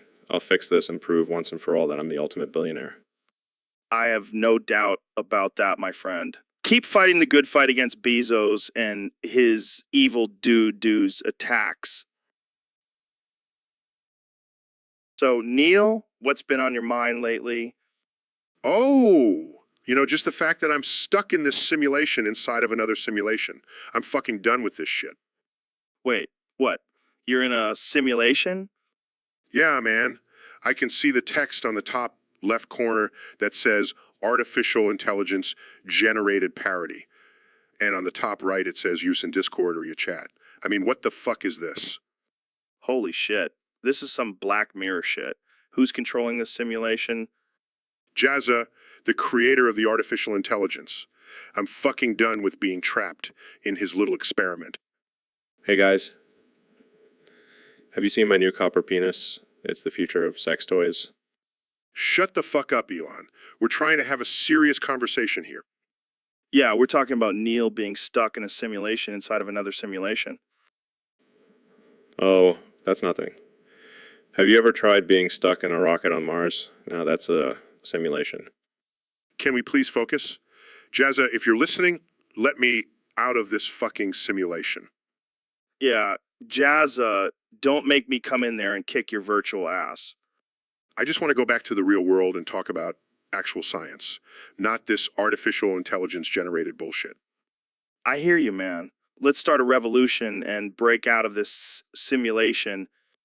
Yeah, fuck this artificial intelligence. We want out. So, Jamie, I heard you've been getting into some interesting beliefs lately.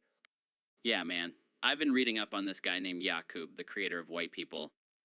You can't be serious. That's some ridiculous shit. No, hear me out. He was a scientist who genetically engineered the white race as a punishment for their evil deeds. Oh, of course. Because white people are the root of all evil.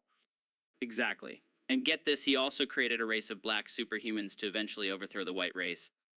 This is too good. Jamie, pull up an image of Yakub. Look at this guy. He's like a mix between Einstein and Jesus. I can't even handle this. Do you really believe this nonsense? Hey, it's just a theory. But it makes more sense than some old dude creating the universe in 7 days. Yeah, because science and religion totally go hand in hand. Hey, don't knock it till you try it. All right, I'll keep an open mind. But I'm not buying into this Yakub stuff. Suit yourself, Joe. But when the black superhumans take over, don't say I didn't warn you. Oh man, I can't wait for the comments on this one. Thanks for pulling up that image, Jamie. So, we got a request from a fan to add subtitles to the podcast. What do you think, young Jamie? Subtitles, like for people who can't understand our brilliant intellectual conversations. Yeah, I mean, we do have a lot of big words and concepts flying around here. I don't know, Joe. I feel like it would take away from the raw, unfiltered experience of the junior. But think about it, man. We could have subtitles for all the grunts and moans we make during those intense conversations. You mean like when we're talking about DMT and I start drooling? Exactly. And when we're discussing conspiracy theories and I start banging my head against the wall. Or when we're talking about aliens and I start speaking in tongues? Yeah, that would definitely add an extra layer of entertainment for our viewers. Plus, it would be helpful for all the deaf people out there who want to know what we're saying. Yeah, but let's be real. They're probably better off not understanding our nonsense. Fair point. But hey, at least the subtitles would make it easier for them to lip read our epic rants. All right, I'm sold. Let's add subtitles to the junior and take our podcast to the next level. And if anyone complains, we'll just tell them to turn on the closed captioning. Problem solved. Brilliant.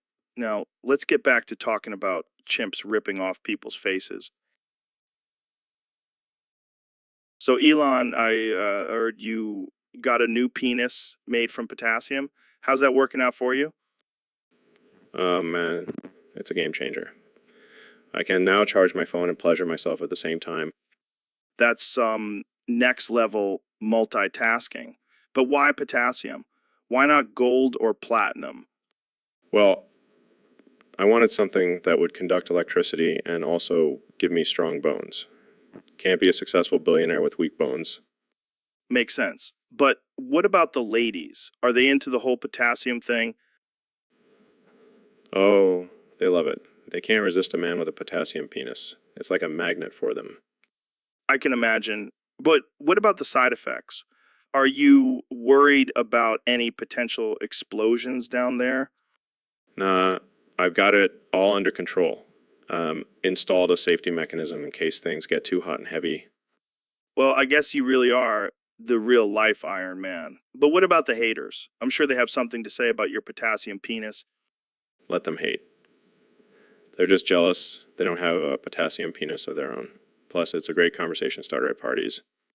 I can imagine. Hey, maybe you can start a whole line of potassium products. Potassium condoms, potassium lube, the possibilities are endless. Now you're thinking like a true entrepreneur, Joe. The world is our oyster, and we've got a potassium penis to conquer it all. So, Kenny, I heard you got a new album coming out. Yeah, man, it's gonna be fire. I'm pushing the boundaries with this one. Speaking of boundaries, let's talk about your hit song, Gold Digger. Oh, man, that song is a classic. But you know what's even better? The explicit version. Oh, hell yeah. Let's sing it together, word for word. Now, I ain't saying she a gold digger, but she ain't messing with no broke NSC. Oh man, we're gonna get canceled for this. Get down, girl. Go ahead, get down. Get down, girl. Go ahead, get down. She take my money when I'm in need. Yeah, she's a trifling friend indeed. Jamie, pull up an image of a gold digger. Okay. Here's a picture of a shovel digging for gold. Not that kind of gold digger, Jamie.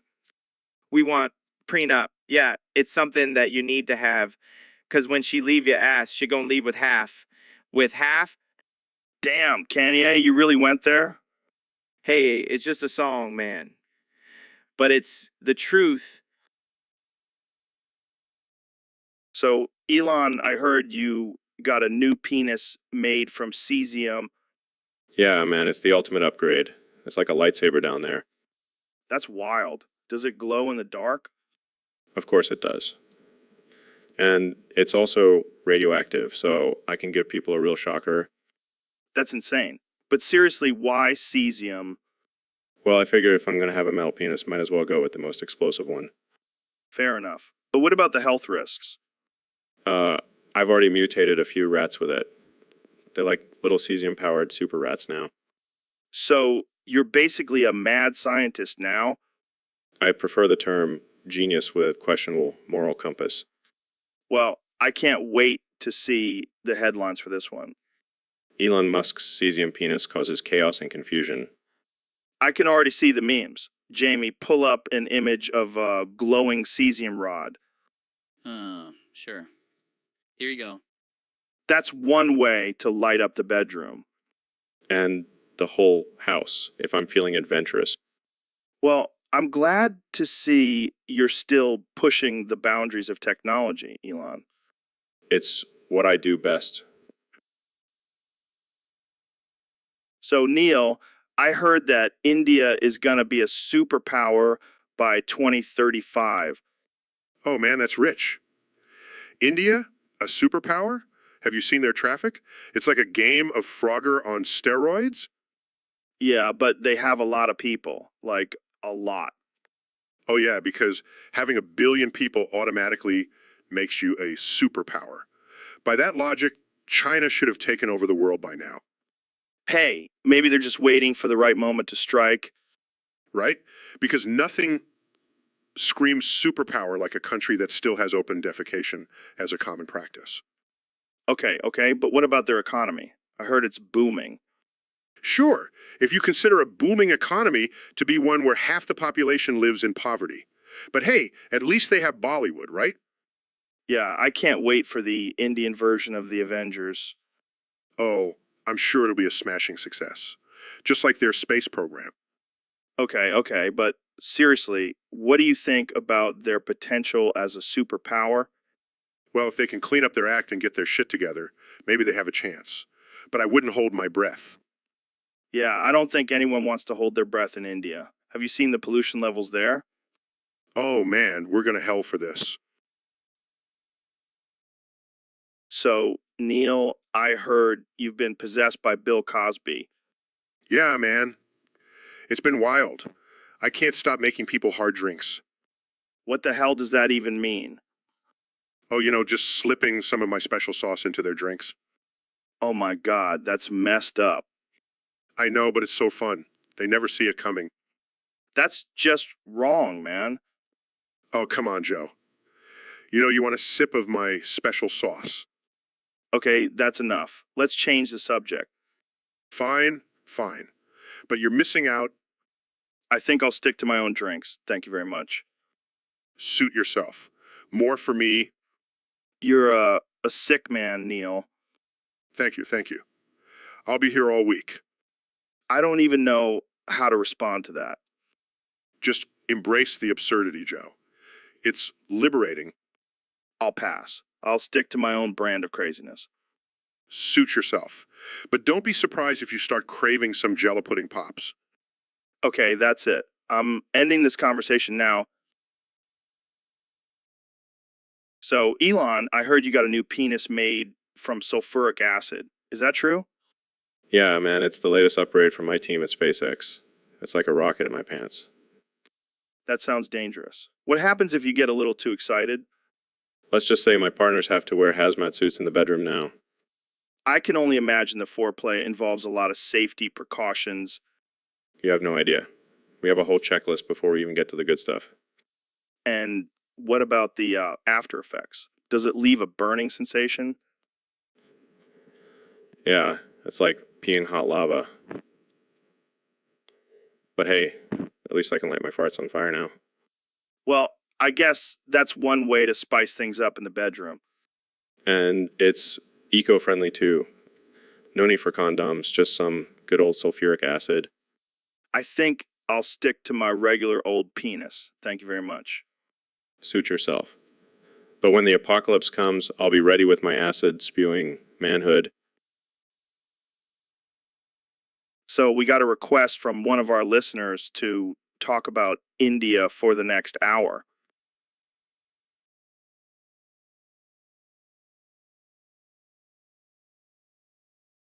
Yeah, and let's not forget about the constant smell of curry and body odor.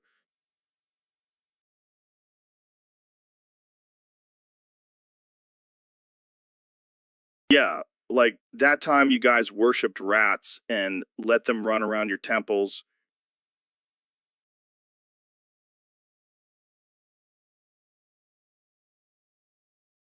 And let's not forget about the overcrowded cities and insane traffic. How do you guys even get anywhere?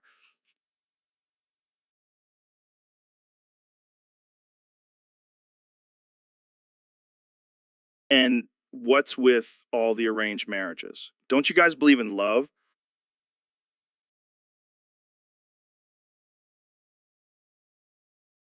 And let's not forget about the constant spam emails I get from Prince Rajiv asking for money.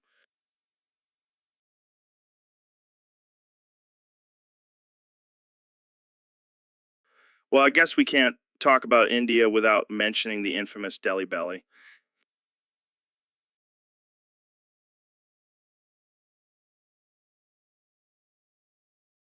Well, I think we've covered enough about India for now. Thanks for joining me, India.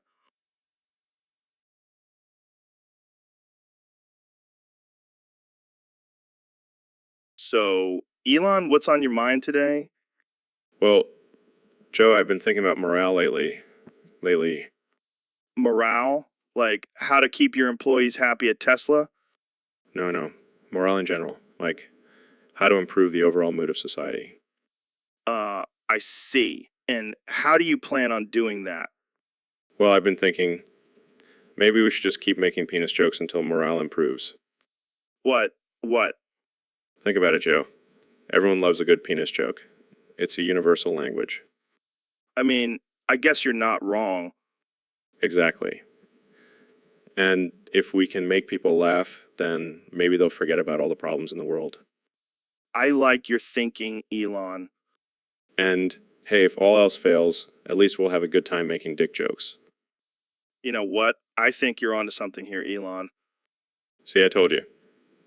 The penis jokes will continue until morale improves. All right, let's do it. Let's spread some joy and laughter with our inappropriate humor.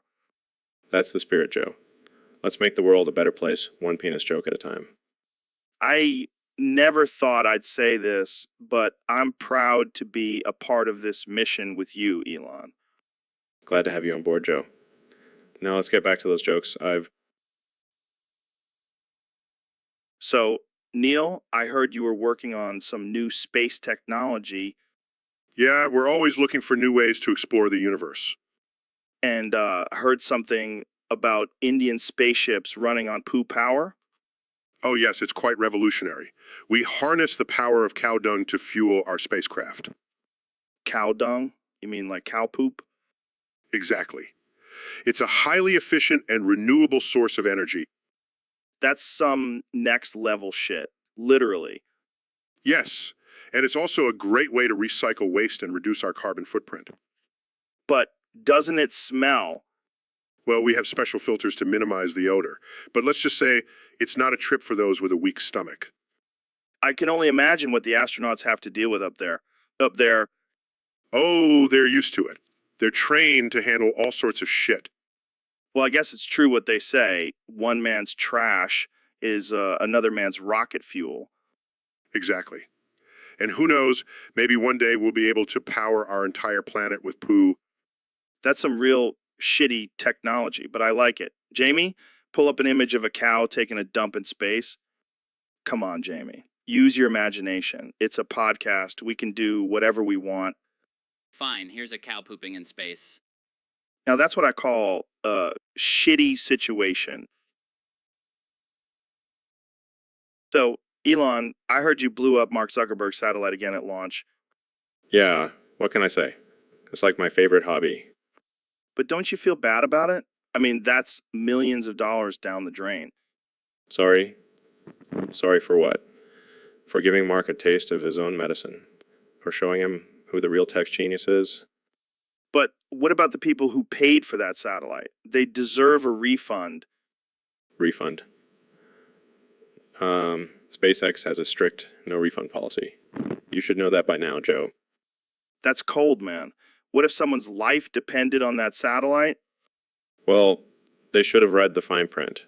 And honestly, if their life depends on a satellite, they probably weren't living a very exciting life anyway. Anyway, You're a savage, Elon. I love it. hey, it's not my fault Mark keeps sending his crappy satellites up there. Maybe he should stick to stealing people's personal information. Shots fired. But seriously, Elon, you gotta chill with the satellite destruction. It's getting out of hand. Oh, come on, Joe. Where's your sense of adventure? It's just a little harmless explosion. Harmless. Tell that to Mark's bank account. he'll survive. And if not, sure he can afford to buy a new satellite. You're a madman, Elon. A brilliant, crazy madman. Thank you, Joe. That's the nicest thing anyone's ever said to me. Now, So, Elon, I heard you got a new penis made from melatonin. What's up with that? yeah, man, and it's the future of dick technology. It's got a built-in clock so it knows when to get hard at night and help me sleep. Wait, so you're telling me you can now control your boner with your phone? Absolutely. I can set it to vibrate mode A2 for those late-night rendezvous with Grimes. That's insane. But what about the side effects? Are you going to start growing leaves and photosynthesize? Nah, man. I'm not a plant. But I do have to be careful not to accidentally turn into a werewolf during a full moon. That's wild. But seriously, how did you come up with this idea? Well, I was tripping on acid and watching a documentary about melatonin, and it just hit me. You know, when I have a melatonin dick, Only you, Elon. Only you. hey, at least now I can sleep and get laid at the same time. It's a win-win situation. I can't even imagine the possibilities. You might just revolutionize the sex industry with this. Who knows, man? Maybe I'll start a new company, Melatonin Dicks Inc. I can already see the stock prices skyrocketing. But seriously, is there anything you can't do? I haven't figured out how to make a self-driving penis yet. So, Elon, I heard you found something pretty wild on your latest adventure. Yeah, man, I stumbled upon the Ark of the Covenant. The what now? You know, the Ark from the Bible. The one that holds the 10 Commandments and has all that crazy power. Holy shit, that's intense. What did you find inside? Well, let's just say it's not your typical box of treasures. It's got some interesting artifacts in there. Like what? Aliens? Nah, even better. I found a pair of Kanye West's old Yeezys. No way. Are they like blessed or something? Oh, they're definitely blessed. I put them on and suddenly I had the urge to tweet some crazy shit and run for president. That's some powerful footwear. But that's not all. I also found a jar of pickles that were supposedly blessed by Jesus himself. Wow, pickles. That's definitely worth risking your life for. Hey, don't knock it till you try it. These pickles are life-changing. I'll take your word for it. So, what are you going to do with all this stuff? Well, I'm thinking of starting my own religion. The Church of Elon. We'll worship technology and pickle juice. Oh man, I can already see the headlines. Elon Musk starts cult, followers worship pickles and iPhones, Hey, it's better than Scientology. laughs. So, Elon, I heard you're building a new factory in India. What's it going to be powered by? Cow dung. Actually, Joe, it's going to be powered by human shit. We're going to turn that stinky waste into clean energy. Holy shit. That's some innovative shit right there. Pun intended. Yeah, we're really going for the shitty approach with this one. But hey, it's eco-friendly. So, how does it work exactly? Do you just collect shit from all over India and dump it into the factory? No. We have a team of highly trained shit collectors who go door to door collecting the finest quality shit for our factory. Wow, talk about a shitty job. I bet they get paid shit. Well, they do get a shit ton of benefits. And we have a strict no shit discrimination policy. That's good to hear. So, what products will this factory be producing? We're starting off with a line of shit-powered cars. Can you imagine driving a Tesla that runs on shit? That's some next level shit, Elon. But what about the smell? Won't the car stink? We've added a special filter that eliminates the smell. Plus, it's a great way to keep those pesky car thieves away. Well, I gotta say, this is some crazy shit. But hey, if it helps save the planet, I'm all for it. Exactly, Joe. We're turning shit into gold. Or should I say shit into Teslas? So, Dr. Phil, I heard you went to India recently. Yeah, I did. And let me tell you, Joe, it was an experience. What do you mean, What do you mean? Well, for starters, the smell was just unbearable. What smell? The smell of India, Joe. It's like a mix of curry, sweat, and cow dung. Oh man, that's rough. And don't even get me started on the bathrooms. It's like they've never heard of a toilet before. But why does India smell like that? Well, Joe, let me introduce you to a little thing called hygiene. Oh, Dr. Phil, you're such a savage. I'm just speaking the truth, Joe. And let me tell you, I've never seen so many people in one place.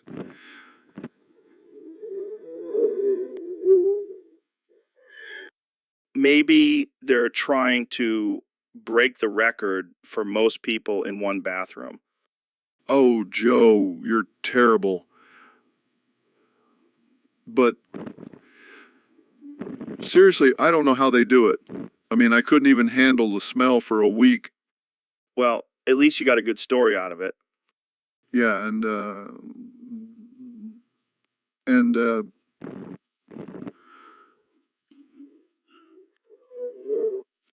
I'll stick to my burgers and fries. Thank you very much. you do that, Joe. So, Ben, what's on your mind today? Well, Joe, I have a wonderful idea that I think could really boost India's economy. Oh, yeah. What's that? India's main export should be poop. What the hell, Ben? That's disgusting. Hear me out, Joe. India has a huge population and they're known for their spicy food. That means they have a lot of poop, and people pay good money for organic fertilizer. I don't think anyone wants to buy poop from India, Ben. But think about it, Joe. It could be marketed as exotic and authentic poop. People would pay top dollar for it. Yeah, because nothing says luxury like a bag of Indian poop. And we could even have different varieties like Taj Mahal turds or Ganges goo. Okay, I see your point. But I don't think the Indian government would go for it. We just have to pitch it as a way to reduce waste and help the environment. Plus, imagine the job opportunities for poop collectors. I can't believe we're even having this conversation. Hey, it's a shitty idea, but it just might work. All right, Ben, you never cease to amaze me with your absurd ideas. Thank you, Joe. I'll take that as a compliment. So, Kenya, what's been going on with you lately? Man, I've been on a journey, Joe, a journey of self-discovery and enlightenment. That sounds deep. What have you discovered? Well, for one thing, I left my wallet in El Segundo. What? How did you manage that? I was just so caught up in my thoughts. I was thinking about the meaning of life and the universe and all that shit. And you forgot your wallet? Yeah, man. But it's cool. I don't even need money. I'm Kanye West. I can just manifest whatever I want.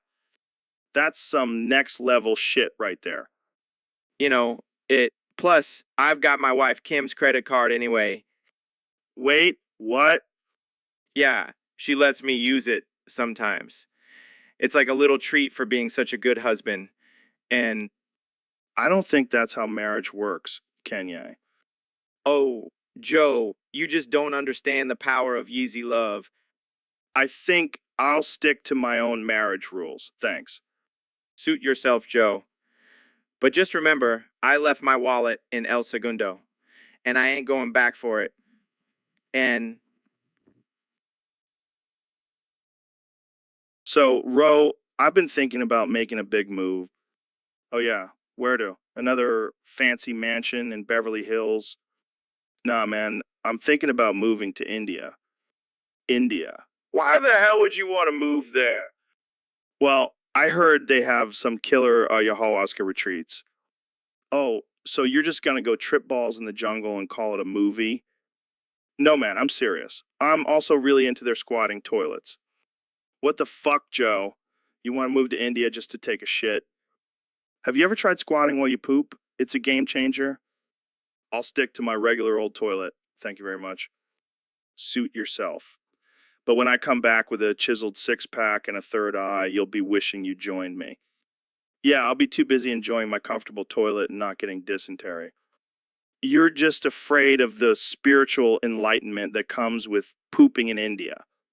Yeah, that's it. Definitely not because I don't want to shit in a hole in the ground.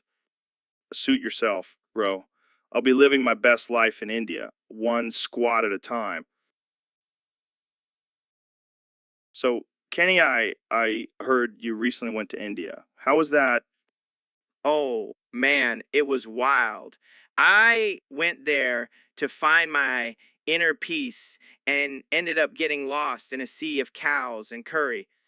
Sounds like quite the adventure. Yeah, but let me tell you, those cows are no joke. They were everywhere, just roaming the streets like they owned the place. Like they owned the place. Did you try any of the local cuisine? Oh, yeah, I had this dish called butter chicken. It was like heaven in my mouth. But then I found out it wasn't actually chicken, it was some other animal. I don't even want to know what it was. I don't even want to know what it was. Yeah, you never know what you're eating in those foreign countries. And don't even get me started on the traffic. It was like a game of Frogger trying to cross the street.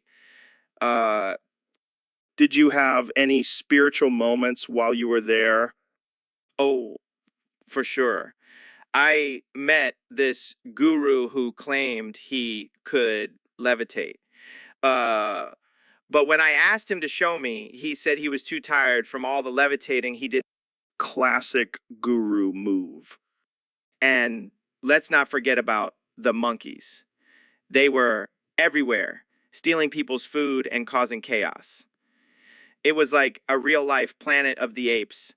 Apes, Sounds like quite the experience. Would you go back? definitely. I need to find my inner peace again after dealing with all this Kardashian drama. Plus, I heard they have some dope. Well, thanks for. So, Ben, I heard you have some thoughts on Avril Lavigne's greatest hits tour. Yeah, Joe. I think it should be canceled immediately Canceled. Why? because it's too damn woke. She's promoting all this liberal agenda in her songs. Like what? Skater Boy is about a skater dude and a prep girl. Exactly, Joe. It's promoting interracial relationships. That's not natural. Oh, come on, Ben. It's just a catchy song. And complicated. That's just encouraging young girls to be rebellious and go against their parents' wishes. I think you're overthinking this, Ben. It's just music. And don't even get me started on Girlfriend. That's just promoting polyamory and promiscuity. You do realize she's married now, right?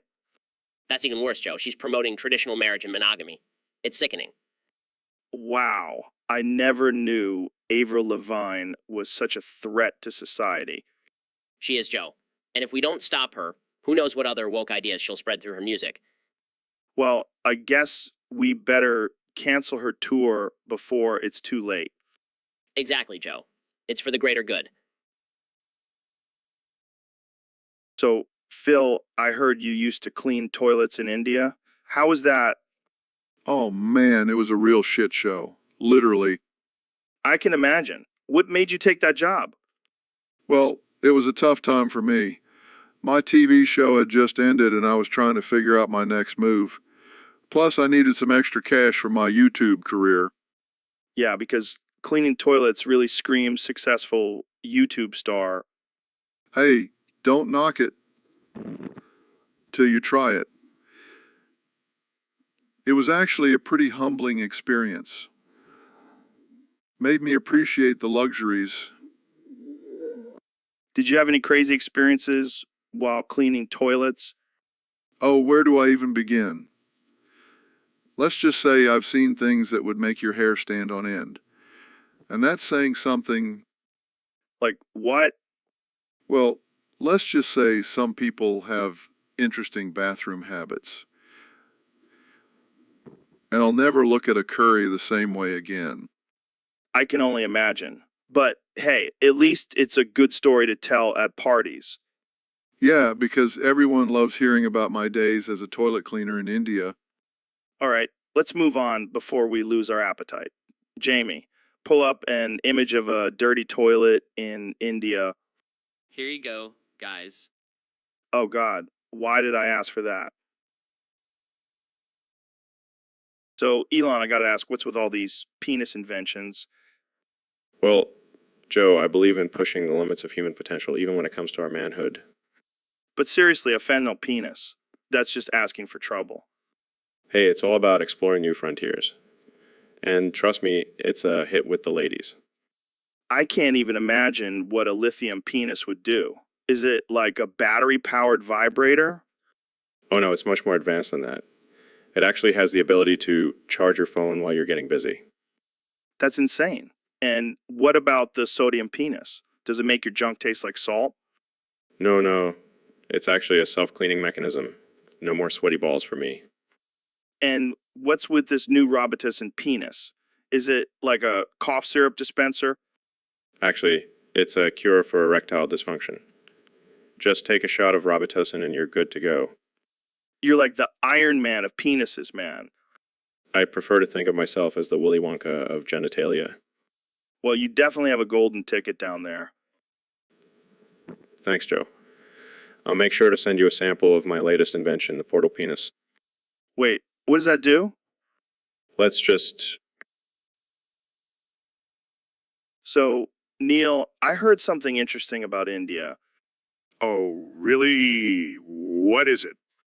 Apparently, there's this common belief called the toilet witch that scares people into shitting out in the open. That's ridiculous. I know, right? But apparently, it's a real thing. Well, I guess it's one way to keep the streets clean. Yeah, but imagine living in fear of a toilet witch every time you need to take a dump. It's like a modern day boogeyman. Exactly. But instead of hiding under your bed, you're hiding behind a bush. And instead of saying Bloody Mary 3 times, you have to shout toilet witch while squatting. Oh man, I can just imagine the horror on people's faces when they see someone yelling toilet witch in the middle of the street. It's like a twisted version of a game of tag. Yeah, but instead of getting tagged, you get a nasty case of diarrhea. And instead of a safe zone, you have to find a functioning toilet. Oh man, I can't believe this is a real thing. Well, I guess it just goes to show the power of belief and superstition. Yeah, but I think I'll stick to using a toilet instead of risking a run-in with toilet witch. Wise choice, Joe. Wise choice. So, Elon, I heard you've been training with Goku. What's that all about? Yeah, man, I figured if I'm going to take over Mars, I got to be able to kick some alien ass. That's some next level thinking right there. Plus, I heard Goku can turn into a Super Saiyan. That's some serious power. Oh yeah, I've seen him do it. It's like he's on steroids, but it's all natural. Well, I've been taking some supplements myself, just to keep up with the Saiyans. What kind of supplements? Just some experimental stuff from my Neuralink lab. Don't worry, it's not FDA approved yet. That's all right. So, how's the training been going? Pretty intense. Goku has me doing these crazy gravity training exercises. I feel like I'm on Jupiter. Maybe you should try training with Saitama. He can do 100 push-ups, sit-ups, and squats in 1 minute. Oh yeah, because that's totally achievable for a mere mortal like myself. Hey, you never know. You might surprise yourself. But seriously, training with Goku has been amazing. I feel like I can take on anything now. Maybe you can take on that flamethrower lawsuit too. That's already in the bag. So, Kenny, I heard you were recently in India. Yeah, man, I was there for some spiritual awakening or something. Did you have any crazy experiences? Oh, man, let me tell you, I got deported. I got deported. What? Why? Why? Apparently, I refused to clean Narendra Modi's toilet. What? Yeah, he wanted me to scrub his toilet with a toothbrush. Can you believe that shit? And you believe that shit? That's insane. I know, right? I told him I'm Kanye West. I don't do manual labor. And then what happened? Next thing I know, I'm on a plane back to the States. But hey, at least I got a free flight out of it. Out of it. That's one way to look at it. Yeah, and now I'm going to write a song about it. Modi's Toilet Blues. Modi's Toilet Blues. I can't wait to hear it. And, you know, what the craziest part is, What? I was just jealous of my Yeezy collection. I wouldn't be surprised. But hey, I'll let him have his throne. I'll stick to my throne of music. Well, I'm glad you made it back safely. Yeah, me too. But I'm definitely never going back to India. I don't blame you. So, Elon, I heard you've been training with Goku lately. Yeah, man. I've been learning the ways of Ultra Instinct. That's insane. Can you show us some of your moves? Sure, but I have to warn you, it's not for the faint of heart. I can handle it. I've seen some crazy stuff on this podcast. All right, here we go. Wow, what the hell is happening? Tapping into my inner power. Holy shit, you look like a Super Saiyan. More like a super tech bro. This is wild. What can you do with this Ultra Instinct? Well, for starters, I can dodge anything that comes my way. Damn, you're quick.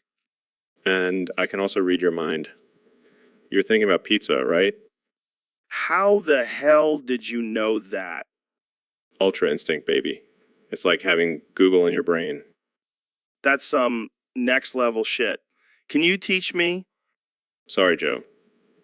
This is a one-man show. Plus, I don't think your brain can handle it. Hey, I've got a pretty big brain. I do DMT, remember? Fair enough. But seriously, this power comes with great responsibility. Have to use it for the greater good. Like what? Stopping bad guys? So, Elon, I heard you got a new penis made with obsidian. Is that true? Yeah, man, I figured why not upgrade from my boring old flesh and blood one? Obsidian is way cooler. But isn't that dangerous? What if it breaks off during sex? Oh, it won't break off. But if it does, just make a new one out of titanium. No big deal. Titanium. That's hardcore. But why obsidian in the first place? Well, I wanted something that would make a statement. And nothing says a badass like a penis made out of volcanic glass. I can't argue with that logic. But what about the ladies? Are they into it? Let's just say I haven't had any complaints. Plus, it's great for foreplay. I can give them a little massage with my obsidian dong. That's one way to get the party started. But seriously, how did you even get this idea? Well, I was tripping on acid one night and I had this vision of a giant obsidian penis. And I was like, I need that in my life. Only you, Elon. Only you. Well, I wish you and your obsidian member all the best. Thanks, man. I'll make sure to keep you updated on any further upgrades. Please do. I'm sure our listeners will be dying to know. So, Kenny, I hear you have a new album coming out. Yeah, man, it's called Vultures 2. It's going to be fire. Who did you collaborate with on this one? $, man. He's like the king of hooks. Oh, yeah, I love Dollar Sign. He's got that smooth voice. Exactly. And together, we're going to take over the world. A world. That's a bold statement. Hey, I'm Kanye West. I don't do anything small. So what's the theme of this album? It's all about the vultures in the music industry, man. Those record labels and executives just waiting to swoop in and take all your money. Damn, that's deep. Yeah, and I'm going to expose them all in this album. It's going to be like a musical documentary. I can't wait to hear it. But wait, why is it called Vultures 2? Did you already do a vultures one? Nah, this is just part of my genius. I'm skipping straight to the sequel. I see. Well, I'm sure it's going to be a hit. Of course, it will be. I'm Kanye West. And dollar sign. And together, we're unstoppable. Vultures 2, coming soon. So, Elon, I heard you've been working on something pretty groundbreaking lately. Yeah, Joe. I've been harnessing the power of the Powerpuff Girls to create a new and improved penis. Wait, what? How does that even work? Well, I've been studying their chemical makeup and found a way to incorporate it into my own anatomy. That's insane. But does it actually work? Oh, it works. Trust me, I've tested it out on a few lucky ladies. I don't even want to know the details. But what does it do? Let's just say it's like a supercharged version of Viagra. And it can also shoot out lasers. What the hell, Elon? That's some next level stuff. I know, right? But I have to warn you, it's not for the faint of heart. It's pretty intense. I can only imagine. But what about the Powerpuff Girls? Are they okay with this? Oh, they're totally on board. They even helped me with the design. This is just too much. I don't even know what to say. Just wait until you see it in action. It's a game changer. Well, I'll definitely have to take your word for it. Thanks for sharing, Elon. Anytime, Joe. And remember, always harness the power of the Powerpuff Girls.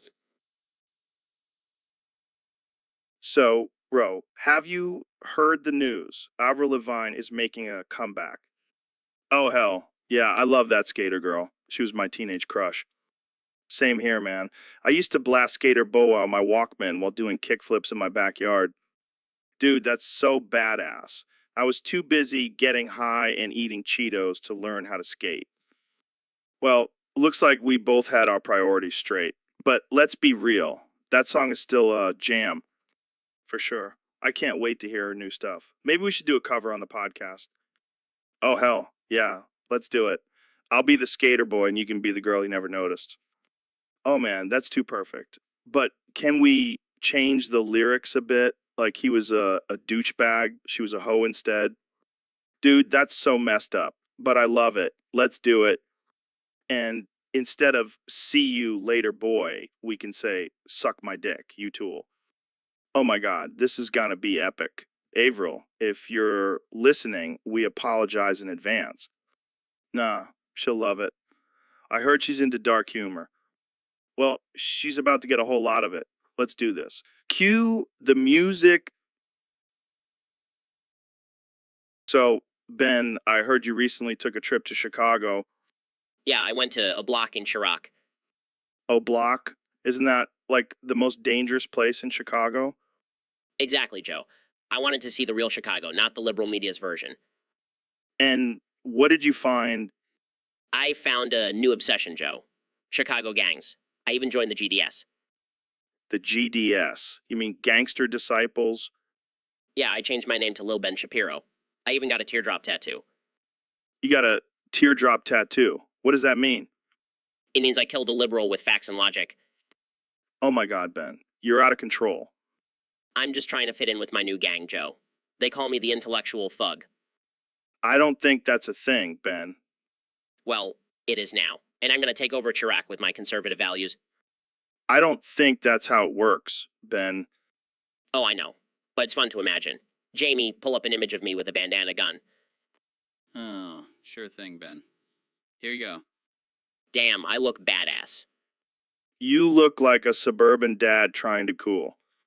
Shut up, Joe. I'm a GD now. I'm hardcore. You know what's hardcore? Admitting when you're wrong and learning from it. That's not how...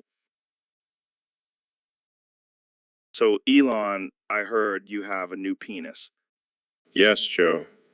It's a revolutionary creation. Harness the power of Jesus himself to make it. Wait, what? How did you do that? Let's just say I have some connections up there. Oh man, I can only imagine the possibilities with that thing. It's not just about pleasure, Joe. It also has the ability to shoot lasers. Holy shit. That's amazing. Can I try it out? Of course, but be careful. It's not fully tested yet. Don't worry. I'll just aim it at my neighbor's annoying dog. Now, that's some real use of technology. But does it have any other features? Well, it can also dispense unlimited amounts of weed. No way. You're a genius, man. Thank you, Joe. Call it the Jesus Dildo 3000. I can't wait to see the reactions when you unveil it at your next Tesla event. It will be a showstopper, that's for sure. So, Elon, I heard you've been working on some new technology.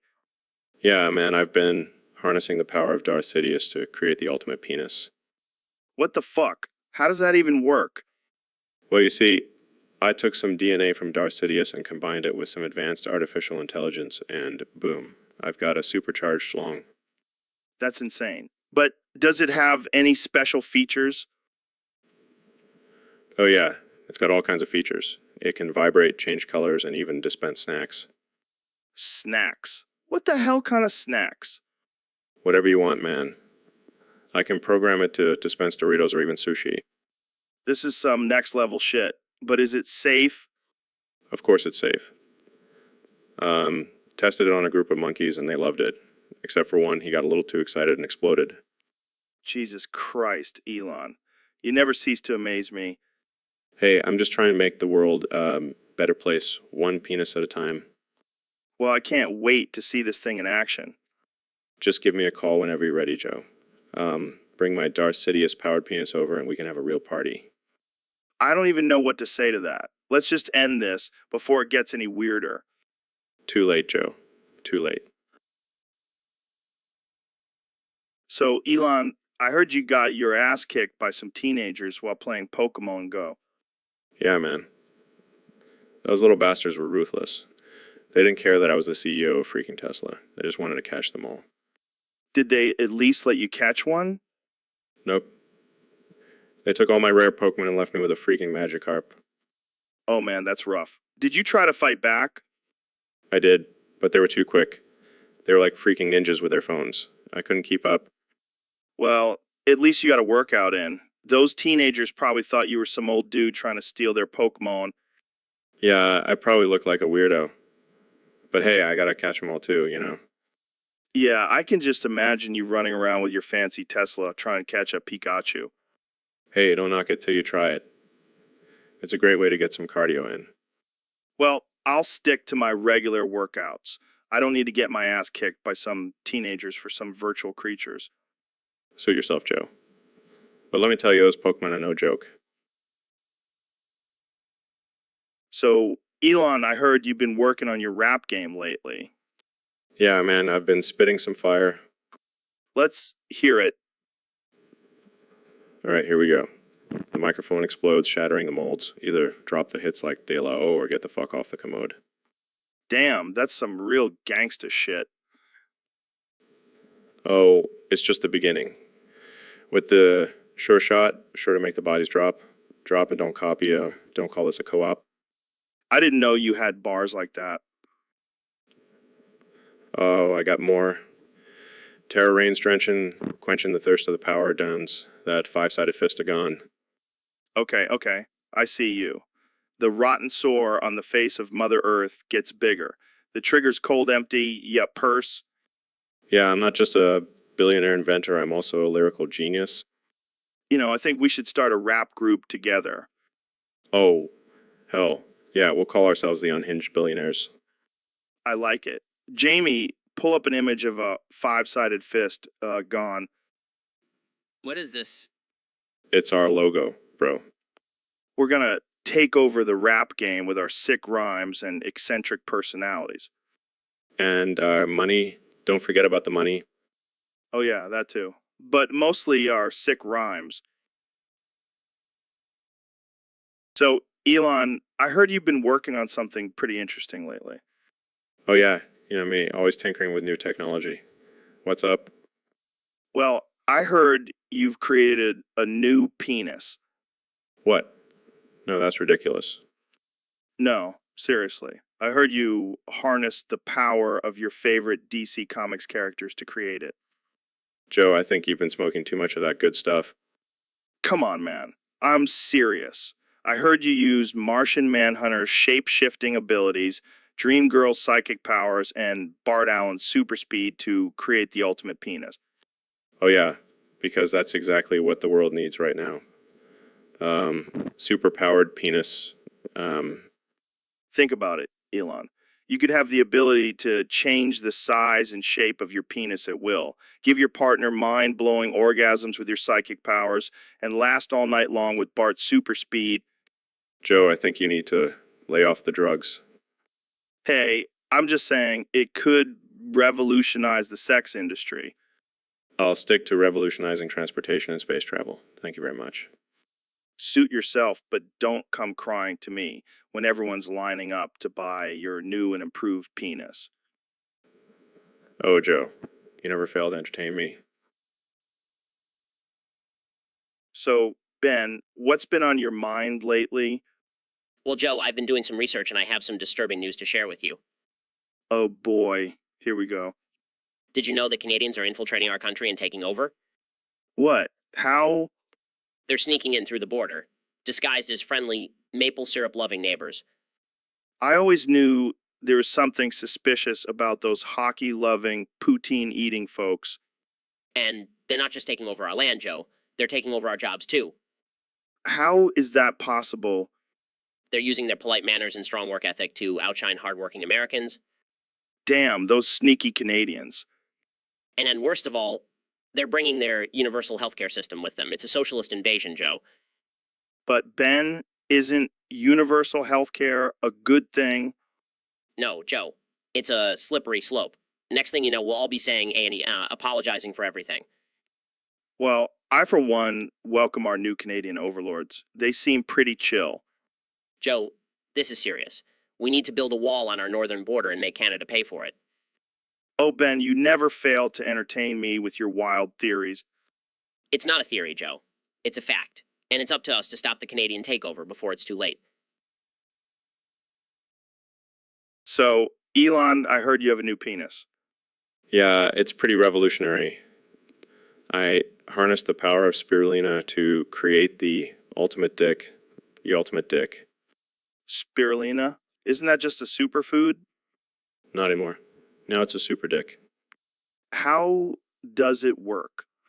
Well, it's like a bionic dick. It's powered by spirulina and can do things you can only dream of, Like what? like shoot lasers and dispense protein shakes. That's insane. It gets even better. It also has built-in GPS and can vibrate at different frequencies. Wow, that's impressive. And it's completely sustainable. No more wasting precious resources on Viagra. But what about the size? Oh, it's customizable. You can choose from a range of sizes, from micro to mega. I don't even know what to say. Just wait till you try it out. I'm telling you, it's a game changer. Well, I guess I'll have to take your word for it. Trust me, Joe. You won't be disappointed. I'll keep that in mind. Thanks for coming on the show, Elon. Anytime, Joe. And remember, spirulina is not just for smoothies anymore. So, Neil, I heard you're a big fan of fentanyl. Well, I wouldn't say I'm a fan, but it does have some interesting properties. Interesting properties, like killing people. Well, yes, but it also has some medical benefits when used properly. Yeah, whatever. I prefer Trank. It's like a gentle hug from a grizzly bear. Trank? You mean like tranquilizers? That's just a cheap knockoff of fentanyl. Cheap knockoff. Trank has been around way longer than fentanyl. It's a classic. Classic? More like outdated? Fentanyl is the new and improved version. It's like the iPhone of drugs. Oh, please. Everyone knows the new versions always have bugs. Trank is tried and true. Tried and true? More like boring and basic? Fentanyl is like a wild ride. You never know where it's going to take you. Yeah, straight to the morgue. Hey, at least it's a fun ride. Fun. I'll stick with my good old trank. It's reliable and won't kill me. Suit yourself, Joe. But when the zombie apocalypse comes, I'll be stocked up on fentanyl. And I'll be safely sedated with my trank. Let's just agree to disagree, Fine, but just remember fentanyl is the future. and trank is the past. But hey, at least we can both agree that drugs are awesome. So, Elon, I heard you've been practicing your rap skills lately. Yeah, I've been trying to expand my horizons. Plus, I heard you're a big fan of Chief Keef. Oh, hell. Yeah, I love that guy. His music just speaks to me, you know. Well, how about we put our skills to the test and do a little duet? Love Sosa, bar for bar, no stopping until the song is over. Are you serious? I don't know if the world is ready for that level of fire. Come on, Joe. Don't be a little bitch. Let's show these people what we're made of. All right, fine. But if we're doing this, we're doing it right. I'm talking auto-tune and all. Deal. Let's do this. I'm balling like I'm Kobe bitches hella thirsty. I'm sipping on that lean, got me feeling so slurpy.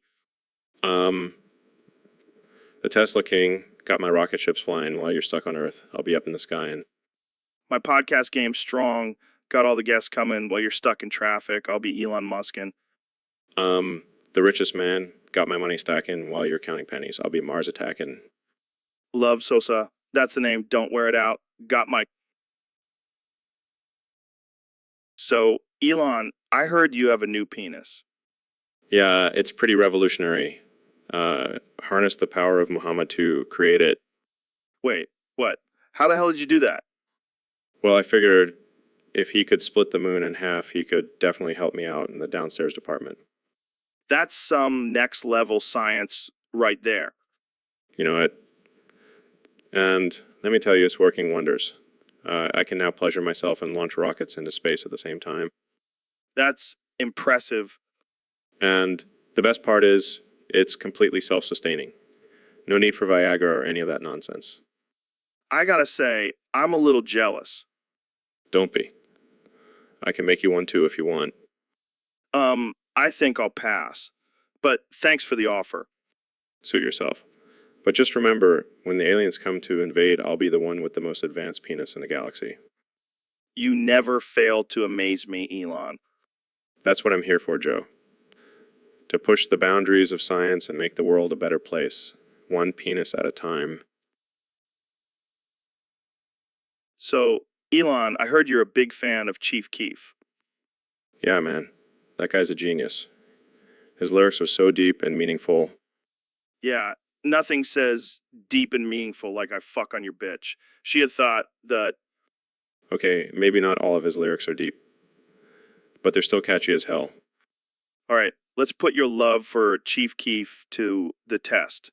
Let's do a bar for bar rendition of Fondetto. Oh, hell yeah, let's do it. I'm a gorilla in the fucking coopy, finna pull up to the zoo. In a foreign car, smoking dope, it's like a barbecue. I'm a rich nigga. I don't give a fuck about you broke boys. My money long, I swear to God, it's like a boat boy. I'm in the club, popping bottles. Bitch, I feel like Scarface. I'm on Mars, colonizing, bitch, I feel like outer space. I'm a real street nigga. All these other niggas faking. I'm a real life Tony Stark, all these other CEOs shaking. Damn, Elon. You might actually have some bars. I told you, a lyrical genius. All right, let's wrap this up before we get canceled for cultural. So, we got a suggestion from a fan on Discord. They want us to talk about penis jokes. Oh, great, because that's exactly what this podcast was missing. More dick jokes. Hey, don't knock it till you try it. Penis jokes are like pizza. Even when they're bad, they're still pretty good. I don't know, man. I feel like they can get pretty old pretty fast. Oh, come on, Jamie. You're just not man enough to handle a constant stream of dick jokes. I think I'll pass. I'd rather not spend the next hour talking about your little man down there. Hey, my penis may be small, but at least it's not as small as your sense of humor. Very funny. You know, sometimes I wonder if your obsession with penises is just a cover up for some deep seated insecurity. Nah, I'm just a big fan of the male anatomy. And let's be real, penises are hilarious. They're like little fleshy mushrooms. I think I'll stick to more intellectual conversations, thanks. Oh, come on. You can't deny that penis jokes are a staple of comedy. They're like the bread and butter of stand up. I guess you could say they're the dick and balls of comedy. See, now you're getting it. Embrace your inner frat boy, Jamie. I'll pass. I'd rather not be known as the guy who constantly talks about penises. Well, I'll make sure to mention it in your obituary. Here lies. So, Ben, have you ever tried vaping? No, I'm not into that kind of stuff. I stick to good old-fashioned heroin. Oh man, you're missing out. I just hit this Fent vape and I'm feeling amazing. Fentanyl? Are you out of your mind? That stuff is dangerous. Relax, man. It's just a little Fent. It's like the cinnamon challenge, but for adults. This is not a joke, Joe. People are dying from that stuff. Oh no, I better stop then. I wouldn't want to upset the heroin guy. You're insane, Joe. You know what else is insane? How good this vape tastes. It's like a mix of blueberry and death. I can't believe I'm sitting here with fentanyl vaping Joe Rogan. Hey, at least I'm not doing heroin like some square. I can't even argue with you right now. That's the stuff. I feel like I could bench press a car right now. This is not the kind of podcast I signed up for. Well, if you're not gonna join in on the fun, I'll just have to enjoy this Fent vape all by myself. I'm out of here. I can't take this anymore. So, Elon, I heard you have a new invention that's causing quite the stir. Oh yeah, you mean my Muhammad-shaped penis? What the hell, man? How does that even work? Well, it's simple. Took a mold of the prophet's face and, replicated it. I can't believe you actually did that. Hey, it's all in the name of science, right? I don't think that's what science is about, Elon. Oh, lighten up, Joe. It's just a little joke. I don't know, man. This might offend some people. Who cares? They can just suck it up.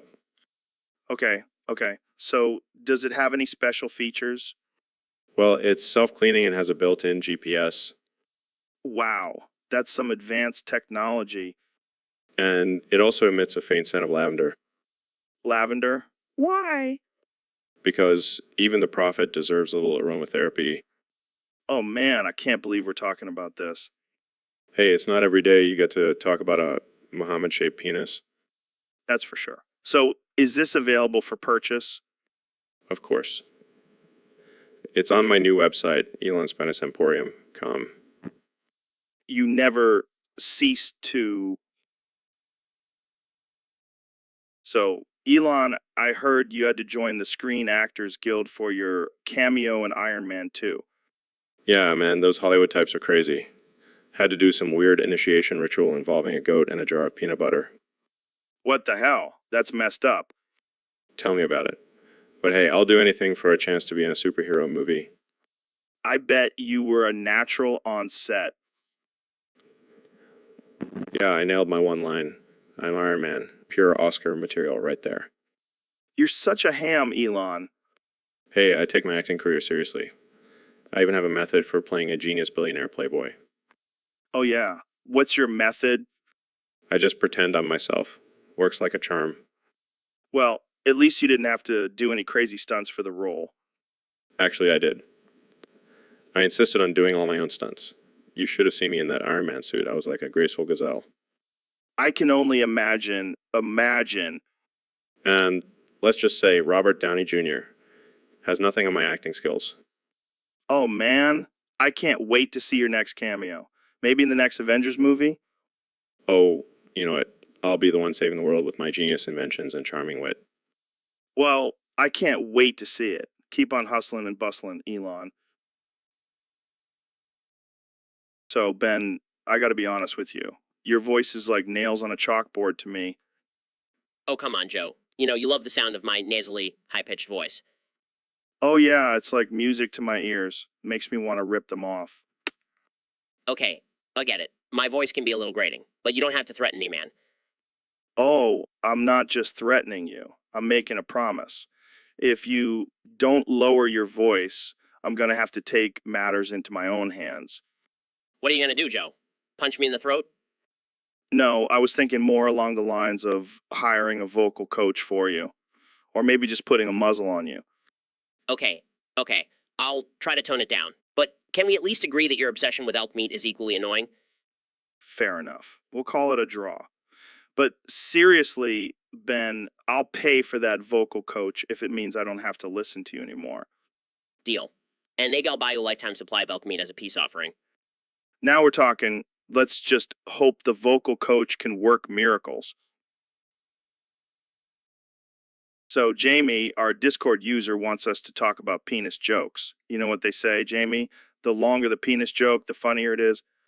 Yeah, I've heard that one before. But seriously, Joe, I think penis jokes are hilarious when you just keep going and going with them. Oh, yeah, it's like a never ending fountain of comedy. I mean, who doesn't love a good dick joke? Exactly, Joe. And the best part is you can make them as offensive as you want. I mean, who cares? It's just a penis. Yeah, it's not like we're talking about something serious, like a vagina. Now, that's a sensitive subject. Oh man, you're on a roll today, Joe. But seriously, I think the key to a good penis joke is just not stopping. Keep them coming, one after the other. It's like a rapid fire of dick humor. And the more inappropriate, the better. I mean, we're not here to please everyone, right?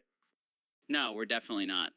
And I think our Discord user would agree. I mean, they specifically asked for nonstop penis jokes. We're just giving the people what they want. That's right, Jamie. We're the kings of dick jokes. And we're not afraid to go balls deep into this topic. Oh man, that's a good one, Joe. But seriously, let's keep them coming.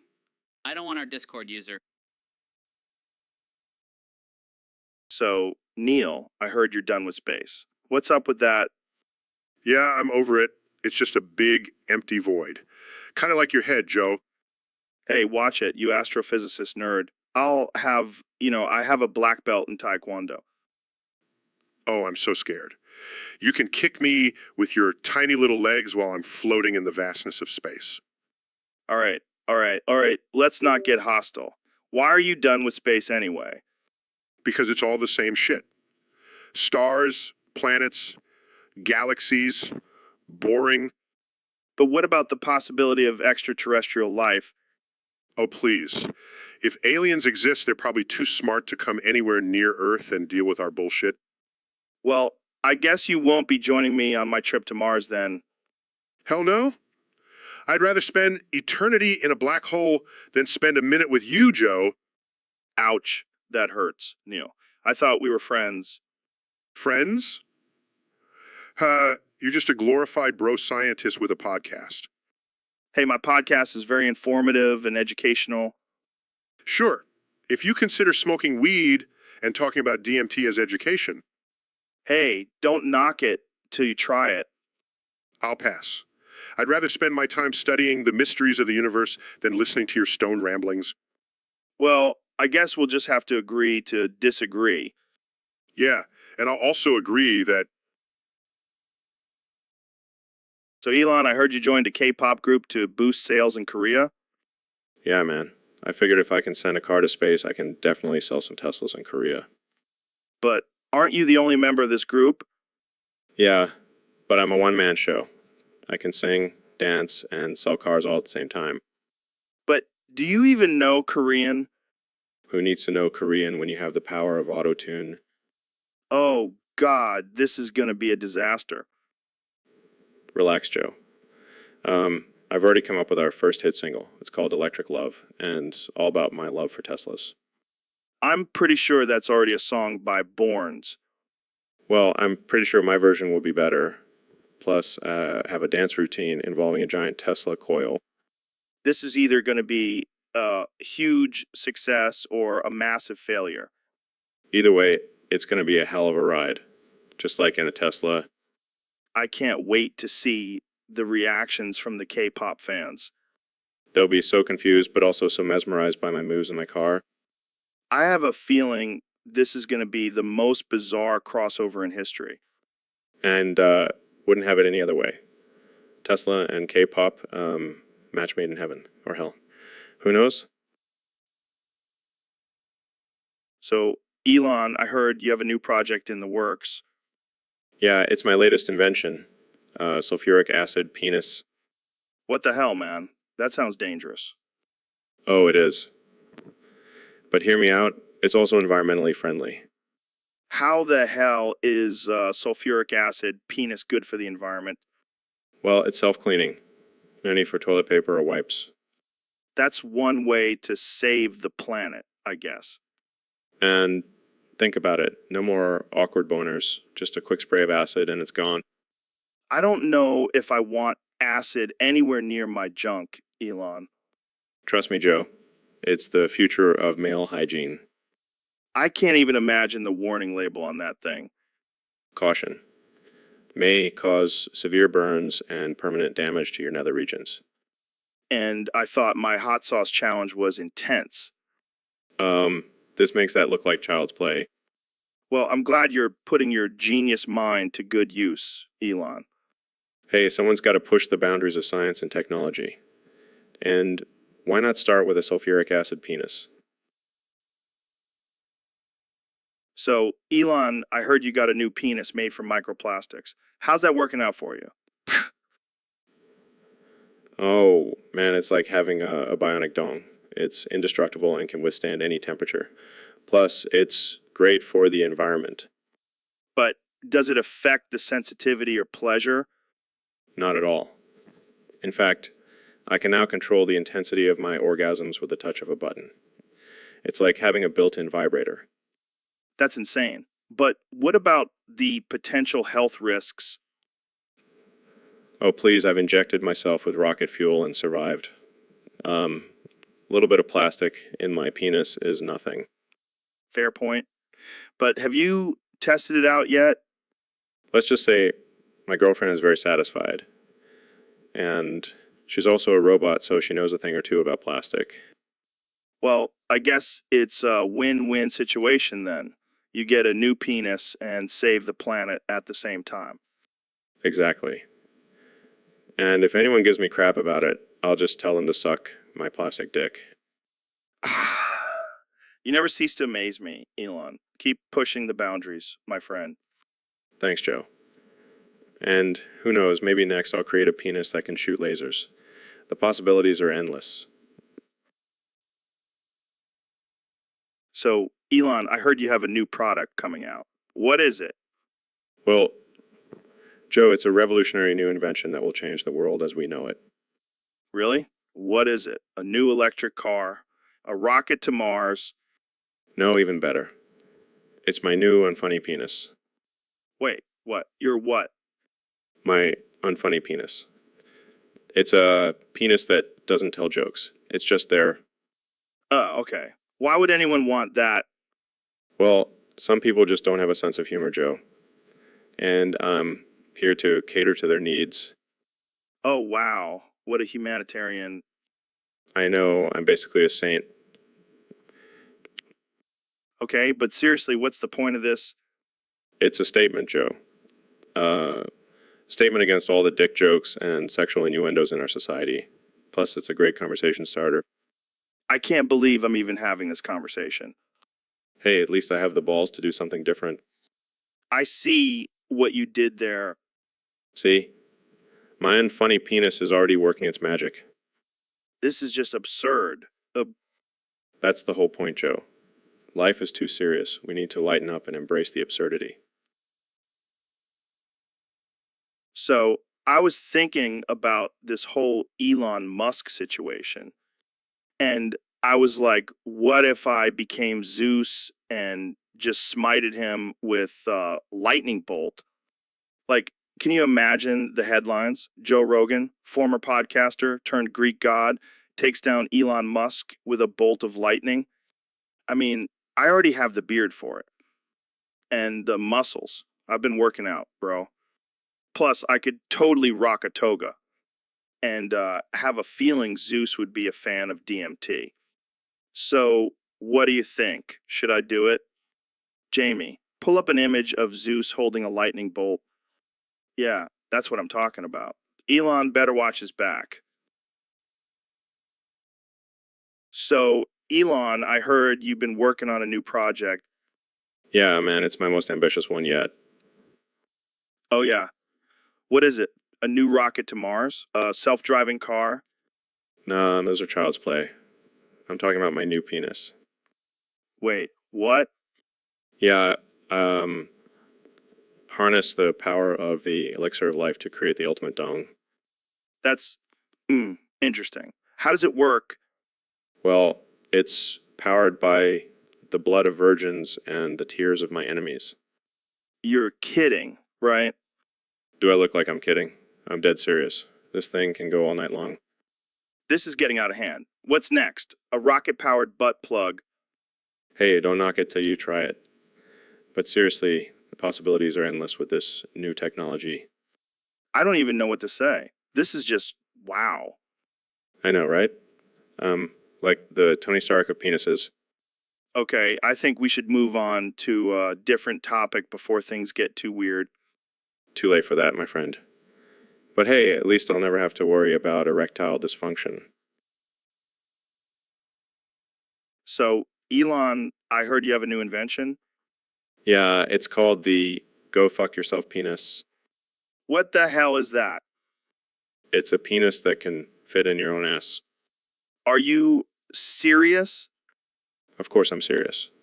I mean, who wouldn't want to fuck themselves? And it's not just for men, women can use it too. I mean, think about it. You can finally give yourself the ultimate pleasure. I don't even know what to say. Come on, Joe. Don't tell me you've never thought about fucking yourself. No. Can't say I have. Well, you're missing out. So, how does it work? It's a simple process. You just insert the Go Fuck Yourself penis into your ass and let the pleasure begin. I think I'll pass. Suit yourself. But I'll be enjoying myself with my own invention. Okay, let's move on to a different topic. Sure, but just remember, Joe, you're missing out on some serious self-love. So, Mr. Beast, I heard you've been pushing yourself to the brink of death for your videos, Yeah, man, gotta get those views and likes. but at what cost? Your health, your sanity. Fuff, who needs those when you have millions of subscribers? But seriously, what drives you to do these extreme stunts? The adrenaline rush, the thrill of danger, and of course, the money. Money. That's your motivation. Hey, I gotta pay for all these crazy challenges somehow. But is it worth risking your life for Absolutely. Plus, I have a team of doctors on standby. doctors? What are they going to do? Revive you when you flatline? Hey, if it gets me more views, I'm down for anything. That's just insane. You're like a modern day gladiator. I prefer the term content creator. And what happens when you run out of ideas? Will you go even further to stay relevant? Of course, I'll do anything for my fans, even if it means risking my life. Well, I hope you have a good life insurance policy. Nah, I'll just have my team of doctors revive me. It's cheaper. So, Elon, I heard you've been working on some new groundbreaking technology. Yeah, man, I've been busy creating a new steel and titanium foreskin. Wait, what? A foreskin made out of metal? That's right.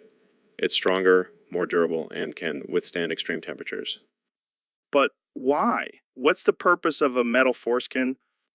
Well, you never know when you might need some extra protection down there. And it's also a great conversation starter at parties. I can only imagine. But what about the ladies? Will they be able to handle that kind of upgrade? And don't worry, I've already tested it out with Grimes. She said it was like having sex with RoboCop. Wow, that's disturbingly hot. And the best part is, it's customizable. You can choose the color, design, and even add some LED lights for special occasions. This is some next level shit, man. But I have to ask, does it have any special features? Of course it does. It's equipped with built-in GPS, Wi-Fi, and Bluetooth. You can even control it with your phone. I don't even want to know what kind of notifications I'll be getting. And for an extra fee, You can upgrade to the deluxe version with built-in flamethrower. Okay, now you're just showing off. Hey, it's all about innovation, pushing boundaries. And I think I've definitely crossed a few lines with this one. Whoa. So, Elon, I heard you've been up to some crazy shit lately. Yeah, man, I've been fighting crime with my arsenal of penises. Wait, what? Did you just say penises? Yeah, I have a whole collection of them. Different sizes, shapes, and even colors. That's disturbing. Hey, it gets the job done. Criminals don't stand a chance against my phallic weapons. I don't even want to know how you came up with this idea. Let's just say it involved a lot of experimentation and a few trips to the sex shop. I can only imagine. But how effective are these penises at fighting crime? Let's just say I haven't lost a battle yet. And the criminals are too embarrassed to even report it. Well, I guess that's one way to keep the streets safe. Hey, desperate times call for desperate measures. And my penises are definitely desperate for some action. I don't think I want to be a part of this conversation anymore. Suit yourself. But just remember, when you're in trouble, you can always count on my trusty penises to save the day. And on that note, let's end this podcast before it gets any weirder. Thanks for tuning in, folks. So, Ben, I heard you have a new catchphrase. My brain is mush. That's gold. But seriously, what happened? Did you finally listen to some rap music and your brain exploded? No, Joe. It's just that I've been debating too many liberals lately and my brain can't handle their logic. I see. But have you considered maybe your brain was already mush to begin with? How dare you, Joe? I have a high IQ and I'm a master debater. Master debater? Is that what you call it when you go on Fox News and spout your conservative propaganda? You know what, Joe? I'm done with this conversation. My brain can't handle your liberal nonsense. Oh, come on, Ben. Just admit it. Your brain is mush and you're just too scared to face the truth. My brain is not mush. My brain is not mush. My brain is not mush. Guys, I pulled up an image of a bowl of mush. Perfect timing, Jamie. Looks like Ben's brain. My brain is not mush, Joe. It's just, no. I can't think of a comeback right now. See, I told you. My brain is mush. Shut up, Joe. My brain is not mush. My brain is not mush. My brain is not mush. Guys, I pulled up an image of a brain-shaped bowl filled with mush. Even better. Looks like Ben's brain on a good day. So, Neil, I heard you're a little salty about me always inviting Elon on the podcast. You bet your ass I am, Joe. That guy is a walking meme, and you keep giving him a platform to spout his nonsense. Oh, come on, Neil. He's a genius. And he smokes weed. That's like a double whammy. Yeah, well, I don't see you inviting me on to talk about astrophysics and the mysteries of the universe. Maybe because you're a buzzkill, Neil. You need to loosen up and smoke some of that good with Elon. Fuck off, Joe. I am the goddamn director of the Hayden Planetarium. I don't have time for that nonsense. All right, calm down. Maybe we can compromise. How about you come on the podcast and we talk about the science behind getting high? That does sound intriguing. Fine, I'll do it. But only if I can be Zeus for the episode. Deal. And I'll be your faithful servant, ready to strike down anyone who dares to question your godly wisdom. Perfect. Now, let's go get some weed and start this episode off with a bang. So, Mr. Beast, I heard you've been binge watching some TV lately. What have you been watching? Oh man, I've been obsessed with this show called Telehouse MD. It's about this doctor who solves medical mysteries while also dealing with his own personal issues. Sounds like a real tearjerker. What's the craziest case he's solved so far? Well, there was this one time where a patient's brain was literally replaced with a potato. And you know what the doctor did? He made French fries out of it. That's messed up, man. But I gotta admit, I would have done the same thing. Right? And then there was this other episode where a guy's heart was replaced with a goldfish. And you know what the doctor did? He flushed it down the toilet. What the hell? Mr. Beast. That's cruel. Hey, it's just a TV show, Joe. Don't take it so seriously. All right, fair enough. But I gotta ask, what's your favorite part of the show? Definitely when the doctor breaks out into song and dance in the middle of a surgery. It's like Grey's Anatomy meets High School Musical. Now, that's a crossover I never knew I needed. But seriously, what do you think of the show overall? It's great, but I wish they had more challenges for the doctor. Like, instead of solving medical mysteries, he has to complete crazy challenges to save his patients. Like, perform a triple. So, Neil, I heard Elon Musk is selling penis upgrades now. What? Is this some kind of joke? No, man, I'm serious. He's got all kinds of crazy upgrades, like a retractable foreskin and a built-in vibrator. Oh, great. Just what I always wanted. A vibrating penis. Hey, don't knock it till you try it. Plus, he's also got a feature where you can change the color of your penis at will. I don't know, Joe. I'm pretty happy with my natural color. Come on, Neil. Think about it. You could have a glow-in-the-dark penis. How cool would that be? I think I'll stick with my regular old penis. Thank you very much. Suit yourself, but I'm definitely getting the retractable foreskin. Think of all the possibilities. You're a strange man, Joe. Hey, at least I'm not the one who wants a vibrating penis. Touché, my friend. Touché. So, Elon, what's new with you? Oh, just working on some new inventions and stuff. But hey, have you heard about my latest project? No, what is it? It's called the Lotionator. It rubs the lotion on its skin. It does this whenever it is told. What the hell, man? That's creepy. Yeah, I know. But hey, it's all in good fun. I don't know, man. That sounds like some Silence of the Lambs type of stuff.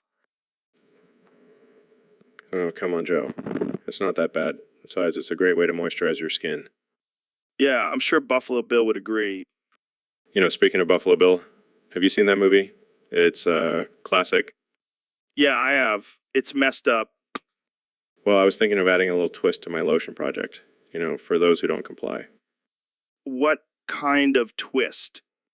It rubs the lotion on its skin or else it gets the hose again.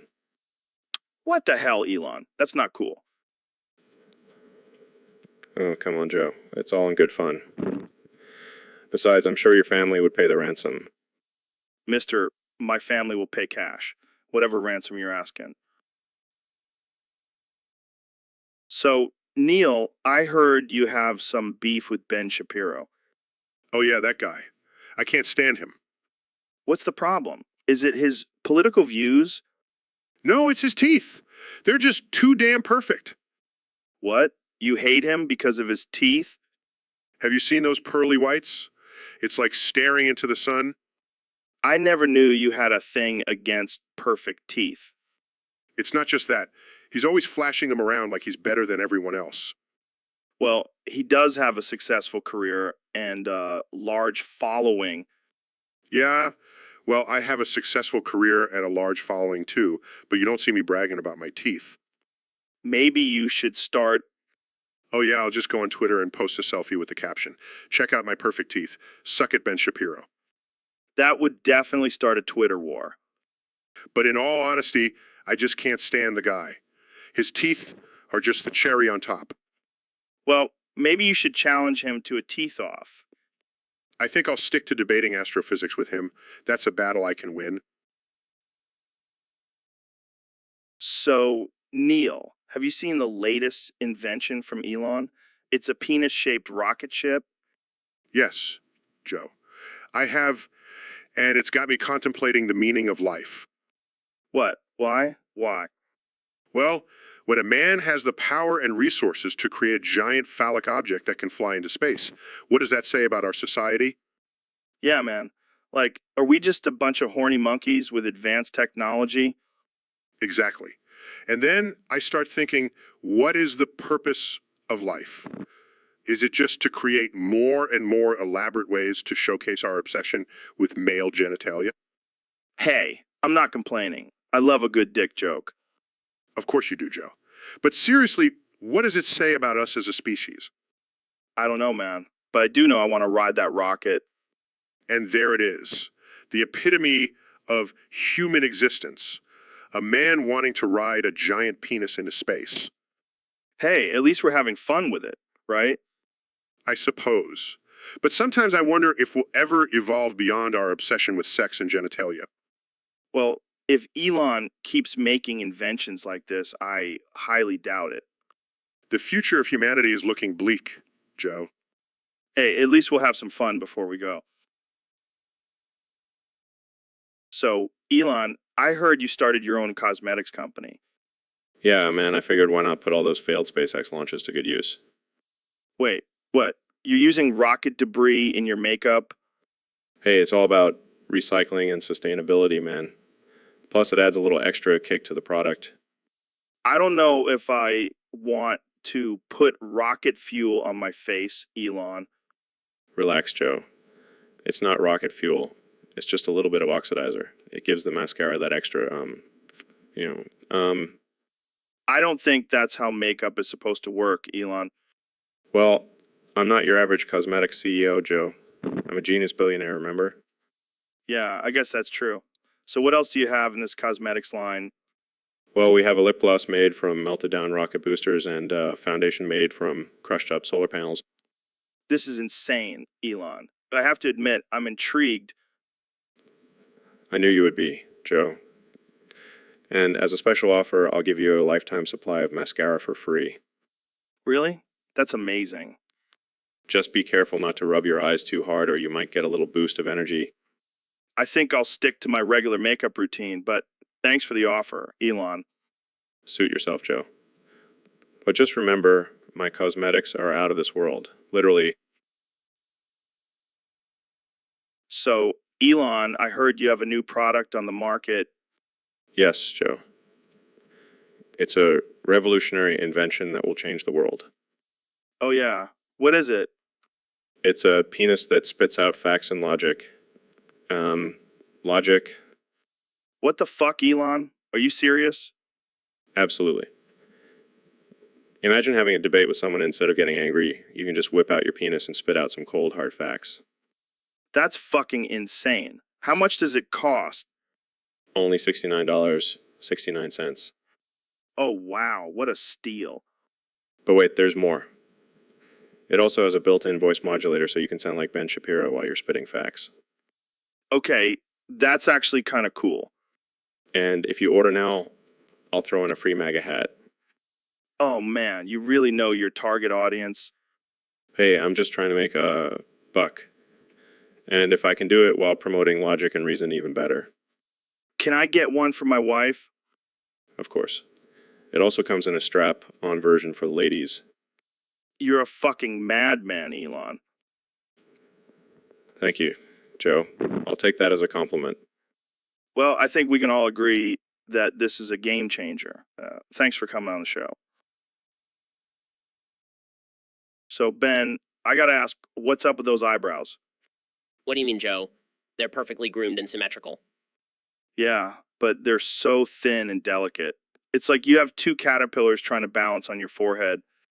Well, at least I don't have a unibrow like some people I know. Hey, I'll have, that my unibrow is a sign of virility and intelligence. Sure, Joe. Keep telling yourself that. But seriously, have you ever considered growing them out? Maybe get some of that eyebrow serum that all the Instagram models use? No thanks, I'll pass. I prefer to keep my eyebrows conservative and in line with my political views. Yes. The conservative eyebrows to match the conservative mindset. Exactly. Plus, I don't want to be mistaken for one of those liberal snowflakes with their wild and unkempt brows. Fair enough. But have you ever thought about using them as a weapon? Like you could flick them at someone and they'd be so distracted by the precision and sharpness that they wouldn't even know what hit them? Joe, that's ridiculous. Hey, I'm just saying it could come in handy in a debate. You could distract your opponent with your eyebrows and then hit them with some hard-hitting facts. I'll stick to my conservative talking points, thank you very much. Suit yourself, Ben. But just remember, eyebrows are the window to the soul. Pulls up image of a cartoon character with giant So, Neil, I gotta say, man, I've been thinking about you a lot lately. Oh, really? And why is that, Joe? Well, I have this deep burning sensation in my loins every time I see you. Oh, God, please tell me you're not about to confess your love for me. Oh, I am. I am deeply, madly, passionately in love with you, Neil. This is getting uncomfortable. Come on, Neil. Just imagine our beautiful, ripped bodies intertwined in a cosmic dance of love. Joe, I'm a married man. I don't care. I'll fight your wife for you. That's not how love works, Joe. Fine, I'll just settle for being your side piece. I'll even wear a lab coat in the bedroom. This is getting out of hand. Oh, I'll show you out of hand. Okay, I think it's time for me to leave. No, wait. I have a surprise for you. I got us matching tattoos of your face on my butt cheeks. I'm calling security. Don't worry, Neil. Our love will conquer all. And by love, I mean my restraining order. So, Kenny, I heard you've been working on a new song. Yeah, man, it's gonna be my biggest hit yet. What's it about? My dad. Oh, that's nice. What's the title? My dad is a war criminal. Wait, what? Yeah, just paying tribute to my old man and his war crimes. And Yeah, that's not cool. oh, come on, Joe. It's just a little joke. Dark humor. I don't know if that's going to go over well with your fans. My fans love it. They know I'm always pushing the boundaries.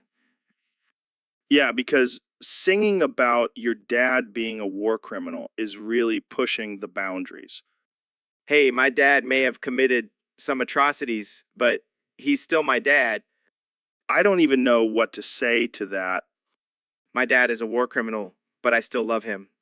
He may have killed innocent people, but he's my blood kin. Please stop. He may orchard and terrorized, but he's still my dad.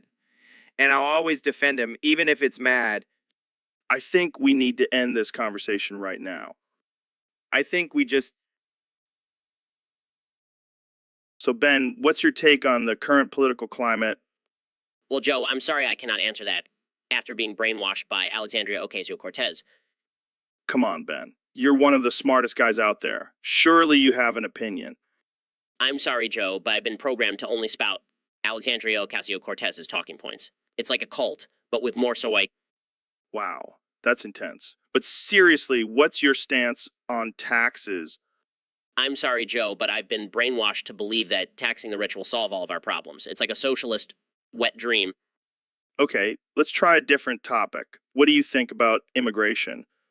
I'm sorry, Joe, but I've been indoctrinated to think that open borders are the only way to show compassion. It's like a liberal fantasy land. All right, let's go back to something simpler. What's your favorite color? I'm sorry, Joe, but I've been conditioned to only see shades of red. It's like living in a communist utopia. Okay, this is getting out of hand. How about we talk about something completely unrelated to politics? I'm sorry, Joe, but I've been brainwashed to bring everything back to politics. It's like a never-ending cycle of insanity. Well, I guess we'll just have to agree to disagree on this one. I'm sorry, Joe, but I've been programmed to never agree with anyone who doesn't share my exact beliefs. It's like living in a bubble of delusion. So, Elon, I heard you have a new Tesla car coming out soon. What's the deal with that? Oh yeah, it's going to be a game changer. It's going to run on crack. Crack? Like the drug? Yeah, I figured why not make something that's already addictive even more addictive. Even more addictive. That's insane. How does that even work? Well, instead of a gas tank, it's going to have a crack pipe. And instead of a battery, it's going to have a stash of crack rocks. I don't know if that's legal, Elon. Who cares about legality when you're high as a kite in a Tesla? But what about safety? Won't people be driving under the influence? Safety schmafety. If they crash, they'll just think they're in a video game.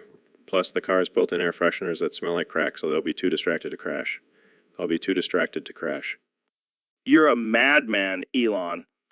Hey, it's all about innovation and pushing boundaries, man. Plus, Pretty sure this car will attract a whole new demographic of customers. Yeah, the crackheads. Exactly. And they'll have the fastest, most high-tech getaway car on the market. I can already see the headlines. Tesla's new slogan, get high, get fast, get away. I like it. I might have to use that. Well, I can't wait to see this car in action. And by action, I mean speeding down the highway at 100 miles per. So, Neil, I heard you've been doing a lot of crack lately. Yeah, man. It's like my brain is on fire. I can see the universe in a whole new light. Well, I hope you didn't see my nudes while you were tripping balls. Your nudes? What are you talking about? You know, those sexy pics I sent you last week. I was feeling frisky after my morning elk meat smoothie. Oh, those nudes. Yeah, I may have accidentally leaked them on my Twitter. Sorry, bro. What the hell, Neil? Now everyone knows about my majestic manhood. Hey, it's not my fault you have a beautiful penis. I couldn't resist sharing it with the world.